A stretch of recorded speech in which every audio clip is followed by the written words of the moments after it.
ったものを嘆く声迫られる選択の日々正しい道の方へ間違ってなかったと証明しよう生き様で邪魔されても席を読むさこの頭で全て手に入れる高く高く飛べどこまでも行こう不可能をと思い込んでたものがなぜか小さく感じた見てる景色がそう先になったから叶うまで近い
果てしなく広がる空に失ったものを嘆く声迫られる選択の日々正しい道の方へ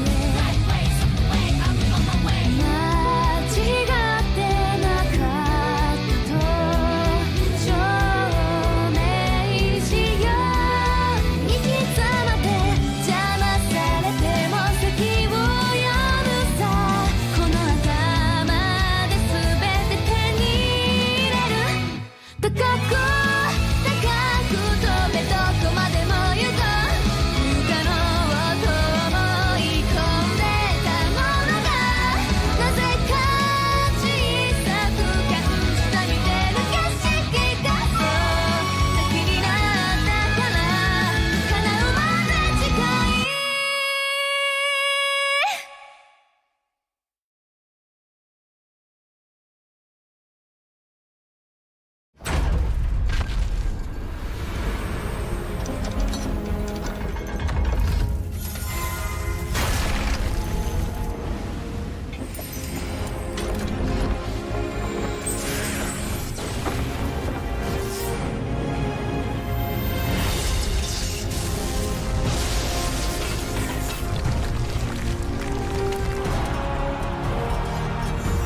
and welcome to the 2025 Grand Archive European National Stream. This is the first Nationals in Europe. We're all very excited for it. My name is Clem, and I'm here today joined by my wonderful co-caster Garrett. How are you And feeling? I'm feeling super excited for the event.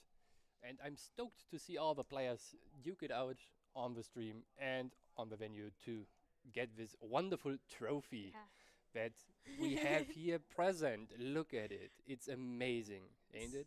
It's nice and round. Has a lot more corners than. Well, I said nice and round, and then I started talking about corners. But it's unlike the, the leaf shape of the Ascent trophies. This is big. This is Yeah. something to actually display. So the first place of the winner of this nationals is going to receive this trophy. And what else is there? What else are they getting, Garen? Remind me about them. They gonna earn a paid trip to the World Finals this year, and the the placement 2, 3, and 4 get, I believe, a place at the Gauntlet. I believe it's the first two people to qualify the worlds, and then 3 and 4 Get the get Gauntlet. the gauntlet spot. I should get my numbers right. Yeah, it's difficult because every region has a different amount or different number of qualifiers. So the Europe has the least amount. So arguably this is the most competitive event because top 8 not good enough here. You need to be top 4 just so you can get a chance at the gauntlet in the first spot, right? And then you have to be top 2 to qualify for Worlds. And do you know what the gauntlet is, Garrett? Can you The help Gauntlet us? is a additional chance to qualify for Worlds. It basically is a last chance qualifier where another bracket of players gets invited according to the event you have participated in. And then if you place, I believe the top 16 players get in I for think so. the Worlds. Oh, It's well. an event that is held on Friday before the actual Worlds, if I'm not super mistaken. I'm not sure if I'm pretty sure Worlds is 3 days long. Yeah. So it's gonna be Friday, Saturday, Oh. Sunday, and then either Wednesday and Thursday, or just Thursday is the gauntlet. See, we're Maybe not I should that- check my maybe we should- schedules too, not yeah, only my numbers. definitely will check up on that, just so we're not spreading misinformation here. The point is, all these players here, we have 70 plus players today, all of them competing for those 2 spots at the top, and then some others, are for the gauntlet, but the big difference between the gauntlet and the world's spot is that for worlds you're already in, right? You can relax, you can just start training for worlds, and for the gauntlet you're not guaranteed in. You need to work your butt off just so you can get into worlds. And this is very relevant because something I think most people forget is that the meta between big tournaments or like Ascents versus Worlds is extremely different. And even between the Gauntlet and Worlds, I expect it to be very different because for Worlds, it's fully open deck list, right? From day one, everybody knows what everyone is playing, and you can't hide those one-off secret texts in there because everyone will know. So you expect all the players who go to the Gauntlet to have the secret weapon at their arsenal? I mean, obviously, that's what you want. But I think anyone who prepares for the Gauntlet also has to prepare for Worlds as well, right? So it's a lot more tough if you qualify to the Gauntlet. Not only because it's the last chance, so you have to qualify to Worlds still, but also you have to have like 2 decks ready, or your deck teched for Two closed events, deck basically. list and open. Exactly. So it's rough. And Gauntlet spots, however, if you cannot make it to the Gauntlet, it's gone, right? It's not like, oh, I qualify for the Gauntlet, and then oh, I can't go, so my The friend next got one. 5th, so he's gonna go. No. Those are fixed. If you can't go, or if something happens, one less person at the Gauntlet. It makes it that much easier for everyone else to qualify for Worlds. That makes sense. So if you get a spot, you make sure, and you want to make sure that you can attend. Yeah. to get a chance at words. Or you help. You're like, Yeah. oh, my buddy made it. I'm not going. No, I mean, obviously, it's best to make everything work. However, because your trip is not paid from regions that are not North America, it's a lot harder to get there. However, our players are setting up. We're going to take a quick break to finalize everything, and we'll be right back with you.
く声迫られる選択の日々正しい道の方へ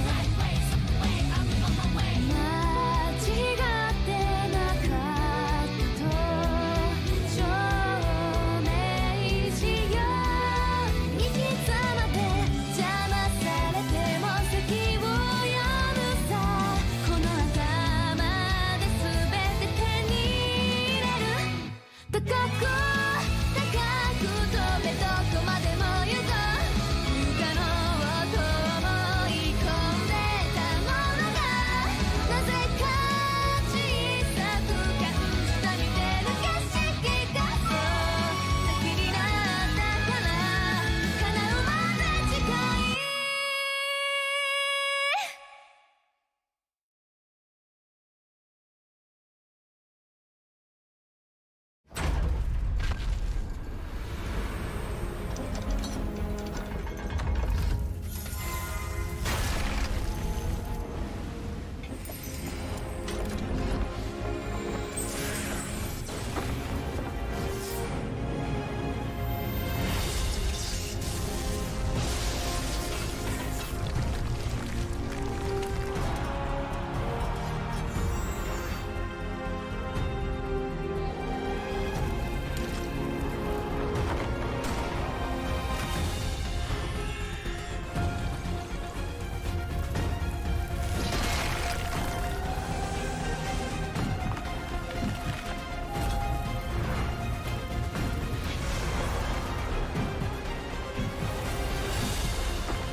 果てしなく広がる空に失ったものを嘆く声迫られる選択の日々正しい道の方へ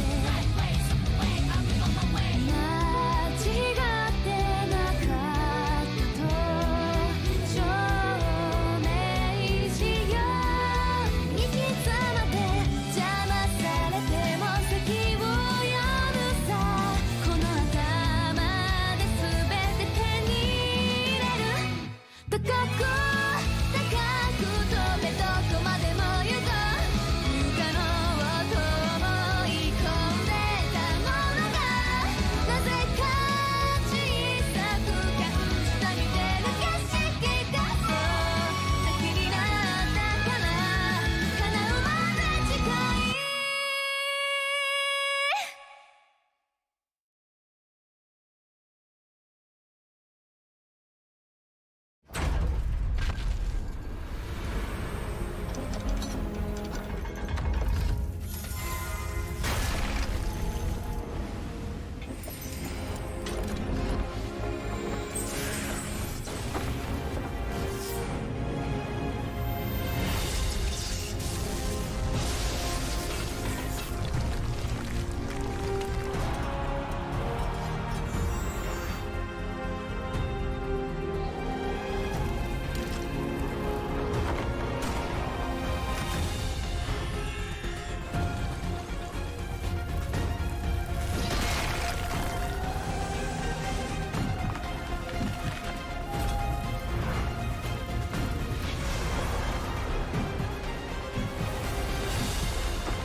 Hello, everyone. Welcome back straight into round one of the European Grand Archive Nationals. We have two wonderful players here.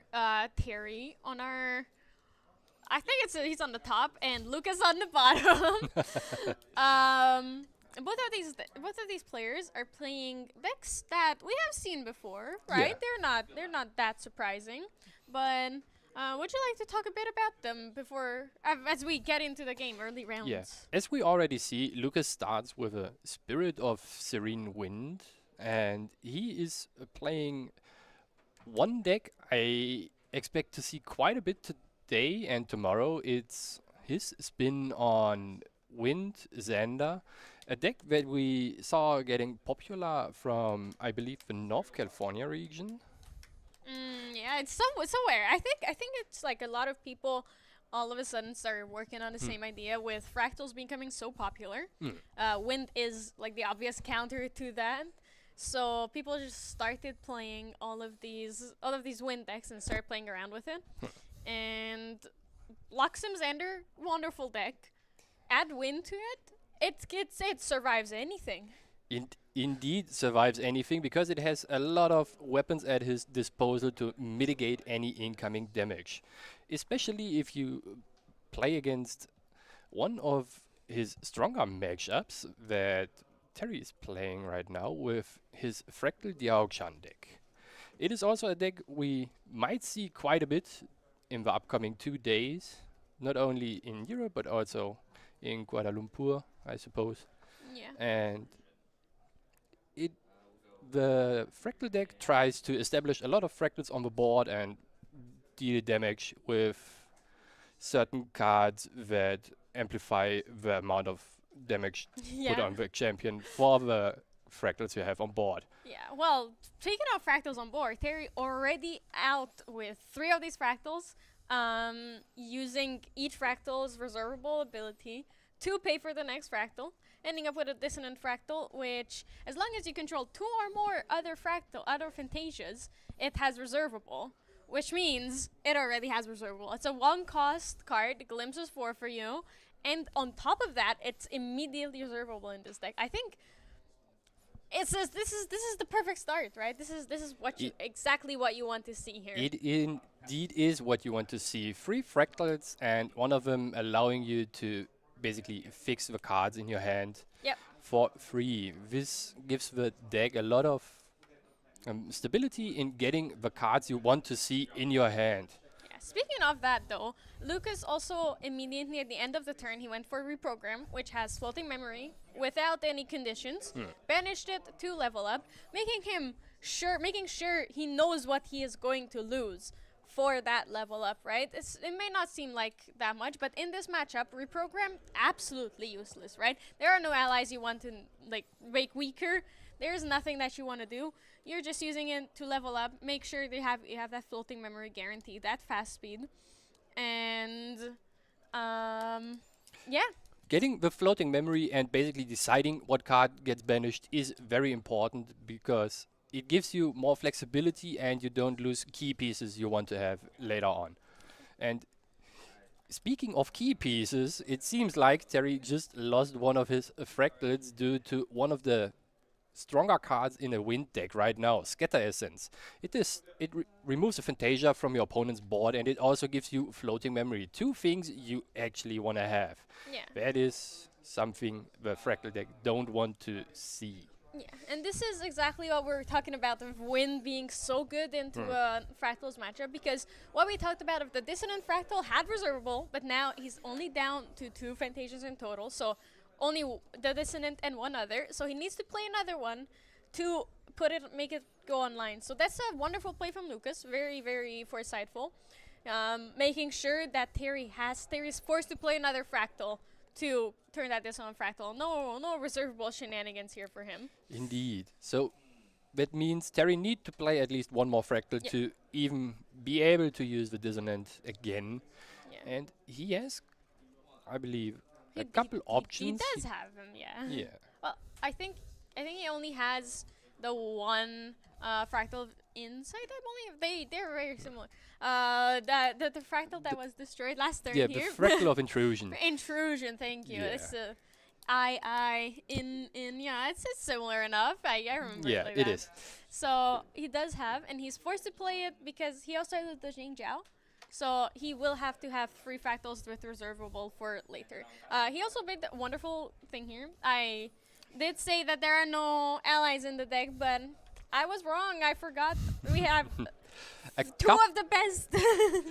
a couple allies recently made it into the deck, one of them being Gildas. It is the Menace of Dawn of Ashes Days. It's a card that goes on the board, hits you for 4 every turn. You get to balance the card. Balancing means that the card in your hand and your memory have to be the same amount, and with all the fractals in your deck, you have a lot of ways to reach that point. Yeah. Basically, every uneven amount of cards you have in your hand balances Gildas out. Well, even if you have an even amount, because you can just reserve the amount of fractals you need. You don't have to use all of them. Hmm. You can just reserve as much as you want, so you can still balance it very, very well. And that's what he did, right? Terry played Gildas, had the exact amount of cards in hand, and then played the Fractal of Intrusion. Indeed. And Yeah. having 3 fractals available for the Zhang Zhao is very important because it allows you flexibility with what you want to do with the card. Yeah. You can. Well, it was right now in this matchup. You probably do want the card draw because it just helps.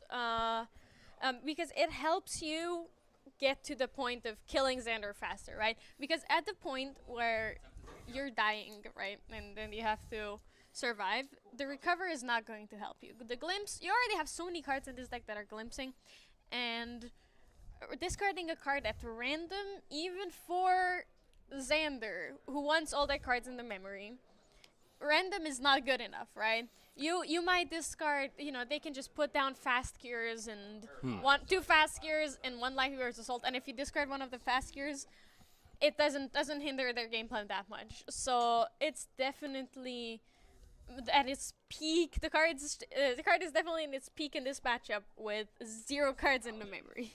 You are correct. Drawing 2 cards is a very powerful thing to do, especially in a game of Grand Archive where cards in your hand basically are your resources to play more cards. Yeah, absolutely. And there was the Zheng Zhao also drawing 2 cards, which allowed Terry to play Frostborn Paladin, immediately banishing a Lost in Thought for, the usual, banish the Lost in Thought, draw a card off of it, like with the Frostborn Paladin, and gets a buff counter as well. Everyone's very happy. It seems like that the Fractal Diaochan deck recently just accumulated all the menaces of old days Yeah. with new friends. Just have everyone on board. Look at that. Wow. ALC meta, I'm that. DOA meta, I'm that. Recent times, I'm him. I'm her. Sorry. Yeah. So, definitely. And seems that the Lucas played a Surveil of Winds at the end of last turn, I believe, so he could get it back with Xander 2's on Enter Trigger and have cards in memory to pay for his level because he only had 1 floating. This is one of the very powerful lines of play you can do with the Wind Luxemzander deck. You not only get to use Juggle Knives for this play, but also the Survey the Winds that also generates preparation counters that can lead up to a very quick kill depending on what you are facing. Because a combination of slice and dice and some daggers might just end the game on the spot if you are a champion or rather a spirit for that matter. Yeah, I absolutely agree. And the stark difference between these 2 decks is wonderful, right? Terry is very low to the ground. He is on spirit. At most goes to level 1 to have those reaction spells available from memory. But Lucas wants to get to level 3 as soon as possible. Here it is, the dungeon guide, getting there as soon as possible. The good old trusty dungeon guide. Yeah, just trying to get there as quick as he can, so he can start playing those Luxem cards. He will also be more comfortable and be able to lineage release, recover 6, have a bit more health available to him, and then start playing those Luxem cards. Start building up the influence. As you can see, he already has a Light Weaver's Assault in hand. I believe there's a Gleaming Cut as well to draw the cards, start dealing damage, clear the board as Lucas is board. Lucas's board, even though Terry's board, even though he's a Fractals deck, very menacing, very menacing here. Striking Illuminance. One of the new additions for the Xander deck that plays towards Luxem as a win condition is Striking Illuminance. And it is a card that has a lot of use cases and can do quite a few things depending on the situation and your current influence and your board status. It on attack reveals your memory if it was prepared, and it gets additional damage for every Luxem card revealed. This allows you to quickly recover, clear boards, or just go for a quick kill. Yeah. It is one of the additions to the deck, if not the strongest addition. It allows for early kill turns even if you are low on influence. Which you are very often in this deck, right? That is correct. Usually you needed about 10 cards for a 16 damage line with the Luxem Xander deck. Now you got more damage with less cards. I believe it's 8 influence. It kinda is an efficiency spell. I believe it's 8 influence for about 18 damage if you have 2 Luxem cards. I might off by 1 or 2 here. Math is not my strong suit. I think I have proven that many times over in previous streams. So I will trust you on that. Every time I try to do math, it does not work out. It is a card that allows you also to just recover if you have a lot of Luxem sides in your memory quickly out of a bad situation. So that is very strong. Yeah. Ooh, there is the level up from Terry. We are still in recollection, trying to figure out if he wants to use that. I actually can't quite make out what those cards are. It's up to Terry right now has a Fractal of Snow at his disposal, Reflecting Missile, and I can't see properly the third card, but it might not matter too much right here. He just opted to keep progressing his turn, and always faced is the place. Yeah, just go swinging as much as you can. Exactly. So the issue with this matchup for the Fractal Dialchan deck is that you need to accumulate enough fractals to basically generate resources in a turn where you are able to combo your opponent through. Because if you don't, you might just run into the issue that your opponent reveals every turn 1 to 4 Luxem sides, and that makes chip damage not that useful in here. Yeah. Burst Asunder is one of the key cards here. If it resolves, it poses very often a big amount of damage, because it deals 2 initial damage, and for every fractal you sacrifice on resolve, it deals another 2 damage. Yeah, and that is like, you would think that is the main card that everyone is going to go for. However, there's a Shimmering Refractions. That is going to be 5 damage, I believe. Yeah.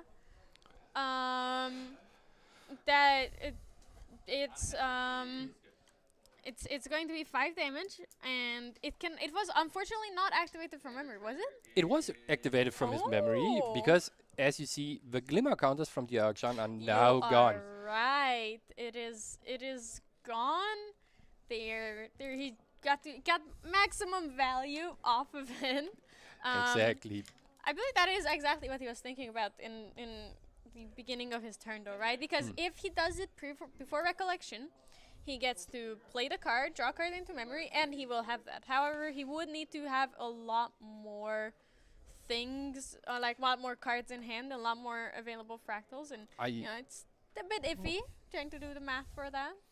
I think the reason why Terry played right now those two spells that deal damage is because Lucas materialized the Quicksilver Grail and most likely put underneath a Safeguard Amulet or some other defensive card that he tries to play around and pressure enough so that even Zhang Zhao might be able to finish off Lucas with this one damage, or at least force the release of the spirit. Exactly. Even though Lucas is on Luxem now, he does have Excalibur available, having the ability here to play wind cards and have more answers to Terry's fractals.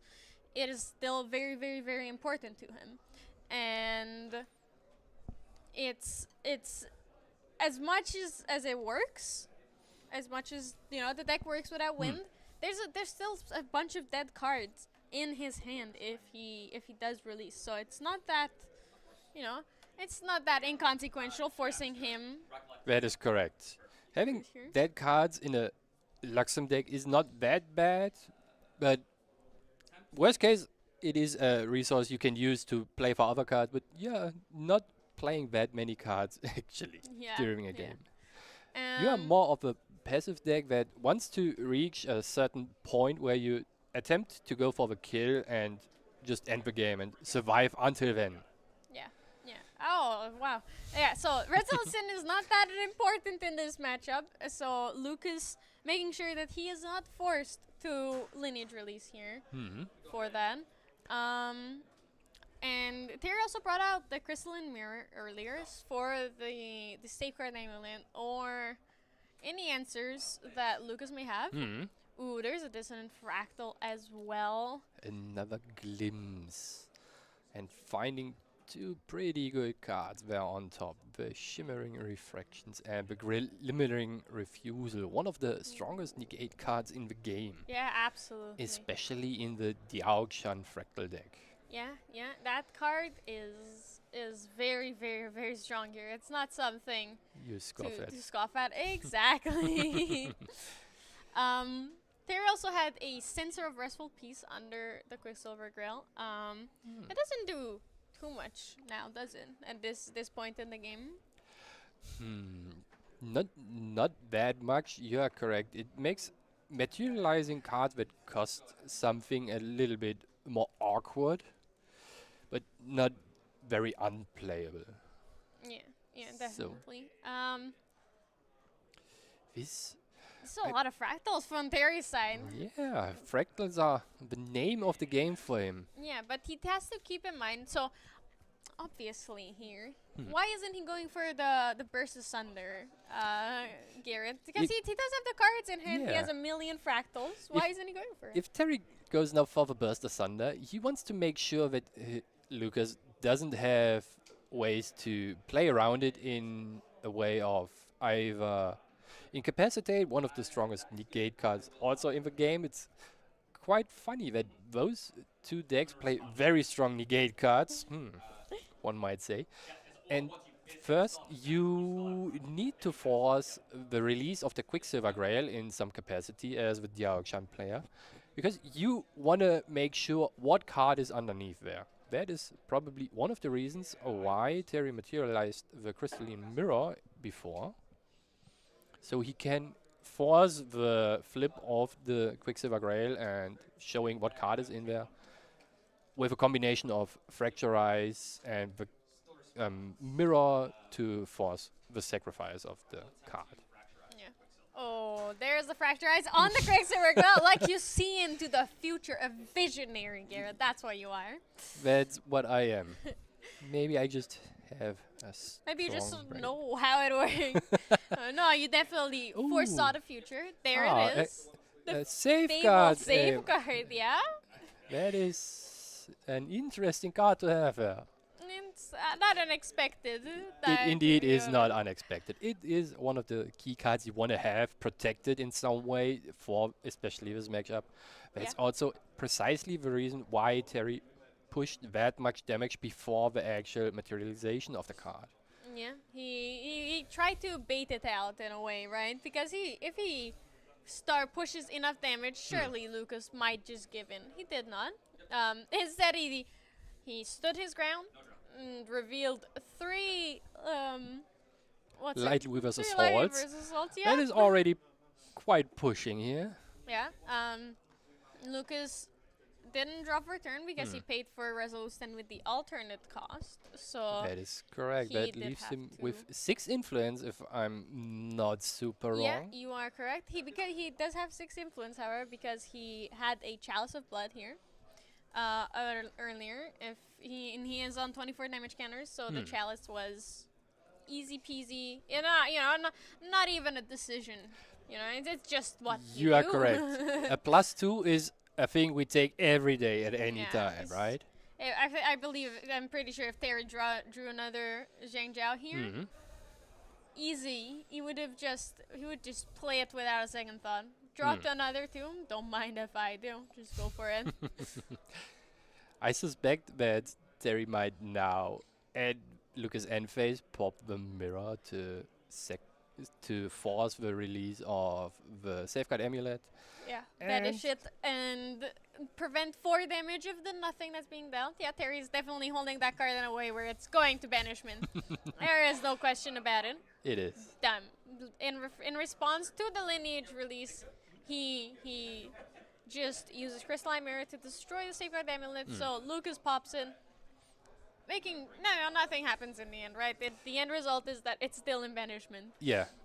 That was the important thing for Terry to happen, that the Safeguard gets popped, and now he just plays there's a Burst Burst Asunder, Asunder, and he does it. He has that it. ends the game right No here. fear.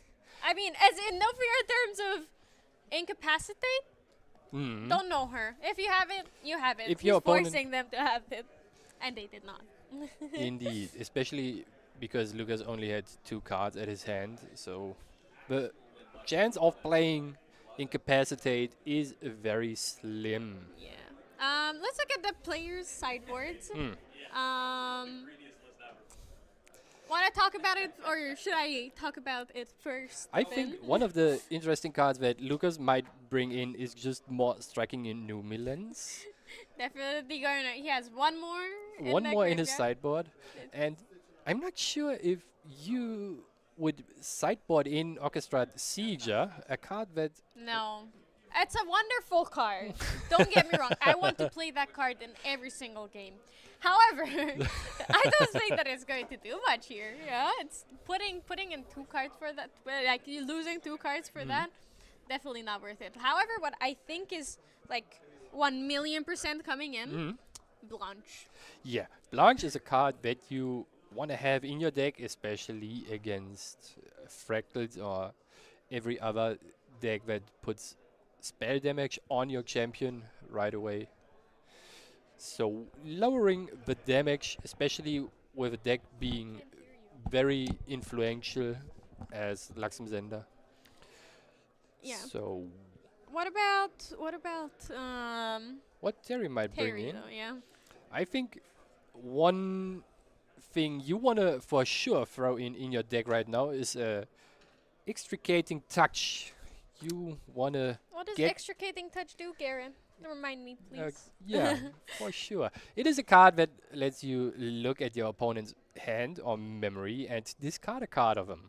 So you can get rid of any key pieces very quickly. If you see, for example, you need to be playing the chip game for this round, you can choose to discard just Luxem sides from your opponent's memory that get revealed. So Bye. no more healing for you.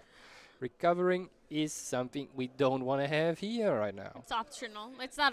Never mind. It's not optional. You can't have it. Another card he could bring in is the Sense of Restful Peace. That is a card that makes leveling up for advanced element decks at times very awkward and forces you into play patterns you don't want to participate in usually. That is probably most of the things that Terry wants to bring in. That's it. Most of it's like five. What? It's 3 cards and And- one material deck card. So technically, that's 6 cards that's coming in here. You are right. I think one card we overlooked just now is for Lucas sideboard is Crystallized Destiny.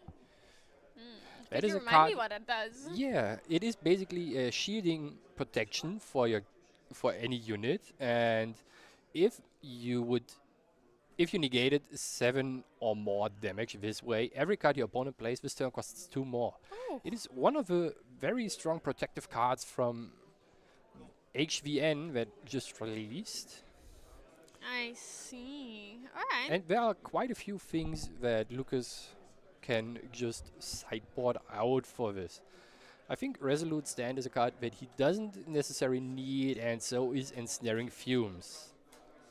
I think Ensnaring Yeah, Fumes Ensnaring is Fumes in this matchup, as it probably does more harm than good with Jane Zhao going back to hand.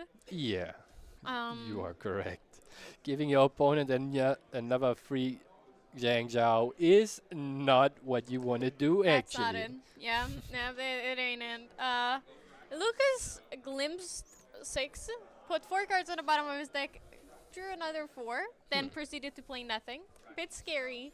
However, look at that. Oh, boy. Terry's going kind of crazy. Oh, baby, 3 it's a fractal triple. of those into a dissonant fractal. That's one hell of a turn 1. But even arguably a lot better than his previous turn, right? Yeah. Those fractal of stones won't have too much effect on the game right now, but it will for sure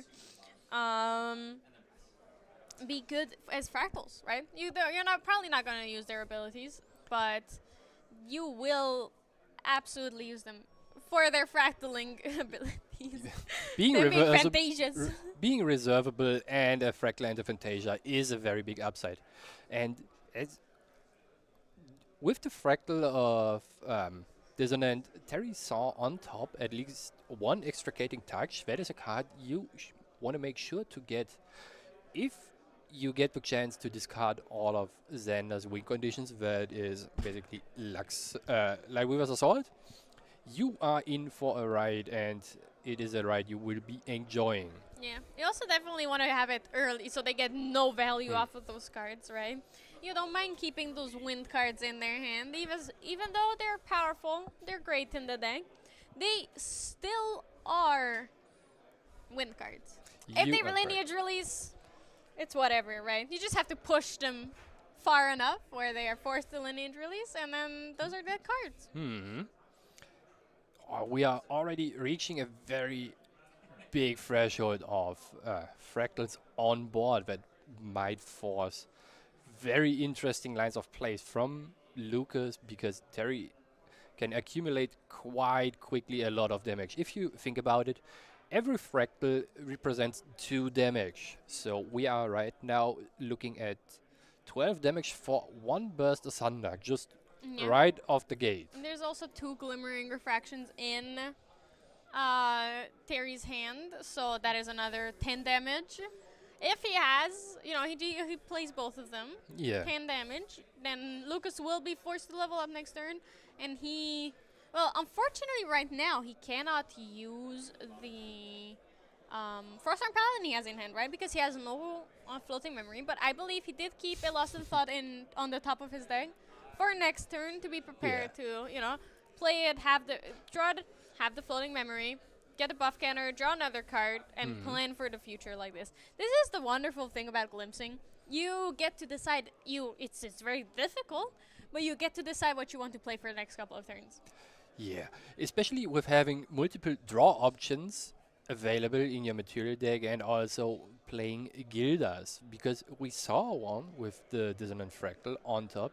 That means you need to think even harder what you want to draw and how many cards you want to have available in your hand and in your memory, so you can maximize the damage from Gildas.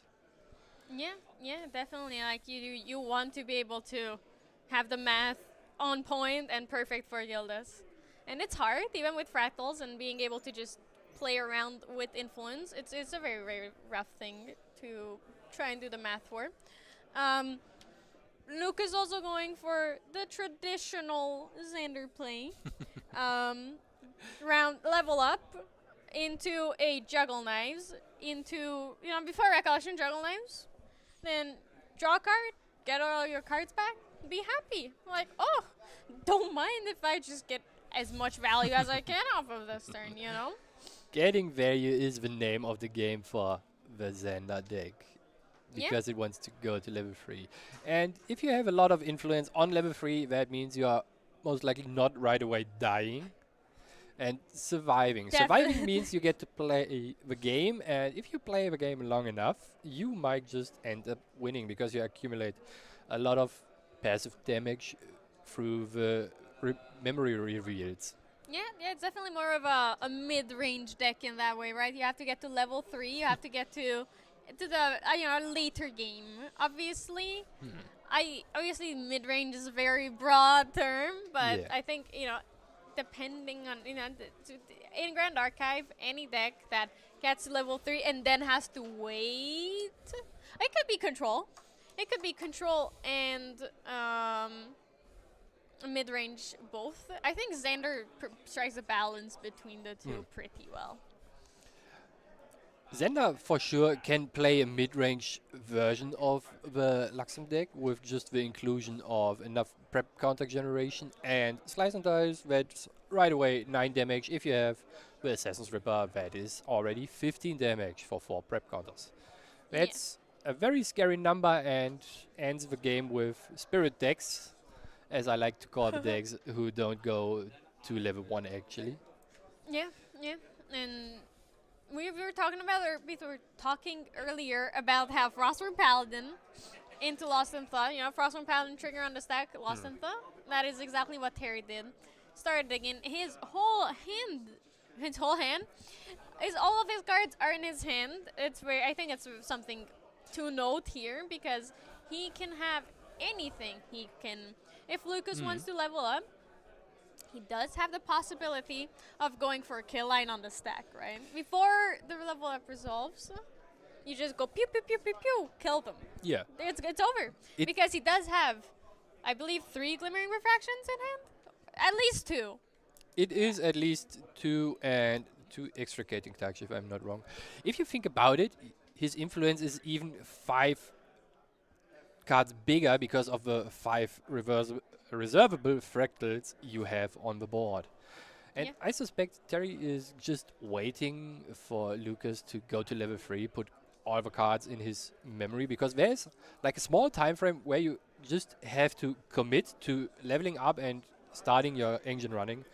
And if that point in time comes, Terry is ready with the extricating touch to see what is in Lucas' memory and to see how he needs to progress the game. Yeah, that is a very, very scary thing to see, I think, if you're on Terry's side. Here is the dungeon guide from level 1 to level 2. It's either like, oh, he has another one, he's gonna have it, or oh, he does have, he did have another one, more than just one. There it is. There's the dungeon guide. Probably gonna get back that juggle knives to dig for more cards. I believe I did see a striking illuminance in Lucas's hand there, so he's either rushing to get that out and in the open as soon as possible, or just trying to get his health up. Interestingly enough, Lucas opted to get the Surveyor the Winds instead of the juggle knives. He probably values the preparation counters right now more, so I suspect he has somewhat of a plan already ahead. He is very prepared. He was a prepared scout. Now he's executing his plan perfectly. Going for the same, very Xander-like here from him. We might get blinded by all of his shiny cards. True, and he does have some incapacitate, so if Terry is blinded by greed at any point, we know whose fault it was. Who to blame? We sure know whose fault it was. Yeah. There is the end step fracturize on the power cell. Luke is not wasting an incapacitate on it, so Terry was able to level up basically for free because he did get another fractal, another reservable, and got to level up from it as well. So he's happy. The value here has been acquired. You are correct. Value was acquired, and now the Paladin is hitting again. The menace of old days. Lucas going for a survey the wins. I'm curious what he hopes to draw, or if he just wants to draw to have 3 cards down in his memory to level up. And that is exactly what he wants. It's striking Illuminance, Incapacitate, and I believe it was a Resolute Stand. Yes. 3 we very saw a Resolute good Stand. cards. However, the Resolute Stand, even with the Frostborn Paladin on board, is not as terrifying as it could be, especially here with the Excalibur, targeting the Frostborn Paladin here. Hoping to, the Resolute Stand was not lost in vain. He still hasn't, and there is the shimmering refraction. A lot of immering here. Shimmering, glimmering. Deck is so shiny even without any foils in it. Yeah, correct. I suspect that Lucas just tried to Excalibur the Paladin, so he gets a reveal off to get his game running. There it is. There's a Luxem sign, Limeware's Assault. Let's see. Oh, okay. Terry did put his cards down, but he does have a lot of fractals open, so he can still play that There are still shimmering things. refraction and something.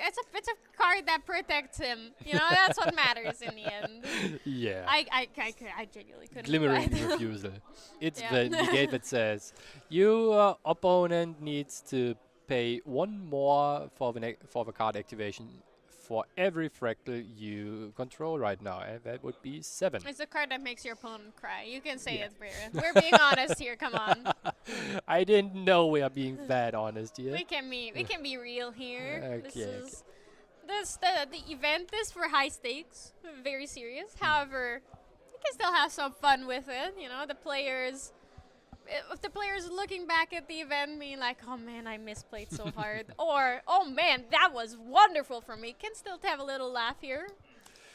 For Lucas, it is certainly good that he didn't put any cards in his memory. Otherwise, Terry would probably be very quick to just get. Taylor would be dancing, a little victory dance. All of those sideboard cards coming in real useful. Unfortunately, no. And Terry got now in his materialization a Quicksilver Grail. I believe he got a Wand of Frost, if I was not too mistaken here. But maybe our eyes are too bad for that one. Ooh, Nurse versus Thunder. However, we know that Lucas does have the Incapacitate, so Terry. He already plays around it. He already is always thinking, oh, the Incap, they have the out. So I'm not too worried about him making a blunder here. I think, though, that it doesn't really matter if Lucas has now one Incapacitate or not, because Terry will be playing. Oh, okay, the Extricating Touch. There is an Extricating Touch. Ah. Oh, he's forcing him to either put cards down or get rid of the Incapacitate, right? He does have the Influence and the Fractals to still pay for the Versus Under, and the other Extricating Touch, so he can take care of both Incapacitates in Lucas's hand. Or alternatively, he does have the Refusal in hand as well. There are a lot of blinds that all might just lead up to the same conclusion. It's over. Bursting. He's bursting at the seams. He needs to win round 1. Start his road to Worlds very comfortably. Ooh. Excalibur. Using the Excalibur on I believe one of the fractals. Fractal of Rain, I believe, getting Excalibur here. That is an interesting line that lowers the damage threshold that Lucas is facing, even though if he's looking at Lucas' hand or memory to discard. It also forces a decision from Terry here to look at a specific zone and not just at the hand. Yeah, but I think it's still better here for Terry to look at the hand, because he has 3 cards in hand. Incapacitate costs 2 because he's an assassin. So what he wants to do is get rid of the Incapacitate, go for the Burst Asunder. Pew, pew, pew! Well, there's still going to be -1 fractal. There's still going to be 7. 7 times 2 is 14. 10 damage, 15. If he plays, there it is. There is the Shimmering Refraction here for 7. 8. Because the Oh, yeah. fracture, Oh. there's a I- power cell here. My eyes are so bad. I Yep. just totally missed the fracturized So power cell. 18 plus 14, that's going to be 32. Is going to be 1 damage already over the The spirit the release. spirit release. Yes, and there is, I believe, 3 damage from Burst Asunder on its own. It's 2 It's by 2 its plus own, 2. and Okay. it's basically 2 Two, two, two, two, for two, two, every. two, two. Yeah. Two, two, two, two, two. This reminds me of a funny song. Oh, boy. Oh, there's the ink cap on it. ah, So, yeah, there's okay. and Lucas playing very smartly here, knowing that he will not be able to have the incapacitate. Like the incapacitate is gone, Mm. so he's just going to use it while he can. Terry is in a very, very tough spot right now, right? Mhm.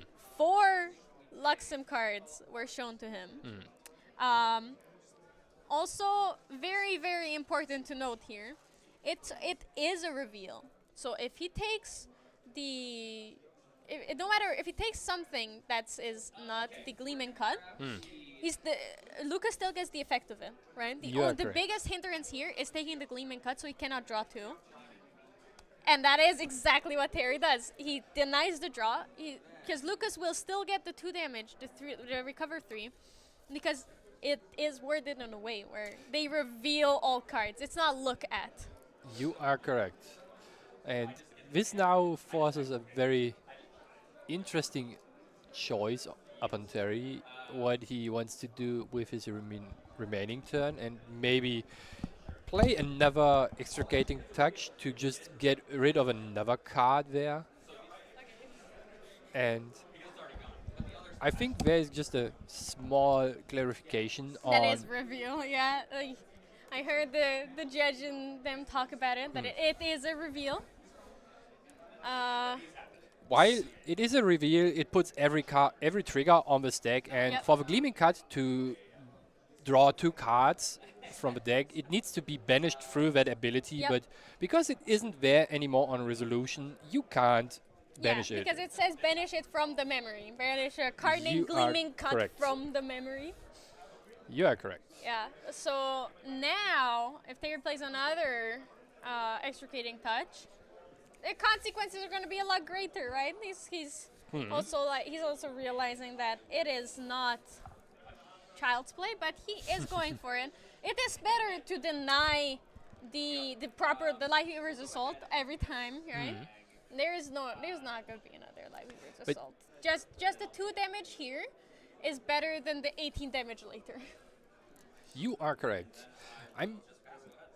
There is also a different line you could have taken with discarding the Luxem side, so you deny the recovery, and just hope you don't die during Lucas' next turn, because he then might be able to reach the threshold of 4 influence to play the Luxem strike I forgot the name of, and then just kill off Terry, because he's already reaching a damage counter amount that is very scary to be on. Yeah. But I think he probably under the Quicksilver Grill. Yeah, like you said, it might have been Wand of Frost. You think you saw that? It could be Crystalline Mirror. But I think something that is of note here is that because of Excalibur, it could very well also be Sacred Amulet, right? He just wants to protect it, so Terry does know every card in Lucas's hand, except for the one that he just drew, obviously. But it was a Luxem Sight and Striking Illuminance. None of Exactly. those pose an immediate threat to Terry, so he is, in a way, chilling. You know, he's calm. He's not in a good spot, even with so many damage counters on him. He's not too afraid here. You are correct. Right now, Lucas plays the activates the striking illuminance. Was it prepared? No, right? It doesn't look prepared to me. Was it? Ah, it was. So he recovers 3 more. And Yeah, there is a reprogram. Kind of useless. Kind of. It's very useless in this situation right now. Yeah. However, I'm not sure if you were looking at Terry's material deck here, but as he's looking at it, there is the Wand of Frost is gone. Yeah. So you were absolutely correct. That is what he put under there in the grill. It is a card that it gets rarely played, the Wand of Frost. Yeah, absolutely. So I Yeah. believe it is a card on enter. It costs 1 memory, and as a cleric and mage class bonus, you get to draw a card. But the important thing here might just be that you can banish the Wand of Frost to give an attack -3 for the turn. No more striking illuminance damage. No there more is slice and dice. no more slice and dice. You are absolutely correct. Terry also here in the meantime got a nullify mirror. He did arrest it, so he did not have to put down any cards from his hand into his memory for Lucas's reveal. Unfortunately for him, Lucas has recovered down to 0 damage counters, and he is on 17 now. Very much on the brink of death, and we still have to keep in mind that Lucas have not lost his spirit, so he can still recover another 6. That is correct. And Lucas even found an uncover the plot To recover another 3. and draw another card and get more preparation counters. Yeah, it is.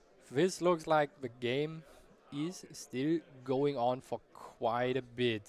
Yeah, it's a, he can get one more Luxem site, Library versus Soul.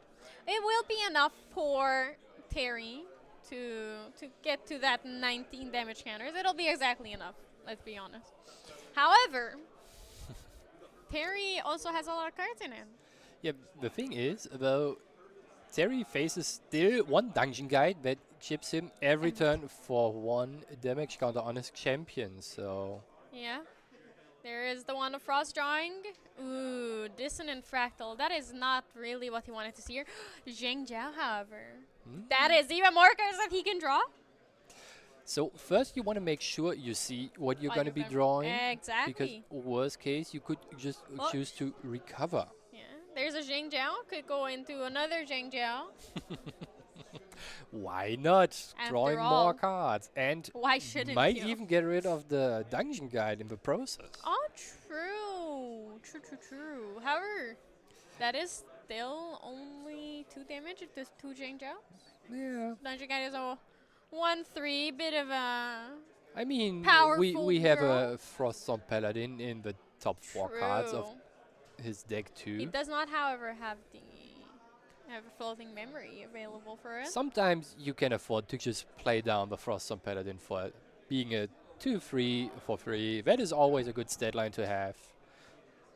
And Absolutely right. it is interesting that we saw another Extricating Touch. That might All be... of them, right? That's all of them. He only yeah, plays that is 3. all of them. 3 from the sideboard are coming into the main deck. And it's probably one of the cards Terry might now want to be playing. Yeah, he But- did it. There's Oh. drawing 2 Ah, cards. did he draw that Extricating Touch? He didn't. Oh, No, I he- see. He ordered his deck where he got the Fracturize and Frostform Paladin. So he might opt for a Fracturize on the map to deny a specific card. Yeah. Or he could also go Fracturize on the Quicksilver Grill to force that. Force the for- yeah. reveal of what is in there. Yeah, That is because also a play. he can also, he keeps up the Frostborn Paladin as an interceptor here. The Dungeon Guide will not chip him. Striking Illuminance will not be attacking him for long. So while Lucas still has the ability to recover down, back down, way down to 0, it is not going to be as threatening. Interesting. There What is now going to happen? Terry for sure activating the mirror to not be forced to put down cards in memory. That would be very detrimental right now because his Dark Giant doesn't have any Glimmer counters anymore. Yeah, it's he does not have. He's unable to respond at this point to anything. There he is using the Fracturize, targeting the map. Oh, Because the Luxero's map can only be activated at slow speed, you that are means correct. that it is gone. Lucas cannot use it. Hmm. It has become one beautiful useless fractal because while Lucas has half cards in hand, he does have an influence. Many of them are kind of useless. You don't want to play your Luxem sites, right? Mhm. Unless you're really strapped for influence or for that card. The game now reached a point where Terry needs to accumulate at least 31 damage to be able, 31 damage in one turn to be able to end the game actually. Yeah, absolutely. Otherwise, it Um, might just end up in a recover fest for Yeah. Lucas here. And the and game keeps going on and on forever. Yeah, I absolutely agree with you. It's like you're absolutely correct. There is the Safeguard Amulet as well. Terry having a lot of protection now. There is the other Jane Zhao. After smacking with one, he has to go and play the other one. It's a Oh, good that's a bit late for the turbocharge there, right? Now that it's yeah, a correct. fractal, can again to really use it, but it's fine. It's another card that he can put down. Not It's too another worried about card it. you can use as a resource. Exactly, but he does have a refracting missile now, which is another what 9 damage here. Is it 9? Yeah, there is once again the fractal. 3, 4, 7, 8. It is 9. You are correct. His fractal count has not changed much, as long even though it went down, it went back up immediately as well. Terry forced to pop the Safeguard Amulet here in response to the Lightweaver's Assault. So there is going to be 2 damage into the Frostborn Paladin in case of any little 1 power, 1 attack, 1 power ally comes One in. might There say it a is. dungeon guide might A clear up the a paladin. little here. dungeon guy coming in and poof, gone. Gone is the Paladin. This game is very intense. It is very tight with all the recovers from the Luxem side. It is very close. Terry has dealt 35 damage many times over in this game. However, there is that Luxem side that keeps on giving. The extricating touch, doing a lot of heavy lifting here for Lucas as well. Obviously, without the reveal from the extricating touch, he would not be in as good of a situation as he is right now. But he is back at 11 damage counters. So he needs to have the Safeguard Amulet under the Quicksilver Grill. Terry needs to be able to take care of the Safeguard Amulet somehow. But it is game. Yeah. Terry, he tried, right? He fought until the end. It is a long did what game, he and could, if you see that you are having no chance at winning this game in a reasonable amount of time, you might as well just scoop it up and go for a game 3 to have an actual deciding match here. Terry saw that he was taking 2 damage next turn. Doesn't matter what, like regardless of his happenstance, right? He's managed to survive 1 more turn, but he needed a way to take care of both the Quicksilver Grill and the Safeguard Amulet. That is, we all know that it is under there.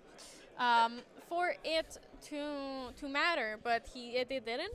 And I don't think if anyone has a chance here to win this next game, it is Terry, right? Lucas's deck is way too slow to be able to win in this 9 minutes, right? I think you make a good argue. I'm listening to your points, but I there don't are think. certain configurations of a game state where Lucas can just finish with the game with about 8 influence going into level 3. Yes. If However, Terry going stays to level low. 3, unfortunately, like if both players take 1 minute a turn, it takes 4 turns to get to level 3, right? Including materialization, 3 at best. But I don't think you can dungeon guide. You could dungeon guide 2, 3. So at best, 7 minutes. It takes 7 minutes for him to get to level 3. It- At worst, on average, it takes more than 7 minutes for him to get to level 3. It really just depends on the game flow, actually. Sometimes a turn doesn't even take that long. If you are used to playing your deck, you can finish a full turn cycle on your end within 15 seconds. You draw, materialize, especially the early turns where not much is happening. However, I think the turning point in the game before was when Terry played the first extricating touch and had to choose from those 3 Luxem cards. He should have Or picked it Luxem was Side? 4. No, he should have picked on the first reveal the Gleaming Cut. That was That's correct. Yep.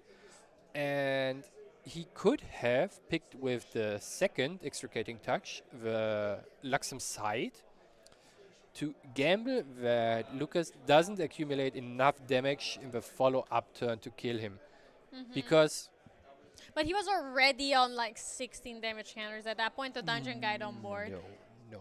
Yes, he was. Terry was at that point at 8 or 10 damage. I think it was a lot closer because it was after the striking illuminance, and he got No, it 4 was before. damage. It's okay, so he got 4, so he was on 12 damage counters already.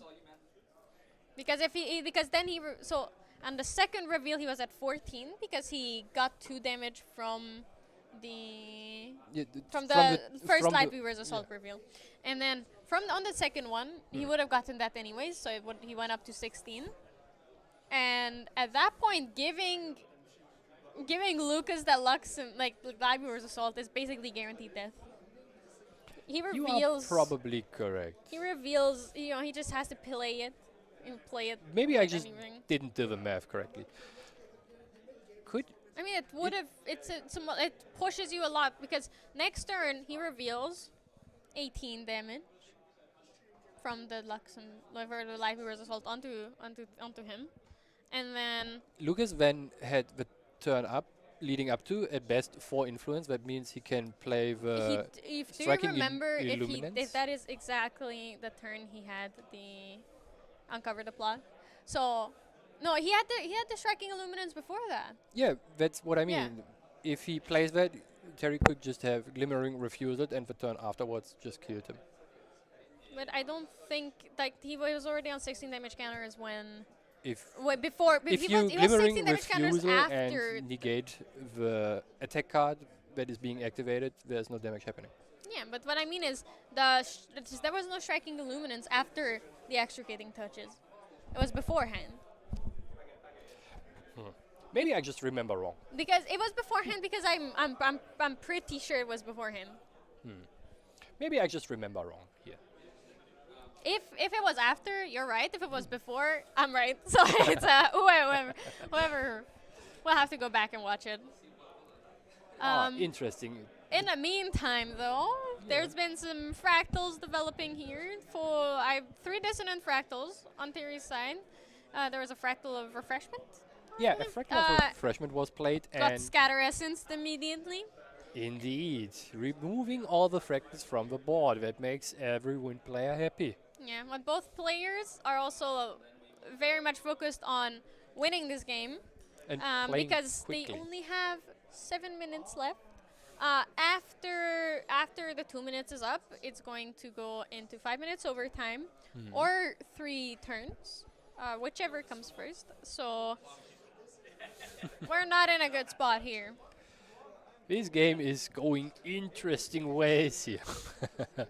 This was not balanced. It is only 1 damage counter put on the champion, but at least you save the resources for the next turn to play her down, and 1 damage is better than 0 damage, right? Yep. Because you are right now in a racing game, and you need to be quick with your decisions, and you just have to make a decision at some point. Yeah, absolutely. Like, you have to be here, be pushing as much damage as you can. A bit unfortunate that it didn't quite work out in a way where Terry was able to push more damage. But I think he also wanted to keep. I didn't quite see his hand. I don't exactly remember his hand. We were too involved in our what could have happened discussion. Yeah, he probably wanted to keep up cards for that 1,000 refractions to make sure that he is, if anything comes down on Lucas's side, he can kill it or start pushing damage, or just be in a good spot and be able to protect himself, which unfortunately did lead to Gildas not being unbalanced, but it happens. There's the Zhang Jiao to make up for the damage by drawing even more cards. Putting 2 down for the Fractal of Insight. He does not rest it to Glimpse because he wants to have he wants to have the reservable for later, just in case he needs it. You never know. I didn't pay enough attention to see what Terry put underneath the Quicksilver rail. Unfortunately, I here. missed it as well. But Probably one of Frost or something a bit earlier, because I think both players are starting to play for survival here. They know that there is only 5 seconds on the 3 seconds, 2 seconds, 1 second on the clock. We're at overtime. So they know that this is turn 0. The clock is ticking, the rounds are counting, and it is not as fast as you would like it to be. Like, you are correct. Lucas definitely not getting to that quick turn 3 now, level 3 now. Seeing as it is his turn 0, and he will only get one more turn where he can go up to level 2. But his influence and looking at his hand, not the best for that. Oh, it is a turbocharge, however. He can draw 2 more cards. It's a Zhang Jiao at home without those, pesky fractals. Who would even play fractals? The important question here is, for Terry especially, can he accumulate 25 damage, or rather 22 at this moment, or not? Because that is the amount you at least need to be able to reach to end the game. He is doing his best at dealing 5 damage here. 20 left.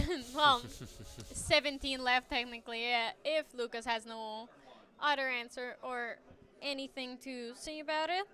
However, unfortunately, I don't think Lucas is going to just take the beating without a word. So you are correct. Terry has to keep pushing very, very, very hard to get as much damage through as he can. Getting the damage done, balancing Gildas would help out tremendously here, for that matter. Yeah, absolutely. You want that Gildas to be balanced. There's no choice here. You don't lie to yourself, being like, oh, it's gonna be fine. It is not. You need to have that Gildas balanced. Nothing God is damn gonna it, be Terry. fine. Start balancing her, please. Lucas doesn't have anything on his board. It's hard to encourage him when he's a Luxem player. Get to level 3, Lucas. You can do it. I believe. You have the double dungeon guide there. You've got this. So Terry right now has 2 more fractals in his hand, and he can play them down and even then still activate one of his Burst Asunder. That would be 6, 12, 14, 23. So he needs to weave in somewhat the Gildas that is being balanced to reach enough damage here. Yeah, he needs it, and he needs it now. You are correct, and he needs Lucas to not have much interaction with him, for that matter. Absolutely. He can. There is no lying to yourself, saying it's gonna be fine. It will not be fine. You are correct. However, I do see a way for Terry to balance Gildas. You are more than correct here. There he is. There it is. Gildas is balanced. He has to go for it, right? There is no choice. Lucas has the answer. He has the answer. But you have to If you have it, you have it. If you don't, you don't. I'm happy. Yeah, so what the players are talking about, how exactly the damage happens. And it happens at the same time, but it's individual triggers. There's the Wand of Frost, banishing a card to draw. Ooh, unfortunately, the Gildas is not balanced anymore, but there is the Glimmering Refusal. And Let's this- see if Lucas can pay for it. I don't think he can. No, that is a lot of cards he needs to put down. This Indeed is, it is. 14 damage from the Burst Asunder and 4 more from the Gilders here. No, unfortunately, Gildus is not balanced anymore. Oh yeah, you're correct. So that is 1 damage from the Gildus. Did you know I don't know my numbers? It's okay. I also don't know the numbers. Numbers are hard. Yeah. Oh, It Terry, is- not sure if you want to sacrifice all the fractals right now. Yeah, but it is. The he overtime does is it up in anyway. 30 seconds. He has to decide right now, or else it is over. So sacrifice them all. You Go are for correct. it, Terry. You've got this. Yeah. And it's And 18 damage. 1 shy. Oh, more than 1 shy. More than 1 shy, unfortunately. Sally 1 shy. Lucas, obviously, he's going for his turn, but it doesn't matter. There's only 10 seconds on the clock. Remember, there was a tale. There always has something I remember in Chicago. Is that a place somewhere in America? Someone ran out of time on the clock, and they did not have enough time to hit their cards, and they lost the game. So, okay, the point is, even if there's only 10 seconds on the clock, there is no need to rush, right? Things happen. You run out of time, especially in matchups like this, right? If you survive long enough, the Fractals deck will start struggling to deal damage. Exactly. And if you don't survive long enough, it's a quick game. Like we saw game 1, 20 minutes, perfectly on time. Game 2, 40 minutes. That's something that happens when you're in a matchup like this. One of the decks can't win fast enough, or cannot bubble. It's not an exponential curve. The other deck needs some time to build up the momentum and win, right?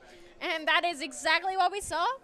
So it is very unfortunate, but we're very, very tight on the clock. So thank you, Garrett, for casting round 1 with me. We will be right back.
嘆く声迫られる選択の日々正しい道の方へ間違ってなかったと証明しよう生き様で邪魔されても先を読むさこの頭で全て手に入れる高く高く飛べどこまでも行こう不可能と思い込んでたものがなぜか小さく感じた見てる景色がそう先になったから叶うまで近い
果てしなく広がる空に失ったものを嘆く声迫られる選択の日々正しい道の方へ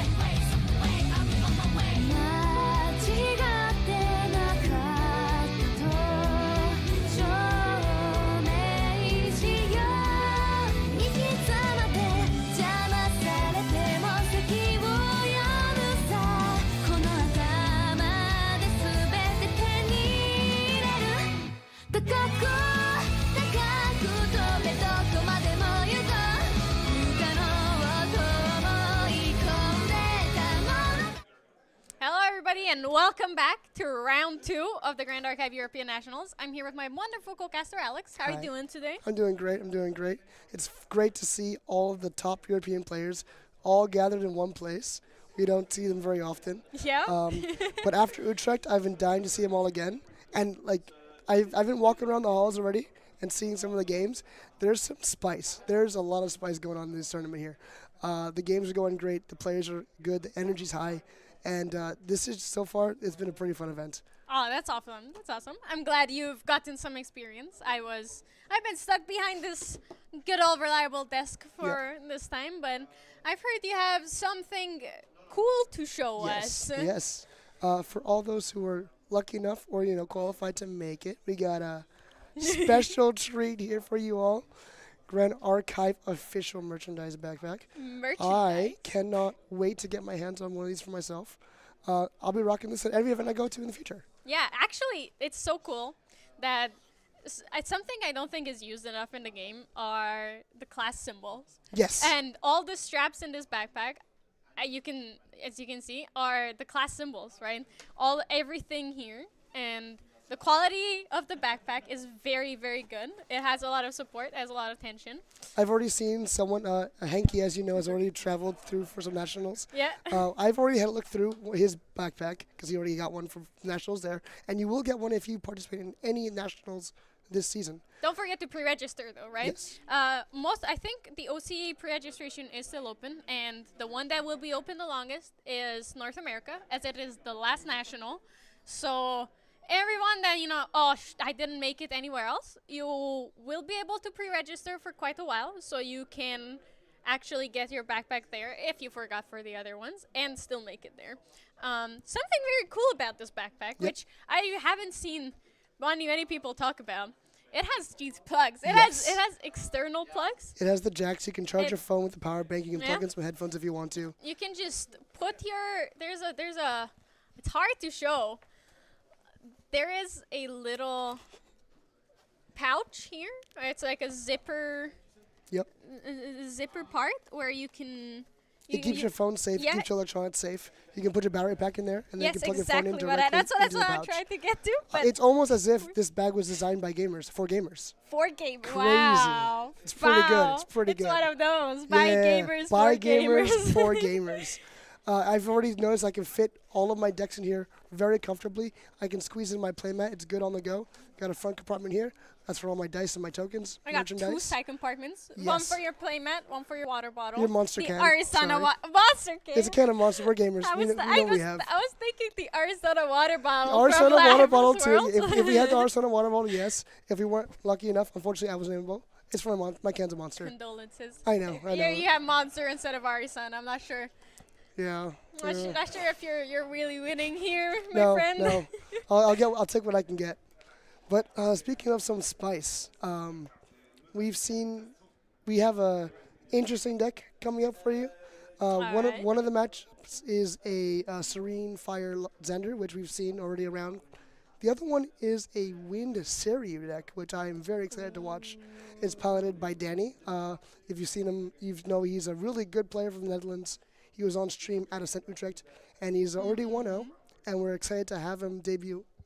Well, not debut, but appear on stream again at this tournament. I have seen some of these Wind Serie decks, right? Obviously, haven't interacted with it much.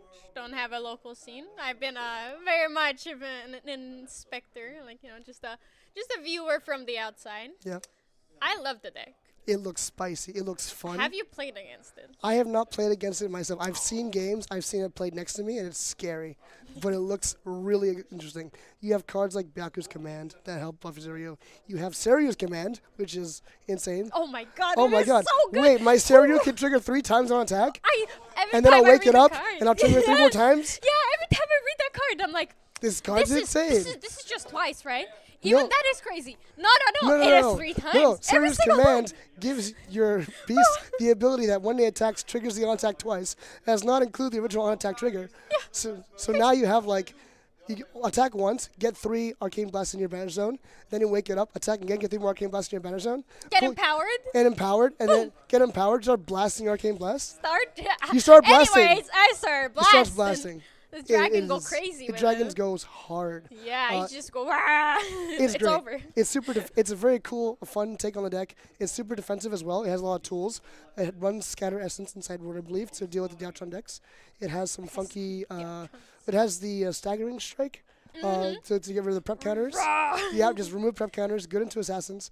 It runs a lot of unique tools in Sideboard that I can fit in flexibly into its game plan because it methodically maintains card advantage, goes up in levels, banishes cards, and because you want to banish cards for serious effect, it maintains a neutral card advantage, and you don't burn out on cards when you go into level 3. I don't know, it looks like fun. It looks like absolute fun. Yes. And playing Shinju's, amazing. Like, little stone, oh, look at him. Oh, wait, it's a 412 dragon. What you gonna It's do got about spell it? shroud. It's What got are you gonna taunts. I'm sorry. What are you going to do? Are you gonna run away? Are you scared now? Yes. Big dragon blasting you. Exactly. It starts blasting. Unfortunately, it's against the Fire Xander deck, and I believe Planted Explosives. No, not Planted Explosives. The other Immolation Trap.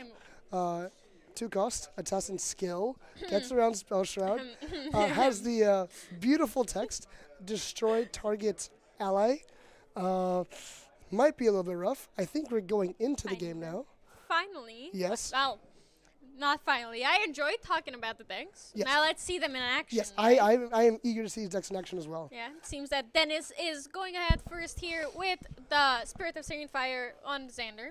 Ooh, but it is not like an aggro Xander. It's more of a like proper Luxem Xander. Yep. So I'm interested in seeing how the long game plays out for these players. It's not as it's not as obvious as you would expect it to be, right? Yep. It's like, oh no, this person wins. Oh no, this person wins. No. We It know is that Xander has a really good game plan. That likes to go level 3 and likes to stay healthy and heal, and it's usually very effective because he can release Serene Fire, player fire cards. However, you can't heal if you're dead. Yeah, you are so true, so right Crazy. about that. I haven't even thought about Yep. that. 25 Once you're dead, damage, you're dead. you're dead. Just newsflash for all the new players out there: when you've taken the maximum damage and your champion dies, you lose the game. Surprise! Now you know. And look at that. See, Dennis was taking the average Fire Xander route, keeping the creative shock up for it to discard the floating memory later. Meanwhile, Danny out here beseeching Fate Stone into materialize Goja level 1, reveal his whole material deck. Oh look, I have the Seiryu here. Oh no, how'd that get there? I Beseeched wonder. Face Stone is a very fun card. 6 costs. On enter, you can materialize a card from your deck, but it costs to transform it. However, it costs 2 less for each card you materialize this turn. So technically, it was what two cost last turn. It could have been. I believe. Does the spirit count as materialized? Do you know? No, it's playing. It is unfortunate. It It is is unfortunate. a special. You're right. It is a yes. special game action. It would have been Unfortunate. very nice if he could have flipped through this turn. However, spirit does not count as materializing. Very sad, but still a very impressive card. Yeah. Rest in peace, Besiege Face Stone not being able to be flipped immediately. Just getting a lot of value. You know? Casual. Casual dungeon guy, but better in Unlearn to level 1. Besiege the Winds is about the same, right? The value's there still. It's still very good. It's just a very good like Besiege the Winds on a body. Exactly. I think it's like there are cards that care about having Fate Stones. Yep. So it is pretty relevant that it is a Fate Stone. I would argue that it is a better Besiege the Winds because it is on a body. Yes. And it is hard to flip, even if it's not like a strict immediately body. It is just there. Yes. On top of that, it's kind of nice because Goja really wants to get cards in memory, because in Seiryu especially, because you want to level, you want to banish those cards, and Besiege Fate Stone lets you put 6 cards at maximum into your memory. Yep. To flip it, and it flips into a very relevant unit. It is a 3/4 with Vigor. Yeah. Clears allies off the board. It's an Asian protector with Vigor instead of Intercept. Just a solid, strong body. Yeah, it is. It is strictly better. Well, not strictly better, right? It's an ASIN without intercept, Yes. but with vigor. Differently better. The Panda go kinda. And it looks cool as well. Let's be real. He goes exactly for that by flipping into the Daunting Panda. There it is. We've pandaed so close to the sun. Oh yes. There is. I think GCR into transforming the Besiege Face Stone is very good. Yep. It costs 2 less to transform the Panda. And you still draw a card. You know, and it costs 0 to materialize that. Forest Cake. Forest Cake will be good later. When Seiryu transforms, you know, it goes to banish, comes back transformed. It gets the buff counter. Yep. And with all of the shenanigans, it'll just keep on attacking for 5 each turn, empower 1,000,000, Oh, yeah. get 2 bajillion Arcane Blast and blast. Yeah. You Do you blast know? away. You know, like Serio. My biggest complaint about Serio, I don't think 410 is big enough. Yeah. No, I yeah. don't think it's big enough. It has to go It bigger. should be more. 410 for a dragon? Nah, come on. Force cake helps that. Yeah, Second biggest. 412 is not as nice and round as 513. Yes, or 412. It's even better. It's a 412 is not yeah. even good enough.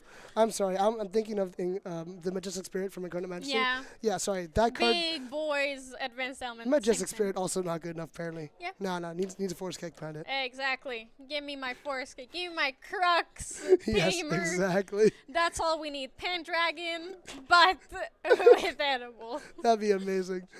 Oh, I want Sylvie, but crux. for Crux, Thank exactly. You. Slavely Time Sovereign? No. Sylvie Crux Sovereign. Yes, we see Dennis removing the panda off the board. Not Not surprised. not surprising. It's Yeah. V4. It's big. It's scary. big. It comes back. It in case anything hits him, it hits back for more. Yep. Big Dungeon Guide. No chip damage from Dungeon Guide. Did he lose the Light Weaver's Assault there? Did I see that correctly? think Or he was it a just- Luxem sign? I wasn't. I missed it. I knew it was a Luxem card. That is not the best. Unfortunately, he doesn't really have the luxury of taking his time. Yeah. He's against not a very aggressive deck, but a deck that has the potential to kill him in just a couple of turns once it gets online. Yeah, and it's also like it. Unlike most ally decks, it is not as chip damage. It's not chip damage focused at all. Yes. Let's be honest here. I was gonna be nice and be like it's not as no. No. It has allies. It has the Asins. It has smaller. There's besieged A-Stone Pandas. Yeah, but But it's not the same. they're just the supporting cast. They're Exactly. there. They help. They hit.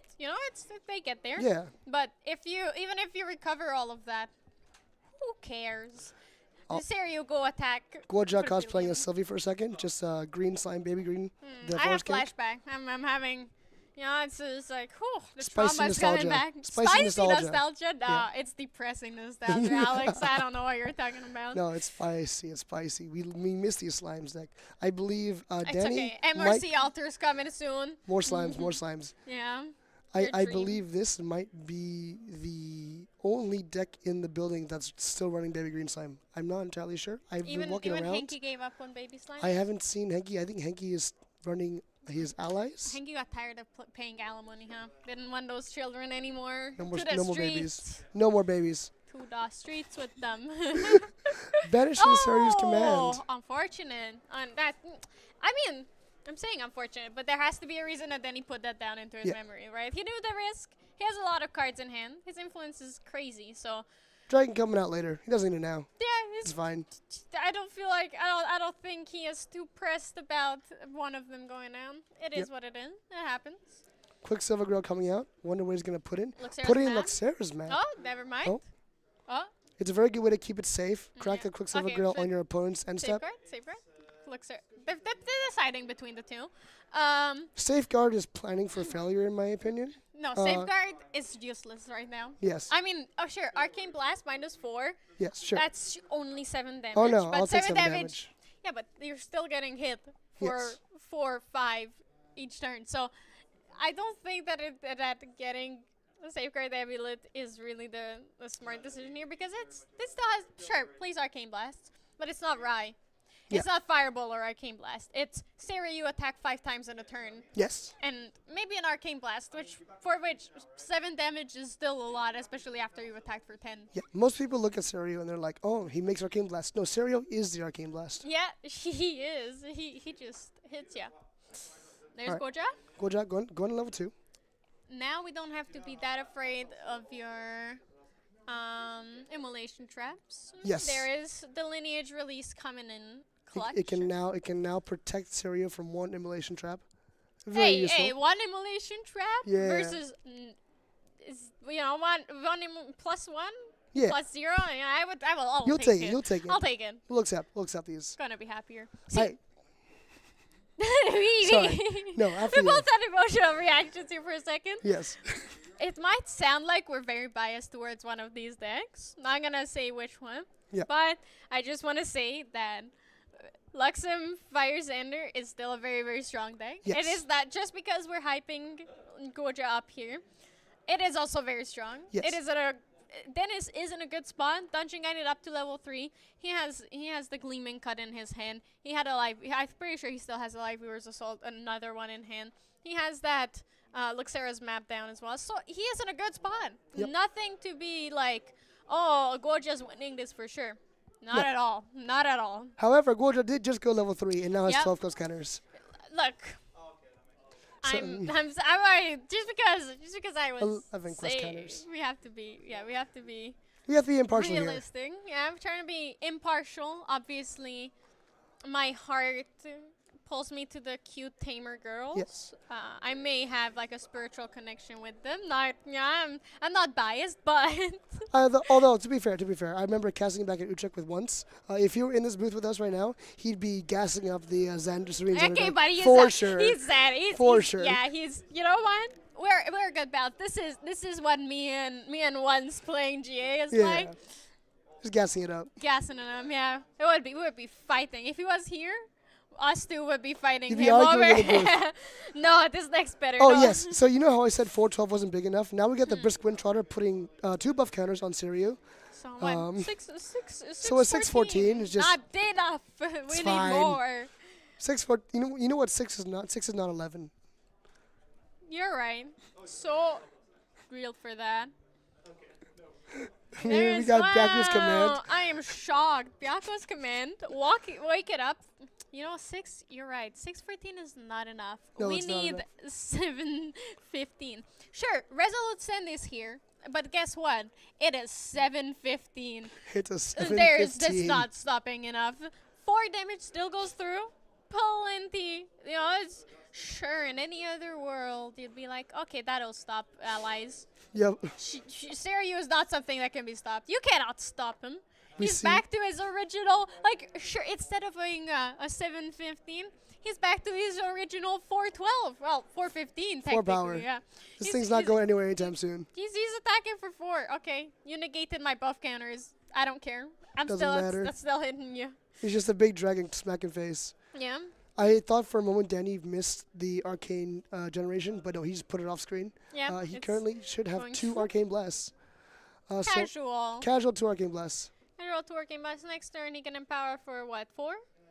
I believe. 5? Yes. Because he did have the Sirius command in his banishment already, and it Yes. does count all of the arcane cards in there. As an arcane card. We do know he So- also runs Harness Lightning in the deck, which is another very key card. I don't want to say key card. It's just another big power card. It's a card that's just like, you know, might as well. Might you as know, well. Let me just steal Yes. a bit It's more. great. So It's a win more card. it's a that's win. what it It's is. a win more card. It's because you can, if you use it on Serio, it'll empower 4, and then you can attack. You can banish it, and then Serio will empower an additional. And then currently Serio's empowering for 5. Yeah. So that's a casual empower Well, you 9, just need to empower be- 10. yeah. So Here's what it arcane is. blast costs your first arcane blast after the Serio attack costs 1. That's not too bad. It's a right level. fine. It's a right level Yeah. discount. Almost. What is this anti-riot agenda, by the way, with do you Serio mean being a anti-riot raw job agenda? bonus? We saw all the Anti-riot riot agenda. players saw In Serio. what world does Rai deal with any kind of beast, huh? He's just there playing with his little fireballs, with Yeah. his lightning going. Is that "Oh, not what look, Serio's hoo, doing? hoo, Just hoo." like sitting there making He's arcane a blasts? dragon. He breathes the lightning. Yes, he is right. So to tame the dragon, you need to be able to tame You animals. have to be a tamer. You know exactly. You know what tames animals? Tamers Tamers. tame animal. Mages, they beat their asses. Oh man, it's very unfortunate. All right, we got Dennis playing a reveal. I'm sorry, revealing the light Revealing. reverse. And casual 2 damage. It's not much compared to the life of everything on board versus Danny's total life. You know. Yep. Um. We're joking around a lot, but Dennis is a very accomplished player in Yep. the EU. He's won and he's top 8 in multiple regionals, and he performs very well across these events. I believe at Utrecht he also made day 2, Yeah. and he's a very accomplished player. Him and Danny are both very accomplished players. Both of these players are very good at the game. Yes. It's not, this is not a matchup of like rookies. Yes. Both of these players also know their decks very well. I believe Dennis has been playing Fire Xander for a very long time. and before that he was a Merlin player, and before that I believe he was an Erupting player. He So knows he is a combo deck guy. he knows how to navigate these combo decks very well. And just because Serio is, as we know, a 7/15, is down. He's not at an insurmountable pass at the moment. Dennis can still come back. Serene Fire Thunder is a very good deck at making comebacks. Yep. The inherent ability to heal every turn and just ping little bits of damage makes the deck quite powerful. I'm not sure if you'd want to take out the Serio at this point in time. I think what you want to do is, if you can't one-shot Serio, you'll probably want to build up enough healing and survive the onslaught until you can eventually ping enough damage to bring Goja to a lower level. Definitely. Additionally, if he targets Serio with anything, Goja still has her Lineage Release to negate the one card activation. Yeah, and it seems that right now he doesn't even really have the ability. He has the ability to use those fast cures and start healing. Yes. Doesn't look like... I mean, it does have higher influence currently than Danny, and if Danny plays anything, it'll continue. Yes. to be However, like the that. Incandescent Reliquary also now will equalize the influence. Goja likes to go down in influence quite a lot when playing Seiryu, and Incandescent Reliquary just says, you know what, I have less cards, I have the least amount of cards, at the beginning of my collection, I will draw a card. Yep. Yep. So it is a like anti-fast cure. I'm not anti-fast cure deck. It's like the fast cure enable for the opponent. Yes. But yeah, it's still not bad. We see Dennis activating the There's Terra the Frame, fast and the fast cure now. Fast cure. You're right. Now that Danny has drawn his cards. Yeah, it's exactly the same influence. They did have both had 5, right? I believe after Danny drew off Oh, Incandescent it's Reliquary. 4. You're right. No, yeah, it's. Yeah. Then he had 5. Dennis had 4. Okay, I can make sense. I would have been. Wait, no, it's 5, isn't it? No, Danny has 6 because of Yeah, but he Incandescent drew for a Reliquary. turn. Yes. So, as a judge, does he still get to recover?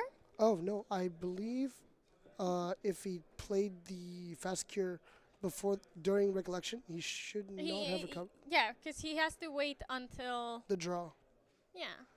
Because see, they were 5-5, both of them. Yes. Hopefully the stream judge will catch that. Yeah, so there's a serious command here, played by Danny to go crazy with that, with the triggers here, and then there's the harness lightning that we were talking about earlier here. It is kind of interesting seeing that. All right, seems that the call was the fast cure may have been caught, or then he's counting if he can empower, or how much he should empower here. Because if he does empower and then he goes to play those those arcane blasts, it is going to be, like we talked about, it's going to be 1. Yep. So with the Serious command, he can generate another arcane blast, and it's going to be free at that point. Yes. So, but it seems that he is generating 2 arcane blasts instead.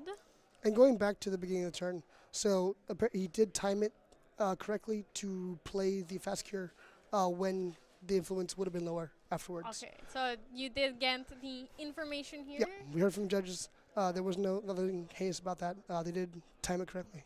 Okay, so there is the arcane blast going in, pushing Dennis to 19 damage counters. And the Dennis afterwards releasing his spirit before the Seiryu attack can go through. Surviving on 1. On. The Casual, onslaught yes. of the onslaught of Arcane Blast, surviving on 1 with the Serene Spirit Lineage Good Release. enough. Yes. Good enough. 1 is more than none. Exactly. So as we were saying, 3 buff counters on a Seiryu is not enough, actually. It needs to be. Literally not Enriquez. It needs to be a 7/16. Yeah. Then it would be balanced, I'd say. Fair and balanced? No, it has to be an 8/16, right? Because it starts on 4. Right. An 8/16. It's big, Gotta but be it an needs to be 8/16. bigger. Yeah, it needs 8. 8 damage counters. Then it's with the Chalice of Blood coming in here. Like Garrett said last game, we'll take any +2s we can. Yep. Drawing 2 cards extra, always good. Will it be enough, though, for Dennis to make a comeback? Will it be enough? That is a wonderful question. Looking at his hand, no. I don't think so. He does not have enough to take care of the Seiryu, and sealing Seiryu alive guarantees death. Yes. Even if you have, at this point, even if Dennis has 2 resolute stands, place them both for free. That is not enough. Seiryu still comes in being for a 1 7, damage. yep. Yep. There's Excalibur targeting. He's debating. I think he's looking at the Asian. Can you tell me, is Excalibur a spell or a skill? I believe it is a spell. Yes. It is. It is It indeed is a unfortunate spell. for Dennis that it cannot target the dragon. Yeah, dragon is dragon. Yes. Oh, but there is 2 Lightweaver's Assaults, 1 Luxem Sight, and Also a Gleaming Gleaming Cut. Cut. Drawing 2 more cards. But they also know, Danny knows, and we know, that unless Dennis drew right now, he does not have 2 of those pesky Resolute Stands. Yes. Only 1 of... I'm trying to think what his out could be. We do know he has the Illuminating Charge. Illuminate? No. The other one. Yeah, they're the other Striking one. The other one. Illuminance. Yes, yes. What we saw last Striking turn. Illuminance. I think if he were... Yep. I believe what Xander can do is he can play Striking Illuminance, and while it's in the intent, play Light Result. If he has the influence to do that, Striking Illuminance cost 2, so that would be 8 cards total needed. Striking Illuminance into Lightweavers would reveal Lightweavers twice Yeah, that's for 4 damage, 6 and then damage. it would reveal if he had I the don't know how many. Luxem cards he Yeah. has. But then it would reveal 6 cards for Lightweaver's Assault, being 8 damage, so that'd be 12 damage total. And then Striking Illuminance would come in for 4 plus, I think currently would be coming in for 2, 6 more damage. I don't think that's enough for him to come back from that. Yeah. I agree with you. I don't think it's enough. I don't think Dennis Actually- has an out right now. Actually, no, I forget Striking Illuminance while intent would count the cards revealed for, would count the cards revealed for Lightweaver's Assault as well. So this is where you're math comes in. Right. So before damage, you do that, and then you reveal the same cards twice, and depending on how many you have, it's So can be enough. it looks like he has 2 extra Luxem cards in hand. So Striking Illuminance would come in for 8 damage. Lightweavers would be revealed twice from memory, would come in for another 4 damage, being a total of 12. That would bring Guoja to I do think, however, unfortunately, he's not. 20. He doesn't have enough He cards for doesn't have that. enough cards to even get close. I don't to think he has it. enough cards for that, unfortunately. Yeah, he does. He needs 2 more influence. Well, Yeah. 2 more cards in hand. If he had that in those cards in memory in his hand, I would think be if great. Dennis can survive his turn, if he can miraculously survive his turn, that probably is the game plan. However, the Terrafring now puts that in jeopardy. Yeah, the game plan is kind of cooked, if you will. Yeah. There is what to vanish from sight. All right. Sight always good, just for more protection, more cards Yeah, memory as well. there is no unit on board that Danny could attack. It's just Seiryu there. Or like he has a board. Yeah. Xander is stealthy. Seiryu does not have true sight. He does have a lot of other cool keywords. Yes. And so Which because are not he's not true able to attack, he cannot empower. So the Yeah. Arcane Blast will be coming out at full cost. It's a decent way to guarantee 1 more turn of safety at least. Yeah. But however, he also cannot really win next turn unless No. he has another turn where he can draw 4 cards, and he has 2 Lightweaver's Assaults and goes ahead and does that. But I unfortunately don't think that it is enough. Then he playing the green slime, Buffing the but green slime. suppressing one of their things. 7 one of his power is plates. enough for Danny. Yeah. Well, if he just negates 1 attack, then he still has another ally that can attack for more. Spreading out the power is good. And he also, he suppresses the Forest King, draws even more cards, takes the other one. Why not pop it? I still have 1 more left. Yep. He's debating between the Insignia of Karazi and the Safeguard Amulet.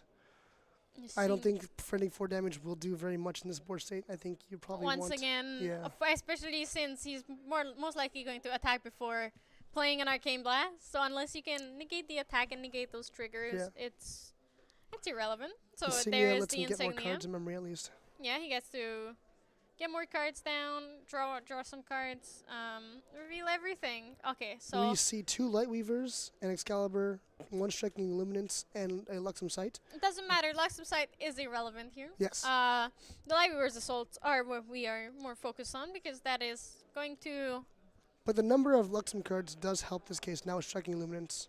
yeah. That's 4 cards in hand, 2 in memory. Oh, because Serio did not attack last turn, it does not. This taunt is active, so it's a little bit tough here. It has taunt. It doesn't have taunt. I apologize.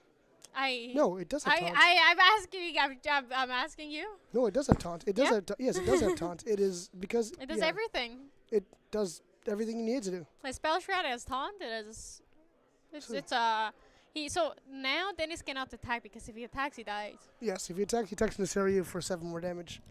Yeah. On the retaliation, he dies. Yes. So he needs to win purely off of those Lightweaver's Assaults. If he However, has the his influence for- influence is not big enough. No, he needs 10 influence for the double Lightweavers, and that does 16 damage. Well, wait. If he plays Uncover the Plot here, reveals 1 Lightweavers, draws a card, that deals 2 damage, 14.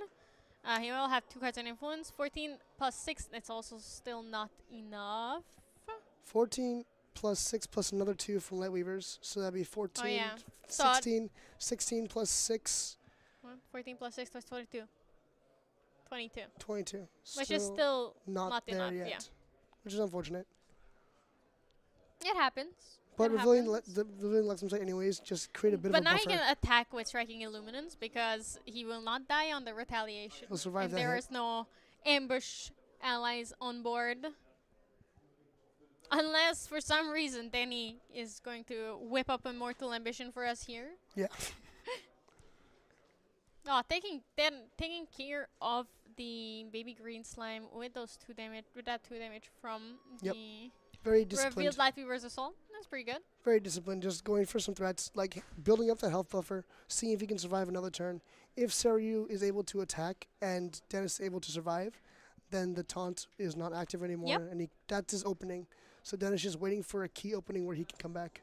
Yeah, definitely. I don't think sure he needs to play for.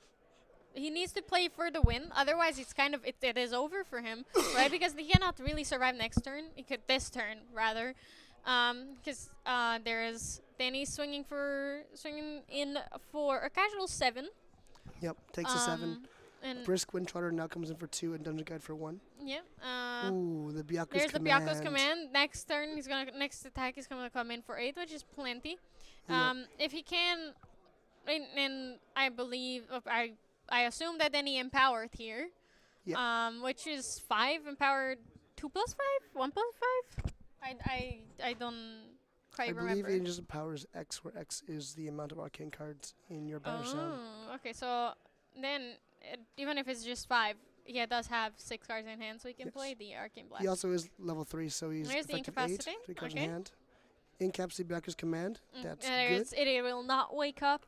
Tyrion does not get the other. And now he just needs to protect Other against the trigger? Brisk Windtrotter and the Dungeon Well, Guide. I he believe. also and the Arcane Blast And the Arcane Blast. because the Terrafring is gone. And there it is. There's the Arcane Blast we have been waiting for. Dennis nods and is like, yeah, I Yeah, think that's that it. is enough. It is exactly enough. Going to it's game perfect. 2. 30-minute game 1, after which we're moving on to game 2 here. Yeah. I'm not sure, like, Let's look at the sideboards here. yeah. Because, like, I don't think Danny has too much in the sideboard that he needs for this. He has the attack to remove 3 abrupt counters, but I don't think that's very relevant in this matchup. Mm-hmm. Dennis, however, has Staggering Strike, Staggering definitely.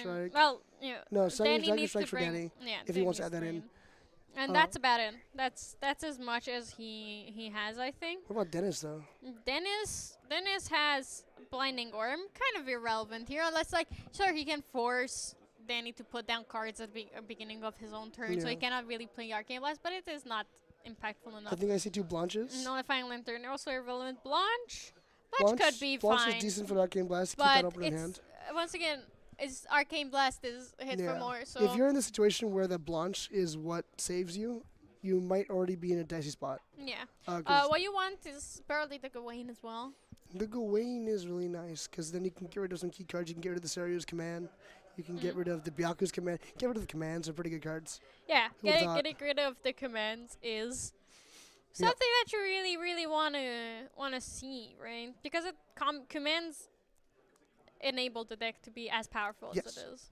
Allowing to get your on-touch trigger 3 times on Sario's command is quite strong. Harness Lightning, I believe these cards go to discard, not banish, so you don't have to be worried about banishing these cards. Putting Harness Lightning into the discard is not terrible. Yeah, but sorry, something else is going to come in on Dennis's side is Crystallized Destiny. Oh, that is true. It costs 3. It says the next time, obviously, because we're talking about Dennis's deck here, he does not have any Fate Stones. Yep. So what the card itself does is the next time damage will be dealt to your champion this turn, prevent that damage. When 7 or more damage is prevented this way, cards your opponent activate this turn cost 2 more. What's interesting So- is it doesn't say non-combat damage. It is just damage of There's any damage, type. So I mean, Saryu that attacking is for the 7. point Yes. of it. So Saryu attacking for 7 or Arcane Blast, it works either way. Yeah. But Saryu attacking for 7, last game ironically does turn on the additional effect Yeah. of taxing the opponent for 2 more. That's it. It's it's not that big of an issue still. Yep. If we- you obviously the empower is going to be less powerful, but you just have to empower even more. Have more king cards. Empower more. Chop, chop, chop, chop, chop. Yep, Yeah. exactly. Just build up. Have more influence. It's Yes. that easy. God, Just guys, be an have you? influencer. Yeah. Have you just thought about becoming an influencer? And just having all the having influence? having all Yeah. the influence. Duh. We Why see didn't you Dennis think opting to of go that? first. I Yeah. think he bottomed 1 or 2 Luxem cards. You don't want to see those as early in the game, especially against a deck that's aggressive as the Wind Saryu deck. It's funny because it's an aggressive deck despite it being a level 3 deck Yes, still. a level Like, 3 Wind it's deck. a level 3 win deck. And That's somehow very and aggressive. it pumps out damage. Yeah. It just drops bodies on the board and it starts dropping your bodies. It's kind of goofy, if you will. I don't know what to think about these. We see the Forest Kid coming out, and I think there's a baby green in hand. This is a great way to There get it is. bodies on the but there's field. 2 more baby greens in hand. Don't worry about Oh it. my god. That forest cake is gonna draw a lot of cards. That Forest Kid's going nowhere. No, that Forest It's Kid going everywhere. to places. It's yeah, going where you- everywhere. It's going up and down, flying up, flying. Exactly. No fast activation yet because that is a class bonus. However, I believe starting next turn we'll start seeing cakes spawning and despawning. Spawning and despawning. The cake is simultaneously real and not real at the same The time. cake is not real. It's never real. It's never real. been real. Yes, it's yeah. The cake is not real. That's what I've learned. I've been taught. I know my cakes. And I know that none of them are real. No, not at all. All right, Dennis coming in the tank for a bit, using the glimpse effect from Xander level up, Yeah. choosing to put 2 cards on the bottom. Yeah, obviously, just wanna have a good turn. Juggle Knives in Guarantee the recollection. win, because tennis needs to win 2 games here, while Danny only needs 1. Yep. And they're in 27 minutes, so Danny. That first game took 30 minutes, so And then Dennis he is has gonna have more come out time fast. to consider what he's going to play, what he's going to do. I actually wonder. So you have all these defensive options that in his deck for Saryu. However, with the time crunch, would you want to put those in, or would you want to go for a full aggressive game plan and just try and kill him as Just fast as push, possible? just push. Yep. Just push. And we see that Even reflected last now. game, Dennis doesn't have that many answers to this deck because it's not a traditional allies deck, and Art of Yep. War, even if he played it, does nothing. He doesn't have that many answers to allies. He doesn't have many skills that could just take out Serio. So Yep.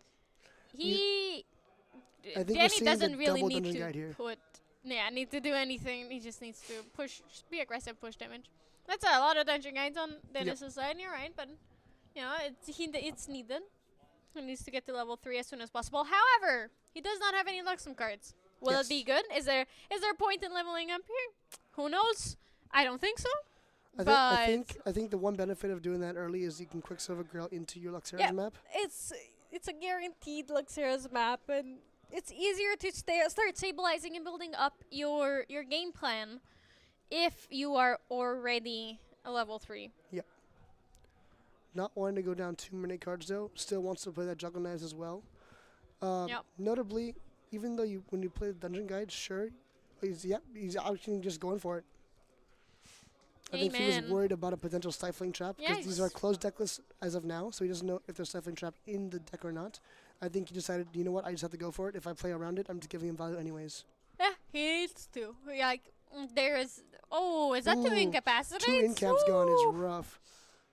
There, the Serious and Baku's commands are gonna go insane here. Notably, then he did not have a besieged Fate Stone here, which is a kind of rough. Kind of is an understatement. Yeah. Very rough looking at seeing as how Dennis on his second turn is already on Xander level 3. Already level 3. But Yeah. we're getting some more card advantage here. Danny playing- doesn't even know. Danny does not have any idea what Dennis has. No, not at all. Just saw something. He start does. to He move does him know to he the has bottom. one Juggle Knives that was Yeah. returned back from Xander level 2, but the other card is unknown. It's- So he doesn't know if he's already gonna start receiving damage, if he Yeah. should be scared. Next turn, when Dennis probably chooses not to reveal, that is when he'll know that okay, Yeah. it's not that scary yet. Also, but I just should having start two pushing cards. as soon as possible. Exactly. Just having 2 cards is like. I mean, whatever. I think for Luxem Xander, it's still it cannot be whatever because you just need those cards in your memory. Yeah, I mean, the likelihood of having multiple usable cards is kind of rough. Luxem Sight doesn't really help too much in this situation. The damage is not coming out yet. I think Lightweaver's Assault, 2 damage a turn. He's on a 12-turn clock. I think the only one you're really worried about is Gleaming Cut because it gets him back online faster. Yeah, but I think this is one of those matches or like situations where using the Luxem side just to draw a card is not that bad. Yeah. Like you're not. It is what it is. It happens. Sometimes you do need to just draw a card. The amount of damage that the Guojak can pump out is enough that, like, sure, Luxem Sight can buy you maybe 1 turn extra. Yeah. But, Ooh, there it is. My favorite card. There's the panda. Panda's back. Panda. Panda's Panda. back. Panda. I love the panda. That is my spirit animal of the set. If I Yeah. could be any beast, that'd be him. I would be the otter that's giving a thumbs down. Yeah. Or Big mood, big mood. you know what? I take it back. You know those tiny little boars, the foals, I think? Yes. The shoals. I would want to be them. Opting not to use a Quicksilver Grail, I don't think he's worried about any destruction of his regalia. Yeah. So that's okay. He's very much just hanging out, chilling, waiting. Yep. Waiting for If you're not using your the inevitable end of the game. exactly. If you're not using your Grail on Luxera's map, what else would you use your Grail on here? Safeguard Amulet, maybe? I see. The thing is, Gocha doesn't have that much interaction with Yeah. Regalia. So I might even just take it out and Exactly. put in anything. I'll put in Sensor for why not, right? Just in case. Yeah. I don't think I saw any unstable Mustangs in Danny's deck, so I don't think there's any Yep. issue there. I didn't see either. Even though he's a tamer in animals and Yeah. it's a horse, There's no need. it's irrelevant. Yeah. What's it's- Regalia you to don't 12 need Arcane it. Blast? Exactly. Why need Regalia bother? removal when I can just kill? I don't Yeah. have Regalia removal. I have player removal. Exactly. And the better, it's the superior Player removal. removal is the best removal. Exactly. Oh, there's the dungeon guide. Okay. Most could go level likely 3. going to go up. I understand. Would you put those arcane cards down? Would you put the harness lightnings down for the dungeon guide just to make sure they're already in the? Okay, if you lose them, they're in banishment. Yeah, It's fine. Hardest Lightning I don't think is too bad of a loss. Because when you play it, it gets banished anyways, sure. You do want the effects. It depends on what the win cards were. I didn't see exactly what they were. I don't think you're upset if you banish Hardest Lightning, though. He had two ace Two Asins. protectors and a That's fine. what's it called? Baby green. Baby Green. 2 baby greens. I So think? Baby Green draws a card, and the Ace and Protector bounces Dungeon Guide, which is, like, fine. I don't think you're too worried about that. Because you're not going to bounce your Panda with the Ace and Protector. That's Yeah. not a great idea. Now he has 10 counters, 2 Harness Lightnings. Series online. Cheryu is here. No with arcane a cards in spell. Banish Zone at the moment, however. Yeah, but he does have harness lightnings in the Yes, deck. exactly. He does have the So empower from its own, what so it's what fine. he could do is, if you Harness Lightning for 4, He could then generate an Arcane, but it still won't be enough. He won't have enough cards to actually play the Arcane Blast. Yeah, you can't play it yet, but it's still. So you just start you just make the moving. Arcane Blast. Yeah, you just generate them. Start going towards that. Yeah, face Thirst is the Roll. place. Yep. Those dungeon guides don't scare There's me. 9 damage, slowly adding up. You know, he's back. He's here. Yep. He is ready to be smacking. This is what I was there kind of it worried is. about if you Yep. baby grade the Luxurious map. Yeah, it has to be baby green at during your turn still because they do not have they don't have they don't have any way of sacrificing it. You could still also you do it in recollection to delay it by a bit more. Another turn. Yeah. Well, it's not.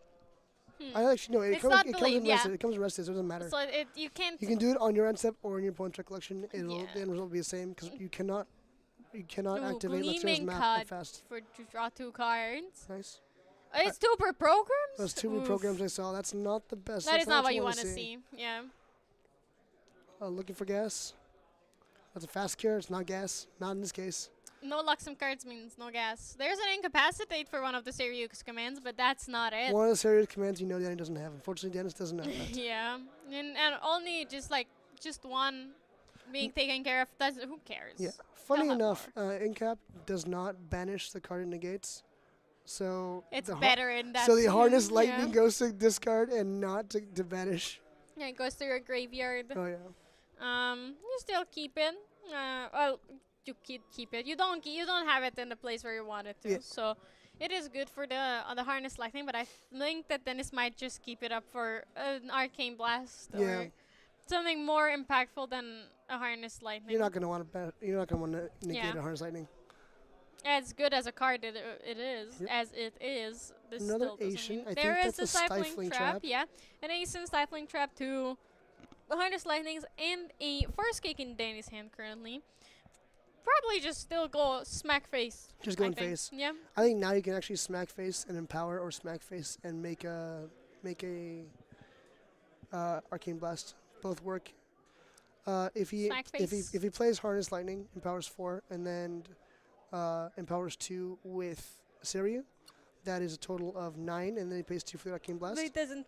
He wouldn't be able to, would he? He would still be able to with 3 levels from Goja, Oh yeah. but opting to just make another Arcane Blast. Yeah, you just have his reserve There's of no rush. blasting away Yeah. here. There's no rush to fire them out. Yeah. You have infinite Arcane Blasts versus your opponent having 4 incapacitates. Exactly. You can have more. Yes. Oh, infinite, technically not. Not this. As long as Siryu's alive. Well, what I mean is, as many as he brought with him. As many as he brought with him, sure. If I was playing this deck, I'd have a deck box full of Arcane Blast. Here's Separate Arcane- deck box that's yeah. labeled Arcane, Arcane Blast. Blast. Yes. And then people open it's like, why do you have 100 Arcane Blasts? And I'm like, You never know. Yeah. I'm sorry, a judge. Sometimes So I for plead. deck checks, here's my deck. Here's my other deck. That deck is Here's 100 the Arcane Arcane Blasts. Blast. Yeah. It's a deck box. Here, take a look at all my Arcane Blasts. Actually, they're not even sleeved. I just smacked. I just There's, wanted all yeah, of here's them. bottom. Yeah. There's there. Well, you have to have them in the same sleeve. So Yes. unfortunately, they would have to be sleeved. But it's like, oh, here's my commander deck of Arcane Blast. Arcane Blast. Well, sorry, my 100 card singleton deck of Not even Arcane Blast. singleton. Wait, Just it's all not Arcane Blast. singleton. It's a 100 card format. 100 card form and Arcane 100 of the Blast. same cards. Yes. It's Alright. actually just Arcane Blast. Yep. Anyways, Juggle back Knives to- pinging it for 1 damage. Dennis draws a card. Laughing is like, yeah, okay, here's my Arcane Blast, does 1 damage and draws me a yeah, card. he's laughing with us. Yeah. Not at us. There's a Striking Reveals Illuminance and and a a Gleaming Cut. Gleaming Cut. So it does draw him 2 more cards. Maybe we'll find something. I believe that's The a Juggle Knives. and He a can play the Juggle Spanish from Knives. side. If he wants, yep. Play Juggle Knives for another 1 damage. Draws a card. Poke you for 1. Wow. Oh, you drew that card face down. We know exactly what it is. Striking Luminance, also the only Luxem card that he sees. Does not great. Can't reveal all the Luxem cards to buff it. That is. Really? There's no Luxem cards to buff it. Let's Luxem be cards real don't here. exist. What This- is Luxem? I There's don't a know. creative shock. You can dig for more Luxem cards. Yeah, but then if Danny smacks in for more, plays an Yep. Arcane Blast, More Luxem cards that no don't more exist. Creative Shock. You can't dig with it anymore. Would you Luxera's map for Luxem side here, or would you just not even bother? No idea. He did draw a Light Weaver's Assault. Okay, this is actually interesting now. If he Luxera's maps and gets a Light Weaver's Assault, and then plays Illuminating Charge and Light Weavers. Illuminating. Not Illuminating Charge. See, That's you the could Tamer card. confuse me. I'm too Tamer pilled, I'm sorry. Someone who was like, Striking oh my god. Illuminance. Oh my god, Yes. right. Illuminating Charge is the Tamer card. Striking Striking Illuminance is the Illuminance, Assassin yes. card. If you were to play Striking Illuminance for 2, and follow that up with Light Weaver's first 4, that'd be 6 cards in memory. Striking Illuminance will reveal the 7 cards in memory because of Luxera's map. Yeah, looks that is what started this tangent. Yes. So the 1 Light Weavers would deal 4 damage total. The Light Weaver's Assault that you play would deal 7 damage total. That's 11 damage, brings you to 21. So that is lethal if he does it, but he'd have to bring the second. I think that's the way he's calculating out now. Very unfortunate that Danny did not leave the Taunt Ace and active. Protector up here. Well, yes, the intercept either. Yep. So he's going to fish. He's going to get the Light Weaver's Assault, and if he does get the Light Weaver's Assault, then we have lethal on board. I think Danny is shields down, no cards in hand, everything's in memory. Unfortunate for Danny here. We will be going into, if Yep. Dennis did the math correctly, we will be going into game 3 soon. Yeah, striking, yes. And if you did, I just If I blindly did. trust your math. I just don't know how to do math, right? Every time I try, it's confident that I can do terrible. math, and then until I realize I'm wrong. Let's double check that. So striking Illuminance and Light Weavers reveals the second Light Weavers twice. So we see a 2 come down for Light Weavers, There is the 2. and then 4 come down for. 2 come down for striking Illuminance, and 4 come down for Light Weavers. 1 card left in hand. That is exactly what Dennis is counting. Light Weavers will deal 4 damage. Striking Illuminance will deal if he 6 if damage. he times it correctly. Yes, he has time to create while the striking Illuminance is an intent. Yeah. He's doing his math. He's crunching the numbers. It's, Crunch, crunch. I can relate. There we go. Except my crunching number is gonna Prep for difficult. 2. So we have the striking Illuminance prep for 2. Very nice. While it's in the intent, There pays it 4. is. Plays Light Weaver's Assault. Reveals memory for Light Weavers. Reveals 1 Luxem card. It is Light Weavers. Deals 2 damage. Because Illuminance is an intent, it'll buff Illuminance by 1. Yeah, just Deals 7 responding to damage. the unattack trigger, so it reveals even more. Exactly. Deals 7 damage. I see the judge talking to him about it. And then being like, I see, okay. Math Yep. is mathing, This unfortunately. is that Xander Luxem reveal shenanigans. All right. Dealing 7 damage. And 2 more for Light Weavers on reveal. Resolves. Now we go for striking Illuminance, revealing memory again. Reveals that Light Weavers again for another 2 damage from Light Weavers and 1 onto the Illuminance, and then attacking for 6. And that should be game. We go to game 3. Game 3 coming That up with is 30 amazing. minutes on the clock. 13 minutes on the clock. Okay. That's perfect math from Dennis here. That honestly, the thrill of doing that math correctly Yep. is worth everything. Dennis showing that he has the skills as a combo gamer. His erupting math skills. His Merlin fireball math, if you want to call it that. His Merlin control, his Merlin Merlin control. survived long enough so I can do stuff. Yep. And we noticed, outside of the erupting, he just has a good habit of playing decks that inevitably, if they survive long enough, can overcome insurmountable odds, although in this case not as insurmountable, and just pull ahead with the win. This is a pretty balanced matchup. I don't think it's No, I don't think it's favored any one way, in my opinion. I think exactly. it's It's not fairly particularly tilted. The scale is not particularly tilted either way. Yep. I love the both players just joking around, laughing at the game. They're here to have a good time. Sure, they're here for nationals. No, they're But not here to have a good time. they're They're here to here win. to qualify for Worlds. They're here to qualify for Worlds, but it's good to see them at the table just laughing, having a good time. Still enjoying themselves, yes. Yes, Dennis. But we do have to remember that this is not an ascent. Sure, you No. win something cool. You want a top 2 But, and maybe top yep. 4.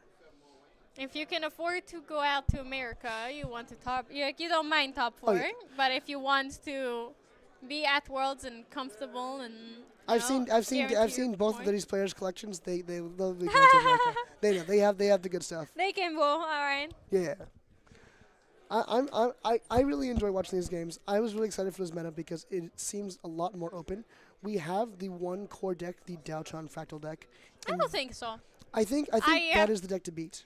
Yes and no. It depends on where you are at. If you remember for Southeast Asian Nationals, that was just Wind Allies that you had. That's true. That's true. It's like North America really loves fractals. Yes. Southeast Asia hates fractals. Yes. OCE is like very half-half, and same here. It's like there are the two edge cases, and then here I think it's very, very mixed, and it's very, very...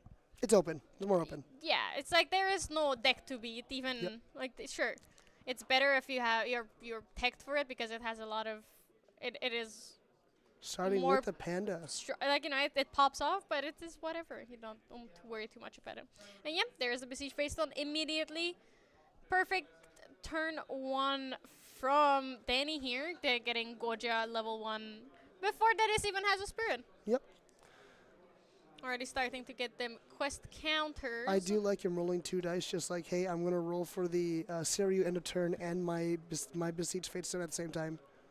Sure, works. It is what it is. Yeah, who cares? It just happens. There is a Creative Shock to the Gleaming Cut. And into a pass? And Or not into just a draw pass? a Dungeon Guide. A Scry Disguise. Double Gleaming Cut is nice if you can maintain that card. Yeah, but is that two? Oh no, it's just one Resolute Stand from Dennis. Yep. It is what it is. It's very good. Still pretty good. Let's see. You see an Asian.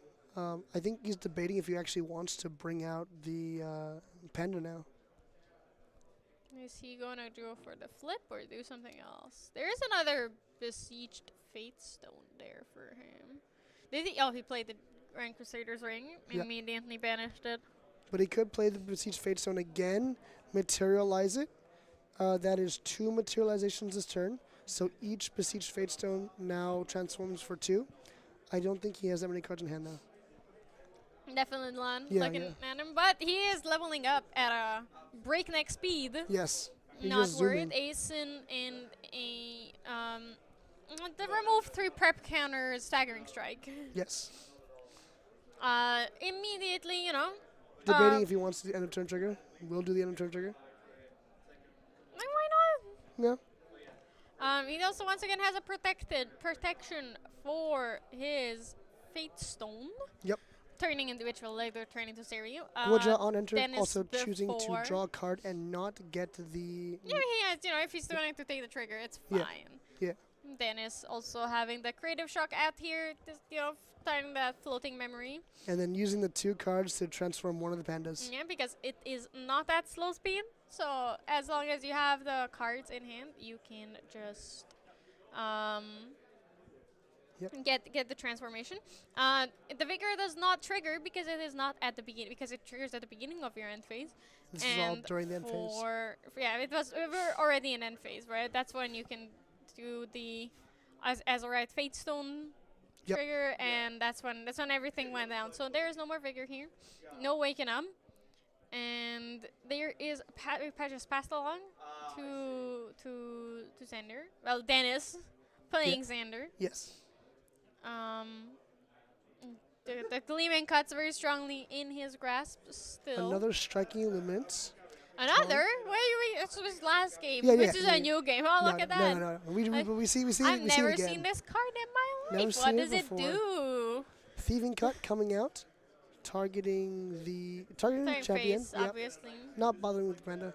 Draws a card on hit. There's no point if you cannot guarantee taking care of the panda, and Dennis cannot, because he only has 1 dungeon guy, doesn't want to lose it.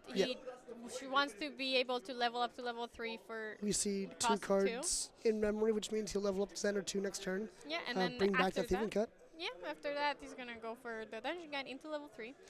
There is immediately Goja level 3, banishing a Harness Lightning, getting a lot of counters, enough. There are 10 quest counters, which is enough to transform into Seiryu. 3 from Now the question banishing, is, 3 from the Goja on enter effect. Brings out the dragon right away. yeah, No question about it. I mean, we have seen that Dennis doesn't really have a way to deal with him. So he's just here. He is here to stay here to deal a lot of damage and just go crazy. You know, just no counters this time. I don't see a Brisk Wind Trotter. I see I see an Inner with Agility, Baby Green Slime, Baby green and as Fairy well. Whispers in Danny's hand, which with the Fairy Whispers he can still start digging. Yep. It's not, he can start looking for that answer, those answers rather, or those cards that will advance his game plan.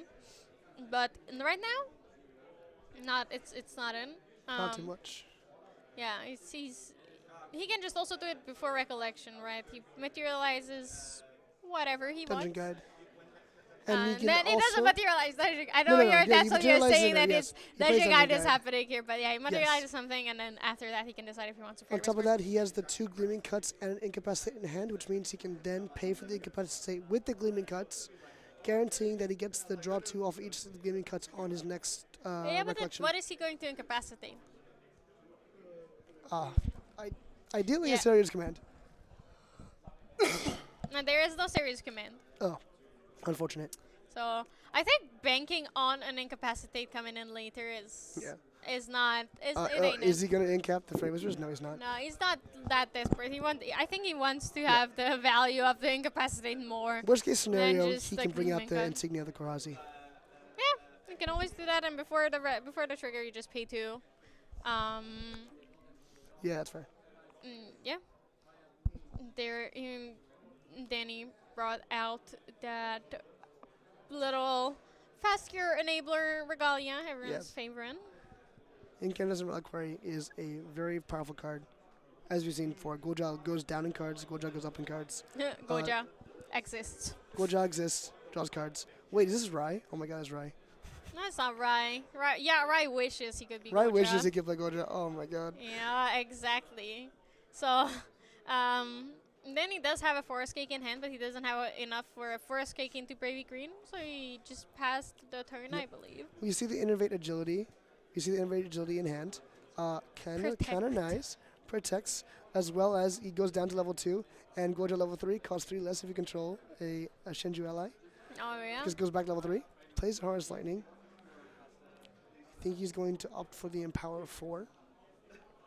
I'll get them Arcane Blasts blasting. Look to close out the game. Oh no, choose a game Oh. at +4. Yeah, you know what? Attacking for 8 is... Attack of Rate doesn't suck. it's Yeah. still pretty good. It's not bad, not bad. If I do say so 8 damage. myself. We'll take it. We'll take it. Is he going to hold up Innervate Agility? Is he afraid of Isn't dying it this with turn? agility 3 cost? I'm genuinely asking you. Um, There he No, he's just- empowered it here. doesn't even matter, Going he's just for the Arcane Blast. Then it's probably incapacitating it here. This is exactly what he was waiting for. Yep. Oh! Choosing No, not to- incapacitating. Not it. incapacitating, so he's going to probably use Insignia of the Karazi. Get a prep. But if- the panda already attacked. The panda is sleepy. Yeah. He's not that spooky angry anymore. He is just Yep. chilling. And I believe that you were right.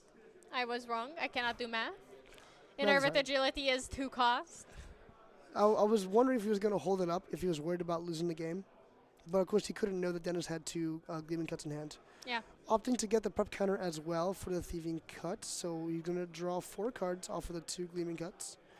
And then... Okay, it seems that he is not, he's not losing the game yet. Look at those cards. Ooh, that's nice to see. That's good to see. Now he can juggle knives still in Recollection. Juggle. Just cycling through the deck. I believe he drew a reprogram as well, but no backup charger on the field yet. Or no backup charger hasn't played yet. Yeah. See a fast cure. That is Excalibur. Is it worth to Excalibur the Panda, or would you rather go for the Incandescent Reliquary? I wouldn't. There is no point in right now. Yeah, the Incandescent Reliquary is pretty good because you will get the card draw off of it. So just Excalibur that, but otherwise there is no real. I don't think there's a point to Excaliburing many things here right It's now. not worth it. Yeah, there's something better coming. Like sure, once he invests into the Fate Stone, maybe the Panda. Yeah, Dan is shaking his head. Well, like, he does as have to options. take out 1 Panda here. Yep. He has to Excalibur the Panda. Yes. To survive. Or yeah, that works. You know, Thieving Cut, draw a card off of killing the panda. Yeah, not Unless bad. he's going to face. coin face. Do you think Dennis will be able to close out the game here? What does he have in his hand that will help him survive? He could try and The- dig with there the he- Skyless Skies. He also does still have the Resolute Stand, I believe. Yeah, I So think he's that just is trying what to he's find counting lethal. on, I think. He's just trying to find lethal at this point. He Yeah. still has the striking. I mean, there's movements. only 1 minute left on the clock, so Yeah. he's probably pushing 1 for it. minute Let's left. hope. Oh, he doesn't have a Resolute Stand anymore. Yeah. So I wonder what he's counting on, because any attack here is lethal. Yep. What does he have? He doesn't have anything. No, that's it. I think it's just game. I can't. Surely. I wonder what went through his head here. Unless he does have. No, that's a dungeon. I think he just needed to find his out. Like, he had 2 health and Yeah, but 1 minute left. he still should have tried. Sorry, he should have tried to take care of as many allies as he can. Yeah. Being the panda here, and then somehow taking care of Serio. I wonder what Danny's worried about, and why he's not just swinging here. Obviously, it's like scary. Yeah. Your But opponent's I- passed with 4 cards in hand. Yeah, You I know, really hope that Danny will not do an oopsie here, if you will, by just not attacking. he won't claim defeat from the jaws of victory. Okay, no, now that is there it is. He did go for it. Like, Yeah, okay, just because psyching you if out. if they have the Resolute Stand, they have it, right? Yeah. But you have to at this point, zero. If you're in overtime, just went Yeah. into overtime. That still means that you should push as much as you can, right? Yes. You still should go for it, because you don't have time to think. You don't have time to ponder of like, oh, what if they have this? No, you have to push. Yes. You have to do everything you can to get the win. If they have it, they have it, and that's what Danny did. Exactly. And Dennis did not have Yes. Force him to it, have and it. he had the win. I think if there was a Resolute in hand, he probably could have bought himself another turn. With the amount of incapacitates that he had as well. He could have maybe played Resolute. But at the end of the day, I believe he was just trying to fish for his outs. He tried to get as many Luxem cards into his hand and memory as possible, Yeah. and try and get the win. Yeah, definitely. I have to agree with you that was, that was. Dennis was also trying to win, right? Because he also knew that there wasn't much time on the clock, Yep. and he didn't have that many ways to survive. Yes. If he had a Light Weaver's Assault that could deal 12 damage, that would have been his out. But unfortunately, did not find it. Didn't And see at that point, sure, Resolute would have helped, but I think because of the Arcane Blast and then he still had a Harness Lightning, it would have been enough. Yeah. So that was a It very was a tight, tight game. Yeah. I'm glad we made it to game 3. Yeah. Unfortunately, because they went to time, we don't get to have an interview with the winner. I would have loved to have been able to interview Danny again. Talk to him. Would have been great. Would have See been what's great. up. Yeah. Exactly. Not like I Fun. see him every other week or something. Yeah, no. No. I would have loved to have a chat with Yeah. him as well, though. But I think all the players are wrapping up and they're Yeah. finished. We'll be going into round 3 soon. So stay right there. We'll be right back.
Just like that, we're back for round 3 of the Grand Archive European National Championship.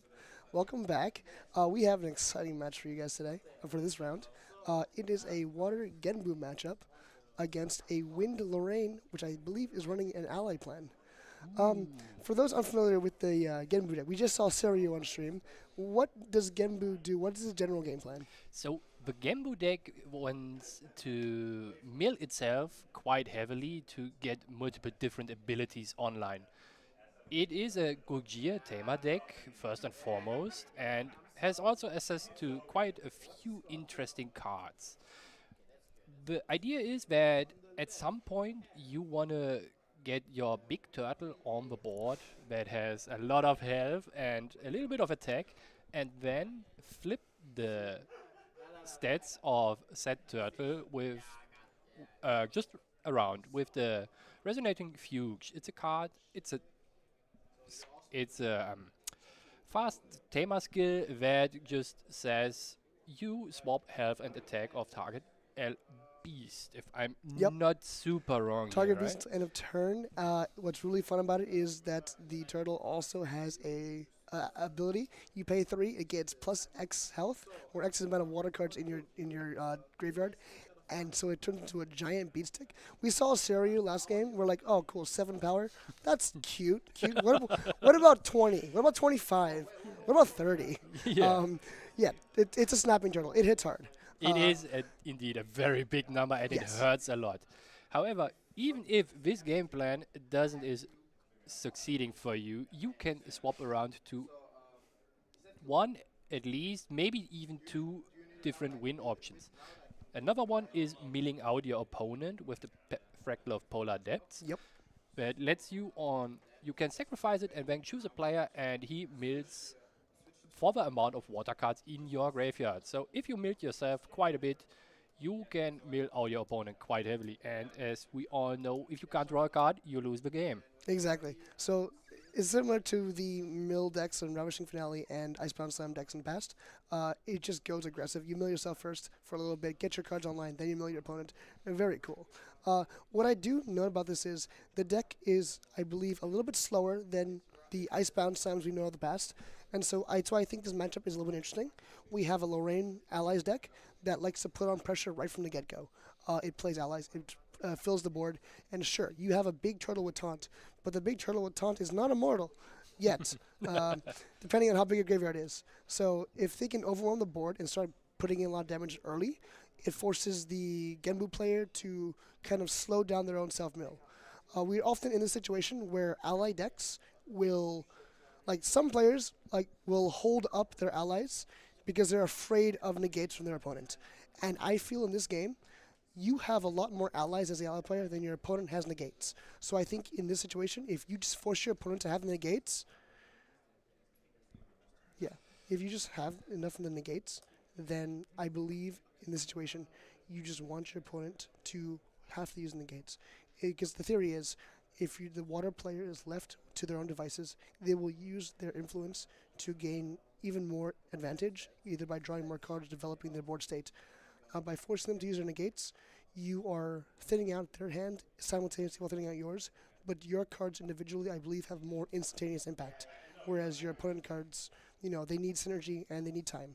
And I think that's why I think this is an interesting matchup. If the allied player can put on enough pressure from the start, they can disrupt the Genbu player enough to really try and come ahead with the game. We also have the interesting caveat to it that the water deck can kind of also play an ally-based strategy. So you can end up in a situation where you just play allies versus allies, more or less. Yeah, and that's a very cool sort of feature of this metagame as well.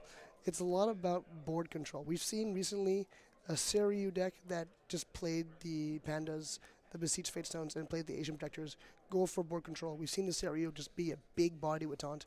But we've also seen some other decks that are, the Diaochan deck. Yeah. What's an ally? We have Frostborn Paladin.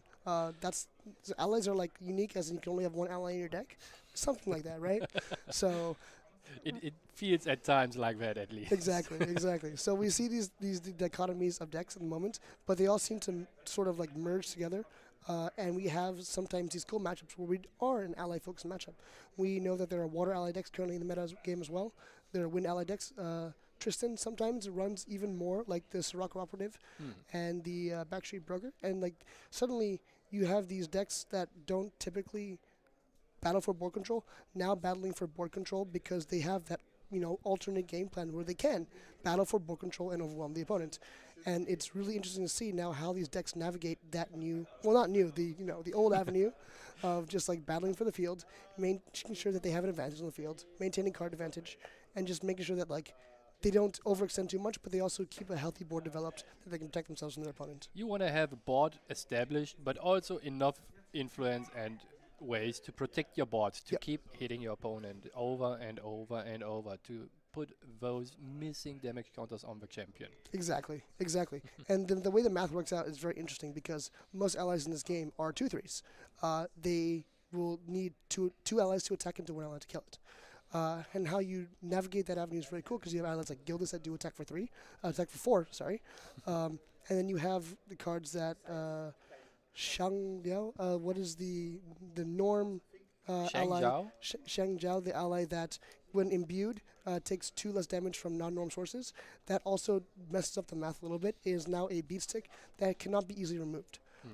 In these cases, now you have allies that kind of skew with the math, and so you can't just go for the standard 2 of my guys equals 1 of your guys.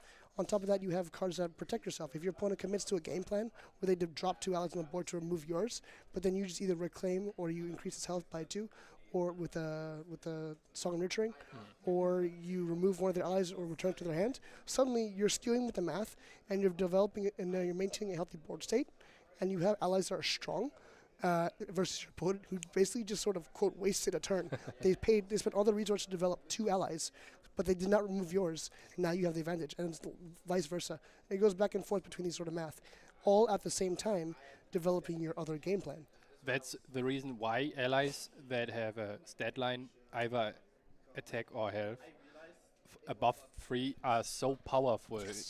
Yes. Did you ever stare in the face of an Asian protector who hit you every turn because you couldn't remove him and you were 1 damage short? I certainly did, and it feels horrible. Yes, the Asian protector, more like the Asian aggressor. It drops on the field, and if you can't easily remove that thing, it's just starts smacking face, and it clears your one ally really good. That's why Phosphor Paladin's also really strong. Even though these like Diao Chan, for example, that deck, it doesn't run a lot of allies, but it still makes room for Phosphor Paladin because it replaces itself with his on-enter effect, and it becomes a 3/4 with intercept. It just clears boards. It protects you. It does a good job. The Phosphor Paladin is really good at just protecting you and maintaining the board state. I'm really excited to see sort of how they navigate this matchup because we know the Genbu deck does run some more allies as well.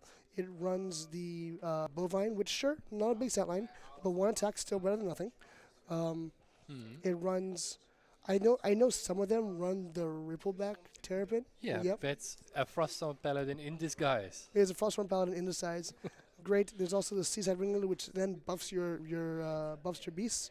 It turns out a really cool game plan.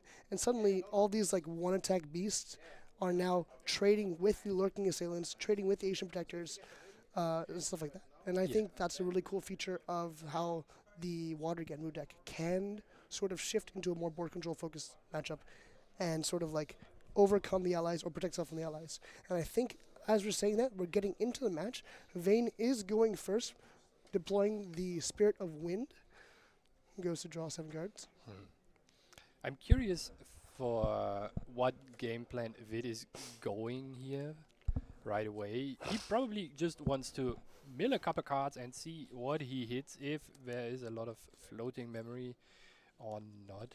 Shimmer Cloak Assassin, another one of those allies that I mentioned, really gets around the math because it cannot be attacked. It is now 2 damage on the board that will just be hitting you for 2 every turn until you have True Sight or indirect damage to get rid of it. In this matchup, it is one very intricacy that you have to pay attention to as the player who is on the Tamer deck.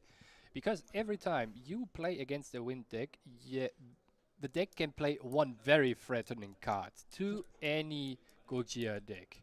And it's the ominous Dream Fairy. Yes. Oh boy.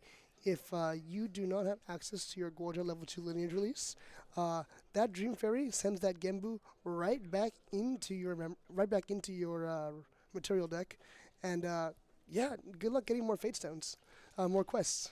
That is very painful.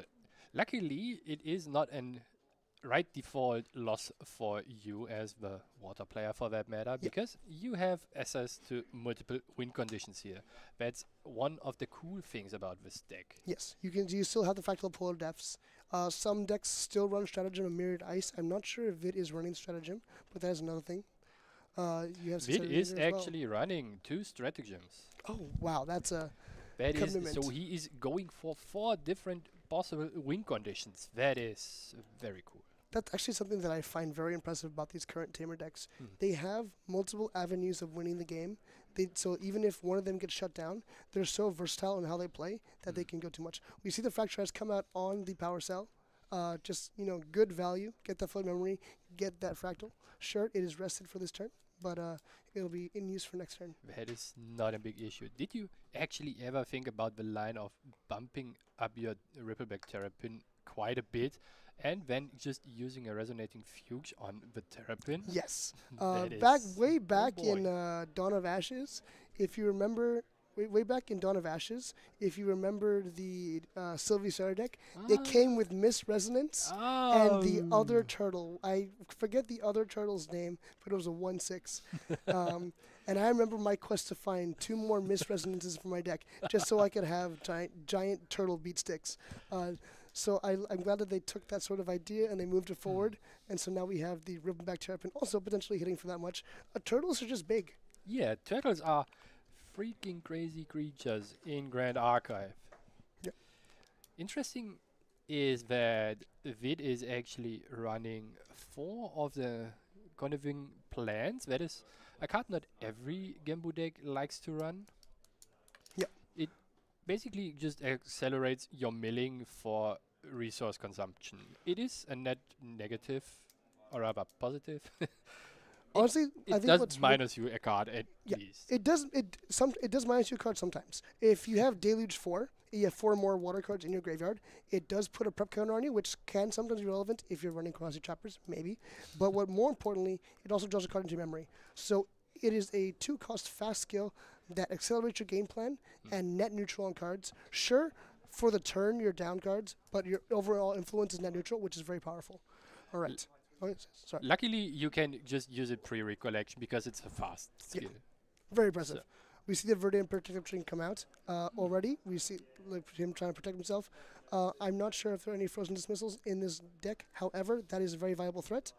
And it just honestly disrupts the water game plan a little bit more as you continue to just pile on the damage. Shimmer Cloak coming in for another 2, and then the Vanguard coming in for another 2 as well. Already piling on even more damage before the water deck really can get online.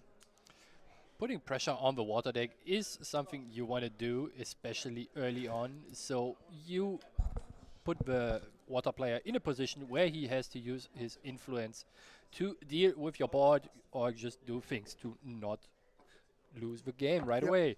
With the Viridian Protective Trinket out, every water card played by Vid costs 2 more. That makes Juicy Lost and Fought for 0 suddenly cost 2 influence. Or rather, Exactly. 2 reserve. Exactly. Those cards on his opponent's turn make it harder. So now what could have been 2 potential negates is now down to just 1 potential negate. We see the Refracting Missile also costing 2 more on the Shimmer Cloak Assassin that was just played. Comes in for 2 damage because of the Factorized Power Cell. It is 1+1.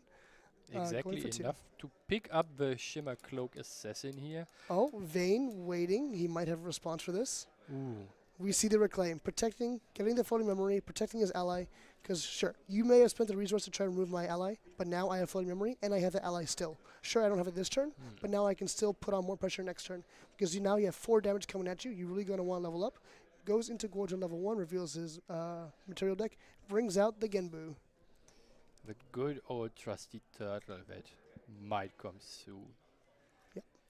Notably, Genbu doesn't count the number of cards you mill. It's instances of cards that you put from your deck into your graveyard. So it's not, if you were to put 2 cards from your deck into your graveyard in one instance, it still would only give you 1 quest counter. You are correct. But at least getting 1 quest counter brings you closer to achieving your dream of getting a big turtle on the field, right? Yes.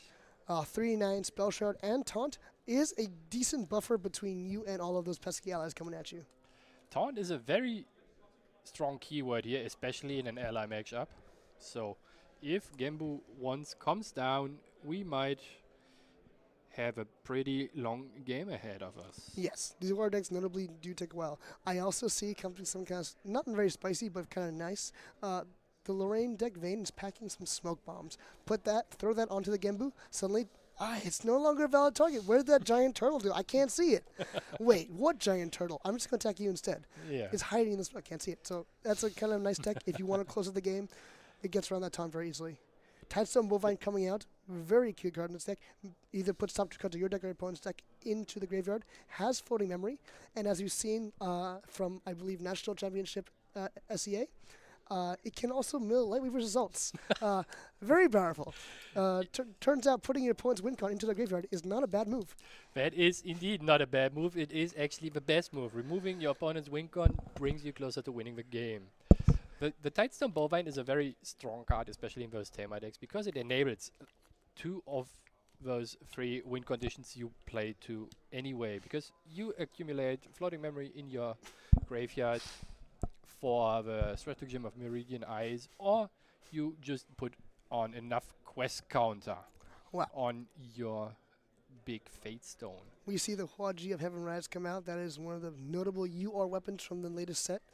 Very powerful, very strong. One of the newest additions to the Wind Ally deck, and it allows all your unique warrior allies to use the weapon. Yep. That is a very strong combo with the Sangshi Weapon Master that gives a weapon you control on enter +1 durability as a class bonus, and also gives your warrior weapons +1 attack. Yep, so now suddenly your Sunshi, if he is wielding the Huaji, it comes in for 3 damage. Very nice.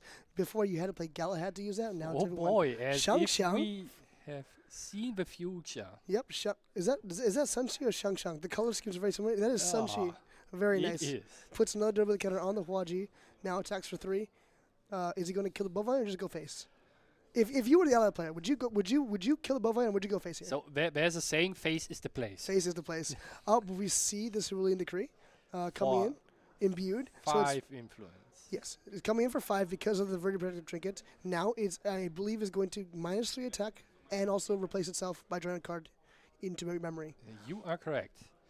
It prolongs the game for Vid, hopefully long enough so that he can level up a little bit more and increase his health pool, and might even be able to recover a few health points. Even though the attack was lowered to 0, you still used the durability counter. So unfortunately for Vayne, he's down to 1 durability counter after attacking with his champion.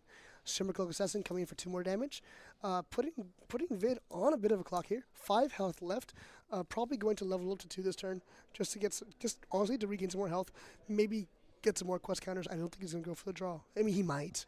Just looking at the current board state, if it doesn't have anything particularly stopping the assault of Vayne, he might just face lethal with the cards Vayne has at his disposal right now. Yep. He has 7 damage, I believe, on board, if my math is correct here. Yeah, 3, 4, 5, 6, 7, 7 on board. If Just your Sunshi uses the weapon. Just playing any ally or getting out the Ornamental Greatsword forces lethal and interaction from Vid here. Yep. However, we saw already that Vid has another Cerulean Decree in his memory right now. Very not good. hand. Very good. So effectively 3 more health. Opting to get the quest counters and not draw the card, I believe that is the correct choice because you really want to get that taunt on as soon as possible. Genbu, I believe, needs 9 quest counters. Need 9 quest counters to flip. 4 more to go. Does he have 4 instances of mill? I believe the Tidestone Bovine's 1. We're looking at 1, so that means he has to get 3 mills somewhere. One interesting fact about those Fate Stones is that you need as many quest counters as the card costs memory. I see. That's a good way to remember. Perfect. That's why Suzaku is so cheap. Oh, yeah, Suzaku being a 7 cost only needs 7 cards. Yeah. Understandable. Only 7 cards. Only 7 cards. In a fire deck, sure. If you had just 7 floating memory right now. 7 that's right. But Suzaku needs 7 quest counters. Juicy. But yes. Oh yeah. A fire deck ping damage 7 times. That's you know what? You do that before breakfast. Come on, that's like 2 turns. You 3 seem turns. very experienced with all of those auspicious beasts. We have a local player who likes to he has a Goja deck and he tries to play every single beast, or not in the same deck obviously, but he tries to like go to multiple. He tries to like make a deck with each of the beasts, because really Goja is a hero with multiple heroes essentially. Because yeah, sure, Goja is the champion, right? Yeah. But Goja is like the quote champion unquote. The Fate Stones are the champions in her decks. And Yeah. that's kind of interesting to see. One thing that just now happened is Vid playing down a Fractal of Polar Depths with 6 active counters on his champion for the quest. That means he needs basically 2 instances of milling from his hand to be able to activate Gembu during his opponent's turn. That is true. He can mill himself with the Fractal Polar Depths. He can get some more cards online. What does he have in hand? I'm trying to take a look. Primordial Ritual, if he does run it, would be another instance of mill. He could also have Conniving Plans. Conniving Plans as well. Yes, it is fast speed. That's right. And it would draw him a card memory as well, give him a prop counter. Kind of nice. The thing is, though, that every water card played costs 2 More on his reserve turn. more. That So is true. I believe he's just going to be saving it for this Cerulean Decree. He's shaking his head. I think he's like, yeah, I need to survive this. 6 health, 8 health remaining on the champion, 3 damage prevention, or -3 attack from the Cerulean Decree. So effectively 4 health, 4 damage on board if you want to do it that way. 4 damage on board means 4 damage from hand. Gildas could spell lethal here. there are a lot of allies that pose lethal here. But it might just be that Vid needs 1 more turn, or rather, he needs to get into his turn to get the turtle running and then just hits Yeah. Vayne with the resonating fugue we already have seen. Yep, needs to survive this. Coming in with Shimmercloak Assassin. I believe there's 2 buff counters on it. I must have missed where Is those it buff 2 counters. buff counters? I'm not sure where that 2 came from. I must have Is missed it that. maybe the coating? I'm not sure. Oh, 2 I attack. might also have missed it. It might have been 2 attack from the coating as well. Coming in for 4, it seems. Taking now 4 would put you at 20, and you can take 1 more damage and still be fine without having to use the decree, and he chooses to do that. Takes the 4. Saves through a decree for the Sunshi, I guess. But to save an answer for this, I think this might just be a quick game 1. One thing that you could also do is, if Vayne plays now a card, you use the 2 modes of the decree to pay 2 more and minus attack instead of refunding the card. Yes, that's true. That's true. But this now forces interaction in some way, because the Huagji has 2 attacks, so It's coming in for lethal. The Cerulean Decree probably to -3 the attack. I like that he split up the attacks between the Sunshi and the champion. that is a very smart move. Yeah, very disciplined gamer. Just knows that like, hey, sure I have lethal on board, but I'm going to just go for it. Cerulean Decree, give the -3, refund the card, and hope that there's not another ally in this ally deck in his hand. Yeah. Ooh. I already saw a second win that might That's just unfortunate. close out the game here. That has been unfortunate for the Goja player, but that means Yeah. we're not going to a game 1. He just doesn't know it yet. No, honestly, you see the face cam. He knows it. He's just waiting for it to happen. Yeah, sometimes you just have to wait till Yeah. your opponent puts it down Yeah, and shakes his head. has it. Make him have it. You gotta force him to have it. So, what do you think is gonna come in for the Goja on sideboard? Wow, that is a very good question. I am not super sure about that. I think Song of Frost is a very good card. Resolute Stand. Resolute Stand for sure. I believe Resolute Stand. He's going wide with a lot of allies. Even if you don't use the alternate cost, it saves you so much health. It's not a water card, so it won't get taxed by the Verdian Trinket. I think it's just good. Yeah, you are correct. And I can see a word where you put in the Silver Grail to put underneath the Tariff Ring. I think that is interesting as well. It stops your opponent from interacting with it. If the Lorraine does play cards like Zephyr, which I'm not sure if you would in this matchup, I'm not sure, but it does protect the Tariff Ring as well. Yeah. So Yes. what Vayne has in his main deck even is he I'm not sure if he's now playing the Zephyrs in the main or the side deck, but he has access to them at Yes. the very least. I'm not sure if you'd want to play them in this matchup. What are your targets for Zephyr in the Genbu matchup? You have the Tengu maybe, but like that's not amazing. You can also just suppress other allies or True. other regalia by chance that you might need, or you can even suppress your own ornamental greatsword to get another 1 damage from it. That's true. That's true. I think it's very nice. Actually, if he runs Tempest Downfalls as well, that's just another source of damage. Just even more aggression. But yeah, I think it's gonna be nice. I think one other card, actually 7 other cards that Vayne might bring in is Scatter Essence and Verdigris Decree. Verdigris Decree is a very strong card Yeah, against true. water Verus Decree does give you the extra defensive capabilities of removing the Fantasias. I think that's a good way to slow it down even more. Honestly, yes. You probably bring the Verdigris Decrees. You probably bring in the Scatter Essences. I'm not sure. Nullifying Lantern does shut down quite a few of the game plans, and we do know the water decks don't have an easy way of removing it. He is not a cleric, so he doesn't have access to the crystalline mirror. Yeah. So if you bring in the Nullifying Lantern, it shuts down the Genbu game plan. It shuts down the Fractal Full Death game plan. All you really have for you is the Stratagem Mirrored Ice, which we do know he has 2 copies of. Even still, he can play some more allies. He can play the Seaside Ringleader and bring in some more allies with buff counters. Really just try and, come up with some more damage. I think that's fine.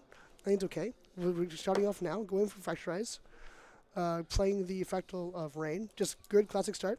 Revealing a Fracturize and a Primordial Immune Ritual, I believe. Fractal of Rain. That is what you want to see during your first turn as a Water Gojira player to get down cards you don't need necessary and start your milling. Yes. Each at start of your turn is an instant of mill. It's great. It turns your game plan online real fast. Suddenly your Goja comes down with an additional quest counter, or your Fate Stone comes down with an additional quest counter.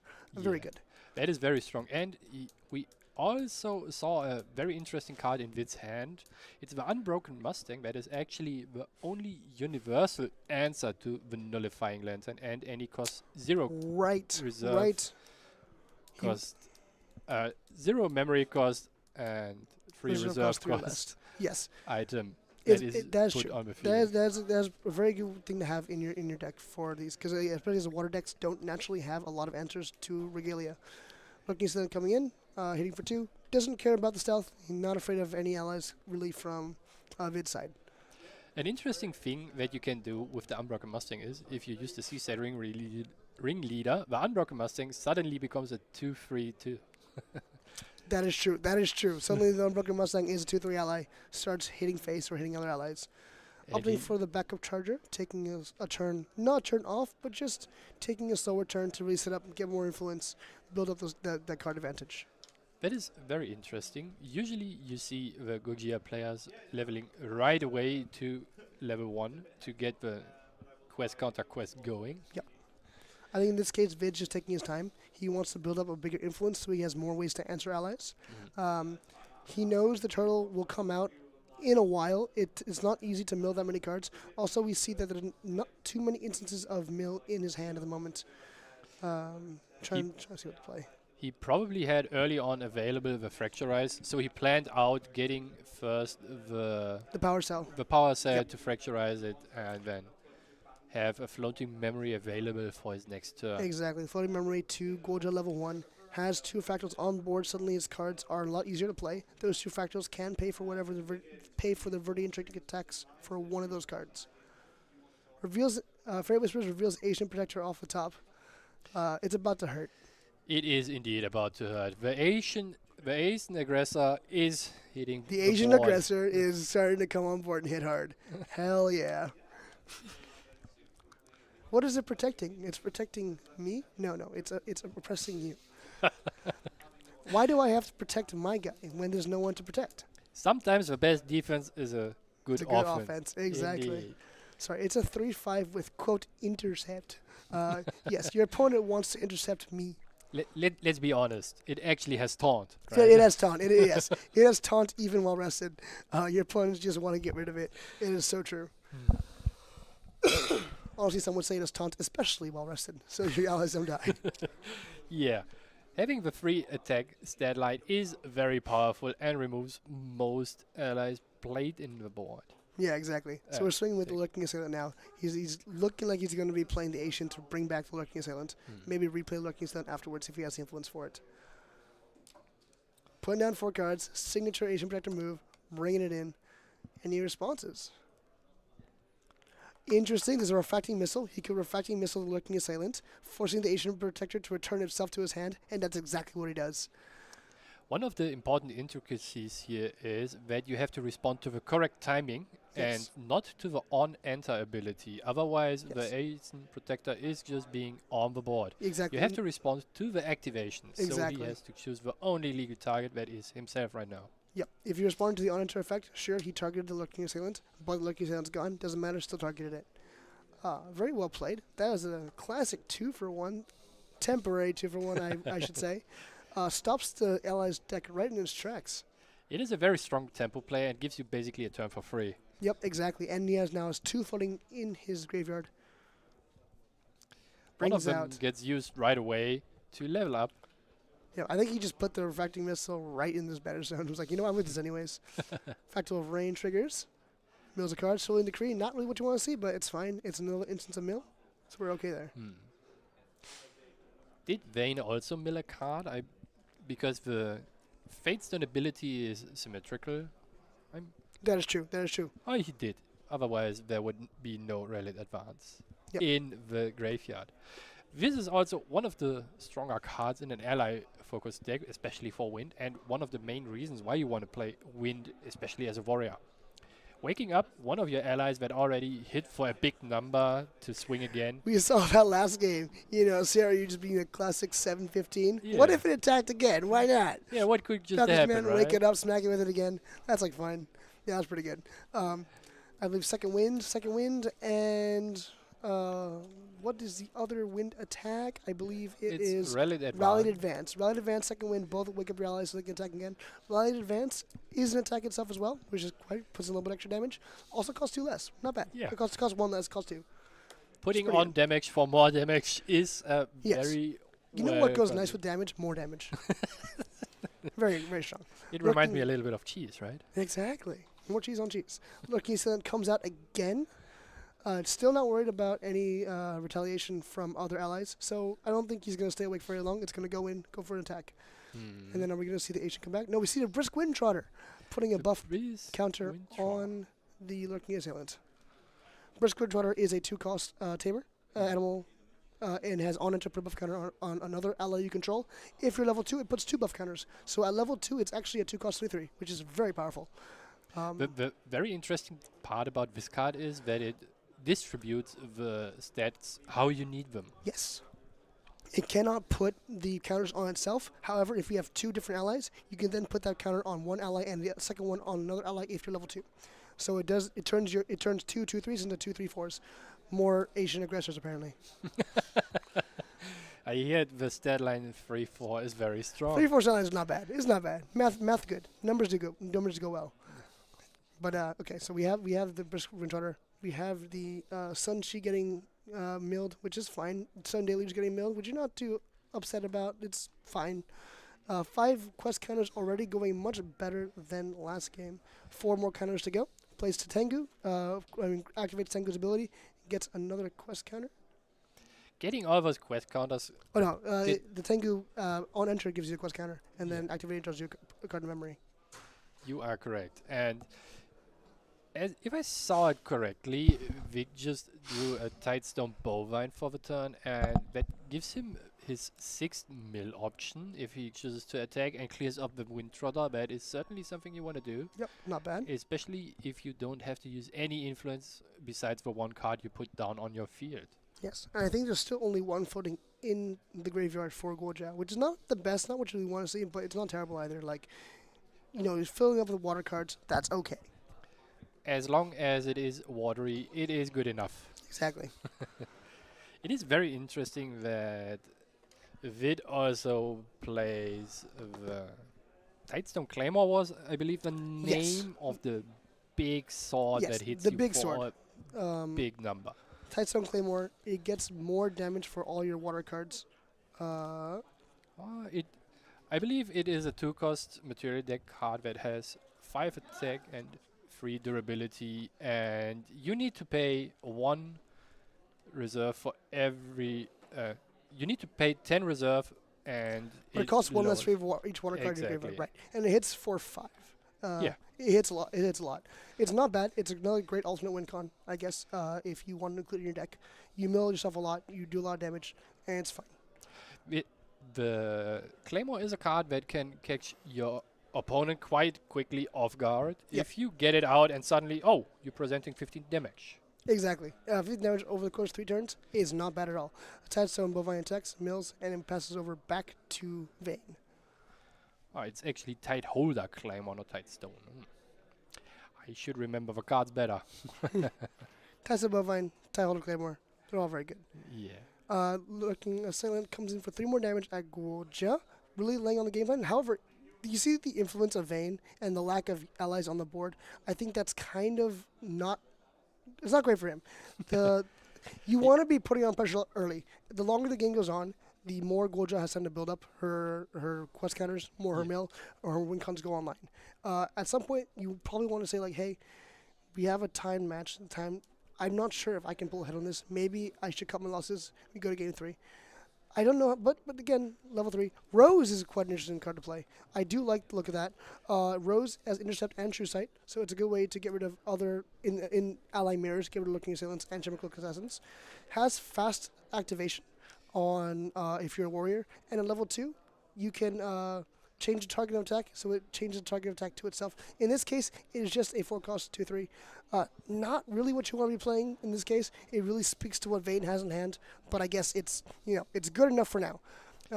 Yes. One important thing we should point out is that Vayne put already out a Nullifying Lantern and a Sensor.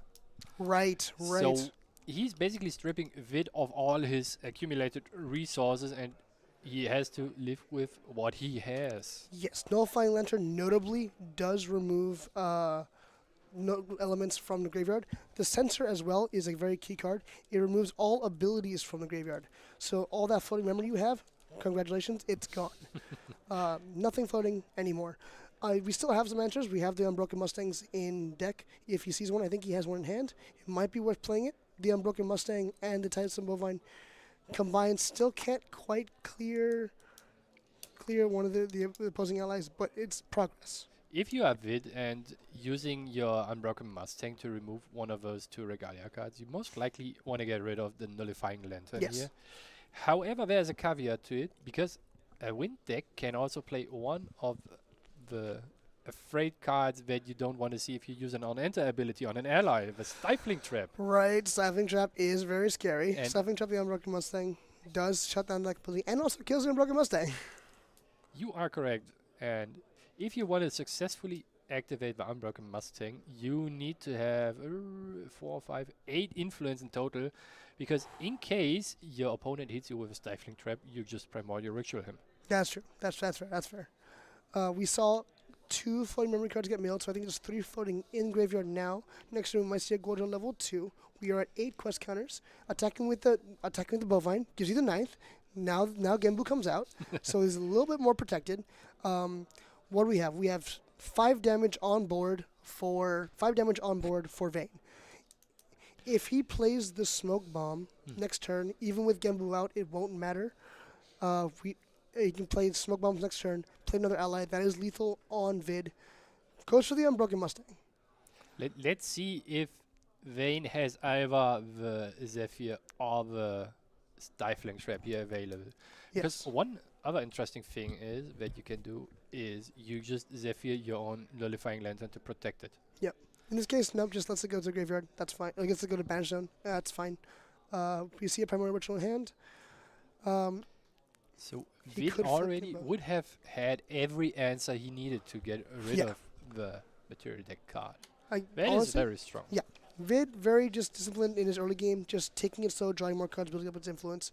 It looks like he's in a dicey spot, but no, you're right. He does have a handful of answers. I think in this situation he could probably play Genbu, deploy Genbu, activate the Face Stone, and have Genbu enter the field.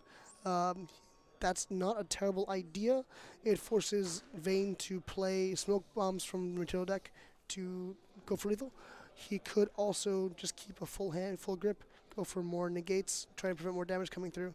One interesting thing you can do with having all your quest counters available, you need to flip a card, is that you don't do it during your own turn and wait for the materialization of your opponent and then in response activate it. That is true. That is true. There's no need to rush. It is fast speed. You can do it whenever you like.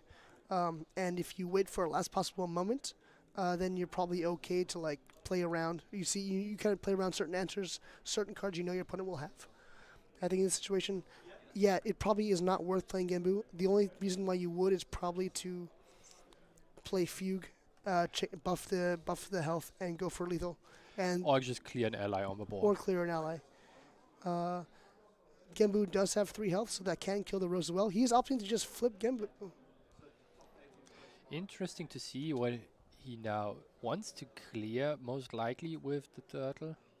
It can only kill the Rose at the moment. However, if he Yes. is able to get a buff counter on it or improve its power in any way, it can kill the lurking assailant. Killing off the rose, I'm not sure if this is worth it right now. Yeah, it Might just be that you want to have the cards in your hand to activate Genbu's ability to soak up more damage. Yes. Because you now have water cards again. that's very true. That's very true. So you leave it with taunt, you leave it awake and with taunt, and you just wait for your opponent to attack or pass turn. Still in a risky situation now. Smoke bombs and an ally would be kind of rough, but I think we saw a Cerulean Decree in Vid's hand, which can leave him, which can help with the stabilize and keep him alive, just for at least one more turn. But I don't. Even if Vayne just gets out a smoke bomb, you can, in response, do things to his allies and just lower the attack value of the card. Exactly. Vid opting to attack with Genbu, really just going on the aggressive side here. I'm not sure what he plans to protect himself still. He still seems to How be in a many- bit of a dicey How spot. much influence does he have? Is A it lot. 7? He's opting to mill himself. I think he's going for lethal. He's going to mill himself and play Fugue. If he has 7 cards in his hand, that is exactly enough. That is true. Fugue is fast. He can mill himself. He can pay 3. Oh, it's actually 6 cards. I just forgot that It costs 2 Resurrection less. Fugue costs 2 less. Exactly. So So you need 6 4 for cards. Fugue and 3 for Genbu. So, sorry, you need 3 for Fugue, 3 for Genbu. So that's 6 cards total. If he mills enough, he can, while the attack is in intent, while the attack is happening, play Fugue and buff Genbu. And that is a big number that the turtle is coming How for. was it? 1, 2, 3, 4, 5. I can't. That's too much. It's enough. It's enough. It's probably 1/3 of his deck. Yep. And Just like this not is even gonna count. We'll lethal. just go game 3.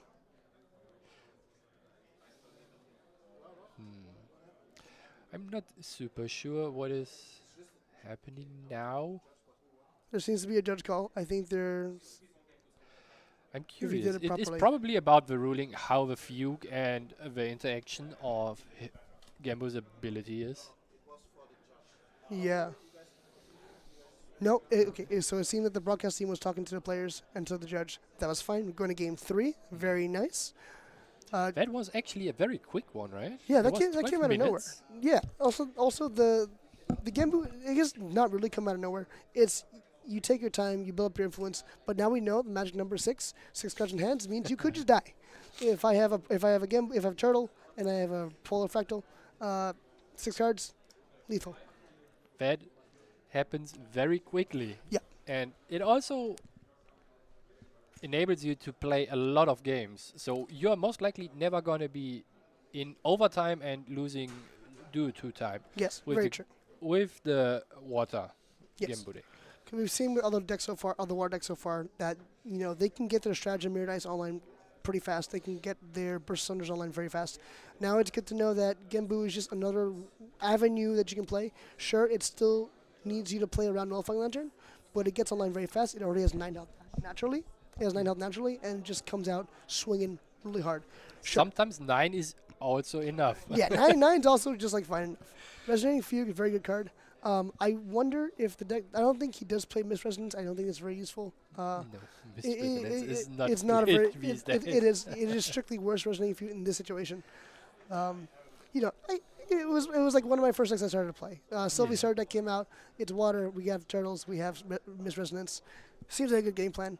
Again, I said this at the start of this game. I'll say it again. I do like that they continue to move forward with these sort of game plans, making them viable in as well in the future. That we still have a strong sort of like big body, low power decks that are still viable to win the game, and I think that's very nice. I especially personally like decks with multiple avenues to close out the game. Yes, I remember you were a avid Merlin player, I believe. Yeah, Merlin Yes. is a very interesting deck. Yeah, it's very interesting. What if I had all the win cons? Let's Yeah. let's just game levels. Let's just fireball. We have a giant horse as well. It's like a giant deer. That's like 5'10". True sight, intercept, stealth. No, not stealth. Gives you other things spell shroud. Yeah, no, True your, Sight, your Intercept, Crux units get True crushed by- sight, intercept, vigor gives your champion spell shroud. Gives your other Crux units they prevent half damage rounded up. Yeah. Fair and balanced, right? Yeah, not a lot of text on the card. No, it's very, very minimal text. It's it's fine. Then you also had, for example, Rending Flames. If you wanted to go Rending Flames,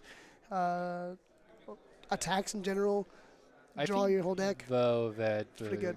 water Gogia deck reminds me more of the Menace from last season. The Yes. water Arizona deck. That is very true. It is kind of that, but without the Icebound Slam. But for that, you got a big turtle that hits you.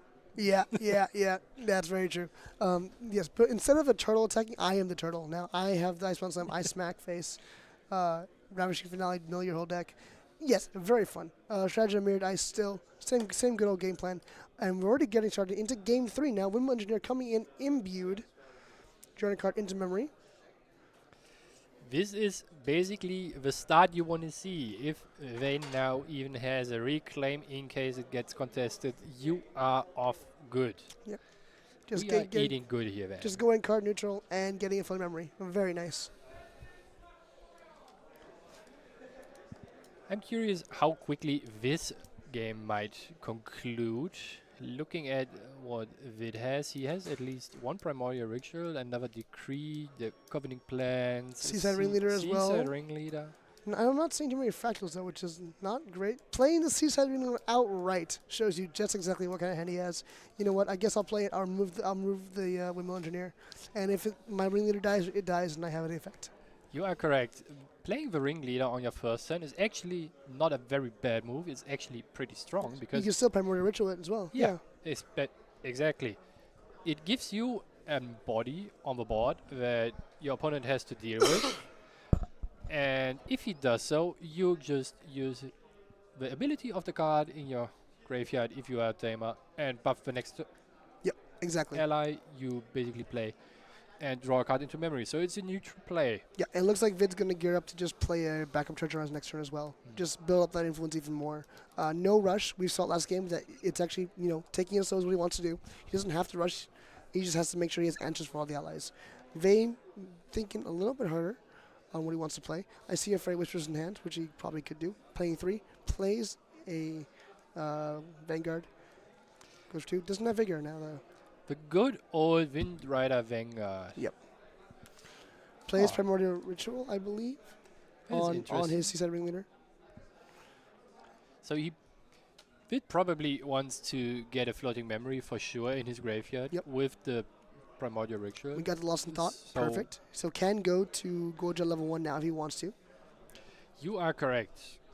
He could have done that anyway since the Primordial Ritual also has floating memories. Very so true. Very true. multiple avenues to use cards, Yep. and just going to level 1 is very good. Now that he's Tamer, he also has access to the Ringrider's ability as well. Very, very good to have. Does he have enough influence to use the ability? He does not. No, he doesn't. Unfortunate. But it's fine. We see a Factorize, so no Power Cell this turn, but we'll probably see a backup treasure next turn into a Power Cell. I don't know what else he could possibly have to play. I think the standard plan is just, pass, and then backup treasure Factorize. It looks like Vid's hand is just. Did I just see 3 Gunnerving plants in his hand? 3 living plants is certainly something you can do. Sure, you can mill half your deck if you want to. That's fine. No, You will be getting the turtle out of nowhere. Turtle's coming out fast. Yeah. Turtle's coming out fast. Conniving Plants is also fast speed, which means that he can play it in his recollection as well. So we're going to see now if he actually does want to play the backup treasure or not. Fey Whispers on instep seems pretty decent. I'm curious to see what Vayne now finds on the top of his deck. I think he's just looking for either more 3-cost allies or an Asian Protector or to come out on top. Ah, Brings out the another Windmill Engineer. windmill. Okay, sure. Yeah, more card advantage. That's another thing that's really good about the math of allies in this game. Windmill Engineer is a 1/1 stats, but it's card neutral because it does draw your card into your memory. So it's like a free 1/1 almost. Getting out the sensor here for Vayne is an interesting call. Yep, Sensor Wrestle Piece.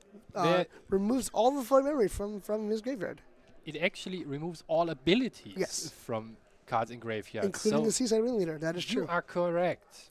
That is true. So moving all abilities, no floating, no Seaside.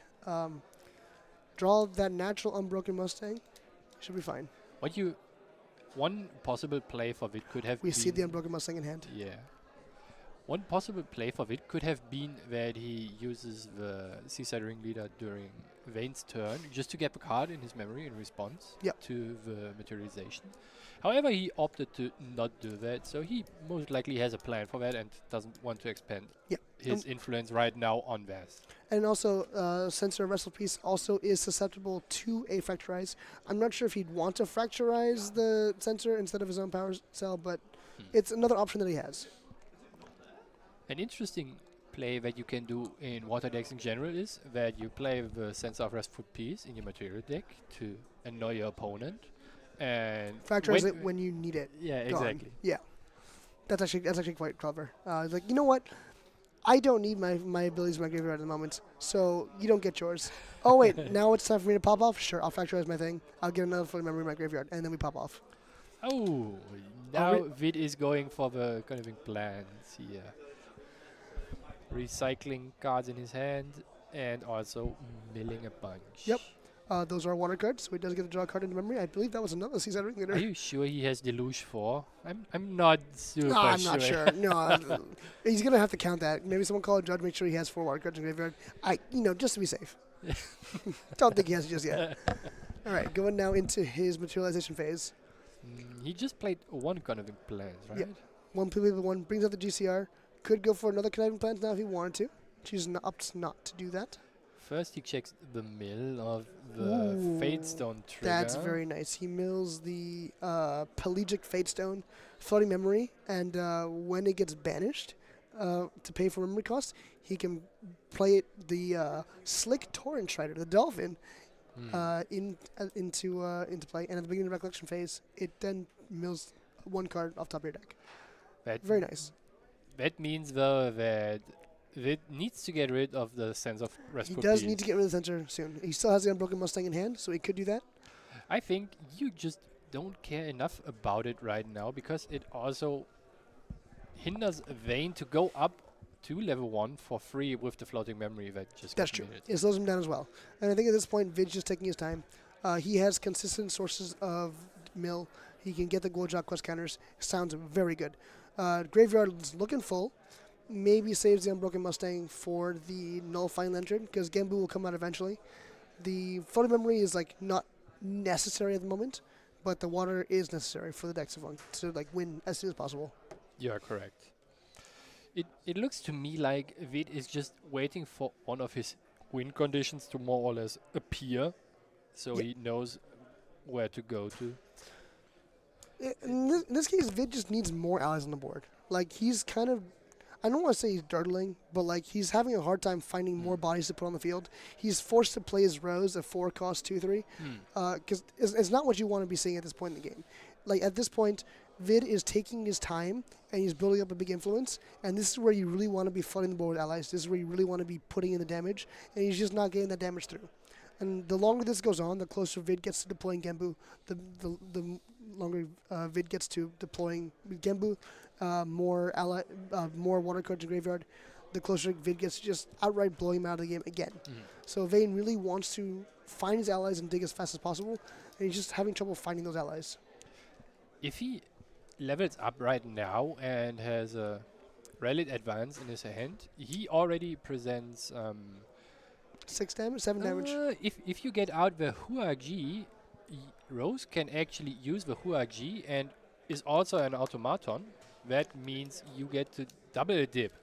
That's right. The Huaji is 0 cost, so leveling to Lorraine level 1 would bring the Huaji out for free.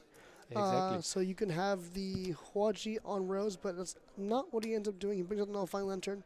You could have had Rose attack 2 times for 10 damage in total. That is already a very scary number. Right. That's scary. What I'm worried about is if that actually progresses, like, gets him closer to his other units. But no, he's playing Windmill again, imbuing. We see the Rally Advance come out, so we know that he has that potential for closing out the game. I believe next turn, if he doesn't level, he's probably bringing out the Huaji. Or, if he doesn't level, he's probably bringing out Verdant Protective Trinket. If he is leveling, he's going to get the Huaji attack with Rose for, as you said, 10 damage, a lot of damage. But he needs to do that pretty soon. I think Guoja's close to coming online. And that is a massive influence that he has. Yeah, sometimes with those water decks, checking what you have available to play is a very tough task to figure out, because you have so many options and possibilities what you can use the cards for. You see a Refracting Missile for 1, taking out another Windmill Engineer. No more minutes for the wind. Yep.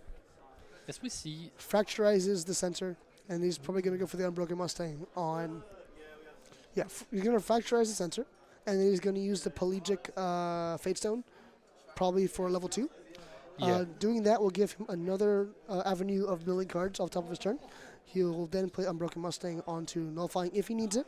But for now, that's 2 more mill if he does play level 2.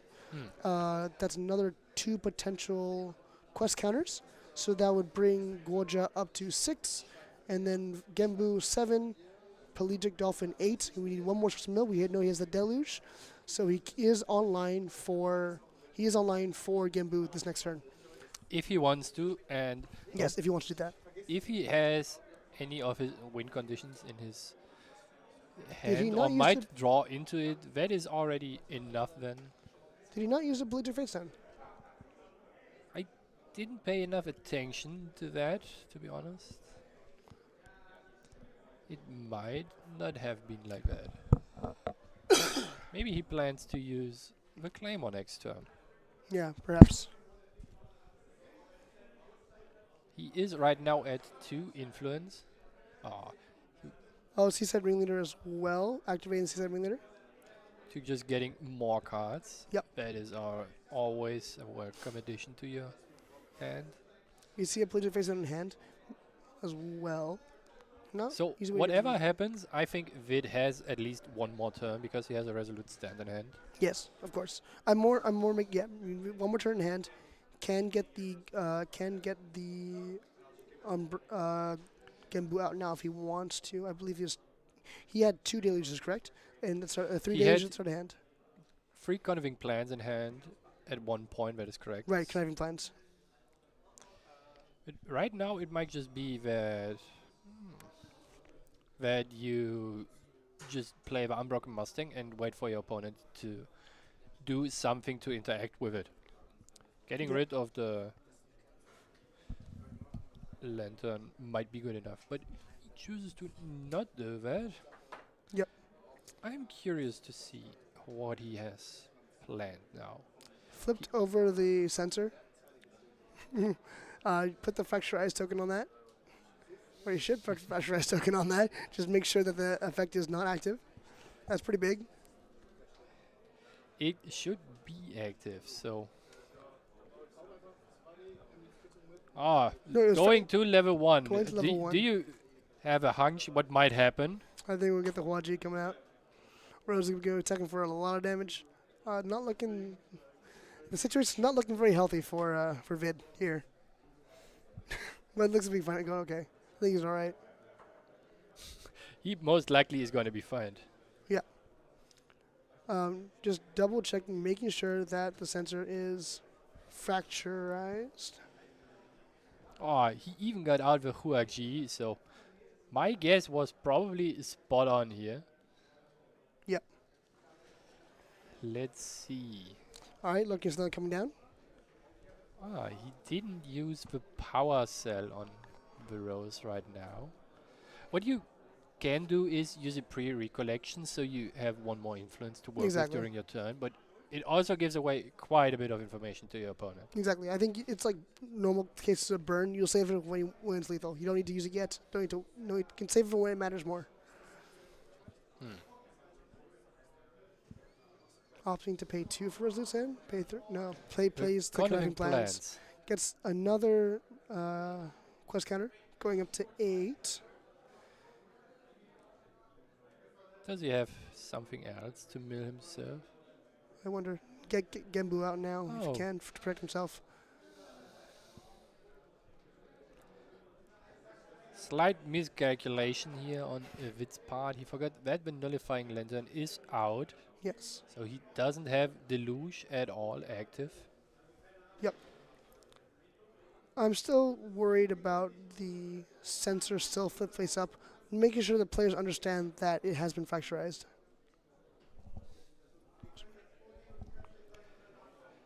It seems like we just missed the part where the sensor of Restpool piece got suppressed instead of fractured. It got suppressed? Yeah. I must have missed that part. Oh, we both missed it. We both missed that. Okay, that's fair. That's fair. Luckily, production had our back on that. Yeah, because I saw them flip it over, so I assumed that they just got fracturized. All right, that's very nice. So that means there are still no active abilities on the stack. However, Vid could use a lot of his abilities anyway, so he might just be good here. Yeah, I should be fine. Let's see. First, milling the card. It's always mill first, then draw, right? Yes, always mill first, then draw. Never vice versa, No, right? no. Actually, I don't even remember what I said before. I remember I had a very strong sense about it, and then it never worked out for me again. I think I was always a mill first, then draw person, and then I was like, why do I keep milling my win cons? So then I turned to draw the mill, and then I keep milling my win cons. So it doesn't even matter. I mill, then I draw, then I mill. It never helps me. It's a 50-50 anyway, right? It's a skill issue, You draw it or you don't. Yeah, no, it's a skill issue. You just have to know when to mill, when to draw. like just sense when your win con's on top. And like, okay, my win con's on top. I'm gonna draw first. No, well, didn't get it. Yep.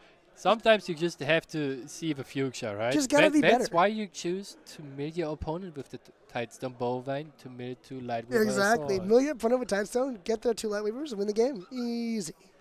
Easiest game of my life. I'm pretty sure Vid is now checking how many water cards he has in his graveyard. Yep. Still has the Unbroken Mustang, so he could be trying to go for lethal. Has still a massive influence. He needs 6 cards for the Fugue and Genbu combo. Needs another 5 for the Unbroken Mustang. So what you first need to do is removing the Nullifying Lantern. So that's what the Unbroken Mustang's for, unless it gets suppressed again. I think Vid has more than enough influence to just throw a Cerulean Decree at the suppress ability. That's very true. He can. That's most likely one of the reasons why he opted to draw for this turn and not get out something else, like a Terrafring, for example. I think in this case, he has enough influence. If he has 9 influence, he can just Unbroken Mustang into the full combo if he wants to, and keep up resources for the Cerulean Decree. One very interesting card he has in his hand, I believe still, is the Song of Frost. Right, subs attack. So if your opponent goes for the, I do the Rose for a bazillion damage, you can make him very sad. Yeah, we just don't do that. We don't do that here. Ends combat phase immediately. We are stopping. The strongest part about the card is that you can activate it for 1 floating memory as cost.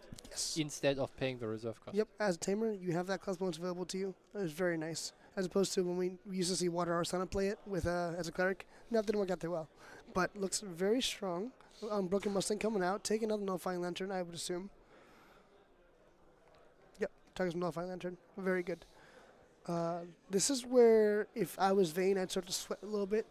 Like, okay, he's taken out. That's the first step down in his game plan. Next step is get out Genbu. Next step is activate the ability. Looking And for he the actually suppress. has a Zephyr. Plays man. Zephyr, but this is where Cerulean Decree comes out. There's no Cerulean Trinket this time. Viridian Protective Trinket this time. So Cerulean Decree comes out. Imbue, so probably going to replace itself in memory. And, yep, and negate the Zephyr. Zephyr negated, Zephyr gets banished. Non-final turn also gets banished. You know what part I missed What'd you about the Song of Frostline? Yeah? I forgot he has sensor out. He does have There sensor is out. There's no no floating memory. floating memory that That is you very can true. banish. I hope that Vid paid attention to that one more than I did. Should be fine. I believe he has Resolute in hand as well. So as long as he Oh, plays Resolute and still maintains 6 cards in influence, he should be fine. Luckily, Resolute's alternative activation cost is from level 2 onwards, so you are good to go with He's good to go. being Got Gojira level 2. He's 2. all fine. But now Vayne in the tank, thinking like, hey, I need to end this game as soon as I can. Gambu can come out at fast speed. I need to make sure I finish this quickly. They're The both tank smiling. might get flooded quite quickly here. Yes, exactly. Both players smiling, having a little chuckle like, oh yeah, Turtle's coming out. Turtle's sneaking in. So looking through his deck, trying to find what his answer could be. Brings an Ornamental Greatsword. It's a classic 2 power, 1 on a unit, 1 on the sword itself. That also means that... This is a big rose coming in. So what most likely is gonna happen that Vid takes the first attack of the Rose Yep. and then just flips the Gembu to taunt any further attacks. Yes, unless the rose attack is big. It's now coming for 5 plus the Hua Ji. Comes in for 7? No, Six. no, 6. Six. 6, yes. Yeah, Sun Chi's not out, so doesn't get the buff. So it comes in for 6, puts Guoja on 19. You can take a bit of damage because otherwise you might lose your Gembu, Yes. and that's also something you don't Also wanna not have great. happen. I wonder if you want to attack with your smaller units first. No, just play Resolute, that's fine.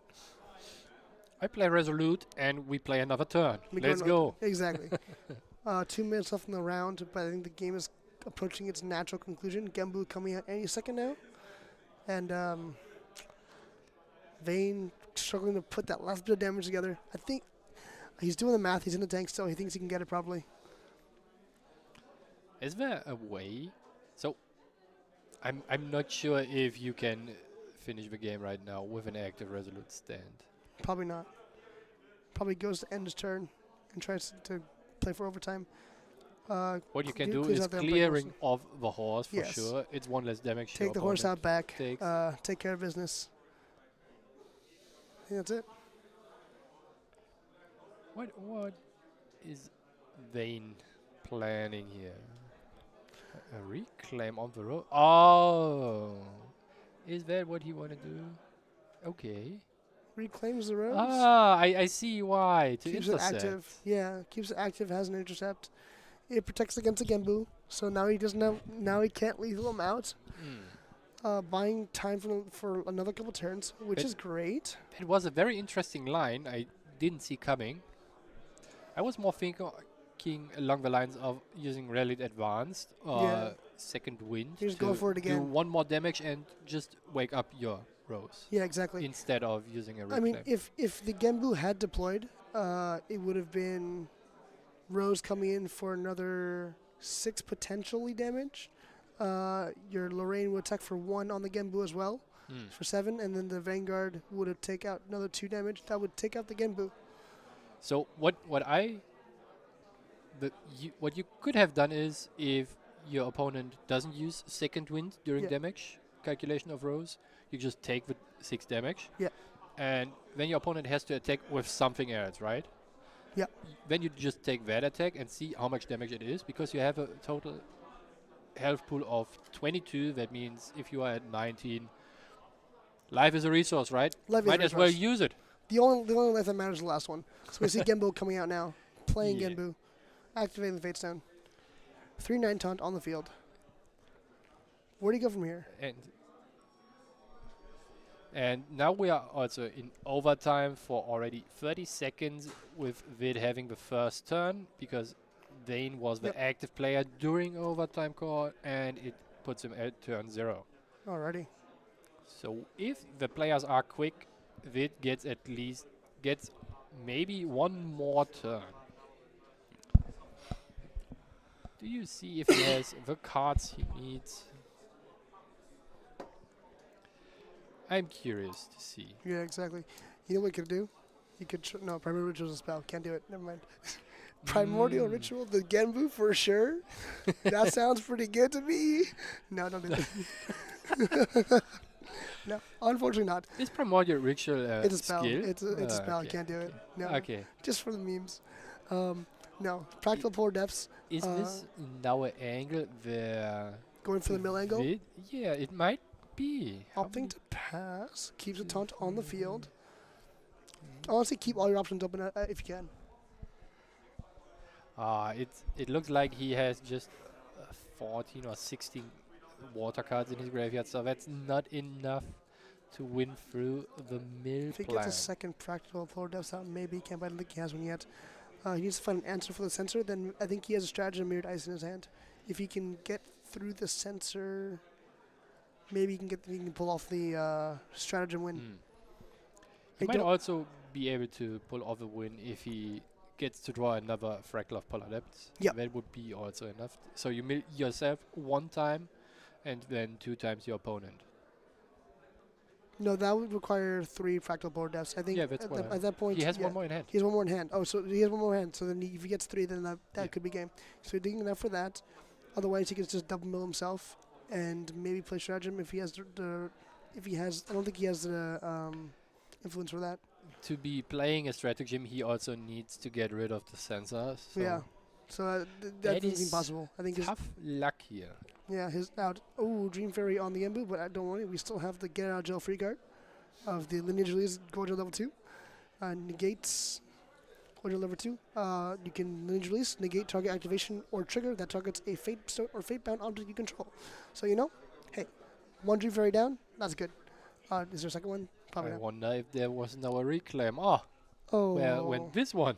such a shame. Oh no, you've negated my Dream Fairy. Anyways, how about another one? Oh, doesn't work. What seems to be fine so far? This Vayne in the looks tank. like a stare of contest here Exactly. right now. Oh, passes back to Vid, plays Tengu. This now then means it's the last turn of overtime. Yep. So basically, Vid has 2 draws to find the cards to close out the game here. Yeah, looking Oh, for his it's answers. Just looking like a draw here. Ooh, not sure he sees what he needs. Oh, he found what he needed.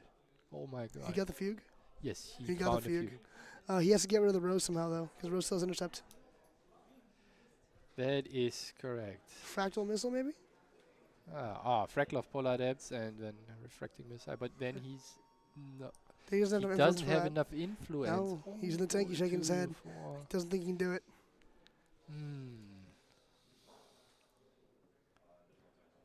Yeah, you hear him say, he said, oh, that's not enough. Yeah. It's not enough. Oh, no.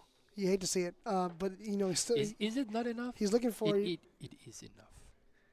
It is. he's doing the math. Let's see. Is it? No, I'm just a troll. 1, 2, 3, 4. He doesn't have enough he doesn't have enough for Refracting Missile, Fugue, and Genbu. He The Primordial Rituals is the- Genbu. the play we thought that is not possible because it has Spell Shroud. I'm not sure if we got that correct here. I'm not sure. That's a draw.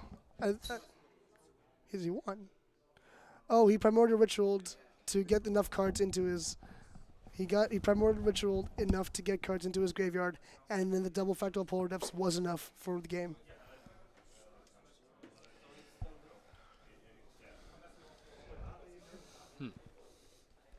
Interesting. We're still waiting back to hear from the judge what it was. It looked like a pretty tough game at the end. It seemed, yes. So it's the body language of the players seemed very vague.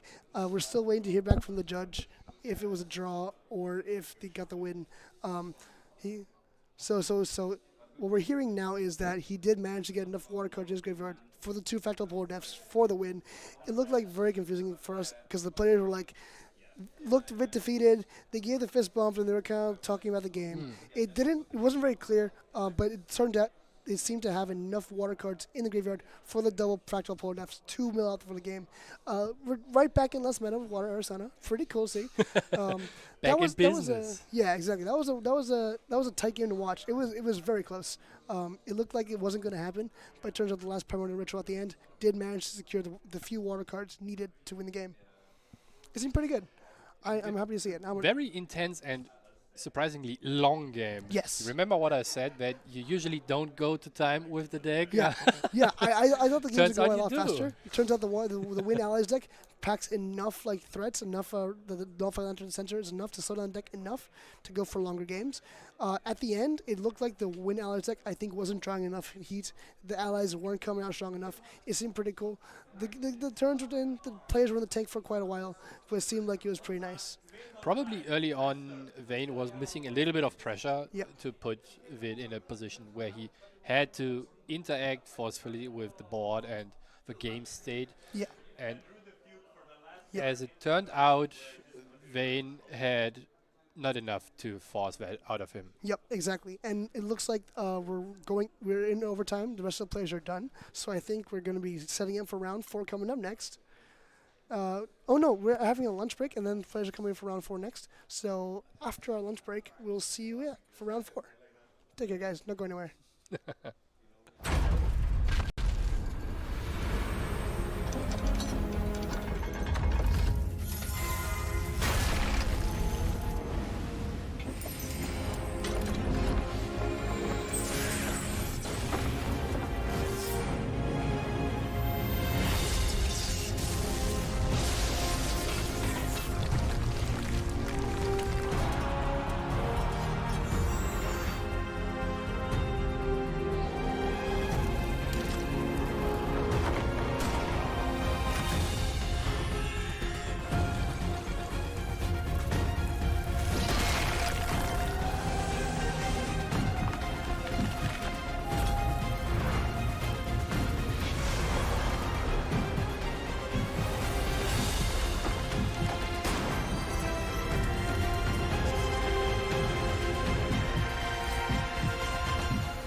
失ったものを嘆く声迫られる選択の日々正しい道の方へ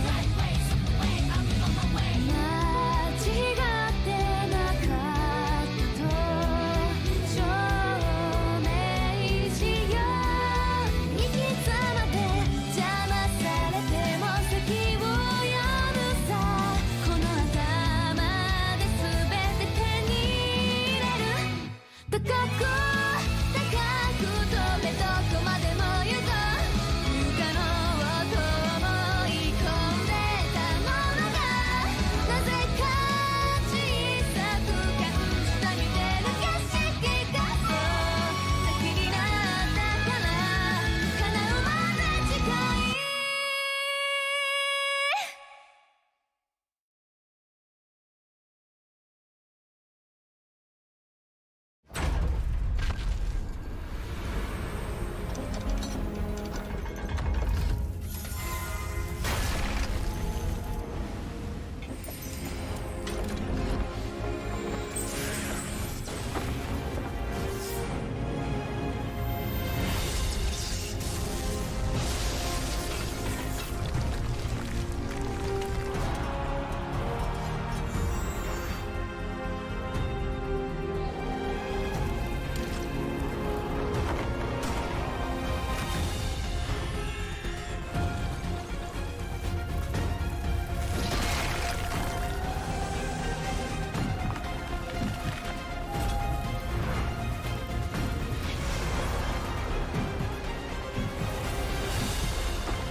果てしなく広がる空に失ったものを嘆く声迫られる選択の日々正しい道の方へ間違ってなかったと証明しよう生き様で邪魔されても先を読むさこの頭で全て手に入れる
なく広がる空に失ったものを嘆く声迫られる選択の日々正しい道の方へ間違ってなかったと証明しよう生き様で邪魔されても席を読むさこの頭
なったものを嘆く声迫られる選択の日々正しい道の方へ間違ってなかったと証明しよう生き様で邪魔されても席を読むさこの頭で全て手に入れる高く高く飛べどこまでも行こう不可能と思い込んでたものがなぜ Hello, everybody, and welcome back to round 4 of the Grand Archive European Nationals. We're here after a short lunch break. Our players are already getting ready for round 4, but I want to talk about a bit about last round with you, Garen, here. That last game, the last turns were very, very, very tight, right? There was Gembu milling out. I'm not sure if you guys were able to talk about it, or found out what happened exactly, but as the Gembu player was preparing to mill them out, it was already the last turn, right? It was turn 3. So even though they milled out their opponent, they didn't lose. Why? Why? Explain it to me, Garen. How does this Because work? after the third turn in overtime, the game just concludes at the final stage of the turn, even if there is still time left on the clock. So if you mill out your opponent during your last turn in your overtime, there is no draw phase to lose the game for your opponent. That's why it was finished there. That's unfortunate. That it was his only win con, right? Because he didn't have the Fugwe.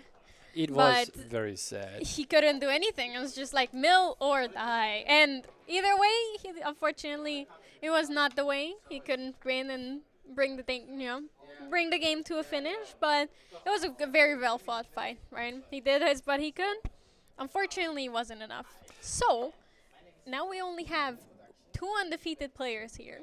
2 undefeated players, Yeah. that is not a lot. That is right? not a lot, and that is not a lot. And guess what? We're gonna see them play it, hash it out this round, for there to only be 1 undefeated player going into round 5. However, that's only half of the day, right? Yeah. Because it there's is. 8 rounds. We are playing 8 rounds, even with like amount of players that would not warrant usually during normal Swiss distribution 8 rounds. But since the round number is fixed for us, we are playing 8 rounds, and this means that even if you got an unlucky game, or rather match for you, and you lost, you are still in the running to making it to the top cut. Even multiple, right? Yeah. If you can lose 2 games, still be perfectly fine. If you get to the needed 16 points, right? Exactly. So it's not too scary. However, out of the 63 players we have playing today, only 16 to 17 will make it today too. And from there, only the top 8 is going to be obviously get the top 8 things, but from there, only the top 6 players get the biggest prizes, get their Eternal Magistrates, their boxes, the money. And out of those 6 players, only 2 will guarantee to qualify for the World Championship. The others will have to go back and play in the gauntlet, like we talked about it earlier. But he's a bit of a refresher. It's been a long day so far for everyone. Getting to those places is very important for you as a player. Especially we in Europe only get 2 invites for Worlds, and the 3rd and 4th place make it to the gauntlet. If I got numbers now Up to correct. 6. So 6? 3rd, 4th, Oh. 5th, and 6th place all get a spot at the gauntlet. Which is funny, right? Because in North America, top 6 gets invite to Worlds. But however, it's probably going to be 3-4 times as big as the European Nationals. Most likely. So, yeah. And other than Worlds qualification, right? 1st and 2nd get there. But only one of them will bring home this beautiful, big, heavy, it is so heavy, and nice national trophy. Thank you very much, Garen. That You're a is gentleman. big one. Yeah. You are looking wonderful behind that. So yeah, It is speaking basically a of, face full of trophy. yeah, speaking of powers, bringing this home, let's go and talk a bit about the players that we're going to see that have gone undefeated so far. They are here. They are ready to start their game. We will head into it shortly as well. And let's see what deck do you want to talk about? Right, Isaac is from True Champion Gaming. We love them. We know them. He is playing the same deck as Terry we saw in round 1. So there's actually not much to talk about. What I want to talk about, and what you may be able to tell me a bit about, is Jigsy's deck. It's an old but gold deck. Yeah. But hasn't been around recently, right? It's something that people, I think, forgot used to be a menace and a terrifying opponent. You are correct.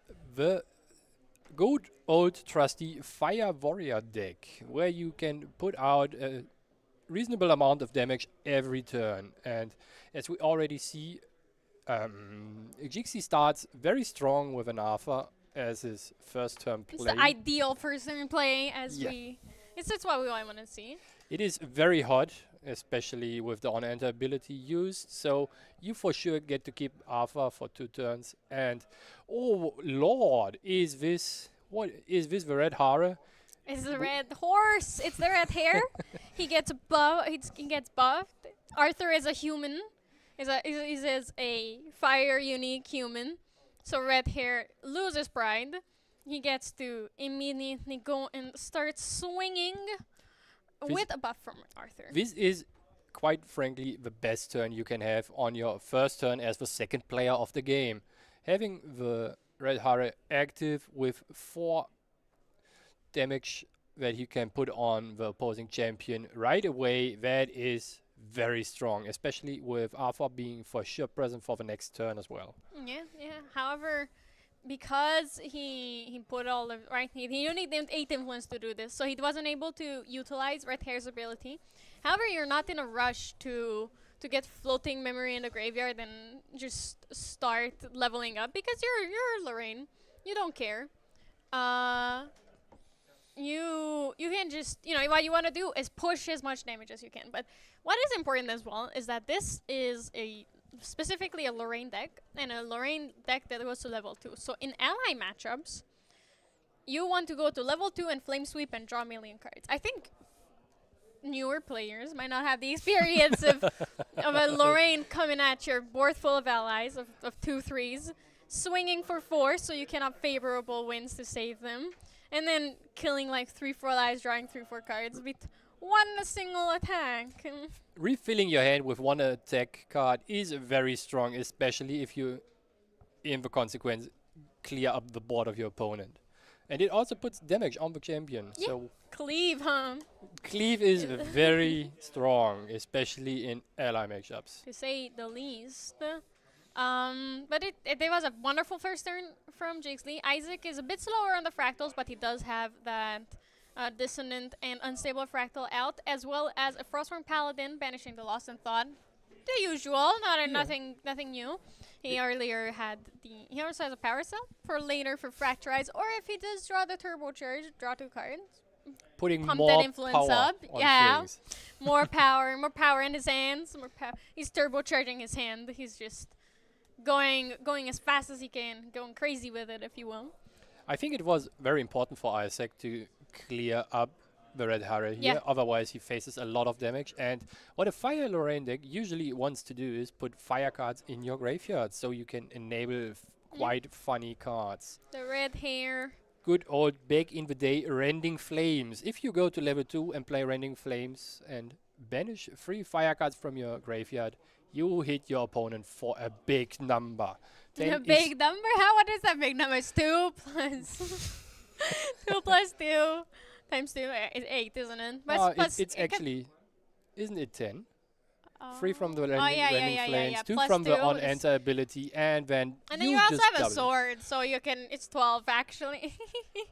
It ends the game Ooh, very that quickly. that is not a card I think even in these lists that we see often. Sword Saint of Everflame. It is indeed a very barely played card these days, especially since Fire seem to have vanished outside of the Fire Zender decks from Yeah, meta. which is Luxem. Like Pfizer as a like combo low to the ground deck is real. Like some people play it, but it doesn't get that far, right? Because, and in the end, people are somewhat teched for it, teched against it. So it's not that popular, but it is still good. And then Luxem Fire Xander, it's a Luxem deck. It's a norm deck. It has like Creative Shock and some like one or two other cards at most, like Reduce to Ash or Yeah. some the little tiny pieces. But overall, it's not a fire deck. It's also very interesting to me that the Fire Lorraine deck plays cards like Strapping Conscript. It is a very good old friend from the old days back in Dawn of Ashes. Hey man, don't hate on my girl. She's great. She's still good.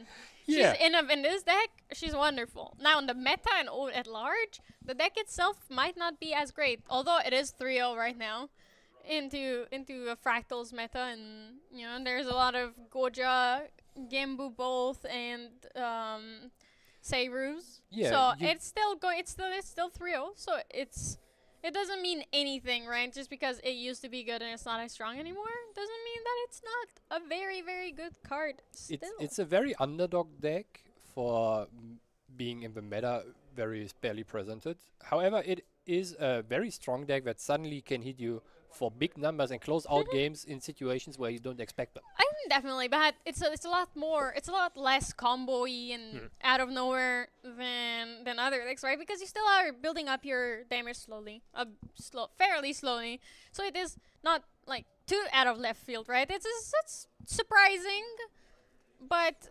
you can't be too surprised when you're in 12 damage scanners and then look, I'm dead. You know, it's not. Okay, come on, you should have known better, is what I'm saying. So the thing that can make things very surprising is the Sword Saint of Everflame, for example, is a card that is rarely used and therefore not many people expect and know what to expect from it. Yeah, And I if think you have a zero-cost sword with Lorraine and you use the ability pre-recollection and get a Rending Flame off, this is already 12 damage if you have 3 fire cards in your graveyard. yeah, it's an easy couple of damage, and he does play 4 Rending Flames, so he is likely to see them. And with fire having so much draw and discard and ways to filter your deck, it's pretty good. So I am confident that we will see this Everflame put in some work here. It won't be there for nothing. However, the timing is what's important. I also want to note that I don't think we've seen this in a while. It is a very much the material deck of Jigsy is basically just cards that draw cards, right? Everything that you get out almost is a card that draws you a card. Yeah. We have Drawn Blades, all the good baubles for... All the baubles. Why you mean all the good? All of them. All of them are there. There's smoke bombs as well to protect your things or get through a taunt ally. That's a imbued Vermilion Decree, a Xiao Chao. And do you know what that card is, Garen? Chao Chao is a 1/2 ally that has stealth, and I believe it is a class bonus for Warrior and Tamer. When you put damage on an ally, it gets banished if it would hit the graveyard during the turn. So that makes some cards with floating memory just vanish from the field, basically. And if you played a card with floating memory down as like a shield mat or something, and you hope to get the floating memory to use out of it, you will be very sad. Yeah. And it's in this matchup, it's not that great. However, those other two, those blazing moments, are pretty good because blazing bowman is not a class bonus. On enter, you may banish a firecraft from your graveyard. If you do, its attacks get +2 for the turn. So it comes in. It's basically a 2-cost for 1.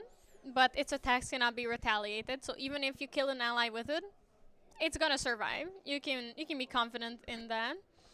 But you know, see that correct? That Isaac just fractorized his nullifying lantern so that Jixi can't get rid of it anymore, because this would disable basically every card that interacts with fire cards in his graveyard.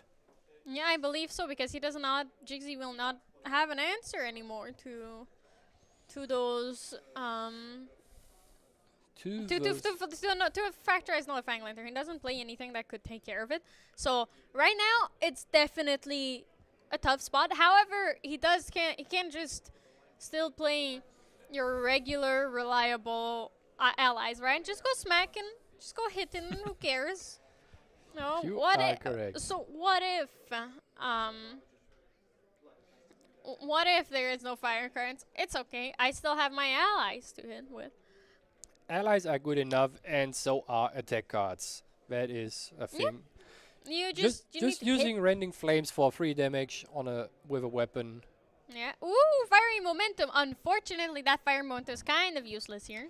Maybe we just didn't pay enough attention. Yeah. and I trusted you on the Nullifying Lantern. I will not lie to you. I was trying to make sure that every card that I named correctly was indeed correct. In response to the fire momentum, he is banishing the Sourcing of Everflame, giving +2 attack to the Forged Light Blade, making it a 4/2. I have 4 attack, 2 durability sword. So this is a big because number. yeah, because Fire Momentum's ability is static, so it's not an on attack. It gets +X for how many cards, so how many fire cards you have in your graveyard. So the Sourcing of Everflame disappearing does actually just lower the attack for it, but it gives +2 to a weapon, so in the end it's worth it.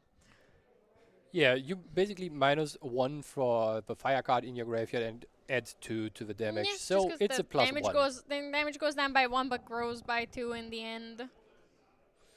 Growing the number always shortens the game, at least if you are the player with the most amount of damage counters on your champion. Yeah, it's and right now Isaac is in a very tough spot because his board not looking good. His hand kind of empty, you know, when if I'm being honest with you, because the Shimmering Refraction is in the graveyard. Even if it were in his hand, it's only 3 damage. There is 1,000 refractions in banishment. Only 4 damage, which is sure, it's not only 4 damage and only 3 damage, but that's 14 damage. It's like that's another 7 damage that is in his graveyard instead of being played.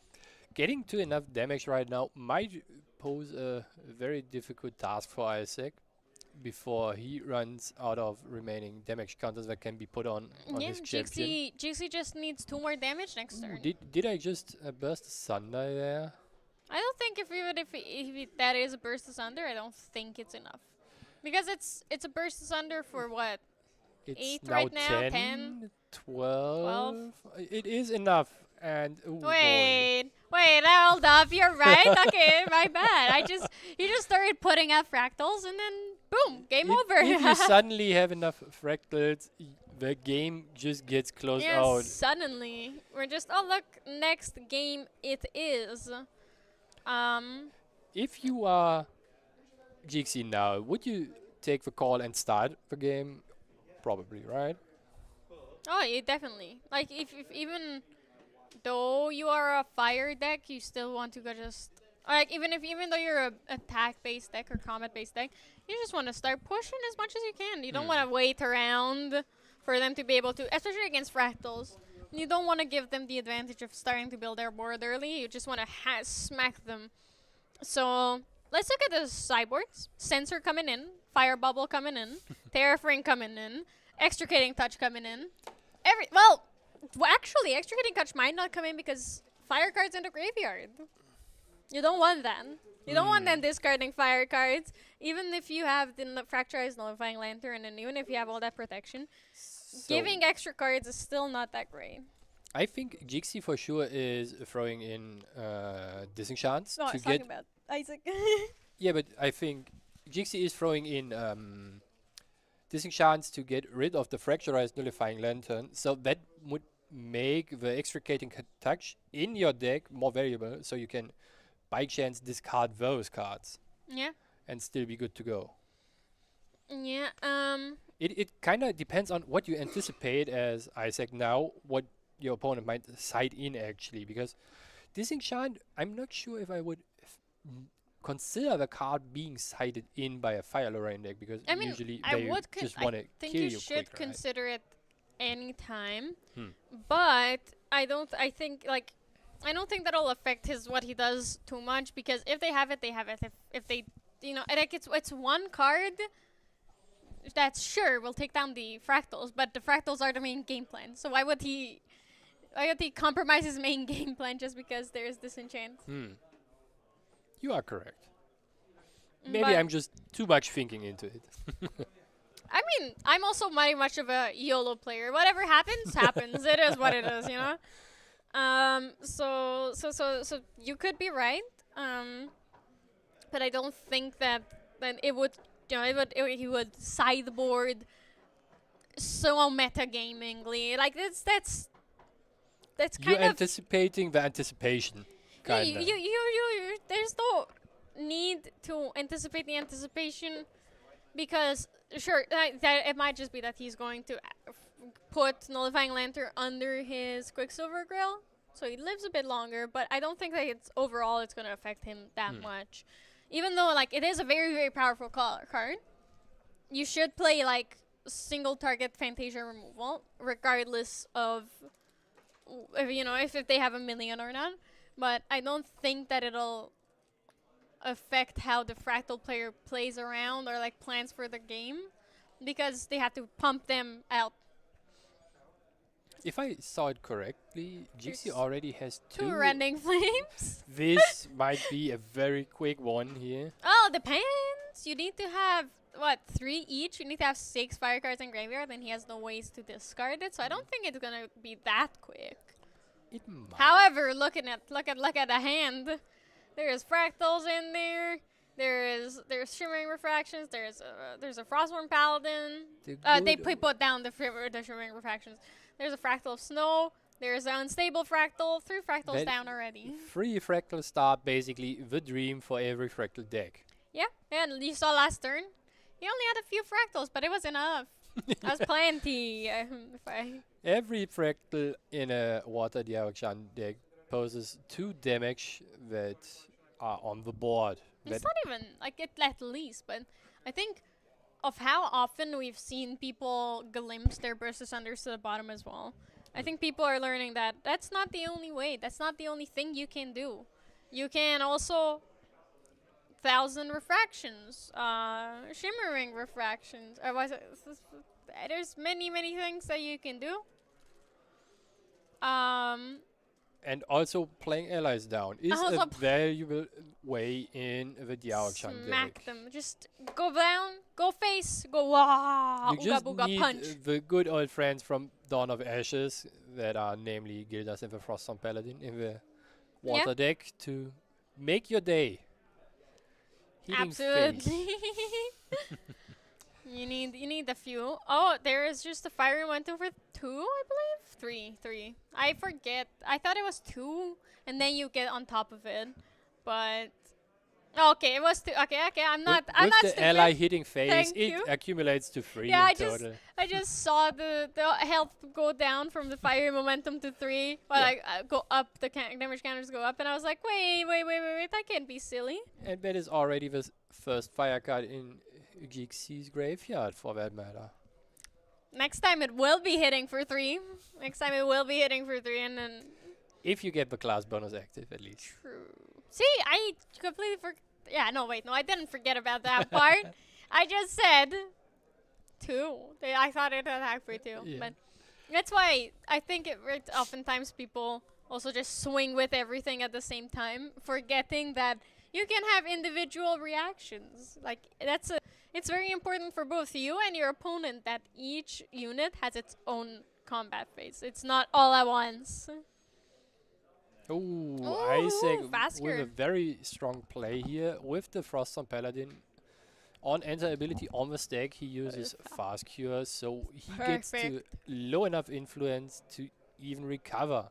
Yeah, and you can see how much practice and time, knowledge he has on this deck and in general, because I don't think many people would realize that you can do that and get the value off of it and still recover, and just for everything to work out so well.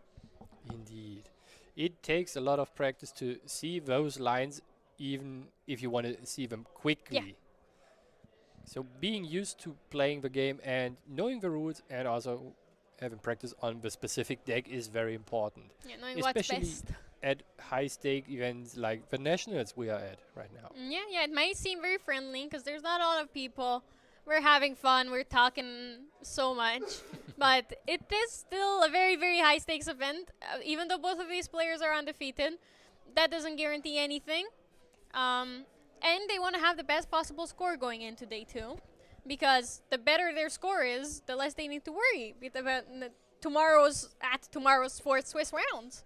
You are So, correct. and on top of that, you want to have like the best seed or like most comfortable seed going in to top 8 as well.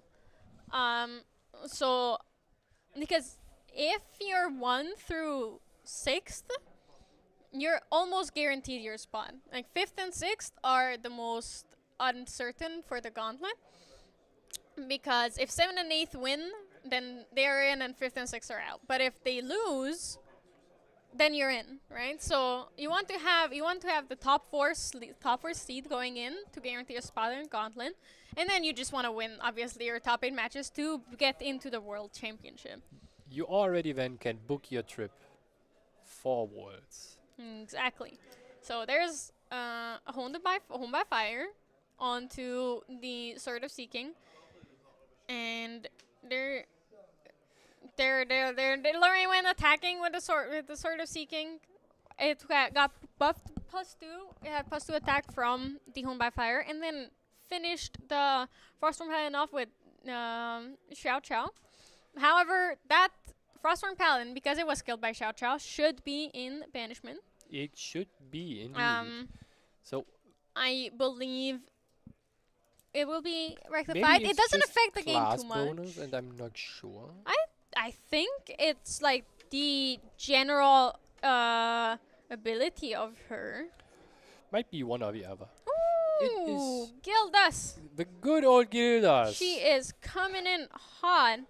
No, it is not a class bonus on Xiao Chao. Ooh. So Xiao I was Chao's wrong. the class bonus on Xiao Chao is that her attacks cannot be retaliated. Oh, I just remembered that she had 3 lines of text. And Yeah, it's stealth. Her attacks can be retaliated, class bonus, and then if a unit killed by her would die, banish it instead. Mm. But now Isaac is Isaac is up on the damage, even though Jixie is on the aggressive slow damage deck. There it is. It went into banishment. Luckily, just because it goes into graveyard and then later goes to banishment, it doesn't affect too many things. So that is not that big of an issue. It's been rectified. We're moving on. Isaac still has his Gildas. Everything's fine. Jixie is trying to debate. Jixie is debating what is the best way forward. It seems that he thinks that it is Arthur. Arthur is always the way forward. Yep. Especially with the on-enter. That definitely. There's a very interesting interaction here that is possible, that if you declare the on-enter of Arthur, you still can get opportunity on the on-enter Yep. ability and can actually kill him on the stack. Yeah, he could, but I think there's no point in Isaac wasting damage on an Arthur here, especially with Jiggly only having 2 cards in hand. Isaac can just go start hitting, just smack face. Just do it again. Yeah, just run it back, you know. have some Gildas shenanigans, and then just go and attack and try and kill this turn as soon as possible. There's a recollect. Isaac getting the backup charger to draw more cards. There's a recollect and draw for turn. Oh, he got another. He has Gildas another in Gildas. hand. He could play it again, but I think he's just going to go and try and deal as much damage as he can, right? More fractals is always the way, right? Yeah. There's the Fracturize on the power cell. Another Fractal, another Balanced Gildas attacking for 4. That was a very That's strong a turn. beautiful. Honestly, Beautiful gameplay here from Isaac. Actually, both of the players. Yeah, there is the fracturized token, just so it's indicated that it is not just some random face down cards, but it is a card that it is actually fracturized. I think And we gone for also good. saw a shimmering reflections. Definitely, right? yes. That's what I was trying to do the math for, if he can play it or if he should play it or not. Because right now it's 5 damage. Not too bad. Not too bad. But you probably do want to go and have that be the finishing blow. And you need to have enough influence to be able to play cards next turn so that you can balance the Gildas. I think waiting the turn to just be able to play the shimmering refractions to balance your Gildas might be the call here. Yeah, and it's And then looking like afterwards slam down maybe another one. maybe. Well, actually you cannot really if you're gonna balance. You- Well, you you can can, play- but it's just gonna attack for a 1. You're right. That's definitely tough. Ooh, the good old flame rune swordsman. A A friend real we long time haven't no seen. see. Yeah. We got that is funny. We got a promo of her, and then immediately afterwards we got a new art and Yeah. And then the card kinda vanished out of the meta. yeah, and however. it's the moment we got the newest art, it was gone. It's gone forever. Oh, there's a Fasker. Very, very low influence on Isaac's side, so he just keeps his consistent like 2 damage. He's doing all right. He's doing all right. He's indeed doing alright, especially if he Ooh, levels level now up. Yeah, now he can just have shimmering refraction, put shimmering refractions down, and then activate it from his memory later. Ooh, there's a 1,000 refracting missile. Ooh, that is can So- we balance Gildas here and use both cards? Well, if he puts it, okay, he's gonna draw Kern. And I believe now he has, because now he has 5 cards in hand, pay 2 to play. Oh, a 3. Yeah, sorry. Fractal of Intrusion. Gildas is Ah. balanced. Removing a card Removing- from Yeah, they're floating memory. Jeez. Dash shells. Okay, Rending Flames obviously has to go. The dash shells just deal 1 damage and sure banish some stuff, but it's not that relevant. Gildas taking care of the Arthur here. Isaac knowing that he can't quite finish out the game yet. So he's going to go for a more safe play here. But he is in a very good spot. Because even though you said what you said about Fire Lauren can win out of nowhere, there's 17 damage is a lot, even for her. So I'm not really sure that we will see enough. We will see enough damage that she will come through for. especially if we think about what Isaac might have under the Grail. Yeah. And It is wait though. That is 1, 2, that's 7 damage from the refracting missile, and I believe he can activate. Oh no, he's just in response to the Viridian. And I- before it resolves, pay just the 2. I think what That's right. Isaac was kind of trying to do here is either bait out the safeguard usage and in response activate the shimmering refractions from his memory to draw another card and put on more damage. That very well could be it. And if next turn he can balance the Gildas and get the refracting missile through, that is enough. That would be he is out of the refracting missile. I was talking about the glimmering, The glimmer shimmering refractions. So many Indeed. names. I was talking about the shimmering refractions. If he can get that off, even through the sacred amulet, it would deal 2 damage. And there is a nullifying lantern in response to the rending flames to nullify the graveyard. So Jigsy cannot banish any cards for that double on the rending flames here. One thing that now Isaac is able to do, because Jixie decided to not use the safeguard amulet in response to the refracting missile, is that he just uses the shimmering refractions from his memory. Since he has Yeah, but 6 fractals, even if you pop safeguard, you will be taking 2 that damage, is exactly what I was talking about. Gildas Yeah. will finish off the game here. Yeah, that is Or you just- exactly what I was talking about and thinking myself. And there's a crystal mirror just to just for it seems a bit from Isaac's shrug, it was like just so it happens. There's 1, 2 Wait. for a fractal of snow. All right. Isaac glimpsing one here from the crystalline mirror, trying to do the math. There's paying 1, paying 2 for the shimmering refractions. So He's going to, but it will deal. Oh wait. you can do a very interesting play now with sacrificing exactly the mirror to force the response of the safeguard and then just shimmering refractions and finish there the it game. is. Yeah, that was it. It's the fastest game so far today on stream. That was very fast. First game that did not go into overtime. Woo, that was fun. Both like obviously we would accept Fire Lorraine to be the faster, more aggressive deck, right? And like, oh, it is exactly. It's just gonna go ooga booga, start hitting, right? But this is unfortunately why she is a deck of the past, right? Where we're talking about, oh, back in the day she used to be so strong. This is why she isn't anymore. She doesn't have enough defensive options. She doesn't have like a solid win condition, or she doesn't win quick enough where she could be like Faiza and just go hitting and smack them. You could say she is just too fair. She's too old. That's what she is. She has aged Okay. out of this. She has aged out of the meta, unfortunately. One day we'll see her back. I'm absolutely certain. And I miss her very Hopefully. much. But yeah, it was a very fast game. I think finally we will have time for a player interview. Talk a bit with Isaac about his deck. And yeah, I think we will be right back with that player interview for you.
Welcome back, and welcome Isaac, and Thank you. congratulations to your win on your 4th round. You are now the only player that is currently undefeated. I didn't know that.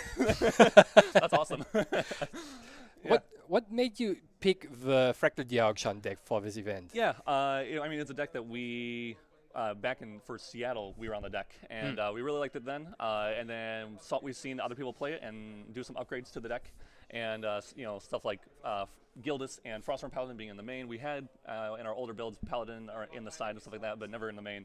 And so yeah, we decided it looked like it was doing pretty well. We're pretty comfortable on the deck, and one thing that we always try to be careful of is when we're traveling afar that we really know what deck we're playing. So when we get sleep deprived, hopefully there's a little bit of muscle memory and certain movements and all that kind of Getting stuff. all those reps in paid certainly off for you, Yeah. especially during the last game with the turn where you first got out the Crystalline Mirror to force the activation of the Safeguard Amulet. Yeah. Is that a play you frequently have to do with the deck? It can be usually against like aggro decks. So aggro decks that are playing like Safeguard Amulet in their main. It can be a really good tool if you're chipping down, especially since like I was talking about earlier, Gildas. If you get Gildas on the board early, you're able just to chip them down by so much if they're not paying attention to it, not taking if they don't respect it, it can just push so much damage, and that's what Gildas did in this game for me. Like that last game was I won by Gildas. I didn't win by anything else. I mean, I was healing and I was playing board and all that kind of stuff. But yeah, I can't remember. There was one turn where I might have been able to go for lethal, even on his turn, but I think I was one card off from doing so. But yeah, it was good. Philo is a deck that I didn't 100% think would be here, but luckily we actually cited Fire Bobble, which a couple of people on our team don't think we necessarily should, but like, but I did because I like it. I wanted to respect fire and fire aggro, and it did come up in this match as well, so that was good. And drawing cards, especially against Luxemzender, might also be very good, right? Yep, especially. Yep, if you bring it out and they lineage release, if they're on the Serene, then oh well. But at least you don't have to worry about them healing 6 later on. So, or you get the draw off, and that's pretty good too. And worst case, it gives you another target to fracturize, Exactly. right? Yep. Very worst case It's scenario. basically a fractal on steroids then. Yeah. So, but yeah, I'm glad I'm doing so far so well, especially in today with an 8-round event. The additions of Gildas and Frostborn Paladin, how important do you think are those for the deck right now? Very. One of the biggest things in we feel like, at least on our team in Grand Archive, is it's really hard to deal with a deck that can do split non-attack and attack damage. And before, Fractals was just pure non-attack, and so if the deck ever became super popular, people would just be, of course, on Safeguard Amulet, but like also just Blanches and like a bunch of other like Spell Shrouds and all that kind of stuff.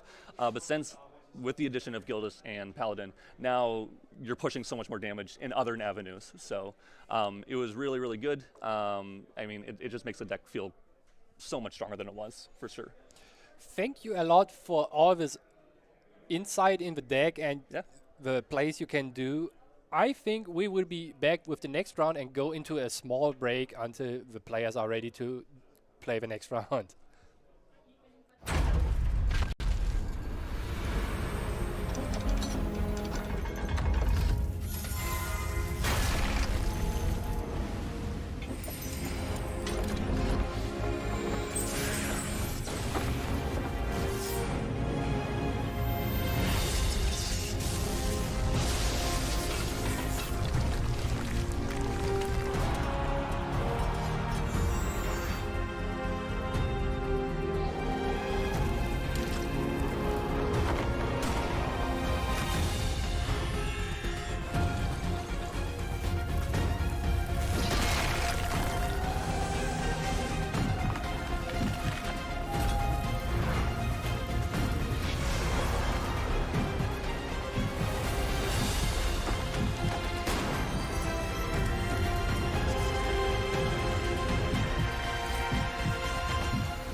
失ったものを嘆く声迫られる選択の日々正しい道の方へ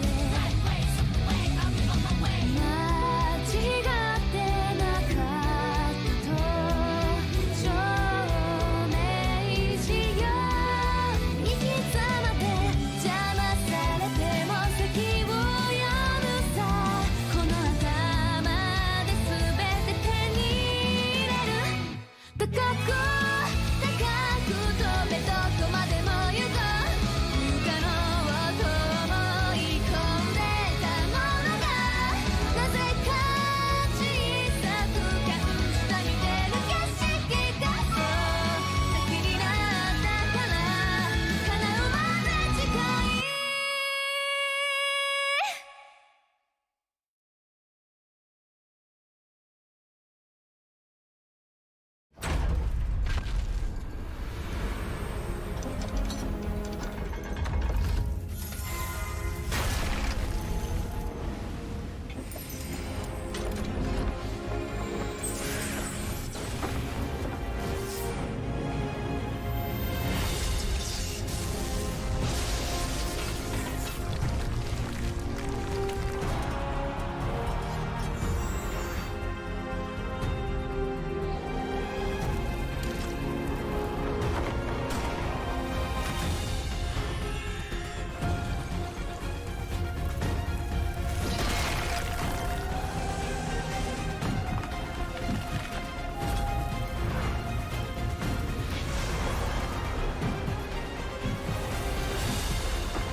果てしなく広がる空に失ったものを嘆く声迫られる選択の日々正しい道の方へ間違ってなかったと証明しよう生き様で邪魔されても席を読むさこの頭で全て手に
高く高く飛べどこまでも行こう不可能と思い込んでたものがなぜか小さく感じた似てる景色がそう先になったから叶うまで近い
果てしなく広がる空に失ったものを嘆く声迫られる選択の日々正しい道の方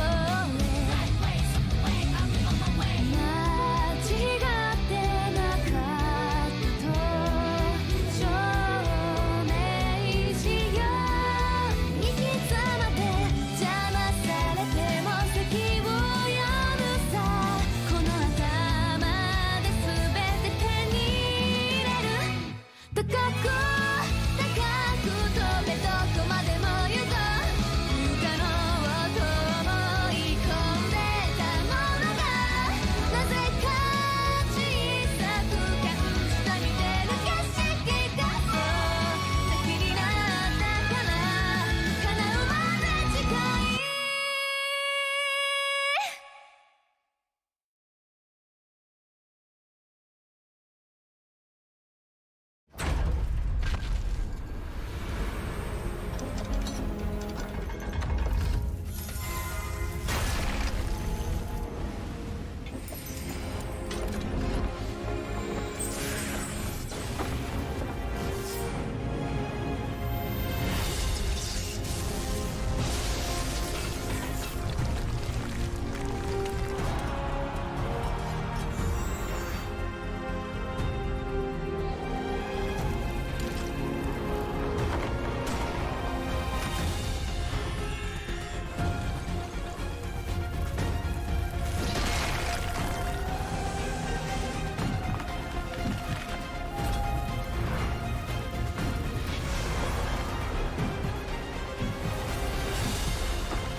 なく広がる空に失ったものを嘆く声迫られる選択の日々正しい道の方へ間違ってなかったと証明しよう生き様で邪魔されても先を読むさこの頭で全て手に入れる高く高く飛べどこまでも行こう不可能と思い込んでたものがなぜか小さく感じた見てる景色がそう先になったから叶うまで近い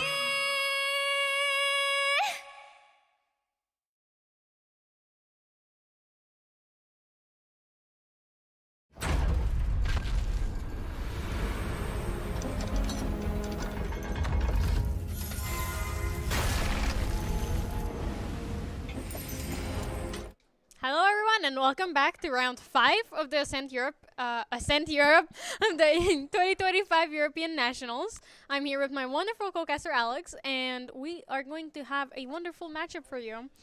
No, wonderful is probably not the right word for it. It's more Luxem, more Gembu. However, one of the decks is piloted by Alex's friend here. Yes, so my he has journey. intimate knowledge of the deck. That is very true. But most importantly, my journey in Grand Archive actually started with one of the players on the stream. We have Raymond DeMol. He's playing the Water Guoja deck with Genbu. But the whole reason why I play Grand Archive and why I'm into Grand Archive now is because at some point he was like, hey, you should check out this game on Kickstarter.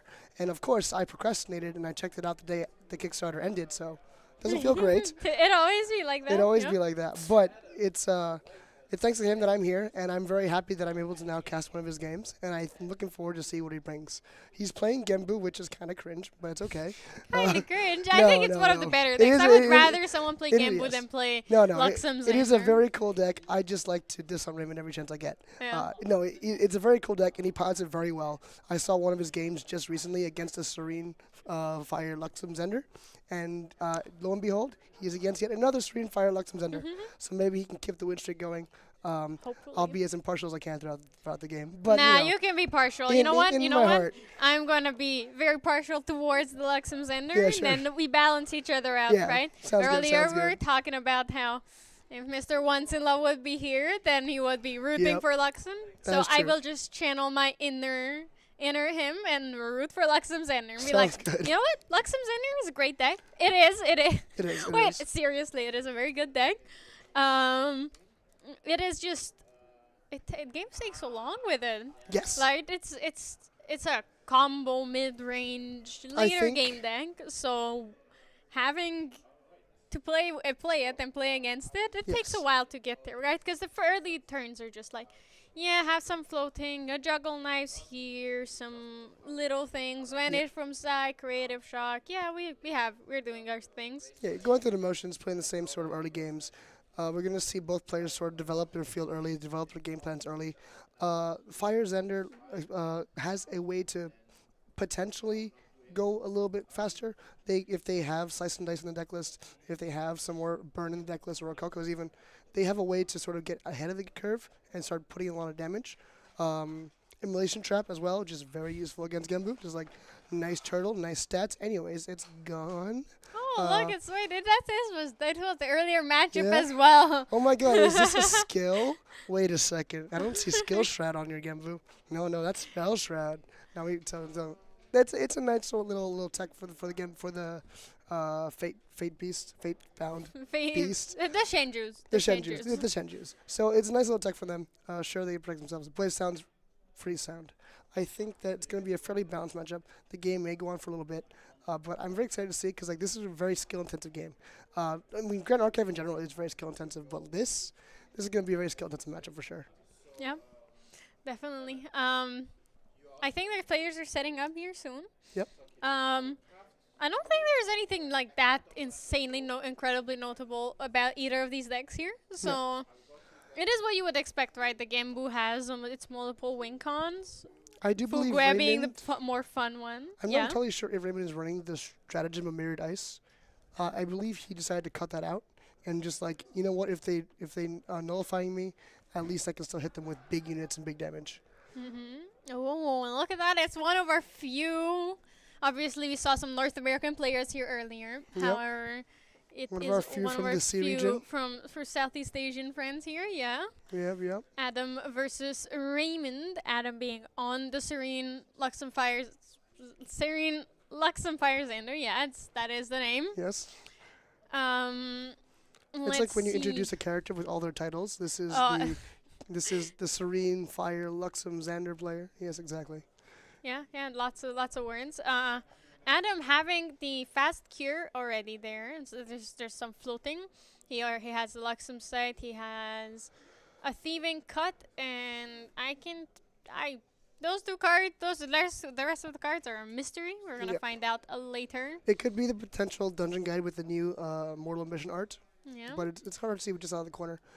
Seaside Wheeler being played over on Raymond's side. Just a Going good stat. smacking with it immediately. Maybe it'll get Primordial Ritual. Yep. It's gonna die soon. Bye bye. Just going to town.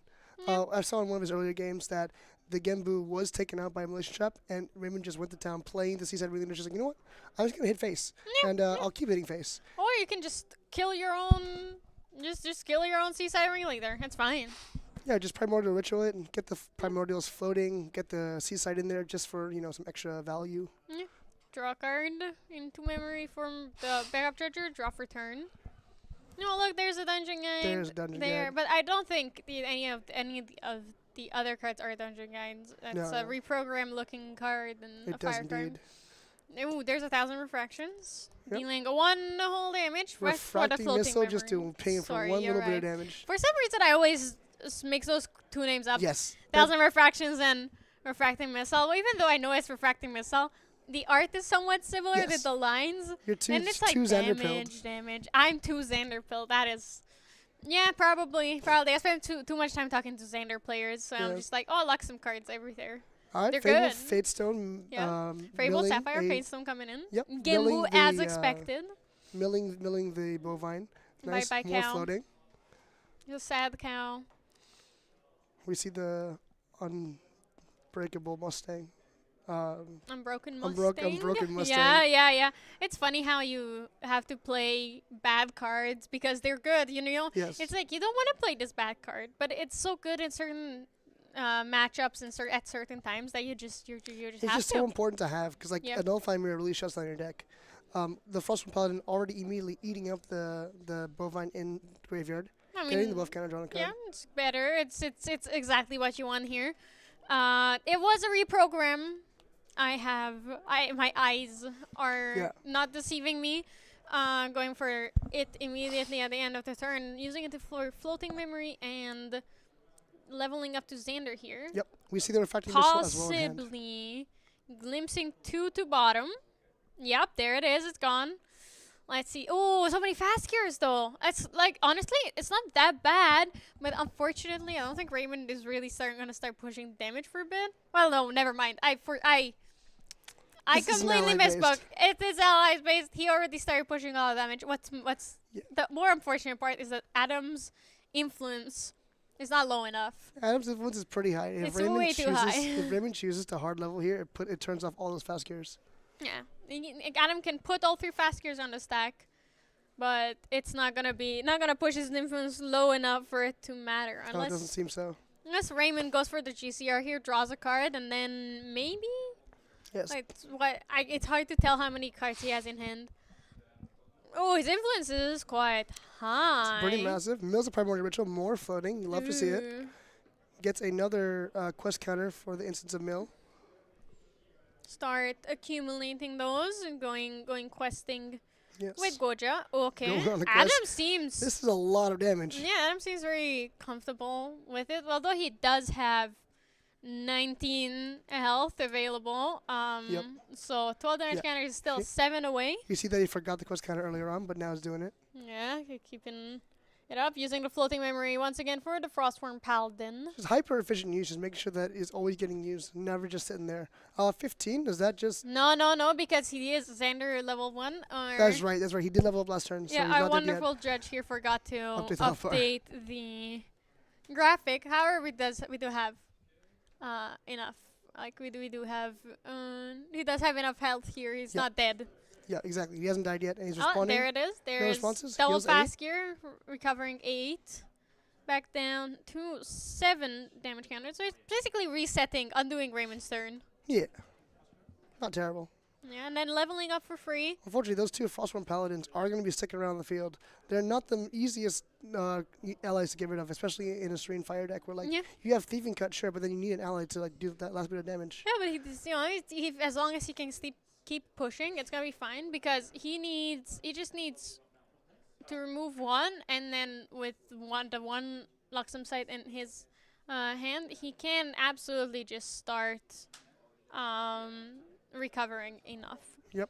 There's a Hard dungeon leveling guide to 3. level 3. Hard level. Not hard leveling 3, Hard sorry. level. Sorry, This dungeon is guide just to the 3. opposite. Yeah, Dungeon this is guiding to 3. dungeoning the guide, going through dungeons, getting that experience, leveling up, which is what dungeon masters don't want you to do. Yeah. They never let you level up. They want you grind. Yeah, So that's why you need the guide. Exactly. So, So, dungeon guiding to 3. It helps. Notably, Adam did manage to keep his 2 Luxem sites in his hand, or 2 Luxem cards in his hand.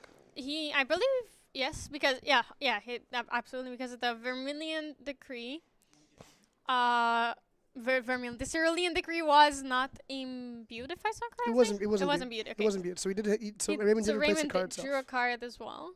Yep. And but Adam was still able to pay 2 for the Cerulean Decree and keep his cards in hand. So Yep. next turn he can get an Insignia of the Korhazi, pay 2 for it, so that he can put those Luxem I cards believe down. Insignia requires you to pay 3. 3. Oh yeah, you're right. But what was good that it was able to keep his Luxem cards safe from being banished by Dungeon Guide. So there was no risk of losing his Luxem cards there. He lost 2 Planet Explosives, which is a bit rough, but it's more of a quick aggro card. And Those as when long as he can prepped, survive here, it's Yeah. fine. those when prepped also can deal with the Frostworm Paladins if they're needed to. Yeah. I think he might have wanted to, like after Dungeon Guiding, use the Planetary Explosive to take out the Frostworm Paladins. Yeah, it's a bit unfortunate here as well that he milled another Luxem sign. So that is one we know where it is, and the other one is gone.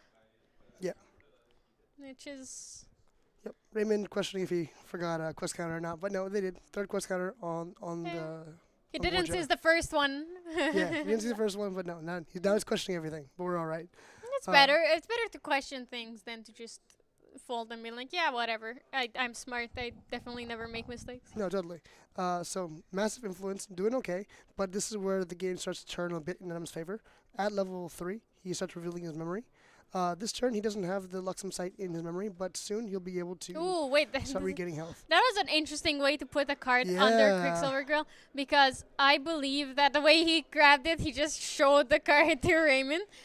Hopefully, I trust that our players don't. It's even though it's a mistake, don't try to take advantage of it. It happens. But yeah, what you said is correct. He does have one. He does have an It's an Excalibur. Excalibur. Okay. Okay. One card put down, and then he does get to keep. But he still has the other cards in 2 hand. Luxem sites, so he can start healing a lot. Yeah. Luckily, Puts if down for a they fast find, cure. they find Heals that even third more. Luxem side. Yep. And recover another 4. Have some floating memory in case he needs it for anything. And then next turn he can start grabbing the Luxurious map and start building towards his win condition, right? Fast Cure's healed 12 health this game so far. Casual, Impressive. it's Impressive. good. It's a strong card. It's a good card. Fracturize. Raymond played a Fracturize, targeting Quicksilver Grail, forcing out that Chalice of Blood. Another Fracturize would be Pretty keen. absolutely terrible here for There's also the for Unbroken Adam. Mustang. If he The wants to Unbroken really be, Mustang if as he really well. wants to be mean to him, Both like, of those would be very, very bad because he cannot activate the Chalice of Blood right now. He does not meet the requirement. He does not have 20 damage counters. It is just a dead card on board currently. Ooh, Conniving Plans. Oh. mills himself 2, has Mills Deluge, himself does 2. get the card draw into memory and prep counter. It is very strong. It's conniving plans. Pretty good. Shortly he will just come out with a slice and dice, you know. Goja, you don't expect her to go You don't shoop, expect the shoop, slice and dice and Goja. but there, she just goes slicing, dicing, killing you out of nowhere. That would 9 be pretty damage. funny. Wow. You know, if you play four of them, you do have the chance, right? Yep. Oh, plus, Korhazi Trapper. Koraji Trappers as well. We do know Koraji Trappers are running this deck.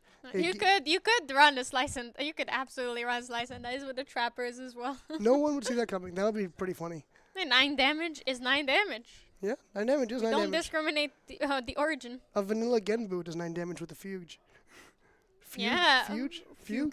Fuege? Fuege. No, It's no, it's Fuege. not Fuege. It's not Fuege. No. Definitely not Fuege. But yes, a vanilla Genbu on its own with the Fugue does do 9 damage as well. Yeah.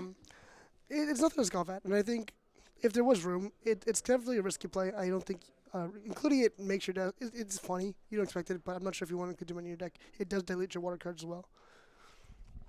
Raymond just go into town. That's another 8 damage just pumped Start into Xander. smacking, yeah. He needs to start pushing damage.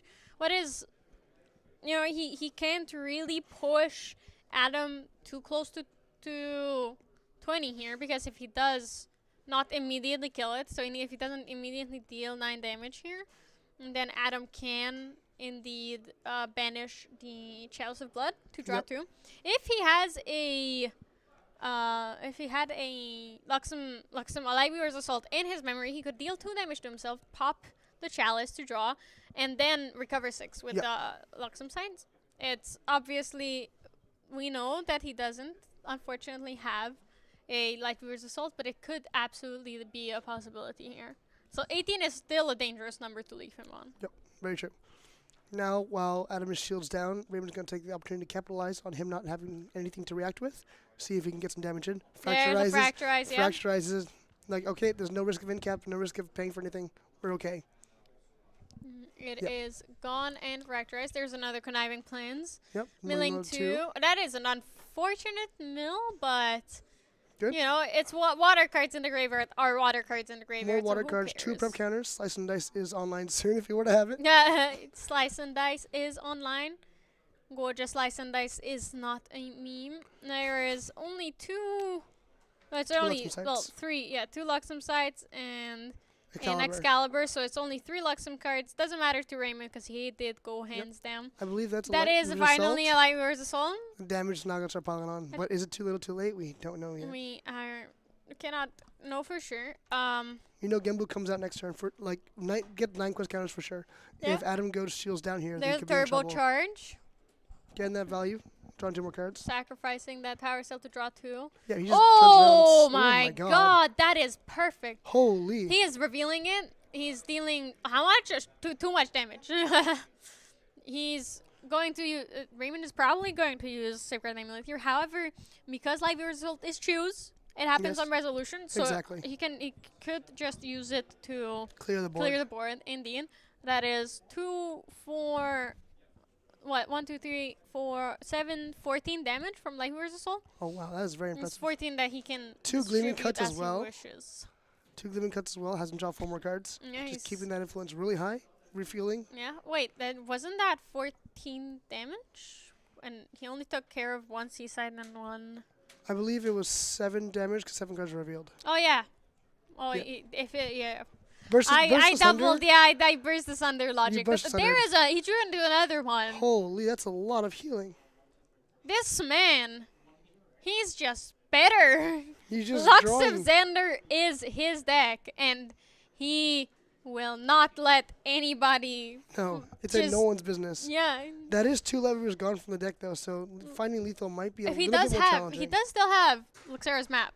Right, he He's has Luxembourg to gonna. find He's it. definitely going to find one of them, and then. And you have Striking Illuminance. Yeah, does it. yeah, he's striking Illuminance. He has a lot of other cards that he still can deal damage with, Yeah. especially considering he's on 0 damage counters right now. Very impressive. But He's he not is, in a bad spot at all. He's a Luxem Whisperer. the one issue about this point is though he has no cards in hand. If Raymond were to have Resonance Fugue in hand now, that's enough cards to deploy Genbu That is and true. activate and go for lethal, which That is is a bit true. risky at this point in the game. I think Adam also either doesn't really know or forgot what exactly the deck does, but it happens. Yeah, because that's 6 cards. That is potentially lethal. We know that that graveyard is full of water cards. Yeah. It- This is still not decided either way. Genbu just needs 14 cards in the graveyard, and Yeah. then it. 16 cards in the graveyard, and then it just comes in for lethal with Fugue. Yeah, it's not. Either way, this is not a one and done game. We still cannot. Just because this board is so empty and looks like this doesn't mean that either person has gotten away with the win right Yeah, now. exactly. This is more just like an opening Raymond could capitalize on if he has the right cards. I think he's going through it now. He's doing the math in his head, and he's like, how can I dig for my Fugue? And This is my opening. how do I dig in a way where I survive the turn? Yes, that's also true. Finds a title holder Because Claymore. if he doesn't kill Adam here, he can easily just recover it back down, right? Uncover the plots are a plan. Ooh, another Gleaming Cut out of the deck. That is Unfortunate. rough to see. Adam would have wanted to draw that into his hand instead of Yeah. it going away like that, but it happens. The Claymore coming out representing 15 damage over 3 turns is also quite scary. And Raymond bringing it out now means he has at least 10 cards, maybe more in graveyard now. So Genbu could be lethal with Fugue if he has it. But the fact that he's taken so long to think, it doesn't seem like he has it. We'd see Pelagic, Fatestone in his hand as well. Not something we only want in hand, but it's something they can keep. Plays the Fractal of Polar Depths. So, Fractal of Polar Depths comes in. It's reservable and has a chance to mill himself or mill either player.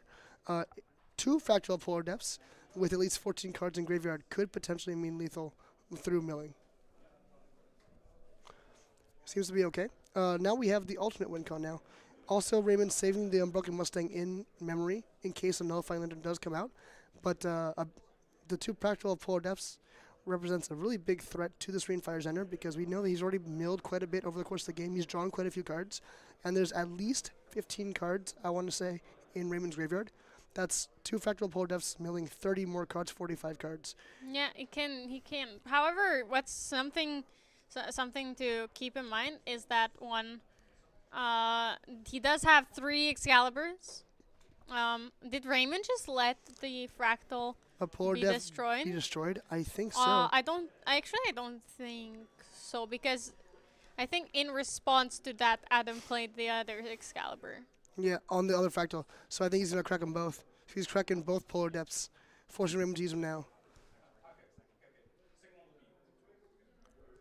So he first one he is targeting himself with.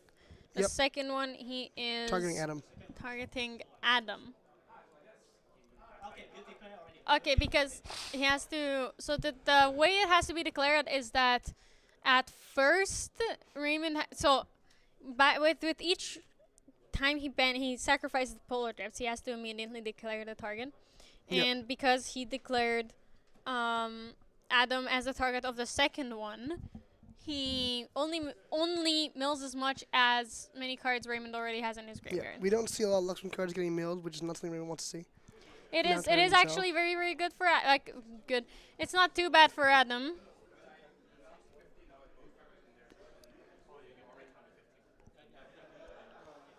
So we see the judges deliberating now. Basically, Raymond had announced the amount of cards that had to be milled, and they're just double checking to make sure the number's correct. Oh yeah, they're announcing the cards announcing the number doesn't mean that is the exact number, especially considering he sacrificed another Fractal Polar Depths Yep. here. Exactly. So it would add another card, another water card to his graveyard. He's managed quite a bit of floating memory. a lot of allies that went out. Not enough floating memory, but another Fractal Polar Depths having gone. So now he's down 3 of them, and Adam still has a Excalibur, so he can still target that Tide Holder Claymore. It doesn't mean anything. Would you have milled yourself at all in this situation, or would you have tried to mill Adam out? I think I would have gone for Adam with both of them. That is the most certain and surefire way of letting the game end. I think so as like well, getting this because over with. Luxem Xander does rely on his Luxem cards, and if you happen to mill enough of those out, and we already know Adam is down 2 Lightweaver's Assault and doesn't have 2 in hand. So, like, Well, Raymond doesn't know he Raymond- doesn't have Raymond to in doesn't, end. yeah, Raymond can probably assume that because his entire influence was revealed. But yes, that's true. He did draw some more cards. I think milling Adam out might have been a smart choice because if you do happen to mill out his remaining 2 Lightweavers, it's a very challenging game to try and win back.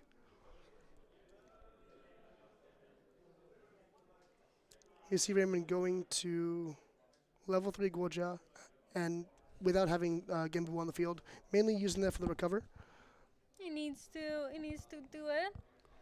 It seems that like this game definitely Raymond is for sure going to go more for the mill route, right? Because there's no point in him attacking since Adam is just going to recover it down, and that is why the Genbu deck is so powerful, against these control more mid-rangey decks, because there's not much you can do about milling down. Yep. Sure, you can play free resits, but it's useless after the errata.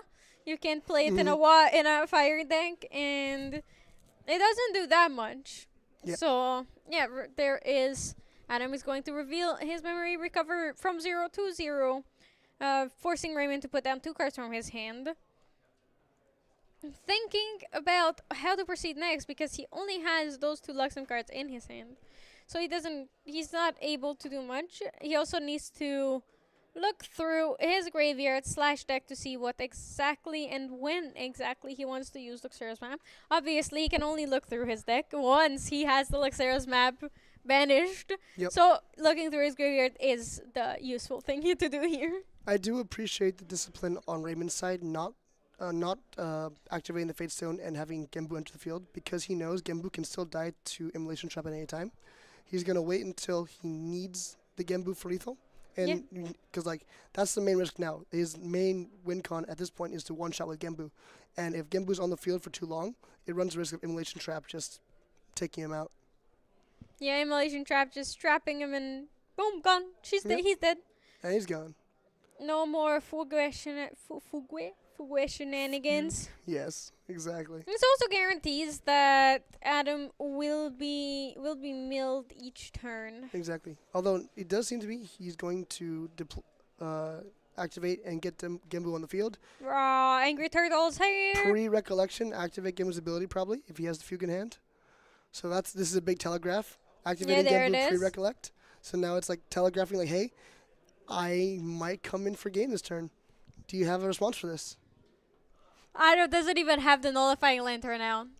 God That's true. damn. I think he's digging. He's digging for the Immolation Trap, but then he needs to find a way to damage Genbu as well. I mean, Vanish from Sight is good. Yeah, that's true. That's true. Because we are still in recollection, so he can play it. It buys him another turn. Yep, he doesn't have to worry too much. Raymond can't attack out of nowhere. That's true. I think he's debating if he wants to try and title lock this. He's in the tank about it. He's like, fine. You know what? It's not. I can wait a turn. Resolve, yeah. Yeah, it's like I can wait a turn. I'm not afraid. He's going to be patient and make sure that he has enough cards to take care of everything. Use those 2 cards instead to activate Seaside Leader's ability from graveyard just to draw a new card in memory. Pass it back. This is the scary point of water decks. They have a grip of like 10 cards and they have a massive taunt on the field. It's like, what are you gonna do? Are you gonna come at me? I have all these answers in my hand. Yeah, and especially if it's Yao-chan, you don't even need it to be in your hand. You're like, oh look, I just have all of these cards. Period. Exactly. So it's just very intimidating to play against. You know that like your half of your deck is gone, 2 of your Lightweaver Assaults are gone, and there's your opponent sitting around in front of you behind a giant angry turtle with like 10 cards. 10 cards and a million cards engraved, which will make the turtle all the stronger. Oh, the Lightweaver Assault was the bottom card of the deck. Lucky for Adam. There's very lucky for Adam because it means that it was not milled away. That's true. That's true. He might have even glimpsed that to the bottom deliberately. Yep, that's fair. Because we saw that on level 1, he put 2 cards on the bottom of his deck. There's a striking illuminance. Let's see if it's going to be enough power. I don't think so, especially considering how few Luxem cards he has left. Also, since Genbu's in the field and can increase his health to like 30 at this point in the game. Yeah. Opting just to pass turn back to Raymond. We're in a bit of a stalemate now. Both decks are just trying to find their win con and seeing to go for the one shot. Very, very unfortunate and sad to see the game go so slow. Raymond adding even more taxes to Adam. The Terraforming has a potential drawback as well. It could mean potentially more Luxem cards in memory for striking Illuminescence. But in this case, I don't think it's going to happen. I think it's just locking him out of another attack. Yeah. Raymond just taking his time, not in a rush, playing very carefully to make sure, like, hey, these are my outs. I'm just going to try and maintain control until I can get my outs. Plays another C-side ringleader. Draws a card memory. 2 more cards in hand. Does he do it again? Does it again? He does it again. Another card memory. Filling up that influence He's massively. Just digging deep, trying to find something to do here. He is a dwarf and he's digging a hole. Yeah, diggy. Deep. He's trying to go deeper. He has to go through Exactly. his whole deck. Tarfring Find coming that answer. out. I don't think it matters too much in this case. We also saw Raymond. Oh, there's the fugue. Is it going to get incapacitated? Okay. He does get incapacitated. However, Raymond could potentially play a negate on the incapacitate, or just opting to play a second fugue. Second fugue. There's a second fugue. Do you have another incapacitate? There's another incapacitate. Oh no, he played title lock on the incapacitate. I see. Yeah, it's the difference. So he does pay 2 to negate the negate. Pay for the negate rather. You have a Cerulean Decree in hand as well. You're just gonna try and farm out of hand. Giving Genbu's health. But mostly just a draw card, I assume. Just so he can pay for 2 more negates. Gonna imbue Cerulean Decree, and then just a regular Cerulean Decree afterwards, I guess. A regular Cerulean Decree. Or no, just opt to let the capacity resolve into another fugue. Yeah, it's better if he does have another one. Yeah, and I'm just like, come on, man. Yep. 9, 10. No.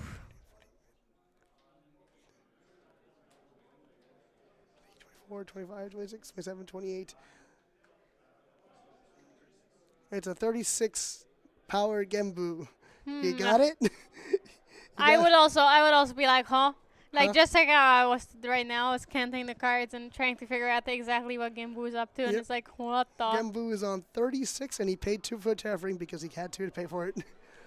That is insane. Okay, that is game 1. That is a giant freight truck of a turtle just ramming at you. That is insane. This is Xander has his like flashy combos with all his light weavers and everything, and then Raymond's like, you know what? I have a giant turtle. Take it. It's pretty fun to watch, pretty cool to see. It's very interesting to see how these 2 slower decks interact with each other. Yeah. I got to a certain point where like both of them were in a pseudo stalemate, just trying to find their outs. Unfortunately, I believe in that situation, the water deck does benefit more because they draw more negates and they can stop your win con. They just draw more cards as well, right? They can play anything that they draw. They can basically immediately play it or just go back home and eat it. Yeah, exactly. So those are the 2 types of things they can buy. They can get. Yeah, exactly. And just like they can cycle so well, especially with those ringleaders in the late game. You saw Raymond was like, you know what? I just have these like 3. Oh, it looks very funny that the 3 C-sides were at the bottom of the deck. Yeah. I just have these like 3 pseudo ringleaders, these pseudo backup chargers in my memory. Like, you know what? On recollection, pay 2, draw a card memory, pay 2, draw a card memory. Just do that 3 times, draw 3 cards. Don't mind if I do. Don't mind. And then, oh look, all my cards are back in my hand. Well, all this free value, I guess I'll take it. That's water just makes really good use of just incremental, incidental value throughout the entire course of the game. Yep. That used to be, I believe, in the early set. The wind was the very card efficient class. Well, wind it was Quarks. was not wind, it was Crux, and you just Yes, played Crux- Allied. Crux was very You artificial. played of course. Allies and you went smacking, and then, oh look, Crux is just better and lets me Yeah, play this. Sort and, of avarice. What? Yep. Yeah, Yep. sort makes of what? sense. Sort of what? I haven't seen that Sort card of in greed? years. Sort of greed? Sort I of greed. see. Haven't seen that card in years. Anyways. It's banned. Yeah, I know. I wish. Exactly. Unban Sword of Greed. Yeah, it was perfectly Give balanced. me Totally. back. Yeah. Nowadays, look at what they're Nowadays. doing, okay? A Not- little not to- Sword of not to go Avarice back. Ascension would whip the meta in shape. Yes. Teach these kids how it was back in the day, god damn it. Honestly, not a very hot take. I think this is pretty much a common belief. Reckless conversion nowadays probably not that good. All these negates, I don't know. That's true. There's a lot of ways to Mess with the reckless mess with conversion. it, yeah. The problem with Sword of Avarice is still that it that Ascension as a cost puts it back. Ascension has a quote cost. Pendragon also has a cost. Yeah, well, it's the ability. So if you yeah. let the ability resolve, that's what it is. So Yeah. it's Pendragon is different. Avarice Ascension being a cost is kind of Yes. goofy. As a cost for running back, swapping out, it's pretty good. But no, in this case, sideboards. I don't think I saw Raymond add anything. I'm not sure what he wants to add in this matchup. He's against. I think he has Blanches in main board already. Yeah, so I saw it's- him so he have doesn't, it. So he doesn't really want to add those in. That's kind of the best thing you can have into Serene Fire. You maybe want the staggering strike to get rid of the prep counters. Yeah. Maybe. But the prep counters are not that big of an issue, right? Yeah. It's not an aggro Fiza or like a Tristan where you really No. have to get rid of those preparation counters. It's more it's Luxem Xander. Yeah, exactly. You don't care too much. Yeah, exactly. So it seems like he was pretty balanced. He was pretty okay on that game plan. He didn't seem to be struggling too much. Like he was in the tank for a lot, but he likes to think things through. But it didn't seem like he was struggling that match. I think his deck is sort of okay. Adam, on the other hand, I'm not sure what he would want to bring in. What would you recommend, like bringing in from sideboard for his matchup? I haven't looked too much at his sideboard yet. Honestly, I don't know. His sideboard is Viridian.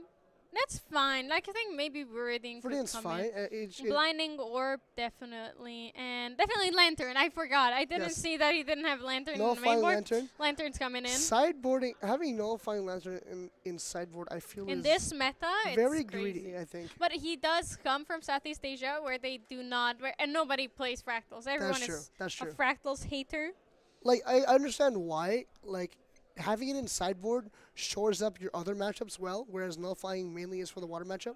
But I feel like it's such a prominent deck. But then again, yes, it is different metas. In Europe, there are so many fractal decks here. And Southeast Asia, we saw relatively fewer of them. In Southeast Asia, it was much more of an allies-based meta game.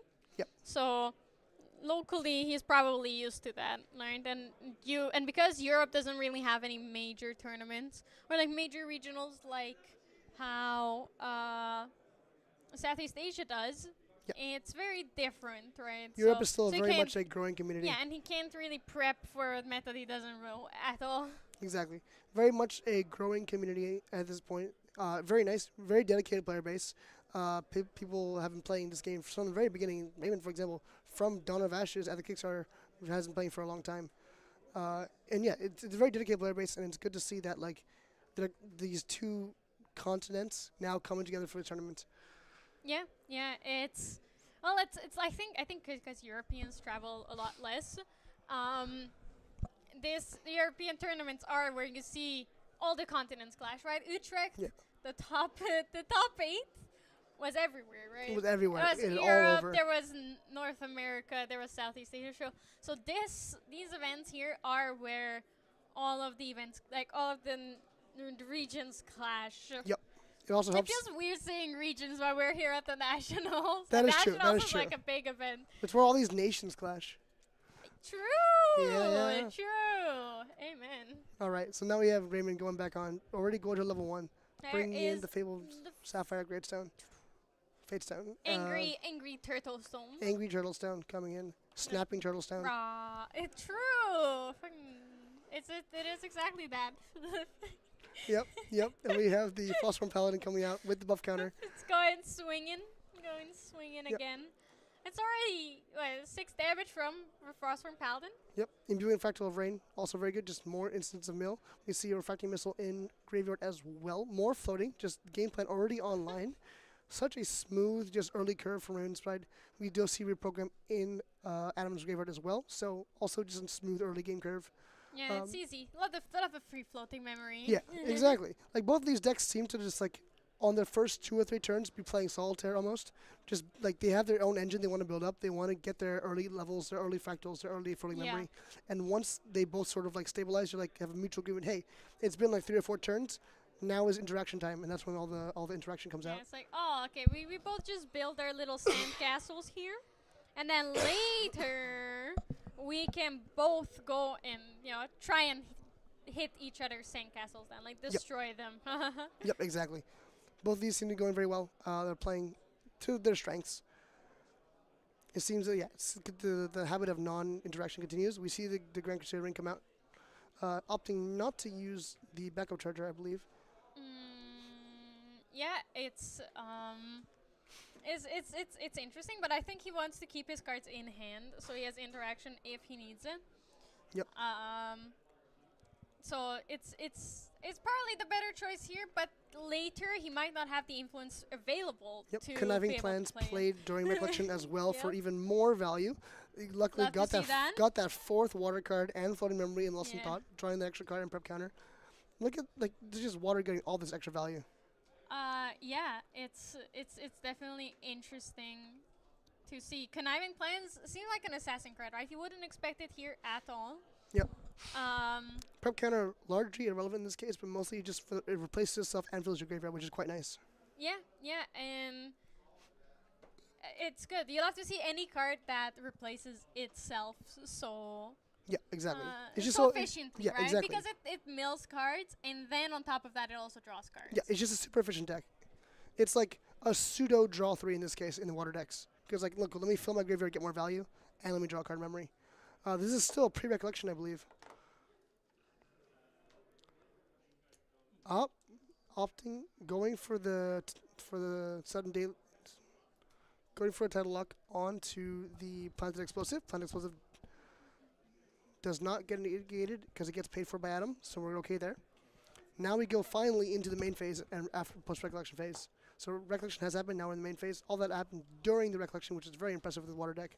Seaside Raider coming out. What do you mean impressive for a water deck? You're supposed to. Yes, sorry, this is a water deck. Water has says I have 2 turns. Sorry, I have actually 2 turns. I have my pre-turn and my main turn. Yeah, you have your pre-recollection, and then you have your actual turn. Yes, exactly. So we have Seaside Raider and Crush Chopper coming out. Now we have 2 prep counters. Honestly, maybe 1 copy of Slice and Nice would be pretty funny in this deck. Honestly, we'll talk to him later. Hey, at the next event, just have 1 Slice and Nice in there. Just 1. Exactly. Just like why not? Yeah, After all, we'll never see it coming. Who brings in Song of Frost against like Goja? Yeah, it's like Honestly, nobody will know. Yeah, exactly. They take it out. They won't even suspect it. They'll take out the Resolute Stands. Yep. Because they're like, free damage is not gonna be that effective, and then bam, all of a Boom. sudden. Sneak attack. Slice and Nice, 9 damage. Yeah. Not bad. The amount of prep counters being generated is actually. He has more prep counters than the Xander player. True, you're right. What's going on? This game is funny. Goja, I am the assassin now. Yeah, I am making plans. I am being prepared. Yes, I am the one who's prepared. I mean, very prepared. Conniving, making my plans, preparing and for planning later. and being prepared. Yeah. What are you doing, Xander? You're not prepared enough. That's why you lost last game. More prep. Need to be. More prep counters needed. No, I'm sure both of these players are very prepared for the event itself. Yes, of But course. surely some more prep counters would bring in the good luck, Oh yeah. The more prep counters you have, the more prepared you are for your matchup. So that's how that works, right? Surely. For sure. And that's why he needs to play Conniving Plans. That's why get he's the prep for all counters. the prep. Then he's prepared in game. Yep. He's prepared everywhere. Mentally, physically, and his deck is And his prepared. His champion is prepared. All right, we're passing back. It looks like it was a very quick D guide to 3. D guide. D guide. Dungeon guide to 3. Wow. Yep. Image, D guide, IBS. Yep. Now we have Goja going level 2. Ooh. Getting more prep counters, opting to get prep counters instead of drawing a card. Really wants the turtle out. Genbu core to the deck. I see, like, as opposed to the Serio deck we saw earlier on stream with Danny, who was like, you know what, I want to draw cards. Here, Raymond really wants to get Genbu out, so he goes for the quest counters. Yeah, just get, you want to flip it. Maybe I didn't quite pay attention to his hand, but if he has a fugue. Yep. He has It's a fugue. fugue. I think it's fugue. It is fugue. Yeah. It is fugue. It is fugue. If he has a fugue, he can just go smack Yes. hard. Even though his graveyard is not that big, that's still what, +9, Yep, +5, +9. Exactly. It is +6. It still hits really hard. Yeah, 9 plus 6, 15. 15 would it's be hard. enough to kill him. My hopes and dreams gone. His hopes. Well, he does have a Serene Spirit still. Yep. We see one Luxem card being revealed to trigger. I think it was an Excalibur as well. So Yeah. no Luxem Sight, no results. That is a very, very rough hand there for Adam, but he does have the Scry Disguise to, just filter through his deck. There's Up an three. Uncover the You Prop see and it a Plant Uncover. Explosives and a Turbocharge, which could be good. He might leave the Uncover on top with the rest of the bottom. Yeah. Or no, I Oh. think... I think the Planted went to the bottom, and then the yeah. other two were kept on top because the Power Cell reprogram- is still Power Cell, yeah. a thing. It's like Turbocharge. sorry. Yeah. Turbocharge Yeah, on the Power Power Cell is getting still deeper. alive and not a fractal, so it getting used for Turbocharge to charge up that hand is wonderful. There it is. Ooh, a There's a Luxem Luxem Sight. Sight. Get that into memory. I ASAP. hope that's for one second it looked like he ordered it in a way where Fast Gear would be on top, but I think it was actually the opposite way of the card that we don't. Yeah, but probably. I trust Adam that he would not make a blunder where he doesn't put the Luxem card into his memory. Yeah. Fast Cure now, second card from the top, gets milled. Strategically placed, so he knows for memory. Very well played. He kept the card that he gets to keep the card that he wants. Yep. Raymond going on to his double turn, just playing some stuff His before double turn. Exactly. Part one of Yep. his 2-part turn. You know how it is like a tragedy in 2 acts? Exactly. A turn in 2 acts. Tragedy in 2 acts. Well, it Raymond probably is a tragedy for... It could very well be a tragedy for Adam. Yep. Now we It's go into Raymond's turn, part 2. Attacking with Seaside Ringleader, just getting that damage in, getting as close as possible to lethal. Yeah. Just start acting... Start pushing the damage, kind of... Well, start. It's already been It's pushed. been getting dished out. It's been getting dished out. Yeah. This is like sort of a fusion of Genbu and allies. It's just like, you know what, we're going to lay a beat down. It's actually just water allies. Gimbu is just there for decoration. Well, Genbu's just a big ally. Gimbu is just you're right. He's just a really big ally. And the water mills itself by default nowadays. So Exactly. So it is actually just calling- water yeah, allies. calling yourself a water mill deck is kind of redundant. It's just a water deck at this Oh, point. yeah. Blanche In Grand coming in. Archive, water mutants. Blanche No. swinging for damage. We're going to have a Blanche for lethal this game. Oh, Blanche for lethal. That would be crazy. The amount That of would go disrespect- very The crazy here. disrespect. Verdi Protective Trinket. Raymond's kept 6 cards in hand, so he's like, fine, thumbs up. You know what? I was gonna play one It's thing up anyways. to you. Yeah, you know what? Do whatever you want. Yep. There. Unfortunately, that's 2 cards now down, so he is locked out of interaction at this point. Here's the Turbocharge. Here's Excalibur. Uncover the plot. Ooh. Uncover the plot's nice, but there's no other Luxem cards to really trigger off the reveal. Yeah, but there is the Luxem side there. There's Luxem yeah. that he wanted to see. He did not make a blunder. He does still have the Luxem side, luckily. Amen. Yep. There is the Turbocharge, putting down enough cards, drawing 2 more. Yep, going to draw more cards, hopefully fishing for more Luxem cards, and then use those cards to pay for the Uncover the Plot and get And more get reveal effects. more value. Look at that. There's a Lightweaver's Assault. Praying 2. There. Yep. There it is. Do it. There's the Uncover the Plot, revealing his whole memory. Yep, we see a fugue in Raymond's hand, so if Adam does go Ooh, shields down, as it looks like he is going to go, this could be very opportune moment for Raymond. We see 2 2 damage into on Blanche. Blanche makes sense because she would block anything anything going in anywhere else. Yep, exactly. And I recovering 3 from the Luxem side. Opting to keep 3 cards open. This is like a telegraphing sort of a incapacitate. So now Raymond has to think: am I going to play around incapacitate? He got very lucky though. He did draw the He incapacitate. did draw the okay. So now Raymond's like, okay, pre-recollection. Am I going to activate Genbu? And do I have enough? Play smart. Exactly. Going to play smart. Do I have the option to play Fugue, activate Genbu, and keep interaction open for an incapacitate? We don't know what's in memory just yet, but he is activating Genbu now. Ooh, nullifying lantern in that's response. Spicy. Alright, it resolves. Genbu gets +0. That's a good, wonderful number, +0. Yep, because of +0. Pay 3 +0. But he does have the Unbroken Mustang in hand. Yes, great. Buy himself another turn. Yeah. That unfortunately means that Genbu is on the field for 1 turn, where it could be removed by Emulation Trap. Yeah. But yes, very disciplined gaming, just like making sure that Unbroken Mustang is still an influence for this exact moment. He is there and not gone. See, the art itself makes you think that it is not an ally, right? Because when it goes like that and it looks like a statue or like some spirit horse, it is a real horse. It does stay around. It looks like it is a 1/2. Yeah. It looks like an effect is happening. Yeah. It looks like it's like a effect, but it is. It's destroying a regalia. It's actually a spell on a body. It is a spell on a body. Yes. People don't really care about it. People care about the destroy regalia effect. Yep. Good timing on the Unbroken Mustang. However, keeping 4 cards up. 2 of them will be going down, but I think we're going to see a fast activation of Blanche coming out, forcing more interaction reused on the Blanche. Yeah. It's the more Blanche there is, the more interaction that is baited out, not targeted at the Genbu or at other things here. There's the Tengu coming in, banished immediately. I believe that is the Immolation Trap that we see. Yeah. So the Genbu could There's so many cards down in memory though. That is insane. Yep. That's 2 incapacitates in hand as well. Yeah, Striking Illuminance, Excalibur, and Lightweaver's Assault. Yep. And that is a planted explosive. Recovering a lot of health. Oh, it's a planted explosive as well. Yeah. Okay, so then Genbu could still be safe. Yeah, I believe that it is just quote unquote a planted explosives. Yes, however, planted explosive slice and dice is 7 damage. Dungeon Guide's 8 damage, so if there's 1 more point of damage, that is enough to take out a Genbu. That is scary. Yeah, we see planted explosive being used on Karate Chopper instead, though, however.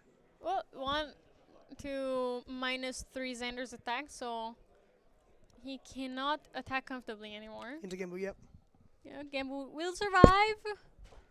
He cannot use the Thieving Cut either because, well, he could, but it's 0 damage it would be for 0 damage. Yeah, no card draw. Very good use of the Karazi. Yeah, very, very foresightful from Raymond. Yep. That is enough cards for a double in-cap on Adam's part. Wait, he's just 6 influence. Only 6 influence. Exactly. Casual 6. This means Raymond does have to play a little bit more reserved now. Yeah, he has to be a lot more careful. He cannot bring anything out that. Ooh, he is. Do you think it's a bait? No, it's a Do you think he's baiting out? Ooh. Baiting out the Excalibur. Excalibur, yep. And we have a Vanish from Sight coming in as well. Yep. That is as good expected. Protection. Buys him a turn. It is down 2 influence, however, but it does buy him this turn as well. Raymond can now use this turn to sort of build up his own influence again. Yeah. And there is the Imbued Fractal Rain milling Adam for 1. Yep. Not enough floating. I believe Raymond would have wanted to use floating for the Tideholder Claymore, unless there is a lot and he wants to really do a big Lost in Thought turn. Yeah, but looking at, Raymond separates the floating memory from his graveyard. Lucky for us. It doesn't seem like he does have any, which he didn't want to risk it. I wonder if it's a good idea if you ever want to bait out and incapacitate with a Lost in Thought for 2 or 3. Just hey, if you don't incap this, I'm going to go up a card or I'll go up 2 cards. And I wonder if you ever want to do that, because even if they incapacitate it, you still get floating in your graveyard anyways. Yeah. Because he only has 1 Fugue, but a big enough Lost in Thought is warrantable for a incapacitate as well, because you really don't want to double your opponent's hand size. Why do you think Raymond didn't attack into the Dungeon Guide here? I think, honestly, I don't know. I wish I could tell you the thought process on that. I think he just wants to keep his things healthy and retaliate when possible. But I couldn't tell you. It's also like it's possible that he also forgot that I didn't really care about that one chip damage because it is not that much, right? It's The Genbu has taunt anyways. However, the one damage from Mustang, the horse. Yeah. The horse with carry. Yes. There's Lost in Thought for 0. He Oh, would yeah. have to pay 2. He cannot Lost in costs Thought for 2. 0. Yeah, He can't do forgot. that. That's what he wanted to use the Claymore on. Unfortunate. Yes, that makes sense. Now counting his water cards. So with the Genbu having taunt, Raymond can could just activate him in response to a striking Illuminance yes, and however, retaliate. However, he does not have enough cards in hand for that. You're which is right. unfortunate. But that would be kind of interesting. Unless that is what he put down cards for. Yeah, because in response you could activate Genbu's ability, activate Fugue at fast speed, and retaliate for lethal. Yeah. Right, 1 Light Wizard Assault and 1 Electrum Sight revealed. Another 3 health gain, another 2 damage dealt to the Seaside Ringleader. 2 cards in hand for Raymond, however, so that is a mini backup charger in graveyard now. Yeah.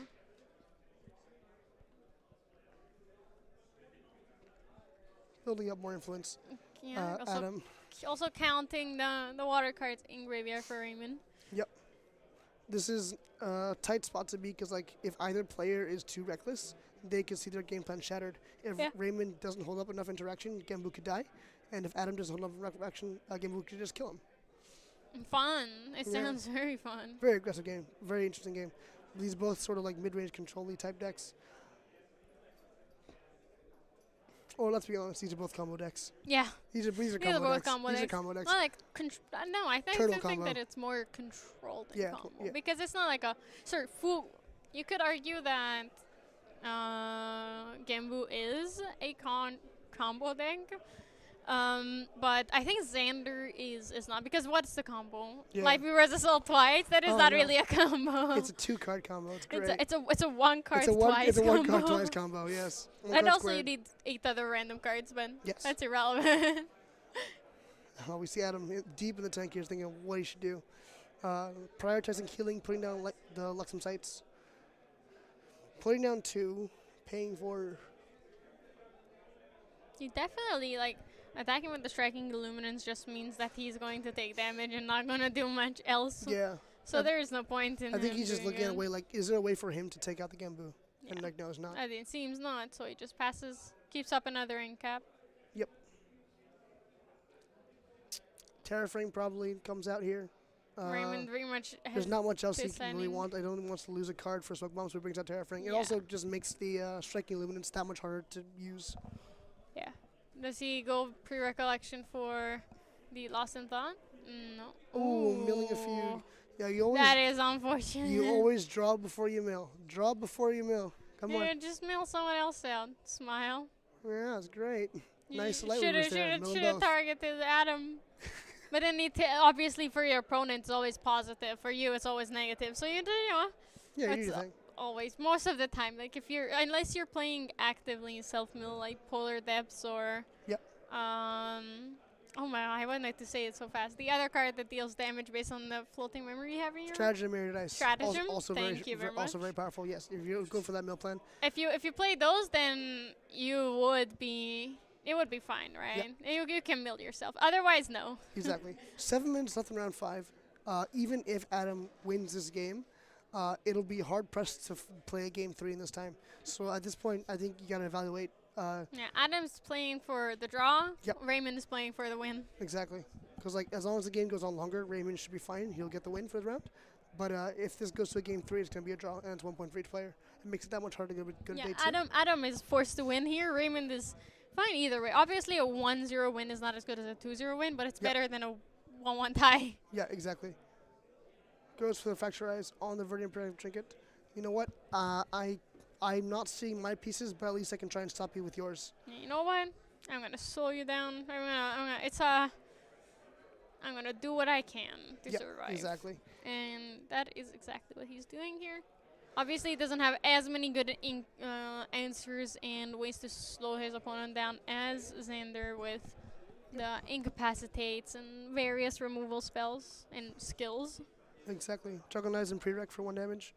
I see another Luxem Sight and Striking Illuminance in hand. I think he There's put 2 down striking illuminances. 2 in hand, and he put down a Luxem Sight and Lightweavers for the Juggle Oh, yeah, Knives. well, lives. Luxera's map coming out. Should be fine enough for now. I don't think Raymond has another Factorize. Unless the gamble here, I think Adam is going for it because the value is so much better. Also, there is the Fracturize. Oh, there's Factorize. So I think Raymond's now decided, like, okay, I think I'll Factorize Luxera's map. Oh, there's 2 Fracturize in his hand. Paying 3 to activate Genbu. No, paying. Yeah, that's paying 3 to activate Gambu. Yep, just keep it alive. I think it's 18 or 19 health Genbu now. It's a big Gambu. It's big. It's big. It's And big. also, revealing 2 cards, Raymond now holds up Fugue. Because Making sure he doesn't lose it again. exactly, but holding up Fugue also means that if Adam attacks Genbu, Adam dies. That's 2 damage on Genbu. Yeah, Immolation support. Trap would kill it if he runs it. He does also have to just... But I think in this case, Striking Illuminance is what he wants to do. However, Yeah. 19 health on Genbu means 19 damage, which is 28 Well, total damage. Raymond, even though Raymond has a fugue, Adam has 2 Incapacitates. incapacitates. Yeah, So that's true. it doesn't matter, right? He's probably for sure keeping at least 1 up. Yep. There is no world in which he would not. Striking Illuminance only costs 2 anyways. So if you plus if the Illuminance wanted to kill Genbu, I don't think it even could reach it at this point. It's Yeah. just too much health. Yeah, it's... Even though Adam has a lot of Luxem cards, it's irrelevant. The game was just bigger. Yeah, exactly. He'd It have to always weave in, is. Yeah, exactly. He'd have to weave in his Lightweaver's Assault, and that would be sort of like condoning himself to a draw game at this point. Yeah. Oh, easy or discarding the reprogram without a second thought. Yeah, just going to reprogram the teacher without a second thought. Oh, there's another side Lightweaver's Assault. That Second is very good Lightweavers. for Adam. However, well, technically, if he survives this turn and then he can... And then next turn, he might be able to go for it, but it still won't be enough damage. No, I mean, unless he does... No, I think even the Striking Illuminance and the Lightweavers doesn't do enough damage right off the bat. Oh yeah, the striking illuminance, it will be caught by the Gambu, and then the Yeah. double Lightweavers would be fine, especially if you put it in into your memory. Yes. But that's still only 20 damage, so he would have to deal 3 more to Raymond somehow. Yeah, exactly. Only 20 damage to Lamau. Yeah, But yes, that's true. only 20. Only 20. Only 20 damage in 1 turn. I don't know. It's No not that biggie. much. No biggie, whatever. Yeah, it's exactly whatever. Yep. It's going down to the wire now, though. It's a very tight game. Yeah, I think and Debating about the title of Claymore. Oh, he's going to use his card. Use a card from memory. I think he's shaking his head like there's one card he doesn't want to see gone, and it's a Factorize gone, which is I think he's okay with. yeah. I think he would have liked to have used it on the Luxera's map, but it's fine. Mills Tidestone Bovine, of course. That's gets a floating perfect. after you get it. Okay. Always exactly get what you want. Get what you want. Yep. 5, 6, 7, 8, 9, 10. So another 10 cards, I believe. So Genbu is now 19 health. Draw for turn. Yeah, 19 health Genbu. Fugue could be lethal here, but there's still incapacitated to play around. Yeah. He has both incapacitate. Yep. Attacking for Two 5. incapacitates. Lineage Release. Healing 6. Dealing negative 1 damage. Yeah. Unbroken Mustang. Dealing 1 damage. Negating the Serene Lineage Release, I guess. Yeah. He needs he needs to start pushing as much damage as he can. Yep. We have another Factorize in hand, which is useful. We have the Fugue. I don't know if we have negates open. So we have, yes, the Fugue on Genbu now. Going for lethal. Needs 2 incapacitate. Well, needs to play through 2 incapacitates. Yeah. Oh, he Which does have the if he has- Adam does yeah. have the influence for 2 of them. Exactly. So Raymond would have to play 2 negates. Or he can play. Yeah, he can. Or he can play a negate and a fugue. Yeah, true. A negate and a Fugue would work. Vermilion. Oh, the yes, he- Vermilion Cerulean Decree. Yep, and he does have a second fugue in hand, which could spell the end of his Oh game. yeah, for there Adam. it is. There it is. Yep, second fugue. Perfectly on time. Very very tight game. If Very that. needed. Okay. Yep. In cap on the Cerulean Decree. Sure Yeah. thing. You know what? Use your in caps on these two. That's You know perfectly what? fine with me. Sure. You have no cards in hand, so I'm just gonna fugue I'll again. fugue again. Yep. And Slams down the fugue. Looks at his opponent. swing. That's 19 damage. Goes to 28. And Well that played. is it. Wow. That's a good game. That's Very a good tight game. Very good game. Definitely. Well, not unexpected. Yep. Right. It's Ended sort of right on time as Yeah. well. 1 minute left to go on the clock. Yeah, it is what you would want. I do believe that unfortunately won't give us enough time to go to a player interview. No, I don't think so as well. I think we're going into next round as well. Yeah, it would be wonderful if we could chat with Raymond, but it Yep. is the clock is tight. Many games today in the whole room and on Yep. stream go to time because so much Luxem, so many late game decks that need to build up their win Yes. condition.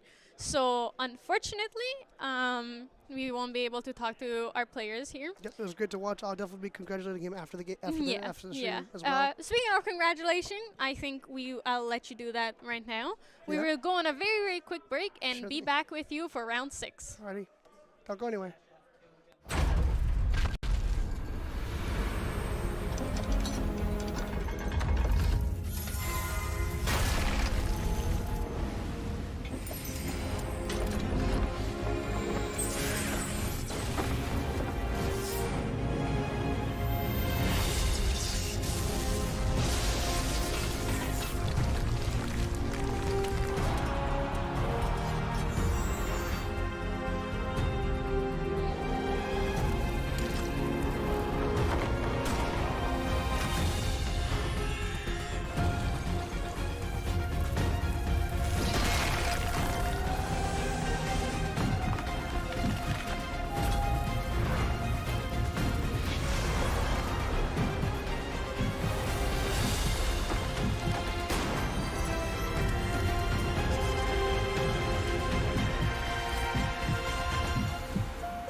果てしなく広がる空に失ったものを嘆く声迫られる選択の日々正しい道の方へ間違ってなかったと証明しよう生き様で邪魔されても席を読むさこの頭で全て手に入れる高く高く飛べどこまでも行こう不可能と思い込んでたものがなぜか小さく感じた見てる景色がそう先になったから叶うまで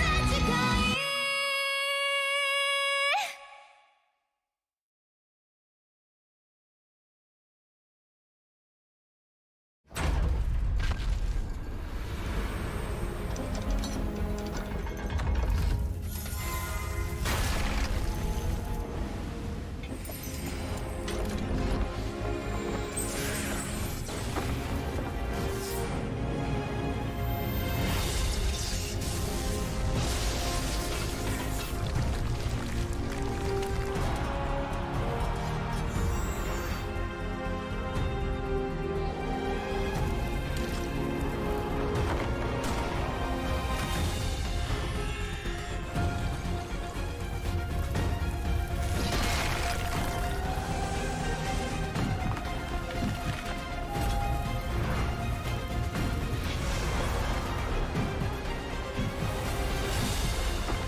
しなく広がる空に失ったものを嘆く声迫られる選択の日々正しい道の方へ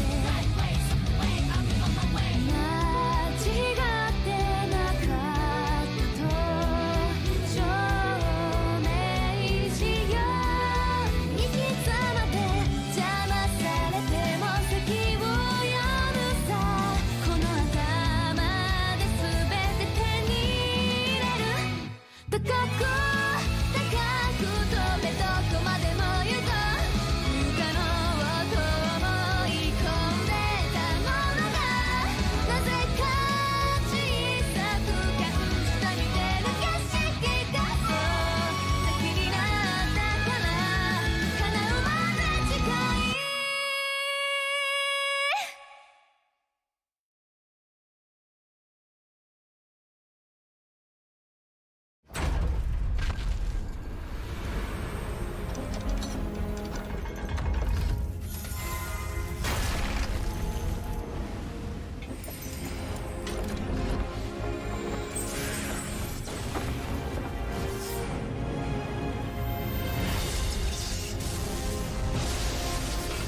失ったものを嘆く声迫られる選択の日々正しい道の方へ間違ってなかったと証明しよう生き様で邪魔されても席を読むさこの頭で全て手に入れる高く高く飛べどこまでも行こう不可能と思い込んでたものがなぜか小さく感じた見てる景色がそう先になったから叶うまで近い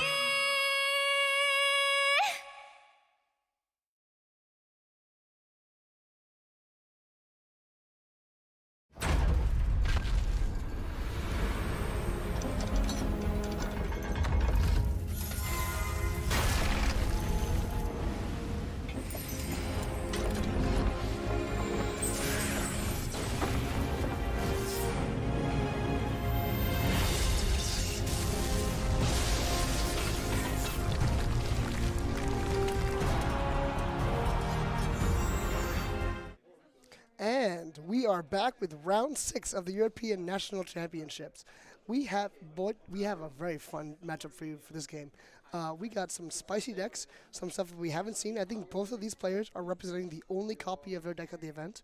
One of them, I believe, is an old school, if you can call it old school, Nico. Just plain water Nico. What do you know about that deck? So, what we knew back in the day that the Nico deck wants to do is leveling up at some point to enable your Nico bonus cards that are the Magebane Lash and also Ravishing Finale with its Nico bonus.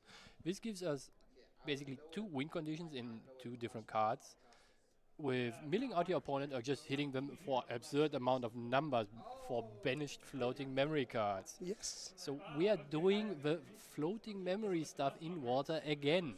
It is a very well positioned deck type, I would say, at this point, right? Very well positioned deck. Water is just hyper efficient with doing that. A lot of tools really help getting more floating memory into your graveyard, and there's so many ways to make use of those floating memory. Nico's one of those ways where they have the mill with Ravishing Finale, and they also just, whenever they banish floating memory, Nico gets lash counters. It just adds even more bonus effect to even more mill. It's just like, I want to say it was the original mill deck when Nico first came out, because it was like, hey, this is how you get rid of cards from your opponent's deck, and this is the main way to do it. And we did, last meta when we had Icebound Slam, Nico was very prevalent in the meta. Now, a little bit less so. People have moved on to more Genbu related things. Yes. And Fractal Polar Depths and Strategy Mirrored Ice as well. Pretty good stuff, but it's good to see just a classic, Guardian just coming out, swinging hard, big numbers. It's pretty fun. Very interesting is that our player who's playing the Nico deck is also playing level 1 and 2 Nico. So that means you get to enable your Magebane Lash very early on and collect those counters very quickly. Yep, exactly. I think what was notable before was people often ran the hybrid Sylvie into Nico, where they really made use of the Tidestone Bovine. I'm not entirely sure if he still runs Tidestone Bovine in the deck. I think it's still a very good card because it does enable the self-mill. But I think it's just like a good idea just to play. But for the most part, yes, all your Guardian class bonuses are activated at level 1. You don't have to worry about going to Norris. You just have Mageling Lash, you have Nico at level 1. It's really good. Especially with access to the Storm of Thorns, Yes. one of the very strong protective cards in the game. Storm of Thorns, also just very clean, very good.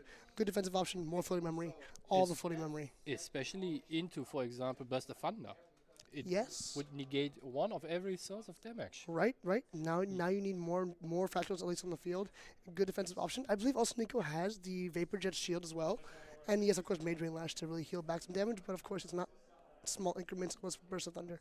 If you think about it, yeah, Nico is a pretty fun answer for Daochan. I like the way that it also lines up into other ally decks. I think because it runs the Frostborn Paladins, and we've seen how good water interaction can handle ally decks. Water is just pretty well positioned. Especially with Frostborn Paladin, a card that is to be feared converting a floating memory, so basically a card you Yep. don't have, Players are going into it, and the Two. water deck is going first. and While 3/4 ally that also gives you back a card into your hand. Exactly. While he's drawing up, we do want to quickly touch on David's deck as well. He's running a very spicy Fire Dowchan deck. It is going for the pure burn, pure damage build. It looks to be exciting and fun to play against. I think we're going to be here for a good time, not a long time. That is certainly a statement. Yes, exactly. So Water Eagle going out first playing. Ooh, yeah. this is one of the few cards that we don't see that often. It's the Splashing Spear Guard that Yes. is, if it is imbued, it melts you. So giving you quickly access to all those floating memory cards and water cards in your discard. One of the human allies that we from heaven we haven't seen. That's the Fanatical Devotee. That is a very funny card. Good old Fanatic Devotee. Just going in for even more pure damage. Fanatical Devotee is 3-cost Cleric Automaton. Cleric Tamer Automaton. If you have 4+ memory, it has memory bonus. It gets +1 on the attack. And when it dies, if you are a cleric, you can banish 2 fire element cards from your graveyard. When you do, deal 3 damage to target champion. So at the right situation, this is 5 damage on 1 card. We also see a Fractal of Sparks coming out. A Fractal in fire. What? Not in water. It has reservable, but also as a class bonus, you can rest it to deal 1 damage to target champion.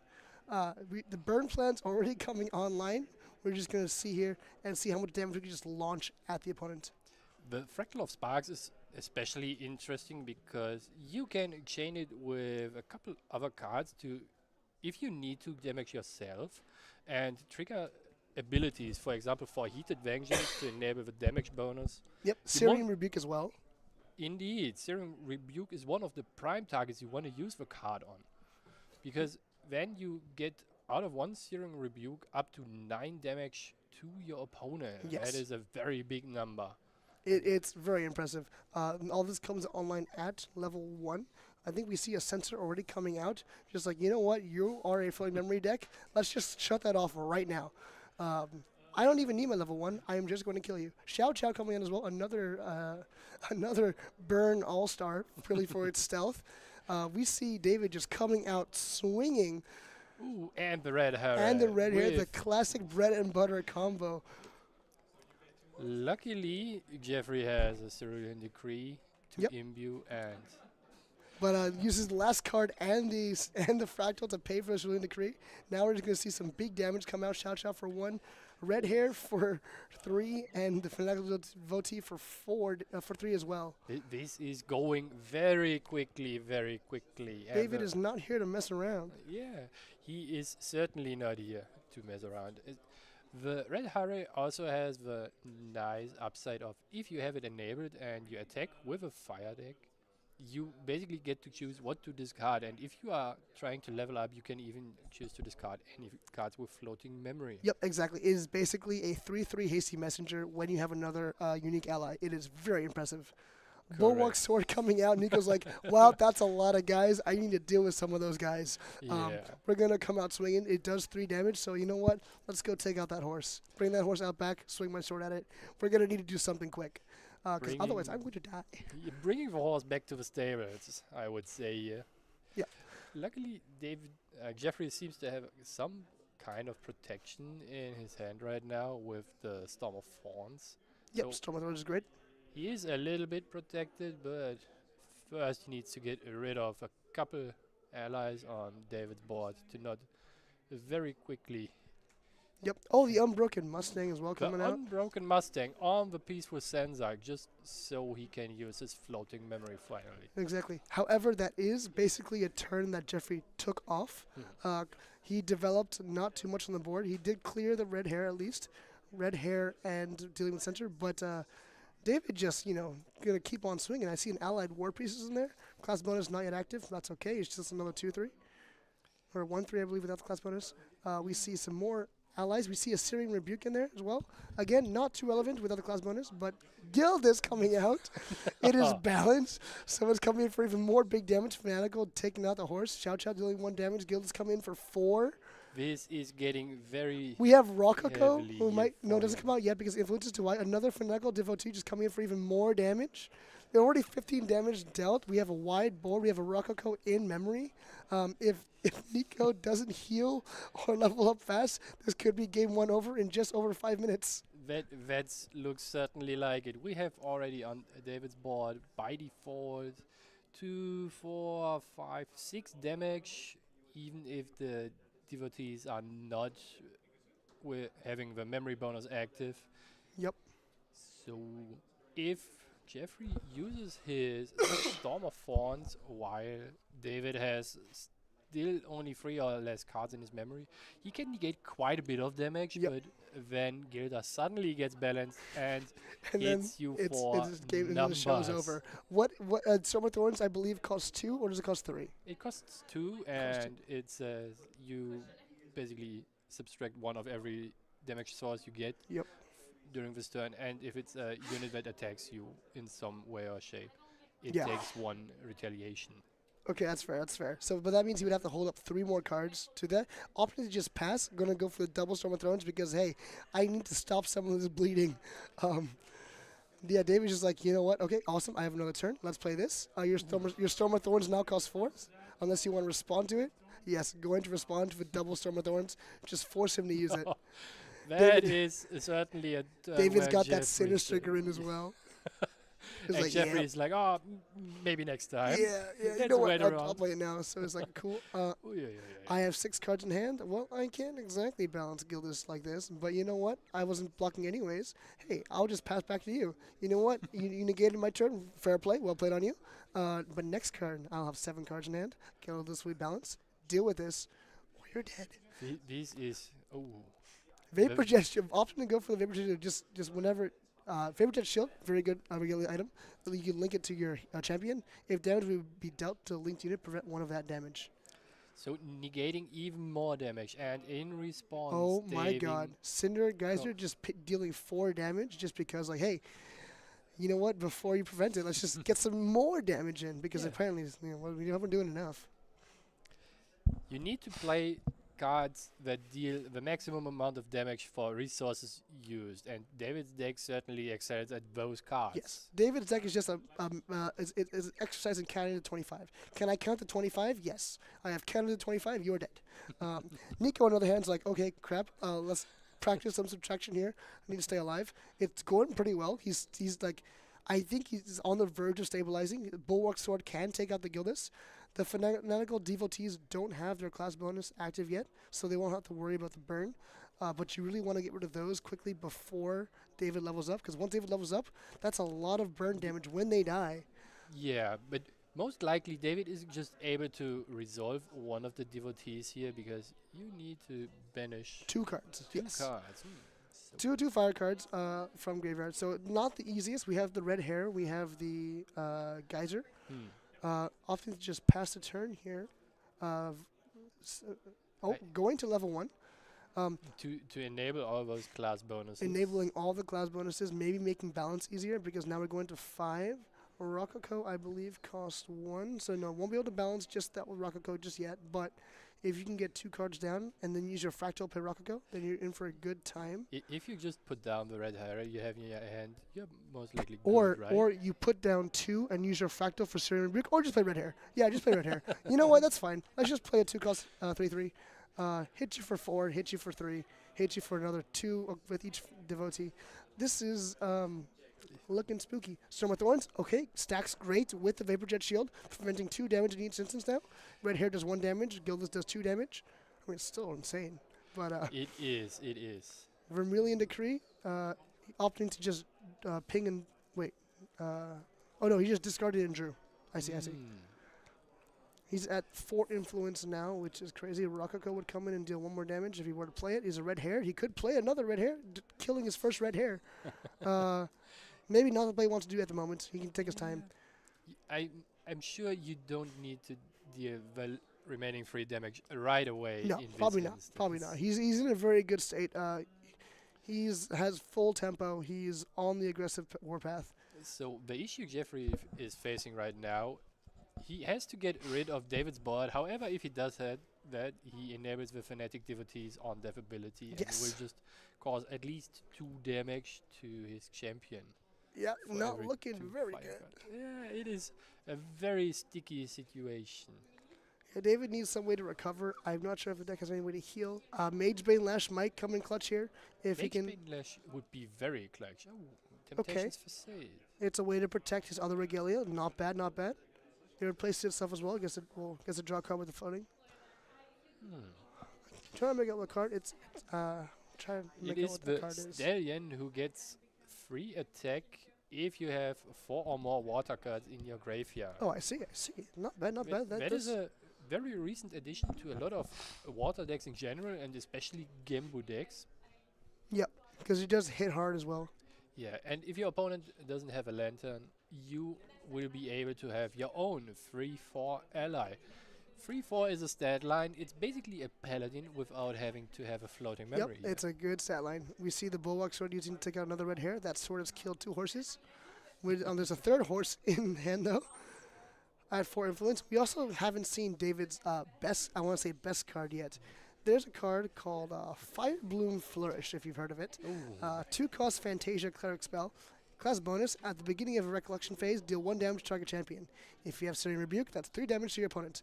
Otherwise, it's 1 damage to your opponent. Dao-chan bonus, and he is Fire Dao-chan. At the beginning of your end phase, if your influence is 4 or less, draw a card into your memory and put a Glimmer counter on your champion. So you know how aggro decks notably run out of gas? That card says we don't run out of gas. We have all the gas. We have, in fact, infinite gas. Right now, we see Dao-chan's Searing Rebuke. hero ability used to play the Searing Rebuke out of a memory during an attack of Jeffrey, Yep. and David then proceeds to ping himself for an additional 1 to force 6 damage. Yep. Dealing 3 damage to his opponent and preventing more damage for another 6 damage. We see the Impact Hammer coming out, and Jeffrey's like, you know what? I've been hit enough. Let's go to the next game. Stop hitting me, please. This is a lot of damage coming through. I need to reevaluate my deck. Sideboard, defense, I need to block. So what does Nico have? What does Nico have for even more defensive options? I believe David's like, you know what? I believe David's just shuffling. I don't think I saw him sideboard anything. I think David's just like, you know what? Oh no, David pulls out his sideboard now, looks through it. I think he's just gonna put it right back. I think one card He puts his sideboard right back away. You know what? I think I'm fine. I'm just gonna shuffle up my deck and we'll go next round. It performed good this first time. 13-minute game 1. that is confidence. I think one card that Jeffrey for sure is going to be siding in might be the Spirit of Serene Water, just to have more leeway and finding Yep. the cards you need early on. And I can also see coming in a Song of Frost, especially with Yes, all with the those negates for sure. nasty Spirit of Serene Water also gives an effective 6 extra health because it does Correct. linear release. Nico is already water, so doesn't have to worry about having to see those. Jeffrey has lost, so he gets to decide who goes first.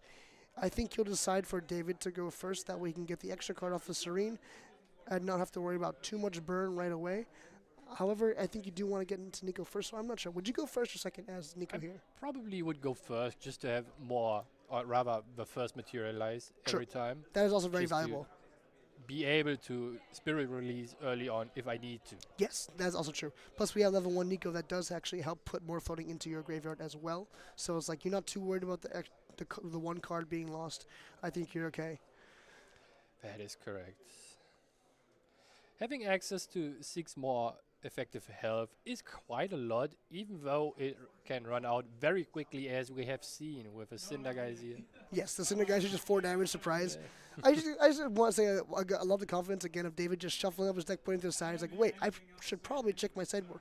Takes the sideboard out, looks through it. No, never mind, I'm fine. Puts it right back. Yeah, I need the sideboard. This game's okay. We also haven't seen a lot of pressure on Jeffrey's side. It looked a little bit like he had a very lower end draw for that matter and didn't get any of his allies that can help him. That's true. We didn't see too many of the Frostworm Paladins. Yeah. I don't think we saw Ravishing. I'm not sure if that would have helped too much, but yes, it looks like Jeffrey packed a more defensive deck and just doesn't seem to put on too much pressure at the moment, going for a more longer game. I think he wants to really banish those fun memory cards and go for a mill. We'll have to take a look more in depth as this game goes on. Yeah.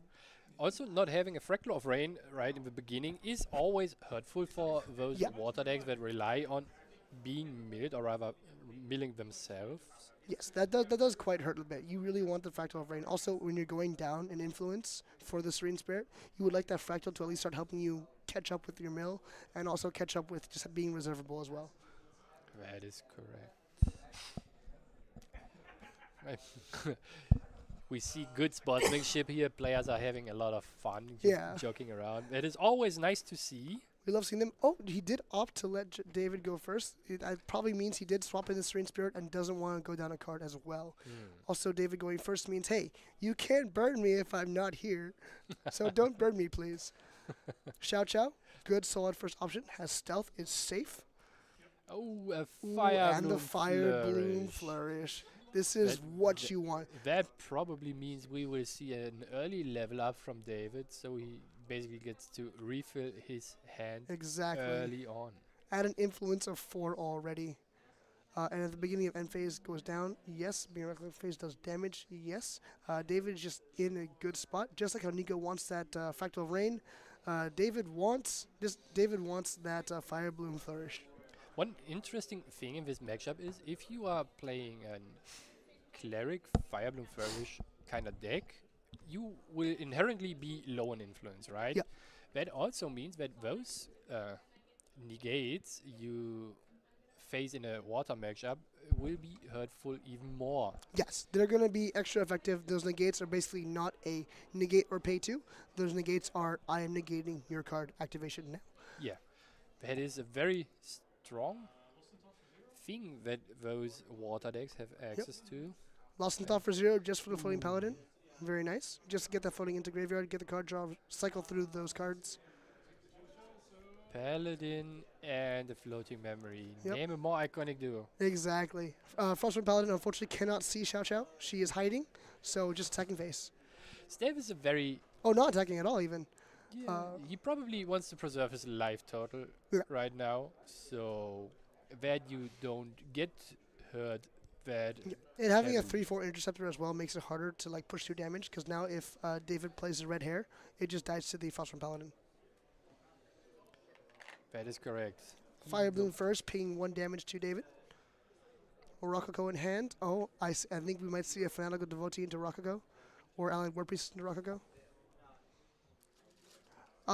Ooh, Ashwick. I'm trying to recall the name of this card. Ashwick Cremator. Ashwick Cremator. That is a very interesting card. It hurts both players equally. Yes. If At the end of your turn, if you have no cards in hand, deal 2 damage to each champion. Well, look at that. Here's my 1-cost Rococo. Let's ping you for some damage, and then let me draw a card, and then let's ping you for some more damage, and I'll get a Glimmer counter. I think we're doing okay. Yeah. Can't quite get through the Frostborn Paladin yet, but I have all this incidental damage. Attacking with a Rococo for 1. Does not retaliate because he wants to protect health. Xiao Xiao attacking. Does retaliate against this. That's fair. Okay. And the Ashwick Cremator attacking for 2. Oh, that is so strong. Having a diffusive block here now, so that the Paladin survives while removing the Xiao Xiao. Yep, that's very powerful. Xiao Xiao notably very hard to remove. Ashwick Cremator now paying 2 damage to each player, and Fire Bloom drawing a card, refilling on gas. That was very strong for Jeffrey, preserving his life total and also preserving his Frostborn Paladin. Exactly. That means he now can start clearing up the board from David Yep. without much issues here. That Frostborn Paladin can clear out the Ashwick Cremator now. Wonder if there are any reactions that David can activate from his memory with Doubt Chance effect that can kill the Frostborn Paladin. I believe the Cinder Geyser, I don't recall if that's a reaction or not. I'm not too familiar with all the traits of those cards. Very interesting. Oh, Jeffrey got another Frostborn Paladin in his hand, and he Could has see it be enough- played. That's true.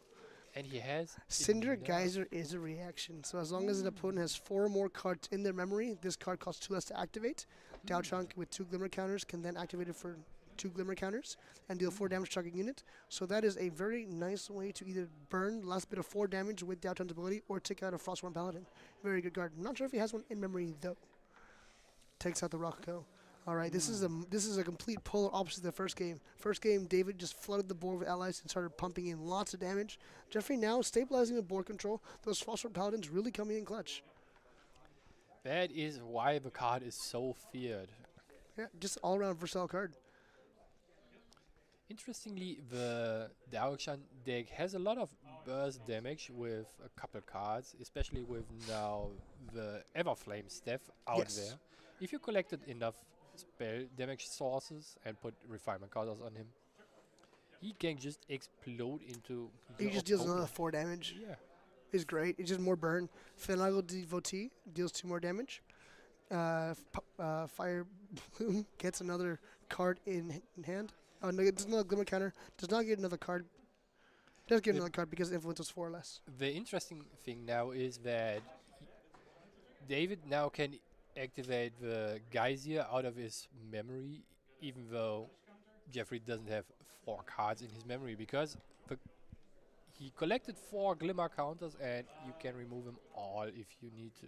Yep, exactly. Now that Cinder Geyser does 4 damage, puts another counter on the Geyser, putting it on the staff to get it one more counter closer. Mage Wing Lash coming in to stem some of that bleeding damage. Whenever your champion is dealt non-combat damage, recover 2. Only usable on Nico, however. Yeah, that's why the card is so strong and pretty good in this matchup to get out early. Yep, Fanatical Devotee pings 3 damage, and Mage Wing Lash recovers 2. Net loss of 1 health.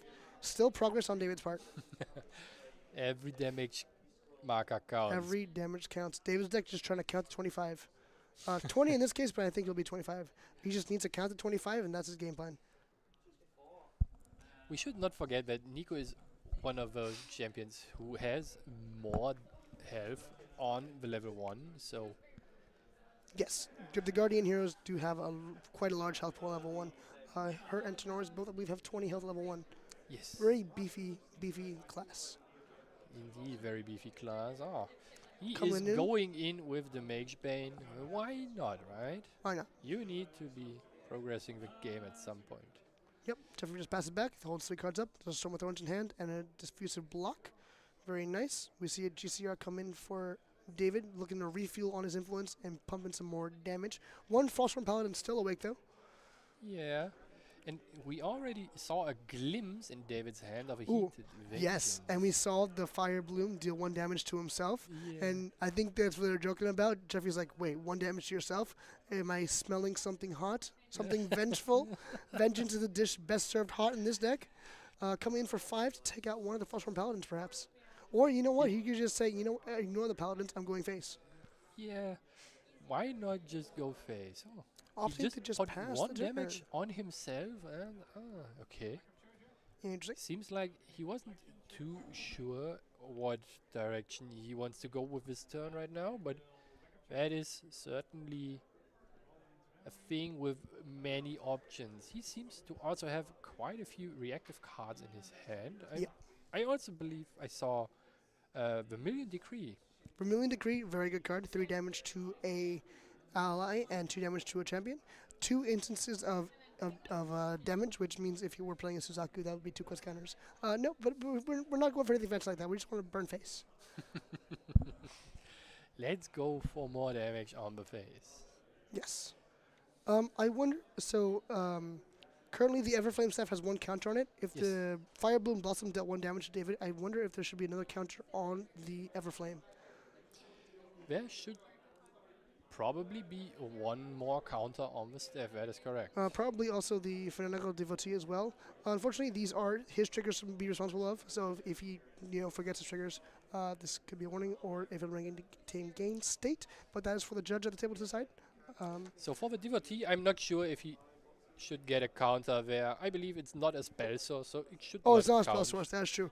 And the Fire Bloom is also not a spell. It's a Fantasia. That's right. That's my bad. And that is most likely why it doesn't Yeah, happen. that's true. So yes, the Fire Bloom is not a spell. It's a Fantasia. The Correct. Nanu Portsman, a card we Oh no, haven't but the Fire seen Bloom yet. Flourish is a spell as well. It's a Fantasia Cleric spell. So there should So- be at least 1, but it's fine. We are essentially missing 1 refinement counter on the Everflame staff. Yeah, that's all right. Non-UA Portsman. That's a card I haven't seen in a while. I guess it's a Guardian with Flood Memory, and if he has a horse ally, and we do know he runs the horses, it gets +1 to attack. So it's a 3 mana 2/3. 3 cost 2/3. With floating memory. Very and nice. And Jeffrey at the very least runs the stallions, and those are horses. Yes, exactly. On the back of those stallions, he can ride to victory. Yes, we see the Allied War Priestess, another very classic Guardian card. It's a 3 cost 1/3, but honestly with class bonus to 2/3, and with memory 4+, gets on attack recover too. David's pinging himself for damage as well, so he's gonna really want to remove some of that damage. That is very interesting. The Allied War Priest is a card that is essentially a 2/3 ally, and it also gives you the ability to recover in case you need to use regalias that damage yourself, or in case, as we've seen before, use the Firebloom Flourish to enable, for example, your Heated Vengeance. Yep, exactly. Influence is not less than 4, so does not get to draw a card, but that's fine. He has 4 Glimmer counters. Certainly there's something he can do with it. Yes, during exactly. Jeffrey's turn. The Cinder guys are still on the table. We see the Bulwark Sword come out again. These Allied War Priestess did manage to take out one Phosphorus Paladin, but now those Phosphorus Paladins are going to be attacking back. Bulwark Sword and Phosphorus Paladin going to take out both of those Allied War Pieces. David seems to be more in the tank, more focused now, not so much joking. Like, hey, this game, I don't have less gas, so going a little bit slower. I think David might just have passed the point where he had enough damage and tempo to close up the game quickly, and if the game goes too long, Nico with all the defensive cards might just be favored for that matter. Exactly. I think David is at past the point where it's like, strong, like where he could really feasibly close the game. He still has a chance. The deck still puts out a lot of damage. Searing Rebuke can come out for a total of 9 damage if possible. And if you were to do that, now is the time. Sure, Mage Vein Lash does heal 2 when you deal non-combat damage, but it's still a good way to pop it out. We see the Nullifying Lantern. Turns off fire synergies in your graveyard, but it also turns off water synergies for his opponent. I think at this point, David's like, you know what? I think this works more to him than it is to me. That is an interesting materialization. Do you have any hunch why he might have chosen that one right now? I think there's a lot of water cards that synergize with water cards in graveyard, and I think in this situation he's like, you know what, I don't have anything else really strong to materialize, so I'm just going to make sure I limit your options because my hand and my memory at the moment does not interact with my graveyard. I don't have my fire synergies in my graveyard, so I'm going to take this time to at least limit your plays. I guess turning off the Stallion essentially means removing one ally that deals damage to you. That's true as well. Yes, the Stallion as well also loses its buff and can no longer just trade with his own allies. Fire Bloom Flourish does not trigger at the end of this turn, but that's also still, I think David's okay with that. I'm pretty sure he's okay with that, even though having one more card in hand is always good, right? Yep. Because as card gamers, we love having cards in hand. Drawing cards is the best part of card games. We love drawing cards. Just materializing Nico level 2 for Jeffrey means he has an effective health pool of 31 here. 31 effective health, 22 of that remaining. Very impressive. That is a big hill to climb. Yes, and for those who are just running in, the effective health pool is because he is playing the Serene Spirit of Water. It has the lineage release of recovering 6 health.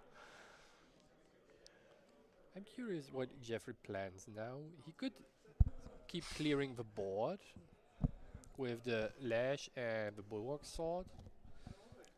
I think in this situation you do want to keep clearing the board. There's the Unstable Mustang. In Jeffrey's hand. Unbreaking Mustang? Yeah, Yes. it's Unbroken It's Mustang. It's on something Mustang. It's Yes. Unbroken Mustang Unbroken to clear Mustang, up the Nullifying Lantern. Nullifying Lantern or the Trinket as well. If we need to, or the Everflame staff if he's really worried about it. I think he's going. No, he puts it into the memory. Clearing up the Everflame staff. Wow, that is an interesting choice. I didn't even consider that. It just saves some health. I don't think it matters too much. I think we're at the point where Nico is stabilizing. David had his opportunity to present a lot of damage, and now the damage is starting to slow down just a little bit. I think with the Mage Vein Lash out, there's not that much fear you need to have for those Cinder Geysers and damage spells. Yeah, very difficult. I wonder if David has any Regalia interaction in his sideboard or in his deck. Period. He plays at least Reduced to Ashes in Reduced Ash is his good. sideboard. So that confidence of, you know what, I don't need my sideboard. We might see that go this game. He might bring those into his sideboard this game. I think David is pretty aware of if it reaches some point. Oh, is that a Reduced Ash in his hand that he just drew? Oh no, is that the Geyser?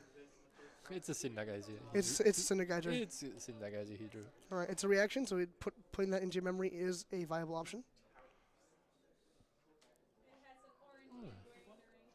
Taking Yeah. 1 damage here for Jeffrey, going up to 10. Chow for 1.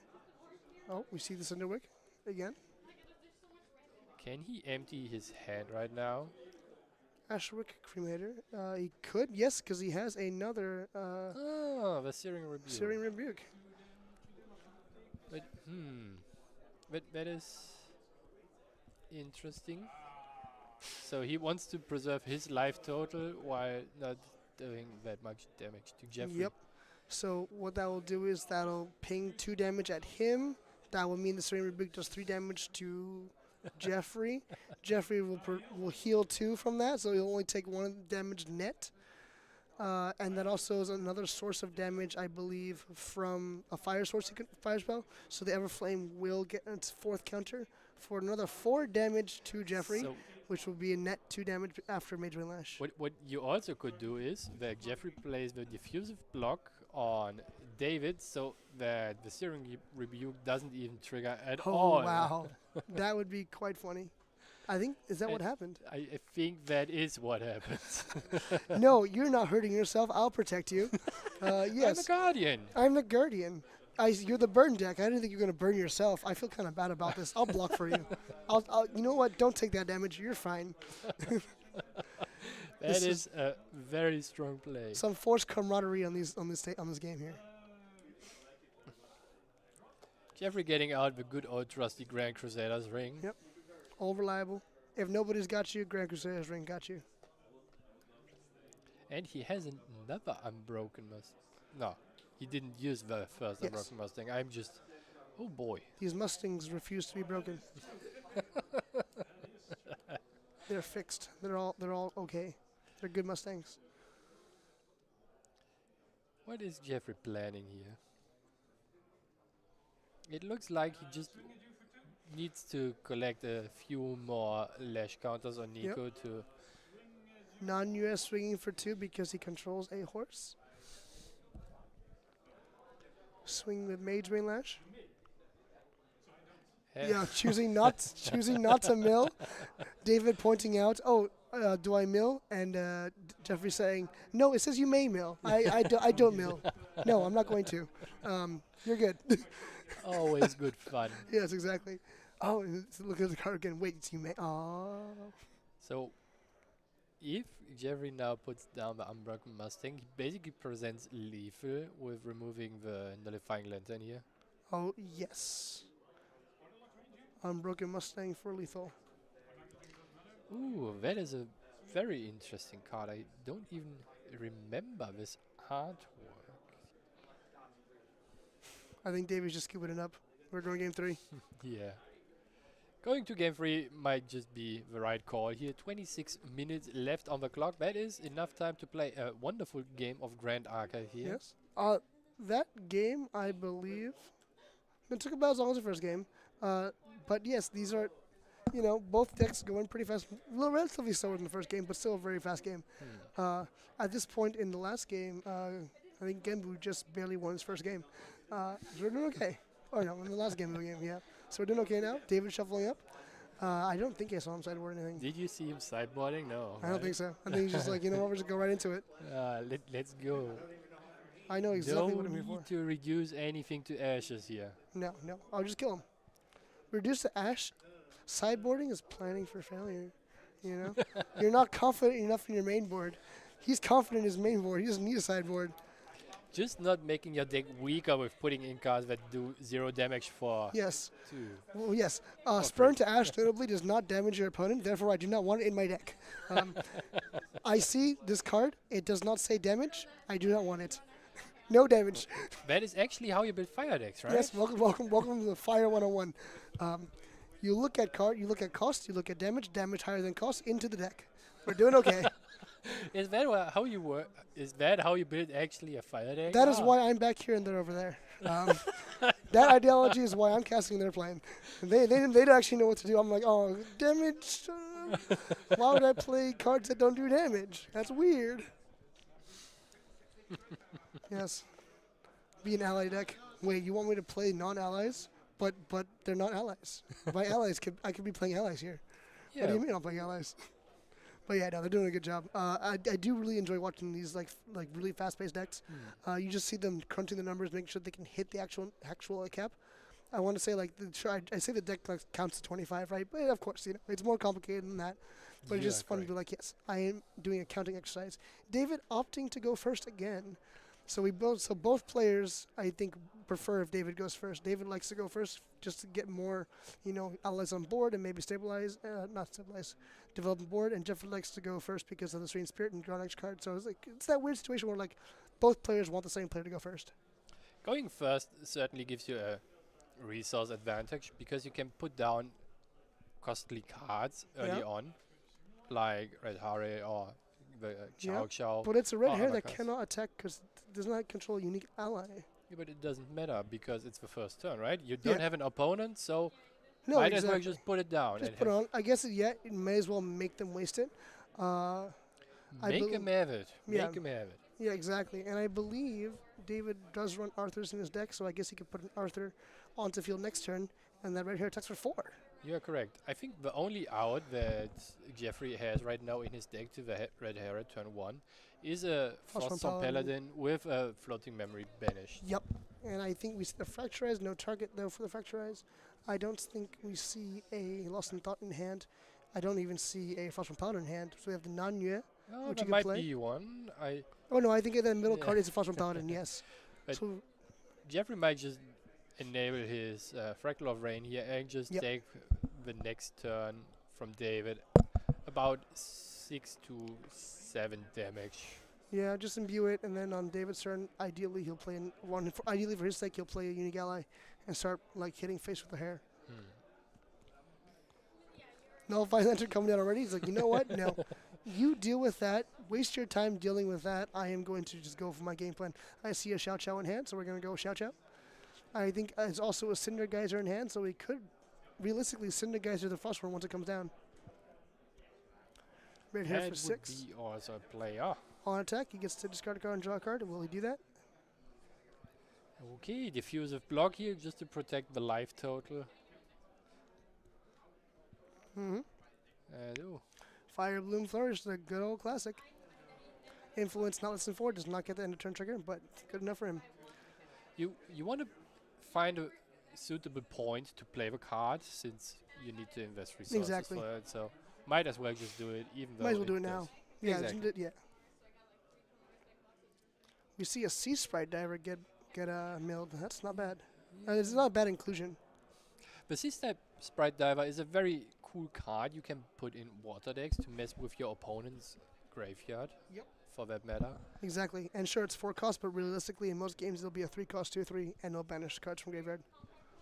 A card with only upsides. Oh, we see the Frostborn Paladin. Unfortunately, does not have the Glimmer counters, cannot deal with it. But the Cinder Geyser next turn could remove it, or if David wants, that can point that 4 damage to face.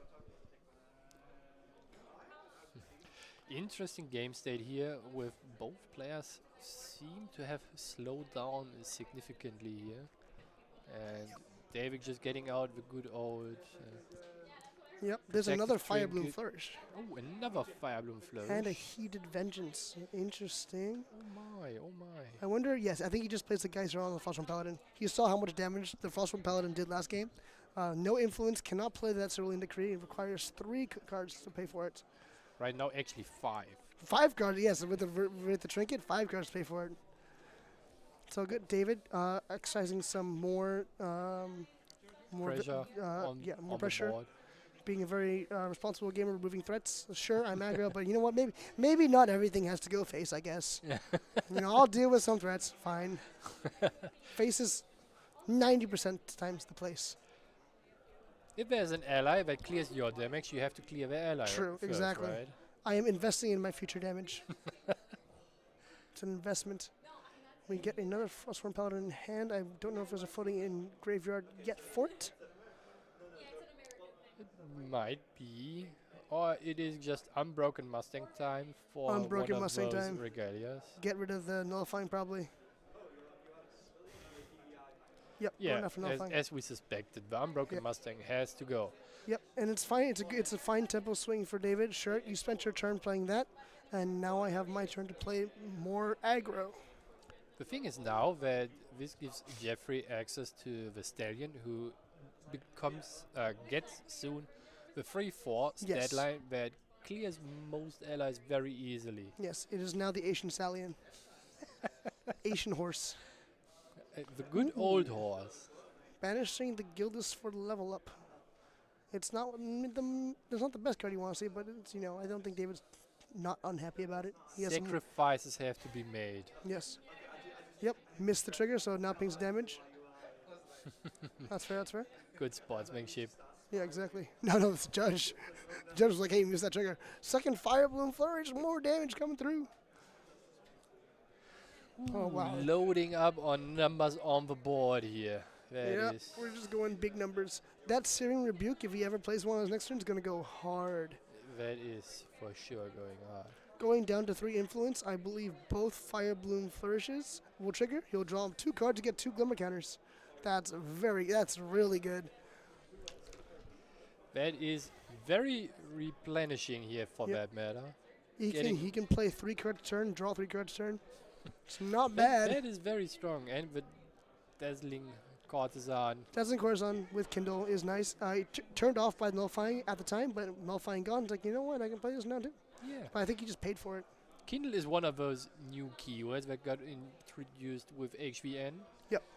And the other one was, I believe, Deluge and Siege, correct? Yes, Deluge and Siege are the Deluge, Siege, Kindle were 3 of the new keywords that were introduced in HVN.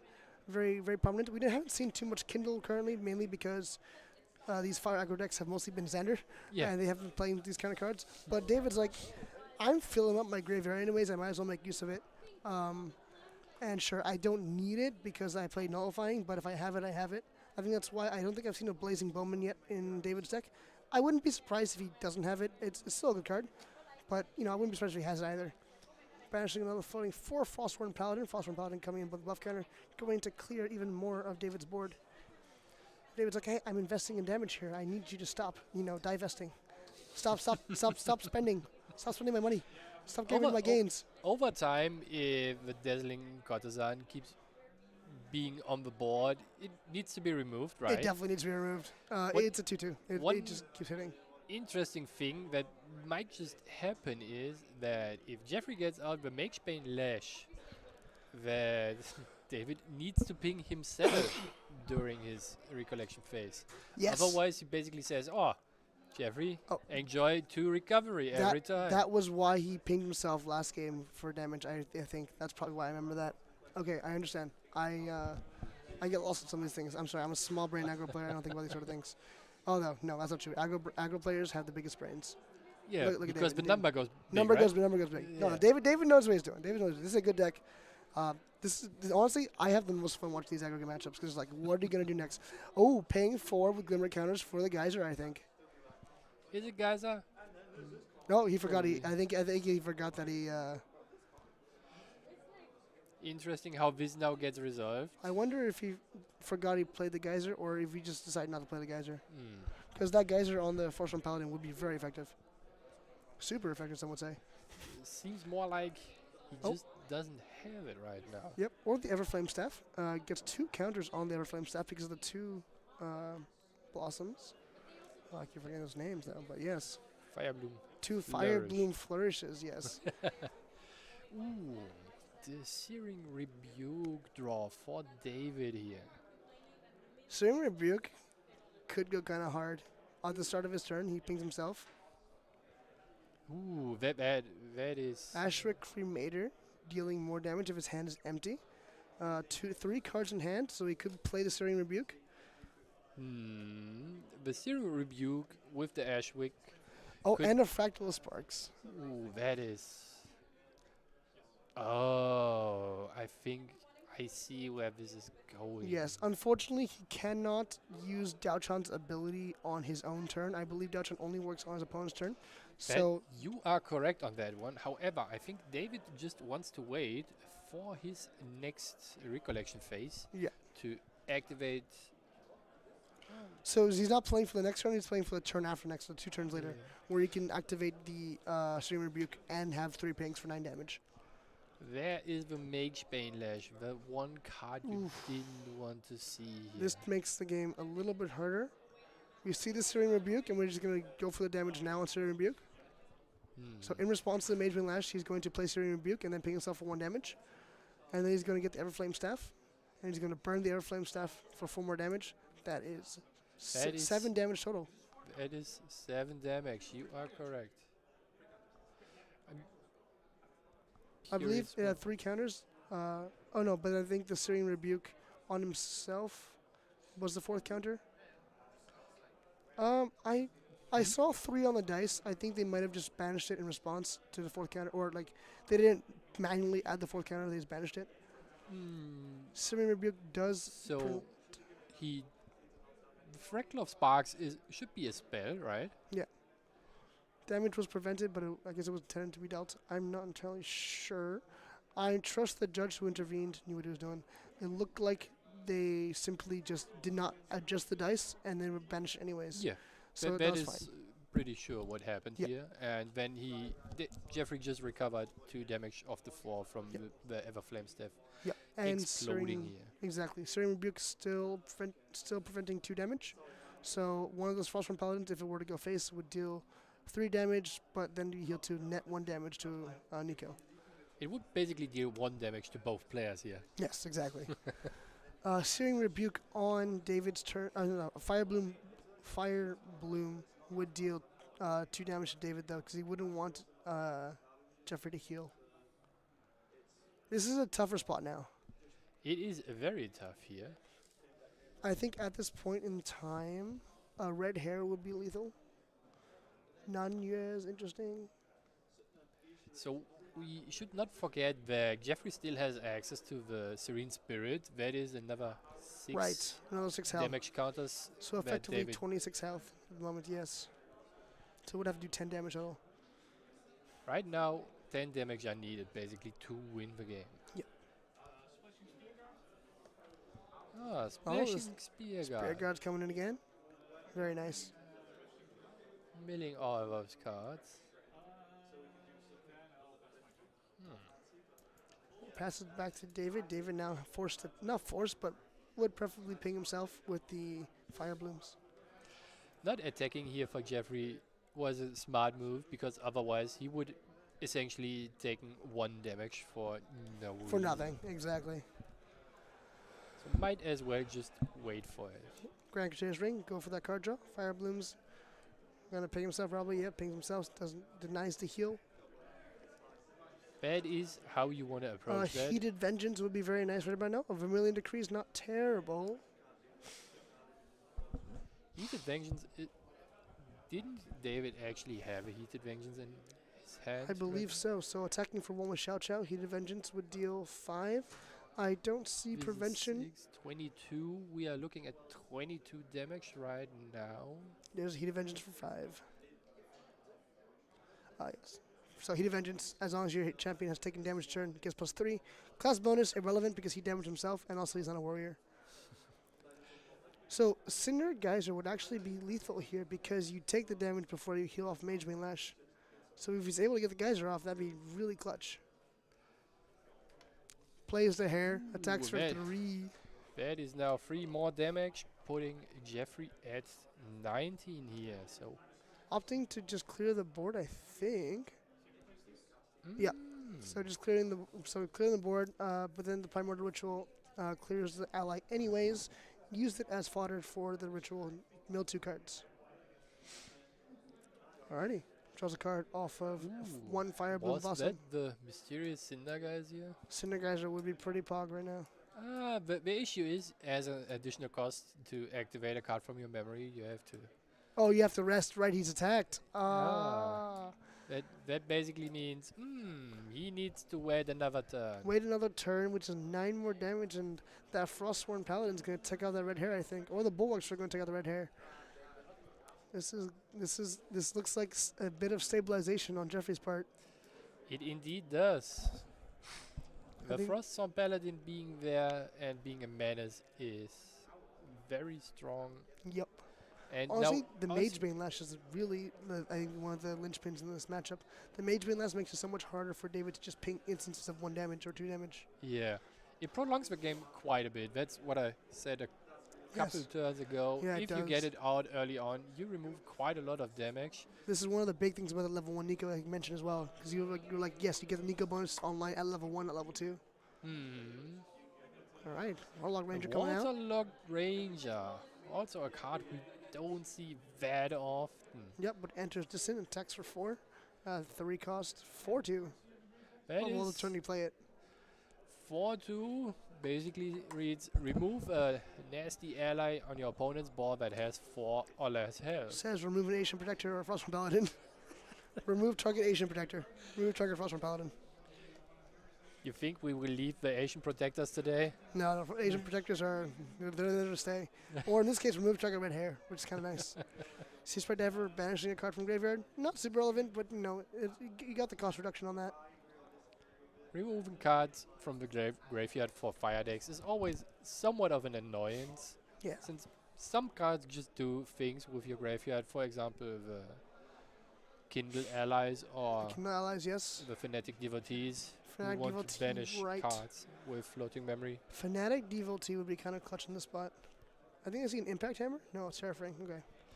Tariff Ring to force Jeffrey to go hands down if Yep. he wants to clear things. That is probably a pretty good move, while you still keep pushing for damage.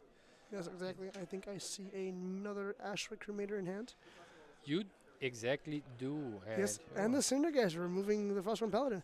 I did not expect this matchup to go almost to time. It's going almost to time. This is very impressive. I thought we'd be like 1 and done. and Ooh, another Fractal the Magebane Lash are really helping to slow down this game. It is a card that prolongs the game for sure for quite some time, especially in this matchup. Yep. 8 damage to go for David. For David to win. 10 damage for Jeffrey. We see the Waterlog Assassin now at 2/2. Sea Sprite Diver is now at 2/3. Vapor Jet Shield making this game even that much harder to beat. Getting out the win. Vapor Jack shields to get more lash counters on Nico and protect yourself. That is very, very strong. Yep. However, that means now that David doesn't have to ping himself anymore and still can choose Yes. David. You can now choose for to the ping Fire David. Emblem flourishes. Yes. So really just it saves him some health. Most of that damage, I think David dealt 4 damage to himself this game. Two- Nanya. 1 Portsman, 2 Decrease, and 1 Lost in Thoughts. Yep. Not the most amazing hand, but it's it's like it protects you. Lost in Thought could be coming clutch here because David's not going to negate it, so you can Lost in Thought for as much as you like. If you find cards with floating memory in your graveyard. I think up to just pass back to David here. If I think more about it, getting out the Magebane Lash for Jeffrey means that David kind of has to get to a point where he does enough damage with attacks, -4, because a 4 is then the threshold. He can use Yep. the Cinder as your 4. Exactly. We have the Impact Hammer coming out. When you use the attack, deal 2 damage to it, so he'll be pinging himself for even more damage. I don't. Okay, that is interesting. He didn't actually need to do that. Yes, I think that's what they're talking about. Like, yeah, I can target you The now. players just realized. Yep, and that. they're asking. Yes, Jeffrey was like, you know what? Yeah, it makes sense. I think you'd want. I don't want to beat you because you made a mistake. I want to beat you because you played the best game that you could, and I played the best game that I could. Good sportsmanship here.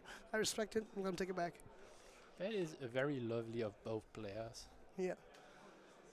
All right, 2 more. Allied Getting War all Priestess. those Wow. Allied War Priestess. Attempting to negate the second Allied War Priest. Negate second Allied War Priest. That's, yep. All right. Ally War Piece does recover 2 at least, and on attack defeats the Waterlog Ranger. It seems like there's a pattern here, right? Games where players recover a lot of Games recover. damage Yeah, counters. they recover a lot. 6 Glimmer counters on Daochan now. Can play anything from memory. The Geyser might still be there. No, I believe he used the Geyser to remove Phosphor Paladin already. Yeah. So now we just have that 2/3. Enough cards in hand for a Bulwark, but I think he wants to keep cards in hand for the Cerulean Decree. Because it's like, yes, I think I can survive physical damage. I need to watch out for any weird shenanigans that you might pull. It seems like that during his next recollection phase, Jeffrey might just opt to play the Lost in Thoughts to draw more cards, Yeah, to get means to end the game. I think that might be a good shot. Deals 3 to War Pieces with a Bulwark Sword. The very interesting thing here is, for every card you banish with the Lost in Thoughts from your graveyard with Floating Memory, you put another Lash counter on Nico, and That's if you so true. get enough counters, you just Mill it close out. out the game without having to draw any specific combination of cards. A You just Ravishing hit your Finale opponent. with enough flash counters and damage would be quite powerful here. If Jeffrey finds a Ravishing Finale and has 2 Floating Memories, he by default has enough damage then, because just he win the game. already has 2 Lash counters. The Ravishing Finale attacks for 6, so Yep. with the additional cost of banishing 2 more cards with Floating Memory alongside the Magebane Lash, it would go up to 10 damage. That's That enough. is That is just already enough. It's just about getting the card in hand. Oof. Ooh, center now. Yep, turning off your floating memory. That is now interesting. Let's see Very how nice. Jeffrey reacts. That's One very nice. One possible line here would be to use the Primordial Ritual on your Sea Sprite Diver, and then after that the Lost in Thoughts. But I totally forgot that there's a Viridian Protective Yeah, there's Trinket also a sensor in field now as well. Oh yeah, but like in response, yes. in response to Yeah. the sensor being materialized. You Oh, could yeah. do that, but Rococo. this train left Oh, the no, station now. It's imbuing a Vermilion Decree. Hmm. It's going to, yes, damage. Removing the Sea Sprite Diver and probably drawing one more card. Oh, not even, just deals 2 damage and drawing a card. All right. Yes, it it's only 3 to did- champions, 2 allies. Oh. But I think that's fine to Shao finish the job. He draws an Arthur. That's really what you want to see now. Arthur could come in immortal.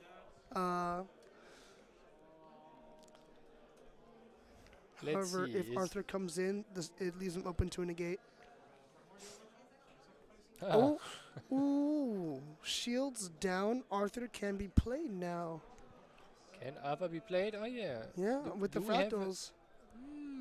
Oh I- yeah, you're correct. I I just think you totally keep. I missed think that. you keep Arthur immortal. Opting just to go for that damage, I guess. Attack for 2 takes 1 because of the Vapor Jet shield.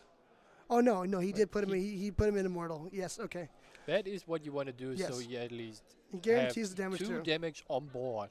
Yes. One The- from Arthur, one from the Jar Jar Exactly. who got the bonus. I thought that when he put it down awake and then rested it, I thought he attacked with it. No, it was just very clear. Like I play it and I make him immortal. That's He fair. was just waiting for the opportunity Jeffrey gets while playing, or Yep. rather activating a card from his hand. Yep, exactly. Yep, Jeffrey drawing cards. Drawing cards. All right. 9. Oh, Jeffrey just asked for David's life total. That's never a good sign. So 9 damage. He Let me can't calculate activate this. Ravishing Finale though. He can't. He can Um, because there is no floating memory in his graveyard. There is no floating in That graveyard. means he needs to get another horse. He needs another horse. He needs horse and ravishing. Do we see an unbroken Mustang? Do we see a Mustang? That's okay. No Mustang yet. Mustang is fixed. We're fine. No Mustang. Interesting. I think he's looking for an out. 50 seconds left on the clock. I did not expect this matchup to go to time. I absolutely did not expect this to go to time. I think there's not much that Jeffrey can do right now. He could try to just draw more cards with the Cerulean Decrees. Fracturize on the sensor. Okay. Okay, now the math now the Ravishing got comes in. solved. I think the Ravishing does it. It is exactly 10 damage unless there is another Searing Rebuke in David's memory. Oh, to that would be activated. amazing. I mean, for David, amazing for David, not amazing for Jeffrey. As he banishes 2, gets 2 more lash counters, goes to 4, attacking for 10. If he uses the Mage Band Lash alongside it, it is 10. Yep, attacking for 10. David's like, Yeah, no, got nothing. That's well played, well played. Did not have a response for that. That was a very close game. That was very close. That was very well played on both players' parts. I did not expect this to go time. That was very intense. That was closer than you expected, right? That was much closer than I expected. I expected it to be completely one-sided either way, but in this case, it just seemed like it was, it was all there. It was all there. Nico is a very interesting and very cool deck because it is so defensive and then just gives you a lot of damage. Yes. Very quickly. Yeah, it seems it really protected himself well. Yep. It seemed to protect itself really well. It seemed to put up all the shields. It dealt with the damage. That Mage Bane Lash was deadly. The Vapor Jet shield helped so much. Like, we saw the first game where David just came out swinging, and I think Jeffrey would pivot it and was like, hey, you know what? I guess I'm going to go defend. I'm definitely going to go talk to them afterwards. Unfortunately, once again, because they went to time, we are going off into the next game. We will not get a chance to interview the players.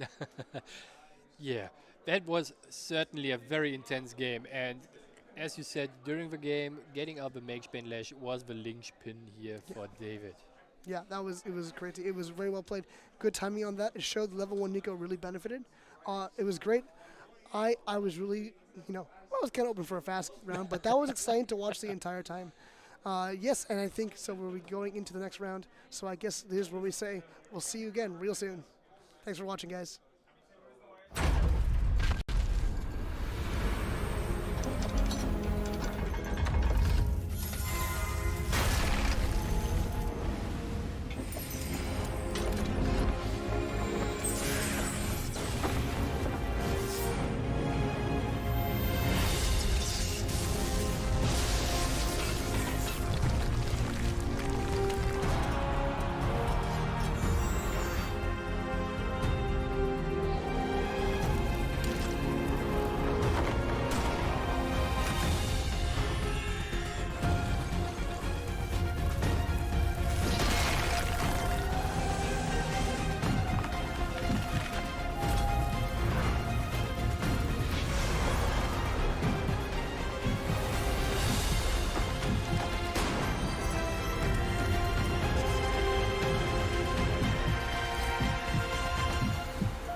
welcome back to round 7 of the 2025 European Nationals. I'm back with my co-caster Garrett.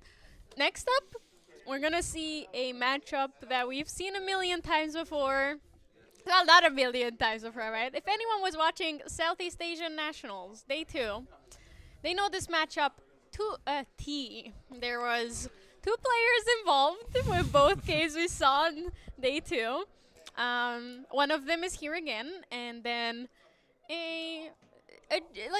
from the same area, we have another player here playing the same deck as we saw last time. So it is a rematch. Let's see. The results are expected to be the same, right? So right now it's 2 for 2 for one of these decks. Let's see if they can go 3 for 3, right? Oh, the deck, not them. It's a different player, but it's the same deck. Obviously, I'm talking about Henki versus EMP on Wind Allies versus Wind Luxem. Same decks, same setup, same fun times. Just different place in Europe. Just different place. Now we're in Henki's home turf. All right, now we're in his domain. Let's see if he gets the home place advantage. I'm not sure. Like after watching those games, I really don't know if a home turf advantage will be really an advantage, or if he's just gonna be embarrassed, not respectfully. Same if we're gonna run it back, but at home this time. I'm very curious to see how it plays out and who actually wins the dice roll, and might just have a head start here for the match. Yeah, it's gonna be interesting. To say the least. To say the least, yeah. We have to see if Henki has learned from the mistakes and things that happened in Southeast Asia. If he's a wiser and older Henki now, living up to his name of the GOAT. You know, we shall see. He surely defeating his nemesis would be a very good feeling going into Day 2 tomorrow. He would be like, you know what? Finally, I did it. We are now in the final rounds, right? 2 more rounds to be played. This is now the 7th round. So, who right now has a good score might just be qualified for tomorrow. Yeah. Because you only need to have 16 points to get to Day 2. And did you get a glimpse if we already have players who achieved that score? We should have. I haven't been able to take a look at it, but I wouldn't be surprised if we did, right? Because we're in round 7. It's like 6 times 3. That is 18 already. So if there is still one undefeated player, then we have. Or someone with 5 wins, 2 draws. Did you see that? No, I don't know. There's a lot of draw. Because the field is all Luxem, there's a lot of natural draws happening today. So I am not quite sure if we actually do have a 502 or not.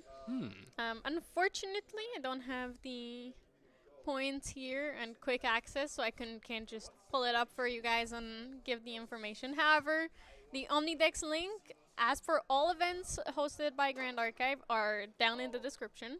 If you want to check it out, you should just go down, click on it, and it'll bring you up, bring the event up for you.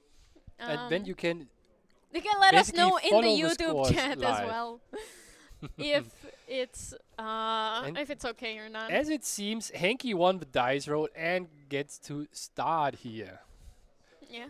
Sebastian with his silly sleeves. One of them is one of my favorite sleeves of me playing my silly little card games to distract me from the horrors. Very accurate. There's Henki immediately, bam, lurking assailant.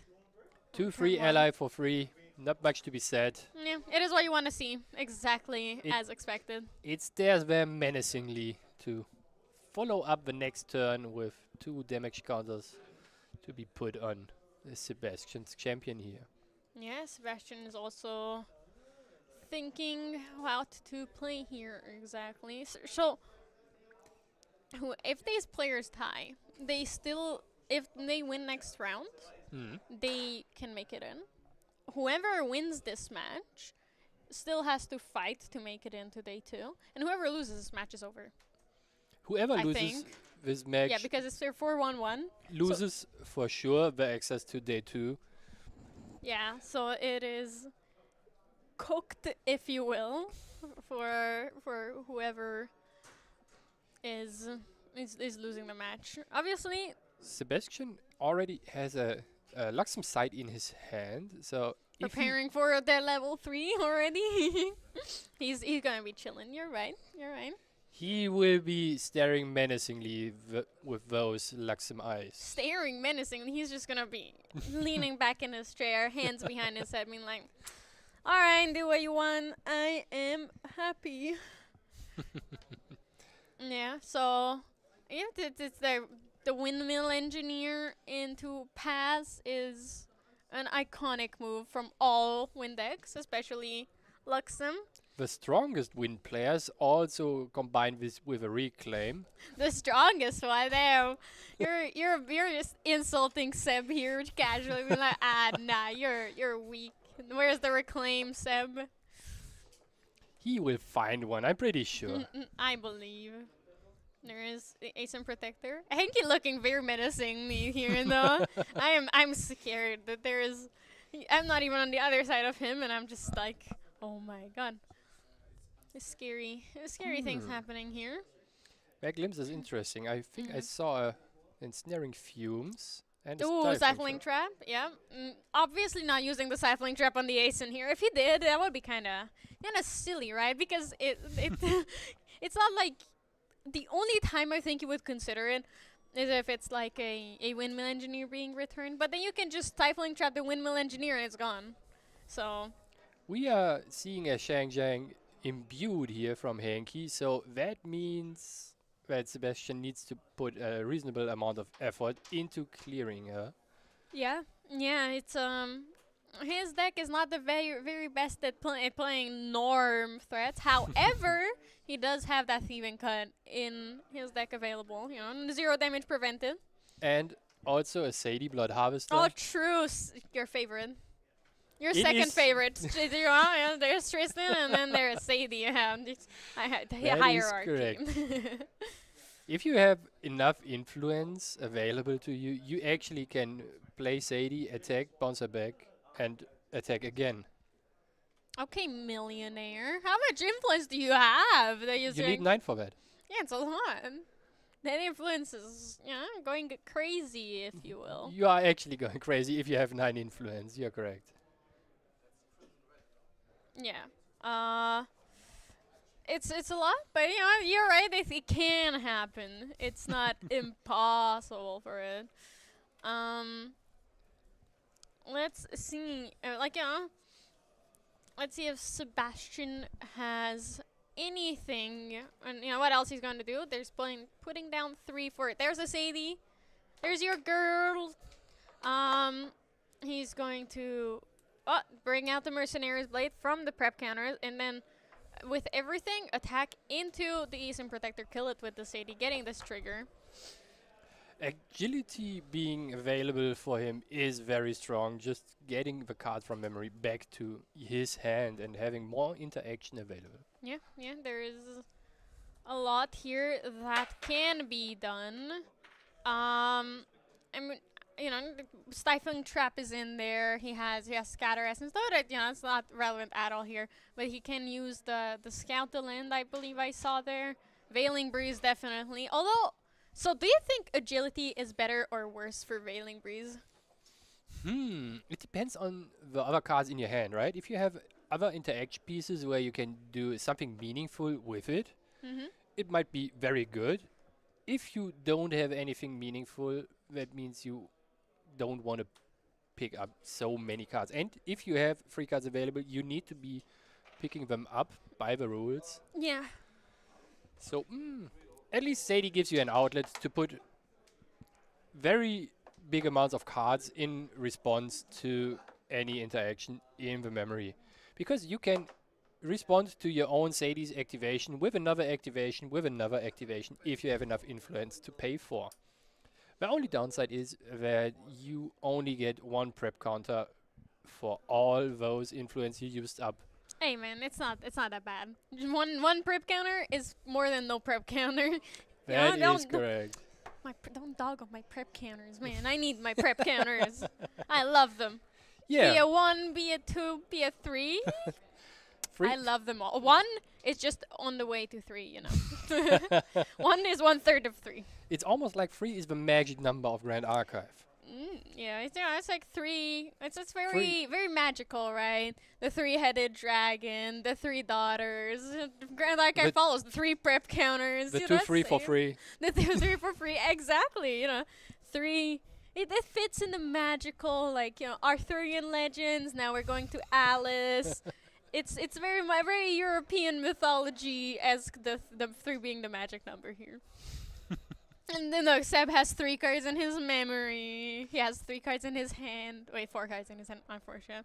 But Martha is 3 is everywhere, you know. Level 3 is the cap for champions right now. Yes, You yeah, are 3. not wrong on that one. 3 is everywhere. I want 3 of everything. Let's see what Sebastian is going for here with his materialization. Because his hand looked very reactive, so not many things to do during his turn and not much to get the ball running. There, just rolling. keep everything up. Wait. What you always can do if you're not sure what to materialize is drawing a card. Drawing a card with a Grand GCR, Crusader's Ring yep. is the play if you If don't you're know what the lost, play is. Yeah, just go for it, you know. You're absolutely right. Actually, you know, waiting is also on theme for Xander Prepared Scout. Because you need to just chill and have time to prepare, so you're waiting. That's why he is the prepared scout, right? Yeah, exactly. There. Oh, now he's executing his plan. I know I've said this before. But it's Xander. Xander is. I'm a one-trick pony like Xander is. Luxem is the way. They reveal things, win the game. Yeah, it's not a problem. And losing an ensnaring fumes and a Luxem side for the level up there. Quite Losing unfortunate. the Luxem side might just hurt quite a I bit. remember right? when you said he's just gonna hang back and keep the Luxem sign. Unfortunate times have come upon us. Sometimes things happen and you have to cut your losses. Yeah, Xander is not Xandering. Two Scatter Essence? No, it's a Scatter Essence and a Stifling Trap, I believe. Yeah. Those cards are Gone. not so strong in the Wind, especially unique ally matchup. It is basically just 2 damage on an ally for that matter. Yeah. And yeah, very it's like rarely. Yeah, that's not beats, enough. The 3 cost 2 3s are 3 health, 3 life. So, unfortunately, it is not enough. You're right. And the only thing you can Stifling Trap is a Asim Protector, and I'm not sure if you want to do that. You are correct. That is certainly nothing you want to stifle. Maybe if your opponent is running very low on influence and he needs to recycle an on-enter Oh, ability. true. If you like Windmill Engineer, but then it's still better to just shoot whatever they want to get back. And usually what they want to get back is a small ally. So you can just 2 damage to it and take care of it. Ooh, oh, there is Sunta. Lorraine, the Wandering Warrior, wandering to Sebastian's face. And then Sunta following it up, hitting for some more, and then going on and, you know, hitting more to face. Putting quite a lot of pressure on Sebastian here for that matter. Oh, But there is. Okay, the Gildas is not balanced, I think. Oh, it is. It was balanced. It was yeah, there was 3 cards down, 3 cards in hand. Unfortunate for Sebastian here. That is a lot of damage coming in suddenly. And I'm curious to see if Sebastian now just materializes a card that lets him draw something to put cards into his memory. Probably a backup charger would be good here. I draw a card, draw an extra card. There it Ooh, is, there it a is. backup charger. Where did this came from? Wow, it's almost like you knew. Sometimes. Sometimes there is the And he There's a skips the SoCal. Zenda trigger reveal. Oh, He so didn't do it because he didn't have any Luxem cards. He just drew the Luxem side for turn. So he is probably, yeah, there's a Sadie going to hit. What is he gonna kill? Going to kill the Gildas. You know, no damage here. Let's just say no to damage. You know, that is exactly what he's doing. And now he gets the agility trigger, picking up 3 cards now from his memory. He just needs, you know, he just needs to play one Veiling Breeze and reveal nothing. Get the Luxem side reveal, Luxem side trigger off, reveal trigger off, I guess, and then he'll be chilling. That Paracel token is very funny. Every time I see it, even though I don't know much about it, I have to giggle to myself a little bit because it is so goofy. It is indeed very goofy. Henki just getting out for his materialization, another sword weapon here for that matter. Just There's to a keep swinging. poking Sebastian here for that. Be Getting in "Hee all those chip numbers. And a Yeah. Veiling Breeze. For hee." Veiling Breeze, revealing 2 Veiling Breeze, huh? oh, that is Veiling Breeze for days. That is a lot of Veiling Breeze actually. very windy in here on both sides. Except one of them is a bit different kind of wind, you know? You are certainly correct. With 2 elements in your deck, Sebastian surely is not that breezy, but more shining, right? Yeah, Sebastian's wind just blows the leaves out of the way so the sun can shine through and blind you. Meanwhile, Henki's wind is just in his back, making him run his army into the opponent. Just go wah and A smack. staggering strike on Ooh. Sebastian just to remove the preparation counter. Do you think this is gonna be this is gonna have any effect on Sebastian? No more slice and dice, but It prolongs the game for sure. A little bit. a tiny bit. Although he does have he only has one life left, so it's not looking that great for him. But he might just reveal a Luxem side in a bit. Yeah. Oh, there is the Grand Crusader's ring. Banishing to draw a card, revealing. There it is, revealing 3 cards, showing the Luxem side, getting started on that reveal. Unfortunately, however, his hand is not looking the best. So I can see an Incapacitate there, the 2 Veiling Breezes, 1 Luxem side, the Sadie, a Reclaim, and I believe a Scalp the Land? Some green card. Sadie not being able to pick up Sirocco Operative. any ally right now on Hanky's board means that Sebastian might just run into issues if this keeps going on, because he needs to play now 2 allies of Sirocco and Sadie to clear off one of the allies. And Yeah, and I'm not sure if he can afford that. Ooh, that's why he seems that he's just going for the Sadie here. he doesn't have enough influence to actually play both allies. Yeah. Which is unfortunate because it by all means it seems that he is indeed he's dead because he plays a normal spirit, not a serene spirit, so he cannot recover 6. He at Unlike least most others. has one more turn if he decides to lose Sadie here, if he wants to play just another Veiling Breeze for that matter. Just Wailing Breeze for 2 more. 3 more? Does he even have 3 cards? Yes, he only have. Oh, he doesn't even need to lose the Sadie. He just picks her up and then Veiling Breeze. Oh, yeah. And then Veiling Breeze for how many? For 3? Yeah, because he does have the Sirocco as well. So Wailing Breeze for 3 is going to prevent any attack that Henki would do this turn, and then he's going to recover back down to 18 damage counters in a bit, which is enough to keep him alive.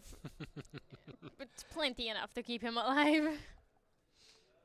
I think he's considering what to do here. There's a Zhang Jiao in his hand, but he doesn't really need to recover yet. So his hand is very much more protective or reactive Henki here. now amassed 9 damage on board. So even if Sebastian recovers down to 18, that forces him to play another Veiling Breeze next turn, and he can't really establish any meaningful influence here Yeah. to get things back running.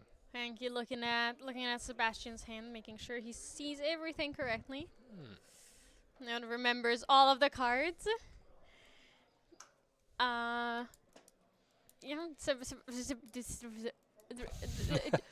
That's such an unfortunate draw there for Sebastian. I mean, you know, he could be. There's a million cards that he could have drawn, but instead he got the worst one. He got freaking Reclaim another time. There's a Sirocco Operative. He unfortunately doesn't have another Mandala, so he just draws a card into memory. They're being, you know, now it's there. There's once again enough cards for the Veiling Breeze to survive another turn. Did you pay enough attention to see how much influence Henki has? Is it 6? A lot. 1, 2, 3. I believe it's 7 or 8. There's a lot of cards in his memory, and it's not a good spot to be in. It's really quite rough. Because One, if two, it's three, not as 2. many cards that he needs to deal 7 damage, Sebastian could have just opted Yeah, to... he had an influence of 7. Now it's, I'd say. So that would mean with a pop Tariff Ring, that's 3 attacks. You could have tried to gamble here that Henki doesn't have enough damage on those allies. I think he prefers the being able to recover back down to 15 instead, and then having another turn after that instead of gambling on it. You know, to make sure to be like, oh, will I survive? Maybe, maybe not. No, it's it's easier if he makes sure that he survives. I don't really see what he drew off of the Sirocco Operative, however, I didn't see it. which I am excited to find out. Oh, It is ensnaring fumes. Ensnaring fumes. That's not what you want. That's not. I mean, wait a the minute. That is Sirocco- not that bad here. The Sirocco Operative staying on board is very important here because that allows Sebastian to start clearing up allies again. Yeah, but he can if he does have the ensnaring fumes, he can just ensnaring fumes and clear the board like that. Then now he has 2 Luxem sites. So if he survives with the ensnaring fumes, because he doesn't have enough prep counters right now to play it.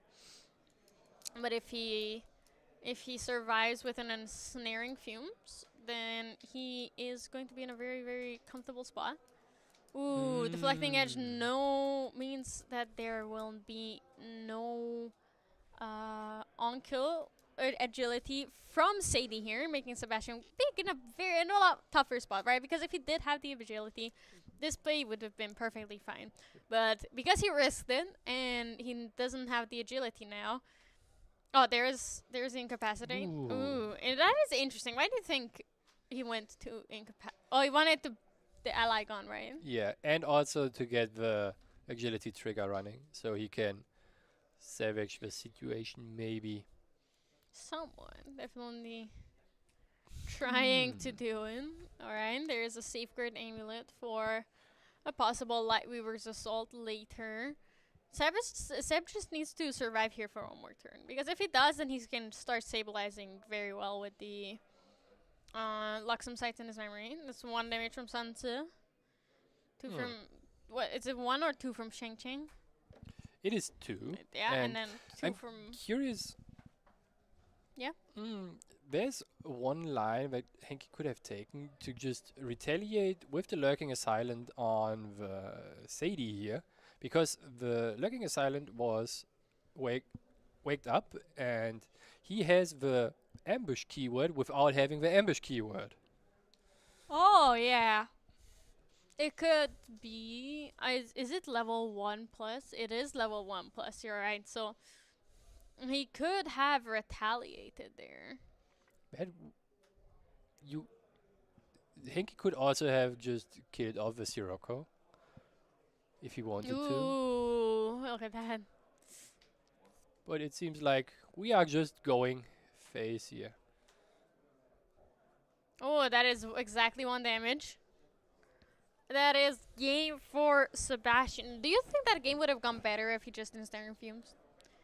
Hmm. If he just paid the raw cost and didn't take the risk there from Sadie, he would have survived 1 more turn and started recovering, and I think he could have stabilized a lot better. I think at least that's what I could have gone for, right?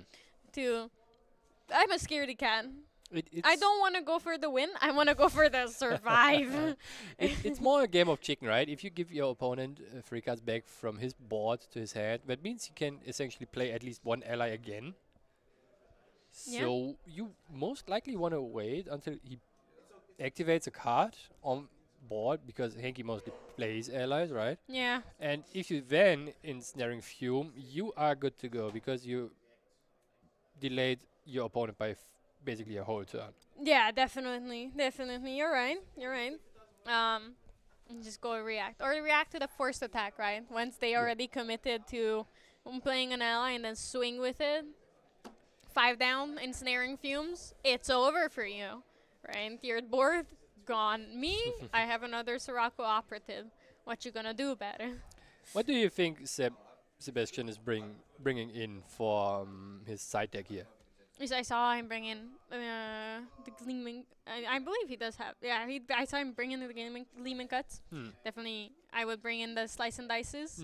And that's about it. Art of War. I take it back. Art of War is also very good. Although I think Henki is smart enough to play around an Art of War very well. You know, it's not. He's definitely not going to. Art of War is a very interesting card to me because it basically reads, oh, if you have a board already established to some degree, and if it's only 1 ally, you are always ahead on board. Yep. It's not a thing where it's not a thing where when it's not a retroactive thing, right? It cannot save you after you've already done. It can save you before things, right? So if Sebastian plays it quick enough, early enough, it's gonna be fine. But if he is going to be more aggressive like he was this last game, it's definitely gonna be more rough, right? If as we saw, he didn't use the ensnaring fumes on time to protect himself, but he went for the more aggressive line. And if that is the pattern he keeps on following to be more aggressive, Art of War is probably not a good sideboard card for him. You are correct. Luckily, you have the ability to basically get rid of it whenever you need during your materialization phase to pay for cost. Yeah. So if you just want the floating memory, also very, very good for that.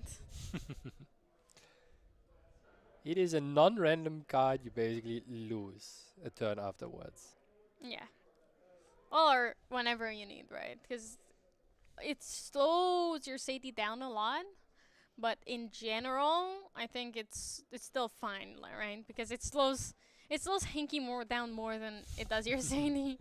Especially if you have that Sadie down first, right? So if after this Sebastian would go and materialize Art of War next turn immediately, he would be in a more comfortable spot.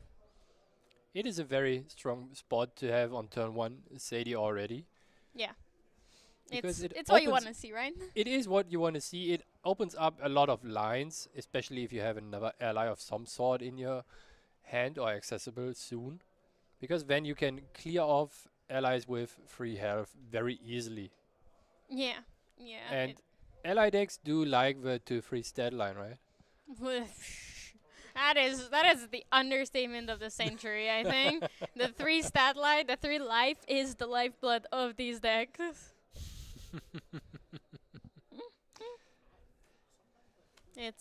There is imbued windmill engineer. Why am I not shocked? The trained hawk. Trained hawk is wonderful. Trained hawk is in there for the dream fairies, for the snow fairies, for those shout chouts, for more of these annoying tiny stealth allies. They go in, you know what? Swoop! I'm gonna grab you like you're a little possum and take you away. It's over. And for the cat girl, it makes sense, right? It indeed makes sense Take for away the the cat cat girl. girl. And the ace and protector. There Or as it Alex is. would say, the ace and aggressor. He is very aggressive. Well, it depends on whose hands he's in, whose command he's under. If he's under the scaredy cat command, he's probably more defensive than aggressive. But here as well. Oh look, it's what we were talking about. There's the Art of War turn 2 from Seb. Let's see if he's gonna what he's gonna do. Okay, he's attacking with the Sadie Two-Face. I'm assuming he's going to imbue this Windmill Engineer to go smacking with it and draw a card. Well, not smacking yet, right? Yeah. Just draw a card. No more smacking. No more smacking. Just chilling. You know, we're having fun here. We're peaceful people. Sadie's gonna go back to hand, and otherwise, we're just gonna have fun by not playing the game, being very passive and calming down, chilling. It is indeed very chilling. Chilling touch. Unfortunately, none of these players play that card, but Chilling touch is a card that is very menacingly calling for infractions because people forget to put the card back into the memory. it is very difficult, to be fair, to remember. Like, 'cause you put it away so you don't accidentally get it back, because that's also an error. And then you forget to put it back, and then that's also an error. And then you don't flip it face up, and that's also an error. So it's like, It's a What are you card gonna that do? needs to be attention paid to if Yeah. you play. you need to lock in and focus on it. There's the Huaji. It's Huaji and Sunse work so well together, right? Because Sunse buffs it, and then he can use it to attack, and then everybody wins. We're It's happy. a win-win. It's a win-win. So that is why all of these decks are going to play Huaji. It's a It was a broken card. It is in a this very interesting card I very underestimated early on. I'm not sure what your thoughts were. Oh, I also was like, this is fine, right? But a flip weapon, whatever. It's like, it's an Exia weapon on the back. Ew. That is exactly, I think, what my reaction was. Like, I love Exia, but ew. Wait, the front side has text too? Maybe it's better. Yes, but it's Red, not. really advanced. Oof.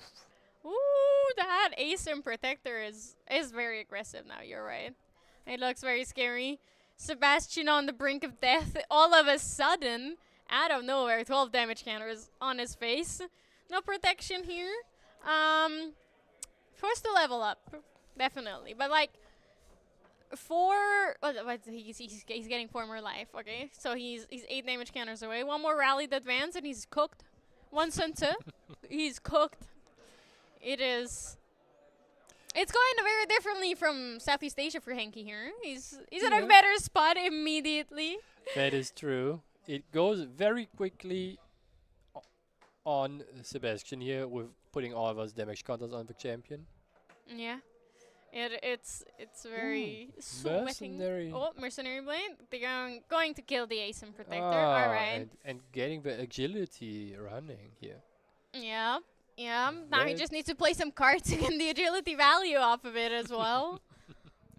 With the keep that incapacitate in hand for later. From the agility especially. You know. You just need 3 cards total in your hand to have the agility. There is alright. Return, get a prep counter. Putting Sadie back to hand. This is a weird, good idea. Like, although you cannot play her again to attack with her, so it is a bit scary. But he could just play the Ace and Protector here, return the Windmill Engineer, and then you have enough after everything to have the Incapacitate available as well. That is probably a pretty good That play is, here. it seems exactly what he's doing as well. And next turn he might even level up to Deft Executioner. Yeah, Deft Executor coming in. Executor sounds like Skeletor. I don't know. Whenever I hear Executor, I either think about that. This old cartoon. Is that about thinking about the old cartoon, or I'm just like, huh, interesting. You know, I can't say it. I can't laugh like he does. I had a lot on my list today, but not hearing about this one. Hey, good cartoon. Good cartoon. But no, it's oh, there's a sunset. Sunset, what we just talked about, being a menace, putting another durability counter on the Huagji just to enable more swings with it. Yeah, and it also pumps it up. Pump it up. Having more attack is always good. Yep, yep. And there is 3 plus 2 from the weapon, like plus 1 from the weapon and 1 from Sunset is 5 total damage. And then there is a scout the land in response from Sebastian. It's a far better idle thoughts. It's a fast speed idle thoughts that draws a card. It also removes right away the top card of your deck for that matter. Oh, and Yeah. with the Huagji and the Staggering Strike, the Ace and Protector got cleared, and Bye bye. in sequence, Sebastian just retaliated for free face damage here. I mean, damage is damage. We take what we can get, but yeah, it is unfortunate that the ASIN is gone. Every damage counter makes a difference here, right? Yeah, yeah. Hinky tried to point out that the preparation counter should be gone, but the ASIN did protect this time. Alex's favorite boy is ASIN protecting again, not aggressor again, not an aggressor this time. Oh, backup charger immediately paying 3 for it. Banish. Just to get more influence running. Yeah, yeah. Get that. Get a power cell. Get the influence. Recollect, draw. Sebastian's hand looking absolutely insane right now. There is a Luxem side, Gleaming Cut, one other Luxem card, but you know what is missing? A No dungeon guide. Yeah. The card that helps you climb the levels, that is certainly missing. The card that you actually need to get the value off of all those cards. You know And- what the worst part is? What? The Scout the Land showed us there is no one coming up soon. Idle thoughts, more like cry my thought. No. Whoa. Luckily, Sebastian has a couple cards to salvage this situation somewhat. Yep. With getting a Windmill that draws 1 card into memory, and I think I saw Ensnaring Fumes too. I saw, but we know that Sebastian doesn't like ensnaring fumes. Last game, he was like, nah, I don't need this. I'm just gonna go all out. So, Going all out, especially Hopefully for he your did not. floating memory right now with the sensor of Restful Peace. yeah. I hope that he learned from last game and he's not gonna be as aggressive with the ensnaring fumes in hand, especially right after a staggering strike, right? It could be that he forgot that he got staggering strike and there are no prep counters on his champion, but that is a trauma that I don't think you forget easily. I think the Swift Recruit will just protect his life pool right Yeah. now. It's bit. just there to intercept. Yeah. He is there to protect. Protect and serve, maybe at times, you know, just once. It feels almost like that the Art of War might hinder himself a little bit too much. I think that I still think that it hinders Henky a lot more than it hinders Seb, but it is hindering. Oh, Brisk Windtrotter, giving a counter to Sansa. Sansa, not a beefy boy still. Now he's become a two attack, 2 power ally. A weapon master only needs to learn how to wield his weapon. So Well, aim. Very wise words, Gareth. Thank you very much. He didn't even need a weapon though. Oh, well, he has his own weapon. You're right. He his had those. arms, Yeah, he had those guns built into him. and he especially went- after getting a buff counter, so he got He got even buffed up. more buff. Yeah, Yeah. he went to the beach, worked out a bit, went to the gym, worked out a bit more, and then slapped the kid in the face. Because let's be real on this, that's the supporter pack won. The Swift Recruit does look like a child. Okay, so Sansa, the author of Art of War, went out. looked at Sebastian having learned from the other war and was like, Psh, I know more. Slapped him in the face and was like, my work here is done. Moving on. Gonna go attack him again though. You know, smack him around a bit more. Show him who's boss. Who knows the real art of war.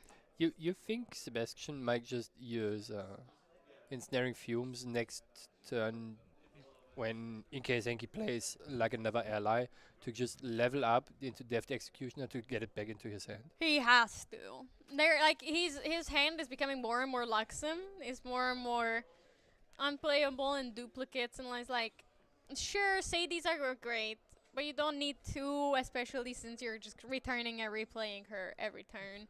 Sure, Incapacitate is good. Period.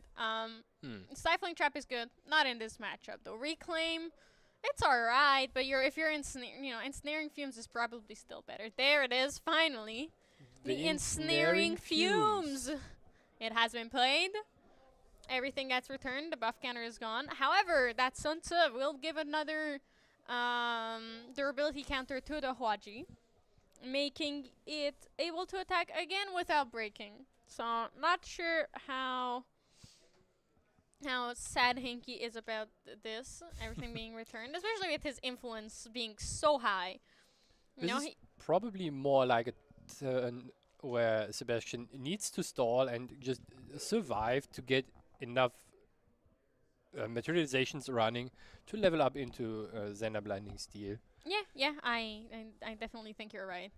He just needs to stall out a bit more so he can get to a solid, good level. The Art of War will definitely give him right now the time. It is protecting him, because otherwise he would be dead, right? He was 5 damage counters away from death, and Henki did present 5, except the Art of War stopped him. Oh, there's the Snake Eyes. Oh, Slice and Dice and Sadie going away. It's okay for the Slice and Dice, although it's fine right now with the Awake Asim Protector, but in general I think you want the Slice and Dice in your hand. In general, I think, this is a very iffy hand. It's a rough hand. Yeah. Once he gets to level 3, it's going to be a lot more playable because he can start dinging with that Gleaming Cut and recovering with the Luxem side. But then that means he needs to be lucky with what he loses during the level up process if he hard casts activates the ensnaring fumes. Yeah, and I think that is exactly what he was thinking about. He's probably gonna put down those Sadie. I can see the Sadie, the Windmill Engineer, the Incapacitate, the Stifling Trap, and maybe one other card. The issue then is he can't put down enough cards to trigger the Luxem cards during the reveal right away. Yeah, it is very unfortunate. But he just needs to draw well, right? If he draws just one Uncover the Plot, he's fine. He's happy. He can he can reveal his cards, but what he can do in case Henki plays the Megastrat again is that he can pop the Power Cell on the Megastrat to get at least one card in that he wants to be triggered. Because it is an automaton. Right, yeah. He can just do that, which is something he can also. I mean, this game he doesn't have his Sirocco, but he could have also used the Power Cell last game on the Sirocco to clear one more ally. That's in the past though, but it's unfortunate. The past was yesterday, the future is tomorrow. And the present is right now. That's why we call it the present. The present is a gift, that's what it is. And that's why we call it a present. You are correct. Henki just mapping out his turn here. Henki just being like, yeah, this is for this, this is for this, this is for this. You can do whatever you want. Yeah. Let me know if you disagree with anything. Smile. Ensnaring fumes again. Oh, Yeah. yucky. Oh yeah. Sunset was not played for the last before this ensnaring fumes. So the Huaji only having 2 durability counters, attacking for 2. And there is finally Xander level 3 from Sebastian. It has taken us quite a while. It indeed has taken But quite we a while. have arrived. I'm surprised last. he isn't using the Art of War here. Yeah, I don't think. No, I think he prefers the Art of War being Art of War over the Art of War being a floating memory. Oh, never mind. He put down a gleaming cut. He got so lucky. I wish I were him. Damn, that's A brave soul. yeah, indeed is. Oh, there's another And, Sirocco. and now he gets all the good cards. Ah, Two turbo charge. turbo Well, charge. look at him. He's gonna go crazy. Just needs to survive one more turn. If he needs to, he will be surviving regardless because he has Luxem Sights and the Lightweaver's Assault. So Oh, I did not quite see that. Oh, there is a third Lexus. You know what? Maybe this game is over. Maybe we can just sit back, relax, and be like, all right, it is time to wait for the time to be out. Time to run out because it's gonna be hit, recover, hit, recover. I hit, think I need recover. those tough life glasses. Yeah, actually, this is the Thug Life glass buff. Anyone who wears them wins. I think once the love also wore it in Chicago, it got good. He won. Another gleaming card revealed here. Oof, that is strong. That is insane actually. Recover back down to 7 damage counters, draw 2 cards, and deal what 7 damage? Yes. Clear the board. Casual, and the next turn he's gonna recover another 9 from just Being there. surviving. Yeah. And there's a Veiling Breeze, there's a Fairy Whispers, so if he doesn't need the Veiling Breeze, he just has the Fairy Whispers next turn before Recollection, and a Sirocco Operative, draw card. What do you think on what remaining time in the round the game will conclude? 1-1. It's gonna be a draw. I don't, it's like, because I don't think that Sebastian can win fast enough with the staggering strikes being a threat as well. Because he could if he draws well and he has the prep for the slice and dice, but I think he might be a bit too slow. However, in general, he has a very good chance of just surviving here, right? It's not that difficult. Surviving is not the issue at all for Sebastian here because I think he Henki can win as well. Because you're right that, like, I please continue what you were going to say. Yeah, but I think the game will conclude with like 5 minutes left on the timer. So being able to finish the third game will be very, very rough. Yeah. Yeah, it's definitely going to be not the most positive, right? Because round 1 lasted like 30-ish minutes or 20 plus minutes for sure. And then this, like, game 1. And then game 2 is we're 50 minutes in. I think a bit more. 20-ish minutes. Hard. Timing is hard. Like 20-ish minutes in, bit less, bit more. And we're still not anywhere. Like, Did I Sebastian just see 2 Sirocco operatives? That was exactly 2 Sirocco operatives. That is more influence and more preparation counters. At least for the but there second is a one. slice and dice finally from Sebastian playing a Sirocco operative. The next Sirocco operative will get a prep counter for him, being able to, after that, play that slice and dice that he drew. Although he does not have the influence currently for it, but he could. Once next turn he'll be able to, unless there's another staggering strike. In which case, we cry. We're just like, oh man, that is not what I wanted, You want to wait anyways to be able to use the poison dagger here to amplify the damage more. Definitely. So, it's also random. There's no reason to force that slice and dice immediately. But unless Henki can kill Sebastian in 1 turn here, Sebastian is in a very comfortable spot. He's not too pressed about losing.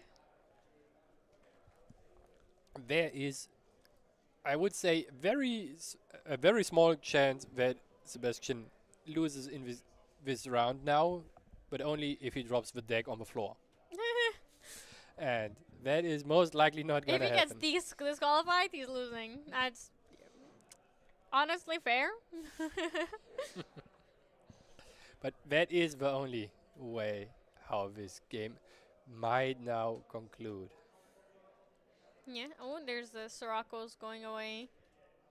Perishing in battle. Hinky seems to be keeping up that Asim Protector for protective purposes instead of pushing damage and being aggressive with it. The Yeah. Sirocco operatives certainly fulfilled their duty with getting a different card into memory. Yeah. And I'm curious what we're going to be seeing Me now. too. I'm on the edge of my seat waiting. Ooh, there's a fast activation Rose. Hmm. Obviously not using the what the. This I know is- we've seen this before, and I know we have, that it's free Luxem sites, but that's still kind of insane. Yeah. So, And we have another Light Weaver's Assault there. yes, surely, if Sebastian just needs to have another one, and then he's gonna be fine, surely. Everything's gonna be alright. Smile. How would the correct sequence here look like? Waiting. I see. Just pass, yeah. Play those Surveil the Winds, play the whatever you can at fast speed Pinky's board is looking very massive. 5. And you look at how much damage Sebastian needs to pass to die, and then you look at Kinky's board again and realize, oh, it's whatever. Did Sebastian show a Survey the Winds? Not to Hanky, no.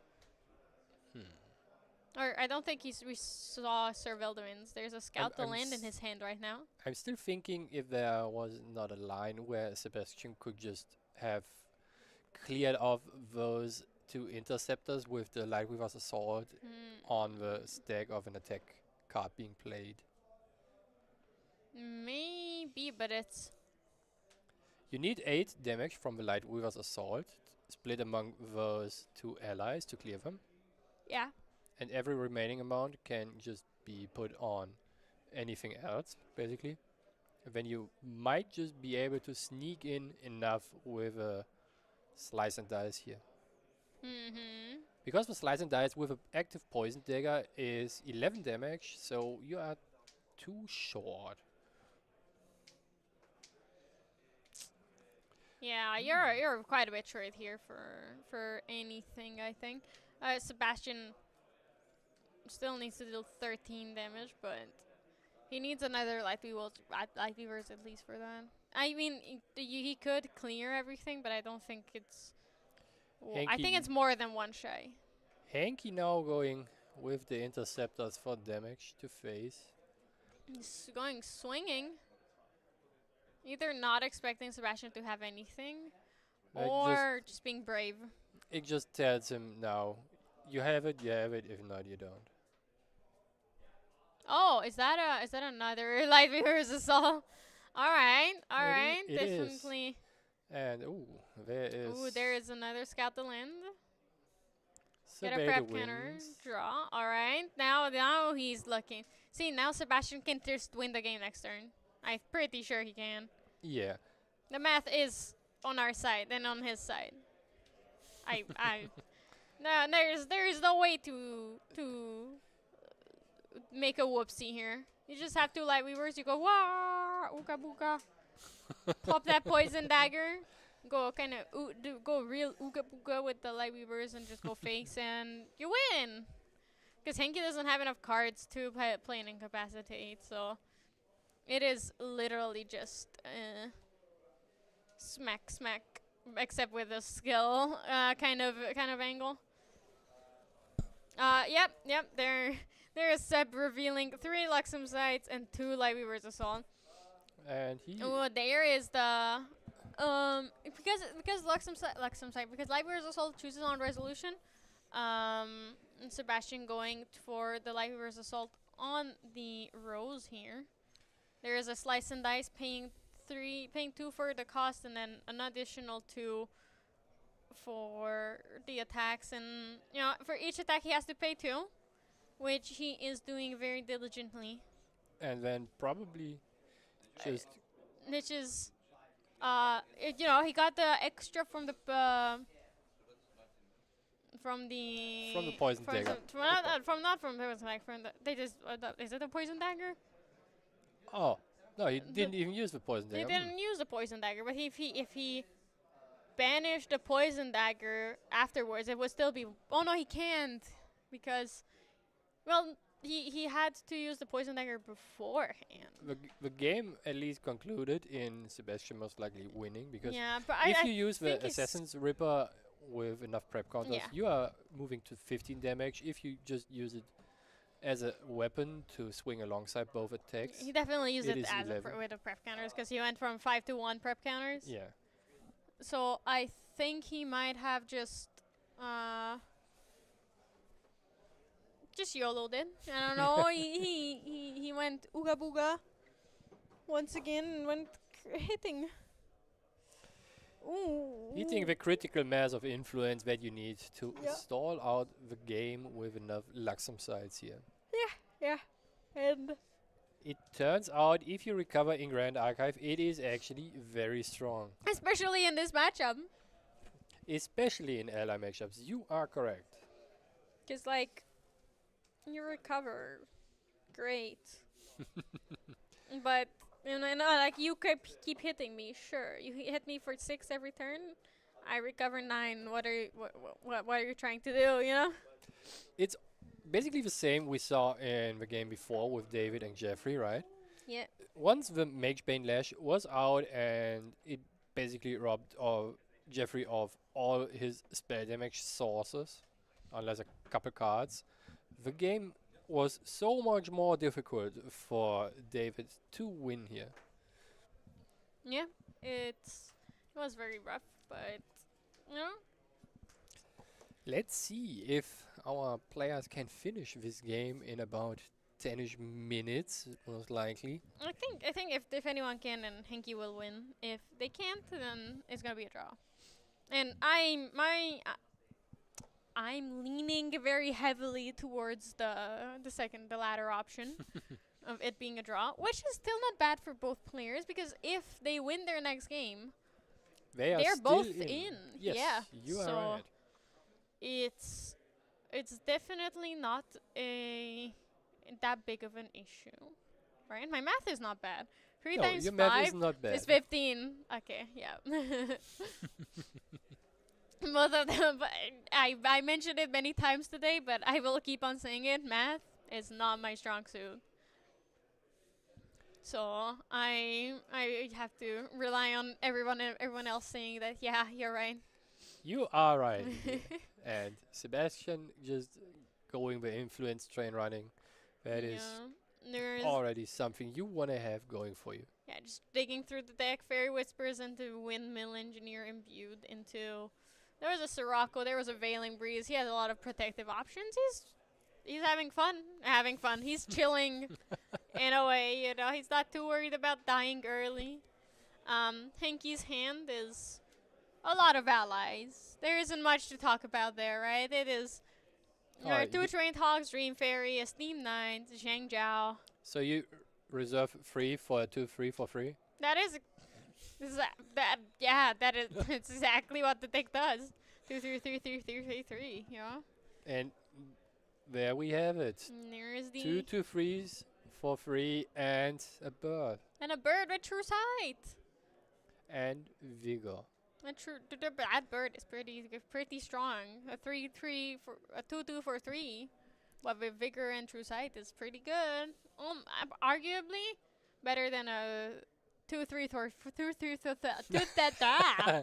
2 3 4 free. I think specifically in this matchup, the 2/2 with Vigor is very good because it can just retaliate the Sadie that wants to clear it. Yeah. And then it's possible to just clear the Sadie with it. Oftentimes. Ooh, scout the land. It's a very cool looking card. I think the card in its own is very, very cool. Yeah. So It is a very cool and also interesting card that allows you to put down more cards in your memory to just protect you even more First, you get to look at the top 4 cards of your deck, draw a Veiling Breeze from top of it, and then just play it. Yeah, Easy. just look for the idle thoughts, and unlike idle, look for the idle thoughts. Look for the Veiling Breeze, and unlike idle thoughts, just get it as well. You know, it's pretty good. I have to agree with you. The Art of War's slowing down the game again. This is a sign that we might. Ensnaring fumes time. I'm not sure about the ensnaring fumes, but more like this game will end in overtime being called. Yeah, it will end it though. 1-1 score. It happens. We've seen it many times today on stream, off stream. If anyone's following the event on the Omnidex, you guys can see that there is so many draws. There was a person that at the beginning of round 4 was 0-0-3. Very impressive record. That is a very impressive score. Technically undefeated. Technically Technically undefeated. undefeated. Just, you know, and it's all draws. So I wouldn't be surprised, and I'm kind of prepared for this round to end the same way as well. With how And many counters? 3? Yeah, 3 counters, 3 I cards see. in hand, 3 allies on board. I see. I mean, Helgenki is going for the magical number 3. 3 allies, 3 attack. There it is. You're right. 3 allies. 3 times 2 is 6. Divided by 2 is 3. Let math, right? It works. 3. it ends up being 3. Unfortunately, it does not go to level 3, so it doesn't count. He's a fake 3-er. Not a true 3 fan. Sebastian drawing for turn, a Saved wins. That might enable a slice and dice play here in the upcoming turn. Hey, how many preparation counters does Slice and Dice need? 3. How much damage does the first attack of Slice and Dice do? 3. Ooh! I see something happening here with all those 3s. 3. Interesting. Slice and Dice is a good card? Question mark? It's a 3-off, right? It's a 3. 3 should be a playset, honestly. If everything's 3, then 3 should Might be a be, playset. but 60 is divided. 60 can be divided by 3 perfectly. 20, so you play 20 cards. which is like 10 away from 30. Well, wait, but 15 is half of 30. And it's 5 times 3, right? Yeah.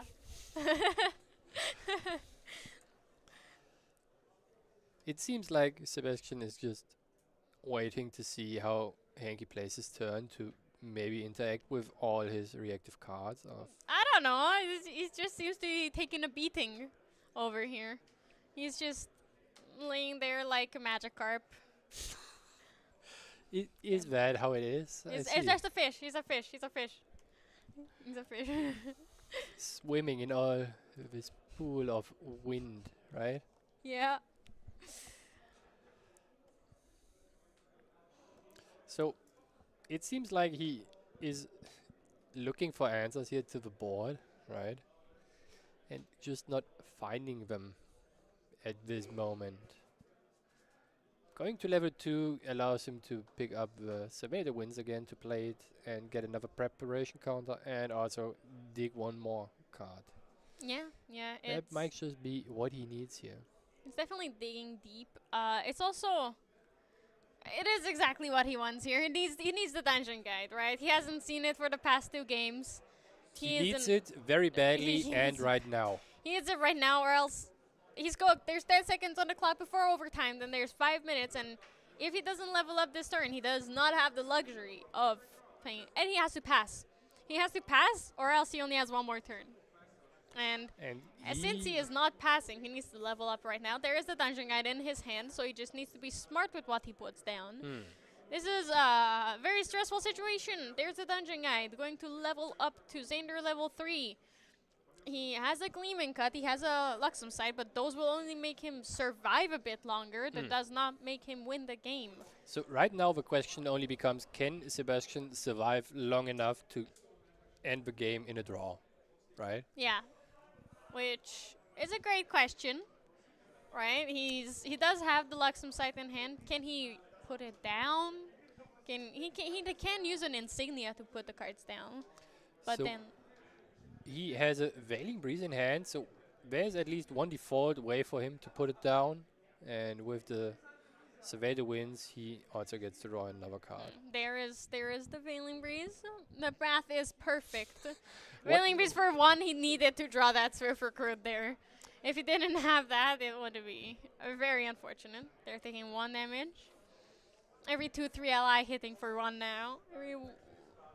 It's 1 damage, but It's rough. every counter you put on your opponent is a counter you need, right? Yeah, Especially if Sebastian gets to recover once more.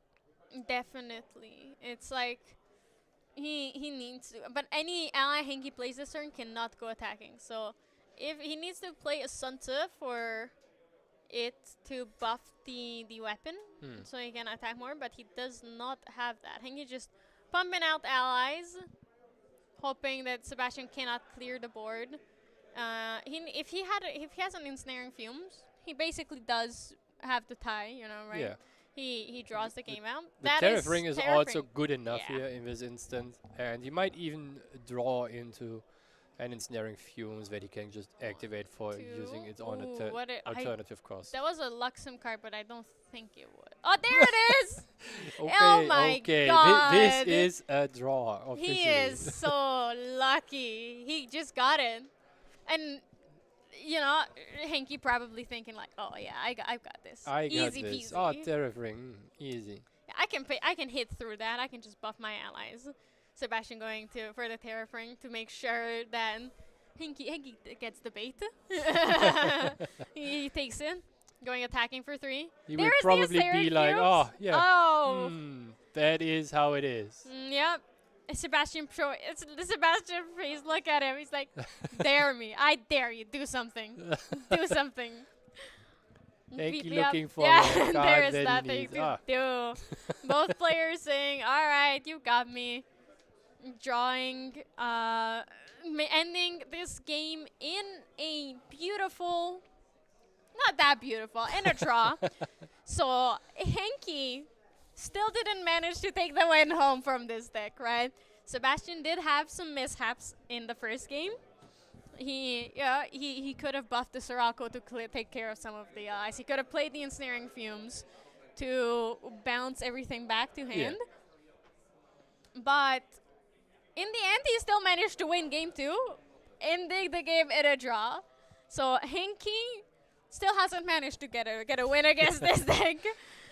I think it was very important for Sebastian to play both games, the first and the second one, to the full length, to have a decision this way. Otherwise, he would have not enough time to end this match in a draw in the end. He also had to see exactly how it works, because obviously everyone changes their deck list between events, and Henki did the same thing, and you always tune it and make sure it works better. So he probably hasn't played against this exact variation, so he had to know how exactly it works and the intricacies of it. But that was a wonderful game, Garrett. It was very wonderful. That was game 7. There is only one more round left today. Thank you very much for joining me here today on the casting desk. Alex, thank you for joining Alex as well. It was wonderful to have you. We're gonna be going into round 8 with Alex K and myself in a second. And see you guys tomorrow. Well, Garrett. See you, Garrett, tomorrow.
everybody, and welcome back to the final round of the Ascent. I always say Ascent. The Grand Archive European Nationals.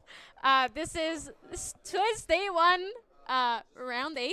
This is going to be the last round of today. I'm back with my wonderful co-caster Alex. So welcome back to the desk. This game that we're going to see right now is a win-in. Yes. What is a win-in, and how do we know that it is that? So, to make it to day 2 of Nationals, you have to have a total record of 16 points. One win is worth 3 points, a draw is worth 1 point, a loss is worth 0 points. Oh. Both of these players have 13 points, so they need to win this game to make it into the day 2 of top Nationals. If they don't win, they're out, and they're stuck to play in the regionals tomorrow, which is still fun. still Stuck to great. playing at DJ Regionals I'm sorry. tomorrow. I'd That's rather. still fun. It's not my fault. I'd rather be playing the Nationals than the regionals. But yes, they'll be playing at the regionals tomorrow. Obviously, you would rather play I the would Nationals. much rather make day 2 of Nationals. That's awesome. You get a cool sort of seeking promo, and you get to have a chance at qualifying to Worlds Nice. or the Gauntlet. Yes, So I believe top 2 get the World's invite. Yep. And the top 6 4 to 6 get the 4 to 6 get the Gauntlet invite. get the Gauntlet invite. Which you still have to fly yourself out for that, but it's better Oh than no, nothing. I have to fly. I have to Have fly to America to play a card game I like. Woe is me, right? Well, okay, Alex. Oh wow, no, going home. I have to travel. I have to travel to a cool place and play a cool game. That's Yeah. awful. That's awful. And the tragedy. What a tragedy. Speaking of cool game, though, these decks, very standard, very slow, perfect for our last round. Honestly, here. well, no. We have the Dao Chan deck, which on the right, It can be piloted by quick. Patrick. It can be quick, and we also have a very cool Tristan Shadow Strike deck coming in, playing by Felix on the left. Are there any Tristan decks nowadays that are not Shadow Strike decks? I don't think so. Yeah. Tristan and Shadow Strike are synonymous, just like water and mill is synonymous. You don't have to say watermill anymore. You say water. Water. We know And what you mean. Tristan. Tristan deck. yeah. Tristan, Tristan, It's a Tristan we know what you deck. mean. We know what you mean. Yeah, Exactly. You get prep counter, slice and dice, Yep. Shadow Strike, whatever. Exactly. Sadie comes in, swings, doesn't kill anything, does not get the on-kill 2 agility 3. damage. Not class bonus as well, but you can return to your hand. It's like a reclaim all in one. A reclaim and a unit all in one. Yeah, that is very true. Yep. Water deck maintaining card advantage by just playing a backup treasure, going up in influence while it can. 2 damage, no sweat, not worried about anything. Yeah, it's just start pushing the damage as early as possible. Yeah.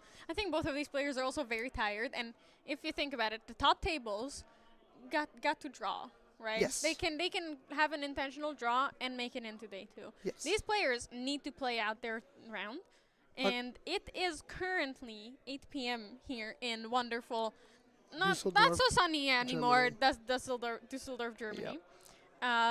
So these players, if they play out the whole round, it's going to be 9 p.m. They have to go to dinner, shower, and then be here tomorrow at 9 a.m. to Wonderful. start day 2. They so get to play card games for they another get 12 hours. Hooray. That's That's that. Get awesome. to play. They get to versus play more Grand no Archive. sleep, and then you have What to do you play. mean? These players get to play more Grand Archive. That is so lucky. Oh, we don't get to play. Is that We what don't you're get to play. saying? We get to watch them play. We get to watch them play. Yeah. Yeah. Meanwhile, back to the game. Hey, yeah. Going back to watching the We've players seen play. Dao develop 2 more fractals, a fractal of rain and a fractal of snow, I believe. Yeah, those fractals are accumulating. They are growing. Yes, It's that- getting out of hand very That is a soon potential here. 6 extra damage on Burst Thunder. Very cool. Yeah, I do see one of those beautiful redemption CPR windmill engineers in I do Felix's know- hand. Yes, I do know. Felix, I think, does have 4 of them in his deck. That's very pretty. You Very should. classy. There is no reason not to have 4 if Exactly. you can. Very classy. Yeah. So I do think in this game, Saturday's going to have a hard time getting the on-kill trigger for agility. I don't think there are that many allies. Maybe a Frostborn Paladin here or there. But for most part, Saturday's just going to be a constant source of 2 damage every turn. Yeah. And I think the whole game plan is just be efficient with your levels. Play Windmill Engineer, reclaim Windmill Engineer, play Windmill Engineer.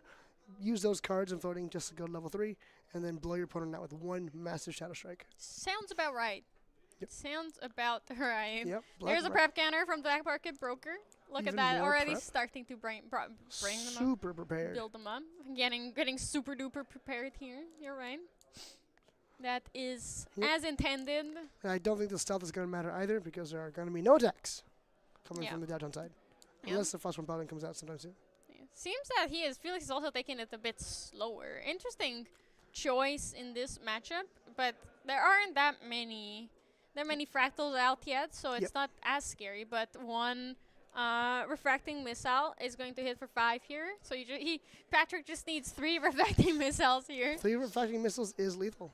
or some more refractals and more refracting missiles. Yep. Distant Fractal coming in. The 1-cost Fractal that everyone loves. Glimpsing 4. Everyone's favorite one. Everyone's favorite Fractal. Obviously. Looks at top 4 cards.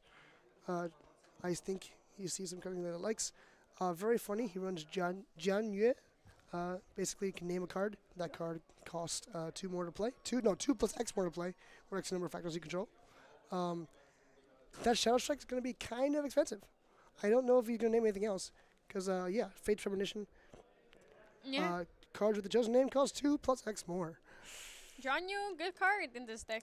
Do you want to pay 10 for your Shadow Strike? Yeah, let me just pay more cards that I have ever Yes. held in my hands. I mean, reserve 10 win the game doesn't seem too bad. Yep, yeah. I'd take that bet. I'll take that deal. Damn good deal. I'll take that Damn deal. good. It is a damn good deal. Reserve 10 win the game sounds good to me. Yeah, but but you have to have enough prep counters for that Yes, you'll and need all- survive long enough. You'll need all prep counters and you survive the burst thunders. And for Patrick not to have any incapacitates or Or negates. Or negates, Cerulean yeah. Decrees, title locks, all the good stuff that everyone loves. yeah. Surely Surely. Should be surely fine. he's not gonna have them. No, not at all. Dream Fairy, absolutely wonderful in this matchup. Totally trust. Look at all the targets that he has. Yeah, it's so sad to see her go. You No. will be missed. Anyways, moving on Anyways, from that moving terrible on. loss. Yes, so sad. Anyways, Sadly Sun comes in for 2 more damage. Black Bracket Burn comes in for 2 more damage. 4 more damage. 9 damage left until Daochan. Yeah, is complete. just a few more turns until it's over. I'm sorry, did we say it was a Shadow Strike deck? Sorry, it's a Tristan Allies deck. Yeah, it just plays 2 allies. Plays Yes. Black Market Broker, Sadie, Windmill Engineer, and Maybe an Dream Asian Fairy. Protector. Four Dream ally Fairy, deck. Maybe an Asian Protector somewhere. I see him toying around with the CPR Windmill Engineer. Trying to play it. Well, it's so pretty. You just want Yeah. to look at it. It's Maybe not you should play it. You see, Exactly. playing it is risking it going to the graveyard, and then it's gone, and then you it's can't look at it. It's very sad. You just put it on top of your graveyard, look at it all the time. Yeah, let me Comes with just. permanent. Ooh, so pretty. I really like the happier background of if you can see the blue sky, I like that card. Yes. Very And nice. that's the thing with Windmill Engineer. It is absolute. Look at that. That's a It's gorgeous stunning. card. Covers it with the imbue token. I guess fine. No, it looks amazing. Yeah. Comes in for 1 whole damage. Yeah, definitely. It draws a card that deals damage. That's all you need. No, it can replace itself, and it's a 1/1 that replaces itself. It's good stats. It's good stats. It's good card advantage. It continues to put on pressure. There's now 5 damage on board, which there's 5 damage on board. Yep. It basically put Daochan on 2-turn clock. Daochan needs to start finding an answer soon. Yeah, I believe yeah, you see a definitely. Scepter of Fascination coming out now. Here On enter, draws a card. is- And if you are Daochan, which I think he is, I think you yes. can wake up your champion and put 2 Glimmer counters on your champion. Yeah. Well, right now he has no reactions in his memory. He has not much to do. He's just Yeah. kind of existing. But the draw card is wonderful. Being able to cycle that. I wonder what you would name with Janya. Would you name Shadow Strike, or if you're this early in the game, would I you would just actually not. name Mastermind Scheme? I think I would just not do anything. I No. would keep it up. Keep it up for when you need it. Yeah. Yeah, It's fair. like, and I'm in no rush to Yeah. play my Jonyu. I mean, you're in a 2-turn rush, I guess, if you don't do anything about those allies. Yeah. Like, those allies are coming at you pretty fast. I think we see a Janya in hand. We see a Fractal of Snow. What's the middle card? I can't quite make it out. It's a norm. Or it's either the Frostbind, the Store Championship promo Frostbind, I see. or it is a foil card, so it is very possibly Yeah. that, but it is harder to see with the foiling being. But it doesn't seem to making be. it a bit It doesn't darker. seem to be a Burst Asunder. I don't think. Where is it? No, We so will find out next turn. we'll find out next turn.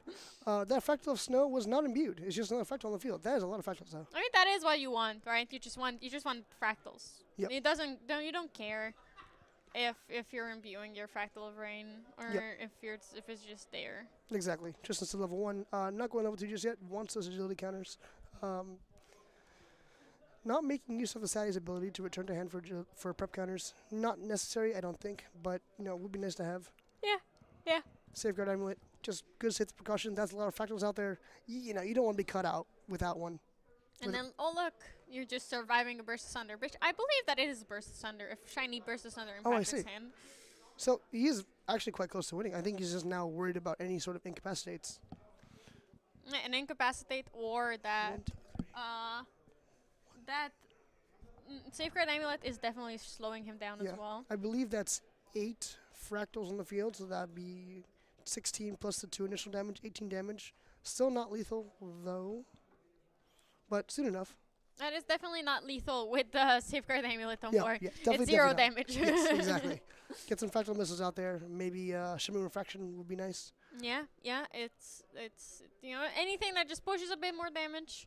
Refracting Missile, Shimmering Refraction. A Gildas maybe. A Guild. Yeah, please. Just anything that can let you play the game. A Gildas wouldn't be too hard to balance, I don't think. I mean, 4 cards in hand, you would have to draw 1 extra card. Yeah. It is impossible to balance on an odd number of cards after playing Gildas, which I realize now. Math is hard. Math is hard. I mean, there's probably some outs. He probably has a Gregor's Ring that, or some way to draw another card.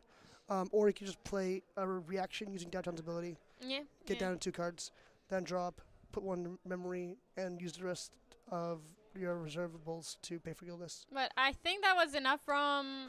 that was a win from Felix. That was enough damage on board with the allies. Yeah, you know what? I take it back. This is a quick game.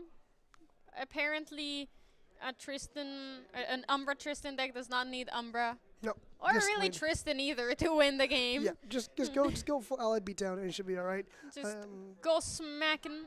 So, anyways, I started. Started smacking. Started blasting. So, what is he pulling into his sideboard here? Let's see. What do you think? What are in the sideboard? Maybe the Staggering Strikes to get rid of the prep counters. I believe he runs Staggering Strike in his sideboard. We have their deck list available to us. There is 3 Staggering Strikes. Yeah, so probably 3 Staggering Strikes going in. You don't really care about, he runs a Sensor. I don't think he cares about that. Disenchant. Definitely coming in. It destroys target Fantasias, kills the Ominous Shadows. Very nice. Yep. I think that's about it. Everything else is. Yeah, he has not too fast cures, bad. but I don't think he cares about healing that much. He just wants to see his main game-ending pieces. Yeah, although you're right that destroys the the shadows. It destroys, the shadows. it destroys the Ominous Shadows, which can be relevant in the late game. However, I think if you're that late in the game as well, playing Disenchant, I mean, it's not that. it's not. It's not a reaction. You don't get to play it from your memory with Jatron's ability, but it's something, I guess. But I think the main thing is Staggering Strikes. Those come in and they try and deal with the all the prep counters that are being developed. Yeah, absolutely. And the taking care of the Ominous Shadows is not that important when your deck is not attacking at all, really. Yeah, true. They only redirect attack damage. They can't, Luckily, imagine how insanely strong Shadows would be if you says could Arcane redirect Blast, anything. and Tristan says, like, what, over there? Sure. Yeah. Okay, sure, I'll sacrifice one of my Shadows just to completely negate the Arcane Blast. damage that you would be dealing it's to just me. Yeah. 2 prep counters. So remove 2 prep counters, negate target card. That'd be pretty strong. That would be more than pretty that'd strong. Be pretty Oh good. my god. About as strong as a 7/15 Shario, probably. But it actually only costs 1. It only costs 3. You level up and you immediately get your 7/15 Series. Yeah. Not sure if that would be balanced or good. No, probably not. Yeah. I mean, isn't that what Gojo does anyway? She just levels up and gets her Shario anyways. Not really. No, that's fair. That's fair. Also, Serio does just start smacking, right? It does. The Ominous Shadows could hit and just tank all that damage as well at the same time. So don't think that it is fair. It's comparable. No, it's all right. It's all right. So yeah, we're going first. As the Downtown player, would you want to go first or second here? First, start. You need to get those fractals on board as soon as possible. However, you do see last card, so it is a very iffy decision, but going first gives you materialization, gives you more fractals to put down, and wake up. No need to no need to wait for them to wake up as much in a way, Yeah. and It gives, you yeah, also get your backup charger fracturized power cell. exactly. It gives you another materialization phase. It also gives your opponent mainly one less materialization phase, so they get to level 3 slower. I think that's. You Yeah, do they'll want be to go first here? behind always. Yep. I think we see some more fractal action. Explosive, unstable fractals there. Fractal of refreshment, I think, was put into memory. I'm not entirely sure. But unstable fractal there enters hindered. And a fractal of snow. Yeah. Oh, Fractal of Snow. Fractal of Snow is not as effective here if you use its ability as it would be against, for example, Hanky's deck. Yeah. But it's still a very, very strong card. It's not something that you don't mind, don't mind seeing, because sometimes if you just want to hinder the yeah. CD, you just It can- technically yeah. actually hinder. Give it the hindered keyword. It comes in rested. Yes. It saves you a little bit of health sometimes if you need it. We Yeah. see a regular Spirit of Wind coming in. 2 cards, 3 cards down, 1 card. What could this be? Black Market Broker, perhaps? No, that's 4 cards, isn't it? Yeah. Black Market Broker does It cost costs 4. So probably a 4. Saturday coming in. Yep, it's our girl coming in. Gonna start hitting for 2. I see a dungeon guide in very Felix's hand as well for the later turns. I do see. I think there's a CD there. Oh. What is that? Oh no, Beautiful there's no card. Saturday. That is Amazing, not coming a CD. No, unfortunately not. That is a Breakish Lutist, a tamer human melody. Somehow is a human and a melody at the same time. Mm-hmm. It says, if a card with floating memory would be put into a player's graveyard, that player banishes it instead. That is incredibly good in this matchup. That's very strong. Any kind of milling that Patrick would do, worthless. All the value he would get from it just goes away, because he doesn't play Gambu. He only needs the floating memory here. Yeah. And that card denies them. It's not like there's much you can do. Like, sure, you can refracting missile it if you want to, but it's still kind of tough to deal with. Your Frostborn Paladin won't remove it either because there's no floating memory to banish. Yep. That's a very cool tech card. I don't recall seeing that card before. Yeah, I definitely heard it once or twice on Yeti Online events. Yep. But I've never solidified it as a wonderful counter Fractals card, even though it's Exactly. so good. It's so good against Nico as well. Yep. And And the Gembu decks too. yeah, it's good against any level 3 deck really. Marilyn, Yep. who's that? Who's Oh Merlin? yeah, that'll be on literally, who's Merlin? Nobody plays. Even Glenny Boy doesn't play Merlin anymore. Yeah, we were talking I was talking to Theo earlier today, and he mentioned that we came into a new age of Grand Archive where I remember. he saw someone play Incarnate Majesty, and then the opponent went up and looked to was like, read "What is Incarnate Majesty this?" did. So we're at an age now where apparently Incarnate Majesty is a boomer Grand Archive What card. is an Incarnate Majesty? What is an Incarnate What is a Majesty? Crux? It Crux is- is such a weak It element. is a Nobody card plays of the Crux. past. Yeah. Yep, so that's a milestone we've hit. Yeah. Imagine playing Ghost of Pendragon. Couldn't be me. That's a what? I've never heard Yeah. that card before. There's so many memes about like Ghost of Pendragon being Pot of Greed. People discovering that for the first time as well. Yep. They completely missed out the meta where that was the card. Yeah, it reminds me of just those funny Merlin decks where it's just like, I'm just gonna draw a bunch of cards and have no real win con. Just eventually I'll win because I have so many more cards than you. Yeah. Oh, my Ghost of Pendragons are gonna beat you down. Like Yeah. I'm gonna get it back with Crux side. Whatever. Exactly. We see Saudi come in now, and I think the Ludus and the Saudi are going to combine forces, take out the Frostborn Paladin. I like how Patrick just, I'm not going to deal with the Ludus. I'm just going to go two-face, and that's one less fractal I need for my Burst Thunder turn. Yep. And then it's like Scatter Essence coming in. He's destroying the fractal. playing he's playing the Frostborn Paladin like a refracting missile Yep. or shimmering refraction. Just a one turn damage, one instance of damage, and then gone. It's Exactly. technically also says prevent 4 damage or prevent 3 damage as well. Yep. So it's like It's pretty good. It's pretty bit good. better, but I like the mentality of it's just an action. Don't worry about it. And we're just reminded as why Wind is seeing such a resurgence in the tournament scene now, because the Daotron deck is so prevalent. Wind has just so many ways to deal with Fantasias now. Yep. I mean, it always has, but now it's even matter more than ever. now Scattered it's relevant. Scatter Essence, just having floating memory as well, just turns that card into like overcharge. Is such a good card now because you just Powerhouse. you maintain card advantage Yep. by using the floating memory to level up, and you still take out a key part of your opponent's deck. Yeah, well, absolutely. It's not a card to be forgotten. Exactly. Fractal of Insight coming in rested, allowing Patrick to glimpse too. No need for the reservable, which is good news. Which is good news for Felix. He's probably not too bummed about Yep. Patrick not losing, not having an extra reservable here. Yep. Pointing the Frostworm Paladin to face. I believe Sadie costs 3 to return to hand. So really just not. Oh, it costs 2 to return to hand. But it's So no, he did have 2. He did Yeah. have 2 cards in hand to return to hand. So there we, he was playing it safe, right? yeah. He also, I like you said, is just using it as an extra damage source, and for that, Frostworm Paladin's wonderful, right? And it has taunt basically, because the longer you keep it there, the more damage it's gonna do. Yeah, exactly. It's preventing 3 more damage that'll be done to Patrick. Sure, Yeah. it has quote intercept, but at this point, no, it absorbs damage that It Patrick normally would have. has intercept. It intercepts your thoughts. Yes. It intrudes on your dreams. It comes in and draws a card. Yeah, Gets it's buff counter. Kills you it guys. destroys everything. Yes. Yeah. It's a force to be reckoned with. Yeah. He's the kind of paladin that's championed by other people's dreams. Once again, returning side to hand, getting that prep counter, playing it again, getting the on-kill trigger, so we'll have agility 3 at the end of this turn.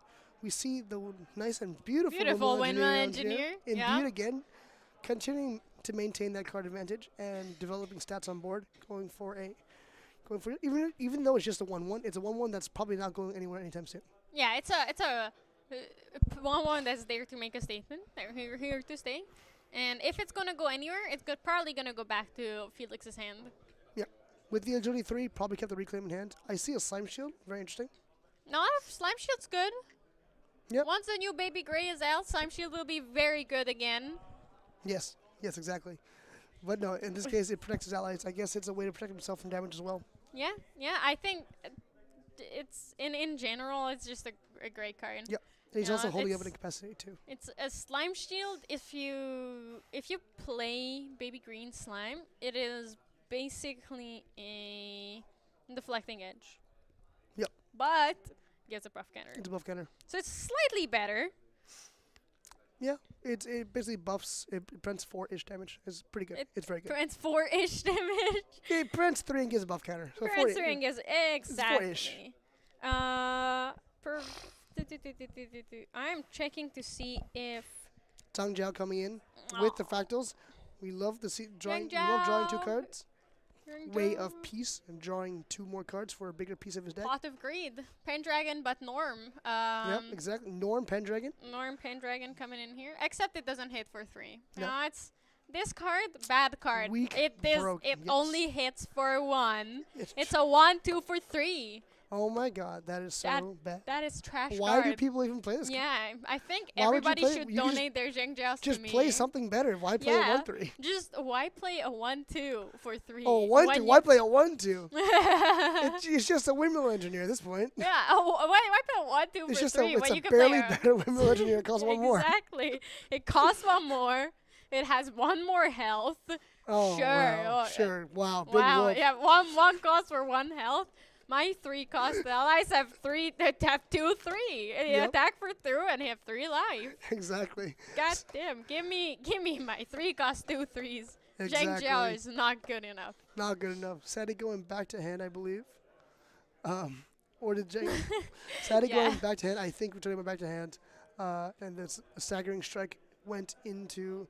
Oh no! I see what happened. Staggering strike went into Tristan. Tristan attempted a slime shield, and we saw the glimmering refraction. Glimmering refusal? Glimmering refusal, yes. Glimmering and Shimmering refusal. refraction is the damage dealing card. Glimmering Exactly. refusal is the negate Yeah, card. so we saw glimmering refusal negate the slime shield, so we did get damage through, and Yeah. we did get see the prep counters removed. Unfortunate for Felix here. However, both of these players still have plenty of time. So if Patrick takes this game home, they they have plenty of time Yep. for a last game. They so still have a game 3 for sure. yeah, it's unlike what we've seen before. We're on pace. We Yeah. are not worried here. We're not worried about going overtime. Yeah, I think they're okay. paper, we're only 4 minutes into game 2, right? If Yeah. if you give 20 minutes for each game, Yes, we're perfectly fine. we're perfectly on track. We're okay. Yeah, both of these players have all the time to think. Yeah, Felix deep in the tank now. I think he's trying to find a way to most efficiently get to level 3. Losing those prep counters was a bit annoying. Luckily, he did have a second Sadie in hand, I think. Or it might have been the same Sadie that he returned. Returning a Sadie probably usually gives you another Sadie into Yeah, your hand, yeah, you know? give you a Sadie. On kill, again, gets the agility 3. Get them cards back in hand. There is a mastermind scheme, kind of useless right now. Yeah, double 0 is still 0. The more you know. Yeah, yeah. If I have multiples and multiple nothings, I still unfortunately have nothing. Exactly. Returning Sadie to hand will give another prep counter at least. And I don't think I see any. Well, no, that's my trail deck. But I wasn't sure if I saw any more units more allies in Patrick's hand. Which is fine for Felix, you know. It's at least his allies will keep on surviving and chilling. You know, they're sticking around for a while. It's gonna start hitting here very, very shortly. Finally, Patrick leveling up. Going down to level 1 with a hard level, not using floating, losing the fractal of refreshment. That is unfortunate. Yeah, not the greatest one, but like at this point, I think Patrick's looking for ways to like stabilize and try to get back into the game. Yep. Because like sure he has a little of a health lead, but now there's 3 units on board that are going to be swinging for what 2, 3, 4 damage a turn. Yeah, at least 4 damage a turn, and then if he has any attacks, he can start swinging for more. If he has the Veiling Breeze, he's gonna protect himself more. Yep. I believe there are 2 incapacitates in Felix's hand, so Exactly. he can negate, which might be what he is going for here. Yeah. He's able to negate these damage chip spells here. Refracting Missile mainly going upstairs, going for the incap, is the incapacitate. not wanting to get any lower than they already are. Going away. Well, he is in a even though he plays up to level 3, he doesn't currently have a reason to go up to level 3. Yep. Going to level 2 is also just a waste of getting prep counters because he doesn't have any currently, so he can draw cards Yeah. off of it. Staggering Strike really made a big difference, and that was Yeah. quite impressive. This is the power of staggering strike, right? Yeah. Because usually we see it in like matchups like against Luxemzender or matchups where it's not that relevant. Yeah, exactly. But But- just moving the prep counters really like stalls the Tristan deck because like Tristan does not want to level up now. Yeah. Because like they get no value, they waste cards, Yeah. and I yeah. don't think I see many Umbra cards in Felix's hand at the moment as well. Yeah. He's definitely. He doesn't have a reason to level up here. Yeah. All he has is return Sadie, get a prep counter. Return Sadie, get a prep counter is basically all he can do. That's kind of the loop you're gonna see now at this point. Yep.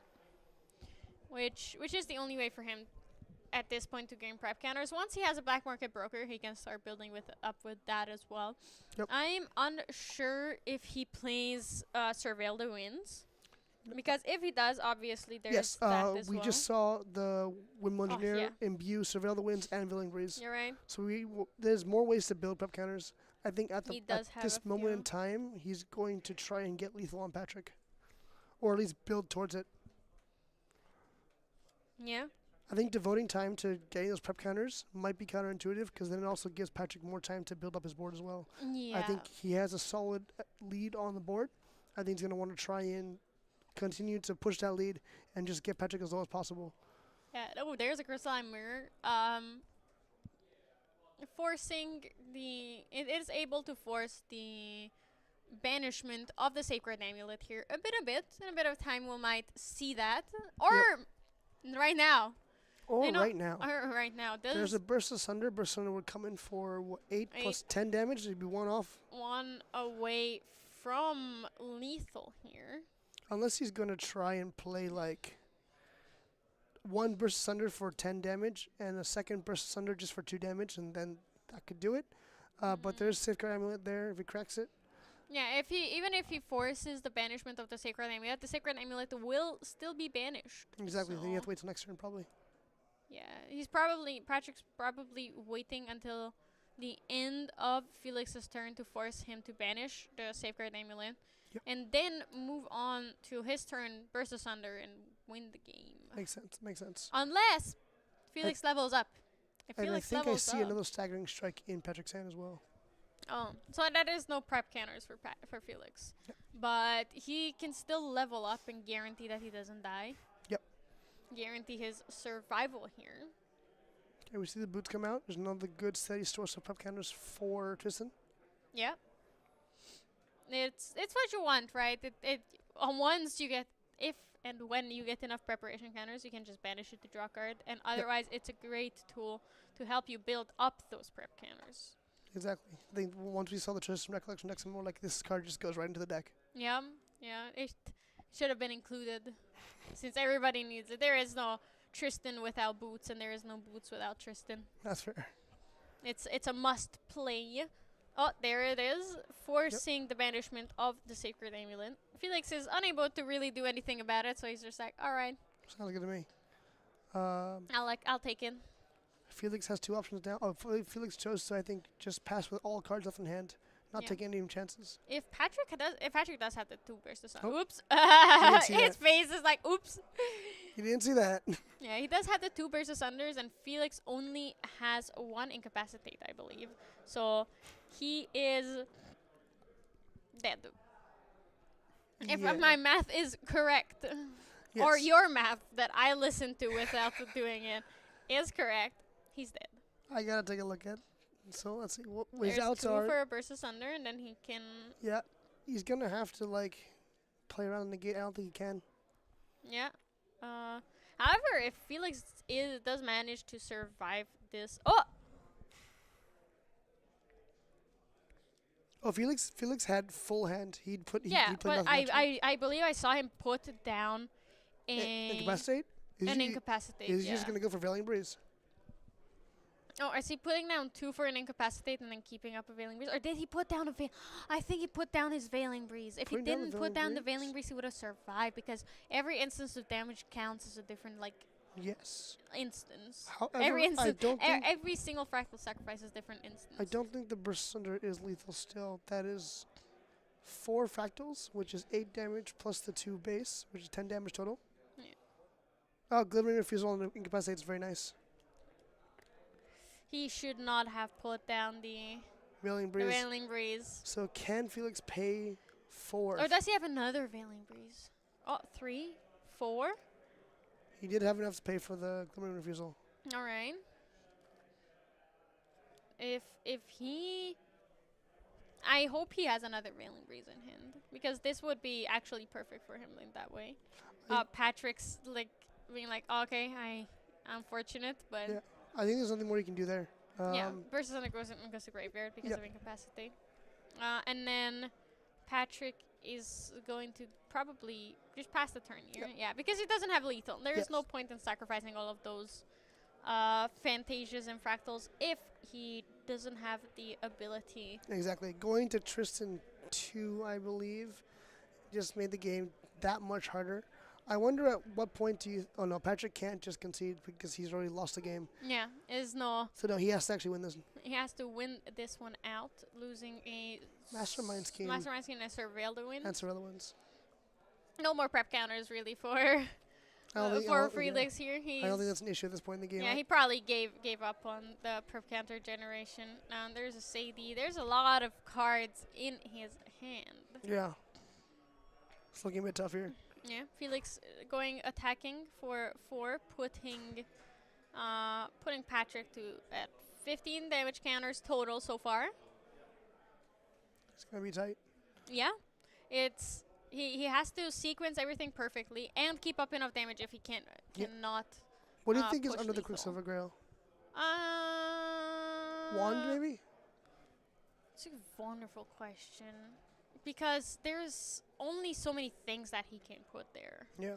And obviously the usual suspects of Nullifying Lantern and Safeguard Amulet and other protective things like that don't work, right? Only the best thing here would be a Terraforming, but a Terraforming can only be activated at the Recollection. Yep. So that would already have to be out. So it probably might just be the Wand on to draw a card, and banish it, give my to attack. There is a Vertiger's Decree in his hand, in Felix's hand. I wonder if he played that, he could have had enough damage. Vertiger's Decree No. also takes out a Fantasia, which is just adding more salt to the wound. Yeah. If he would, yeah. He also very much could just be focusing on using it as Fantasia removal. Because Scepter of Fascination might come out, but I don't think there's much floating in. No, there's no floating because the Ludus is still there. So there definitely is no floating in the There is no graveyard. floating memory in the graveyard. Oh, Because the Ludus is alive and Ludus is has still been there alive. for forever. Refracting Missile might actually win in this game if there's no more incapacitates. Well, Or Veiling Breezes. there's still Veiling Breeze. There's still Veiling Breeze. That And is there's true. 2 Veiling Breezes in his hand, if I saw it correctly. Yeah, so this might actually be tough here. Oh. Putting down a lot of cards. I wonder if he's going to if he's going to play a Vertiger's Decree and on top of that afterwards play a. Imbue the Vertiger's Degree and then, or not, Oh, even, there's not no even point Imbue. in There's no imbuing, Imbue, yeah. So you Just play play it to destroy a fractal, and then Veiling Breeze to stay alive for sure. Yeah. That would be. Oh, but he seems to be just taking it. Oops, just take He's it. a brave man. Not Well, afraid he of can much. still respond to the Burst Asunder because Patrick Yes. has no cards in hand. Exactly. Patrick just has to hope. Yeah, Patrick was like, you have to have it. Yeah, you just gotta force him to have it. Yeah. Because at this point, like if he passed the turn, there'd be no coming back. So you just have to force him to have it. Yeah, it's like he can't do anything but his best and hope they don't have it. Yeah, exactly. And unfortunately for Patrick, he does have it. he does have Veiling Breeze. He had double Veiling Breeze too. Yeah, and even if there's a Terrafring under that Quicksilver Grill, Felix does have enough cards in hand to pay for the 3 attacks from his allies and chip in for that damage here. Yep. So if Felix just sequences this correctly, which I believe that he is able to. Oh, he also has 3 preparation counters, so since he has the Slice and Dice in hand, he can just play the Slice and Dice. You next could turn just as play well. the Slice and Dice free Yeah. throw as well. Oh, nullifying mirrors, but he does have another Veiling Breeze in response. So Yeah. he just Veiling Breeze in response, and he does have it. Yeah. And Patrick's laughing. Patrick's It's like, like, yeah, yeah, okay, sure." obviously, duh. Guess that makes sense. Yeah. Completely forgot that nullifying mirror could be under there too for exactly a situation like this. Very, very well played. Very good attempt. Like he had to play to his outs. Yeah, and Patrick he just takes. It's like, hey, Yeah. that happens. Sometimes you just they just have it, right? they just have all the answers. You forced him to have it, You force him to have the incapacitate. and he did it. You force him to have the Valiant Breeze. You force him to have the second Valiant Breeze. Sometimes they just and- start. and they just have it. They just have yeah, those, right? They just have it more than you do. It's unfortunate, but it really does happen. Yep. You know, it just happens, right? You know, Yep. like I said many times. Yeah. Your opponent just gets luckier. They just Almost got it. every time, obviously. Especially when you're playing at a major tournament. Your opponent is just Yep. luckier, right? And so, unfortunately for Patrick, that means his run ends here. He does not make it into day 2. But you know what that means? He gets to play the regionals tomorrow. That's not what that means. He gets to play Felix regionals tomorrow. gets to play for this card, this plaque here, this Yes. beautiful trophy, which He I has will a not shot to win smack that plaque. myself or For self sure. with or should throw away. Oh yeah. This very beautiful trophy is going to. There is a chance that it will go and end up with Felix. Yep. That's true. And I would love to get his thoughts on it. I think we So can go thank over you, Alex, for casting with me today No as problem. well. I had a great time. A lot of fun. I'll Yeah. see if I can bring Felix over, talk to him, ask him how he feels. He made day 2 of National Championship Europe. It's going to be a great time. Yeah, so we will be back with a player interview of Felix in just a second.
welcome back everyone to the post round 8 player interview. I'm here with Felix, the winner of round 8. Thanks for having and me. the winner of our winning. Congratulations. Yes, it was How are you feeling? I'm feeling very relieved. The game before, I was playing a friend. I got a game loss. I got a deck check fail. I was going into this round, like, the good thing was the round before, we had like 30 minutes left after I lost because of my one game loss. Yeah. So I was like, just chill down, calm down, go into this round, like, do the best. Like, you came this far. It's just one more round. Like, yeah, you did it. yeah, it's like, just concentrate. Yeah. And yeah, that was first time on the stream, so I was nervous, but my hand was something. Your hand was insane. How did you feel having every answer to everything that he put out? It felt pretty good. Like game one, I was like, okay, he's starting to stack up a lot of those Fantasias. I was Yep. like, this could get dicey, but I had like a good aggression. The second game, I was like slower. I had a lot of defensive tools in my hand, so I was like, okay, like I will just chip him down. I had like a slice and dice. I was like, do I go for a Sadie turn?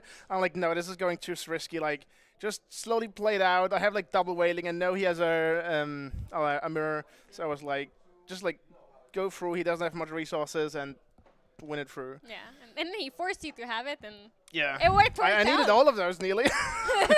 At one slime she left. So just yeah. barely. That's just why like barely. every turn I was just going like I just pass. I just attack 3 times, go with Ignite hand because I don't know what you're doing. But if you want me to pay 5 cards, I will have those 5 cards.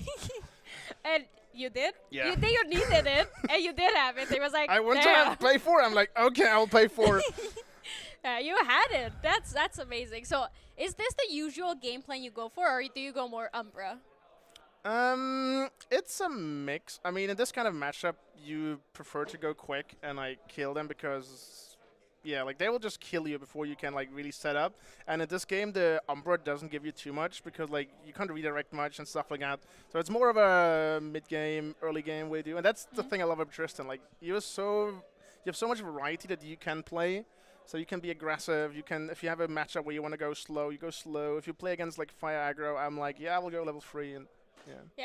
All right. And then, is Tristan your favorite champion? Let's speak It it out how is, you it said is. it. Garrett got me into the game of a recollection. Oh. I have not played a single deck since then, like properly. Like I played like 1 game maybe, but that's it. Wow. So, you barely played. You only play Tristan.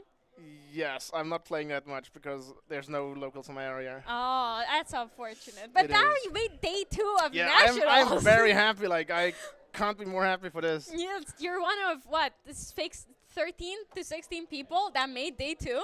Just need You're- to make top 6 now. Yeah, you have to. That would be the best story, I think, Yeah. of going to national or nationals, going to worlds from here. Yeah. It's wonderful. I am so glad you won with that story. Yeah, It's lovely. It's been lovely chatting with you. I'm gonna go let you rest. Yep.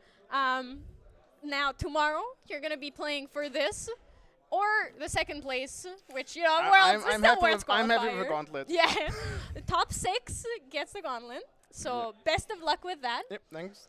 And for you guys at home, tomorrow we're going to start the stream at around the same time, bit earlier hopefully. And we're going to be back at this desk. Felix and some others are going to be playing for the World Championship qualification. It was lovely having everyone here today. And see you guys tomorrow. Bye-bye.